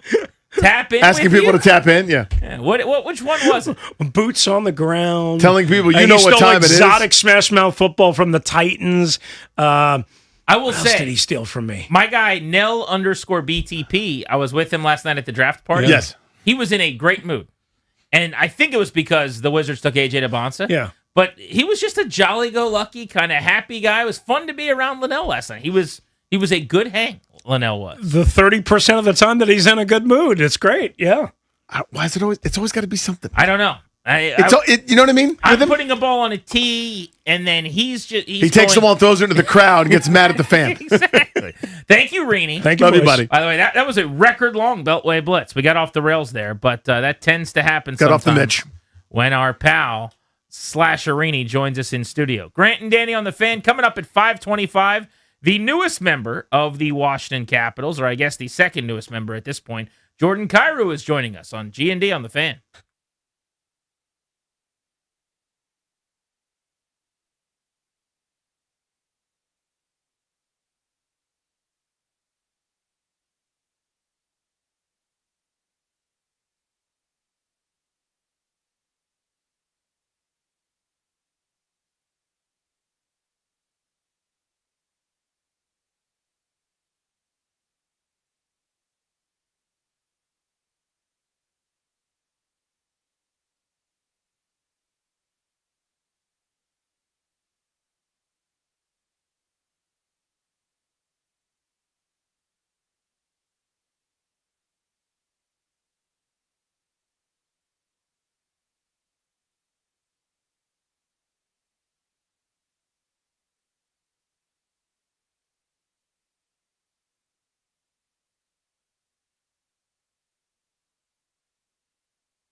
This update is brought to you by the largest fireworks store on the East Coast, Guerrilla Fireworks. In hockey, Jordan Kyrou was traded for by the Capitals yesterday, and then they made another trade today, finalizing a sign-and-trade for Sabres forward Alex Tuch. He's going to sign an 8-year extension worth $10.5 million AAV. Last season for Buffalo, he had 33 goals and 33 assists. Tuch is 30 years old. World Cup, 2 games in action right now. Switzerland has a 2-1 lead over Canada in the 76th minute in Group A. The other group game going on right now, Bosnia has a 2-1 lead over Qatar. United States will be back on the field tomorrow. Christian Pulisic said that he could be available for the game tomorrow. We'll see if he plays because the United States has already clinched Group D. And in baseball, the Nationals taking on the Phillies. 6:45 first pitch tonight right here on The Fan. Guerrilla Fireworks, largest fireworks store on the East Coast, is now open, featuring all major brands, rockets, mortars, artillery shells, Roman candles, and more. 30 minutes for the DMV in Charlestown, West Virginia. Guerrilla Fireworks, 1 mile from Hollywood Casino. Celebrate 250 years of America by lighting up the sky. From the Crop Metcalf 5-Star Sports Desk, I'm Toby Altizer on The Fan.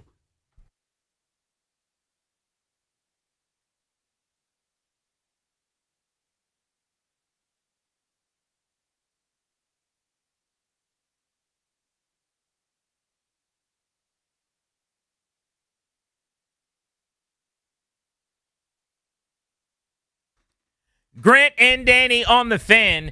AJ Dybantsa to the Wizards. I want to get back into that for a moment before the Brandon Ayuk update we've got for you. Hey, Mom! A new Brandon Ayuk video just dropped. That's right. Ayuk's back at it, Danny. A new video to break down from the next wide receiver of the Commanders, I suppose. Yeah, otherwise there wouldn't be one. So then where would we be? But first, I feel like it's been too many minutes since we really talked about AJ Dybantsa, because this is the day to do it. 26 points, 7 rebounds, 4 assists this past season at BYU. Shot 51% from the floor, 33% from three-point range. And that percentage did go down toward the end of the year. We talked to his assistant coach today in a pretty enlightening conversation about why that was. Their point guard got hurt, wasn't around to get him some easier looks. And basically, he had 10 eyes on him down the stretch of the season. But if you missed that conversation with one of the assistant coaches at Brigham Young, Brandon Dunson, you should go back and grab it wherever you get your audio. Well, if you look at some of the game logs, which I have, early on, again, they played a really good out-of-conference schedule. Villanova, UConn, Wisconsin, Clemson, who's a tournament team and really good. Then you get into their conference schedule with teams like Arizona and Texas Tech and schools like that. That was a good club. And then once their second-best player went down, who's going to get drafted tonight, and Richie Saunders, you'll kind of see a correlation there. There's a lot more efficient 1 out of 2, 2 out of 3, the occasional 4 out of 5 from 3 in the first half of the season. And then later on, it's a lot more 1 for 6, 2 for 7 type in 3-point outings for him. And it kind of reflects not much going on with that offense there at BYU. Not much happening. Easy to load up. You know where he's going to be. There's only so much you can do to kind of unlock him, and he had to create, to play make, to do kind of everything in between. You look at some of the assist numbers. He had 7, 8, 9, 6 assist games, again, down the stretch, but just it was way too much was asked of him in terms of carrying the offensive load. For an NBA team, it's going to be a different story. You're going to have weapons around you. The floor will be spaced. I think people are even sleeping on what he can do creatively, offensively in a regular one-on-one environment. This guy can get buckets on anybody. I know this is not important and most people may not care, but I have been obsessed since yesterday to try to find out when they knew it was Dybantsa. Uh-huh. And was it him all along? This was Will Dawkins, general manager, talking about that earlier today with the Sports Junkies of 106.7 The Fan fame. I had my brain, I was thinking we just got AJ. I was thinking we have opportunity to take these other guys, and I hope that they are who we think they are. Right. And I can't wait to get to know them and meet them and really dive deep. But he's someone that's been at the top of his class for a really long time, and we've been watching for over 3-4 years now. So we know how talented he really is. We had a bunch of information and data points on him, and you're just hoping that what you've heard about him and who he is actually true. And we got that opportunity to go to BYU, spend some time with the staff, talk to some of his teammates, coaches, everyone all the way down. And it matched up. And it matched up. So that was a good thing. And then you get to spend some time with him and his representation and family here in D.C., and you feel even better about that situation. I think a few days after that is when you ask about timing, you feel really good about it. Another thing that I had heard that I wanted to play on the air was from A.J. Debonsa himself, Danny, comparing himself to the late Len Bias. This is a guy that knows basketball history, it seems. For sure, right? How many 19-year-olds are evoking, someone that tragically is no longer with us, but 40 years ago? Well, not only that, I saw just some random social media clip that some account did at the draft yesterday where they're like, name a random wizard. And he was just ripping off random names of guys. I'm like, how the heck does he remember that guy? That's pretty good. This was Debonsa. Which NBA player are you most like, but no one compares you to? Wow, that's a good one. I never got that question before. You want some real ball knowledge? Give it to me. He never played in the NBA, but he got drafted. Len Bias. I just like his demeanor. He's got a little bit of a high-pitched voice. I like A.J. Debonsa's general, everything about him so far. You could see why he has this star power. The Junkies, when I was on with them last night on the draft show, I think it was JP Flame was saying, some guys have it. He didn't think Peterson necessarily had it from a personality standpoint. I mean, nothing wrong with that. It's not a criticism. Right. It's just, there's whatever it is, I just want to hear from that guy. Bryce Harper had it. Yeah. Anthony Rendon didn't. It's not a player eval. You know what I'm saying? Right. Juan Soto had it. You know what I'm talking about. It's like JP said he's too old to say Riz, but that's kind of what It's we're the talking charisma. about. That's what it is, yeah. And A.J. Debonsa has it in spades. Big time. Big time. That's going to help not only the Wizards, hopefully on the floor, but if you're in the business. We just talked to Jason Sinarajo, who runs the Nats business. The guy with the Wizards who does that is Jim Van Stone. If you're him, your eyes lit up last night when they took a guy who's got 1 million followers already. Again, there's nothing wrong with not being that personality. We love James Wood, for example. He's not the most charismatic, gregarious, hey, look at me, every time I get to first for a single, here's a 2-minute TikTok dance. But there are certain guys that do have it, and it's easier to make those guys, kind of to your point, face the franchise type stuff. And when his play backs it up, which I think this will be the case, I think it's going to be pretty special. I think DC is going to absolutely love this kid. Speaking of DC loving somebody, Brandon Ayuk loves DC, and he wants DC to love him back. We've got multiple new BA videos that dropped, Danny. One involves him showing a prop and talking about it. The other is even more entertaining. He's commenting on people who are saying he's crazy. He doesn't agree with you. You're going to hear from Brandon Ayuk next on Grant and Danny.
It's time for your daily 447 segment where we talk about the latest Brandon Ayuk video brought to you by Henry's Tire.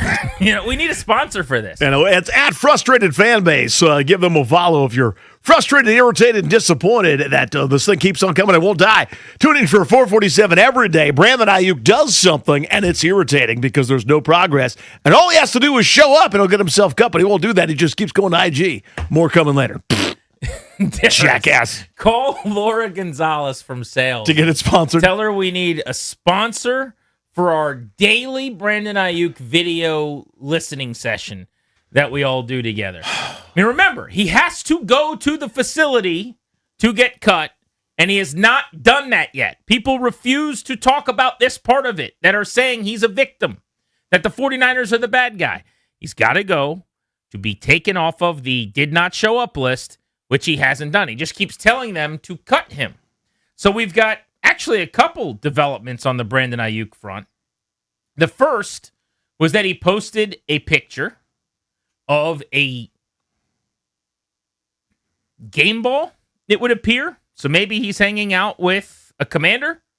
I don't know if that's Jaden or somebody else or how else he would have gotten a game-issued football. Maybe it was just given to him. I don't know. The best sport in the world, the best league in the world, the best team I can't even say it with a straight face. This is his caption. This is what he wrote. The best sport in the world, the best league in the world, and the letter N, and the best team in the world.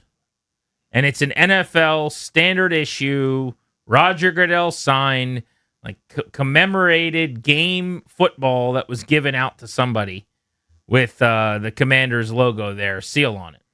So that's good. That's exciting. So he's got that. He also posted a new video, Danny. Would you like to hear that? Yeah. This is Brandon Ayuk's latest video. And if I'm crazy or if I'm capping, tell them boys cut me today. And I'll sign with the Commanders tomorrow. And we'll see who capping.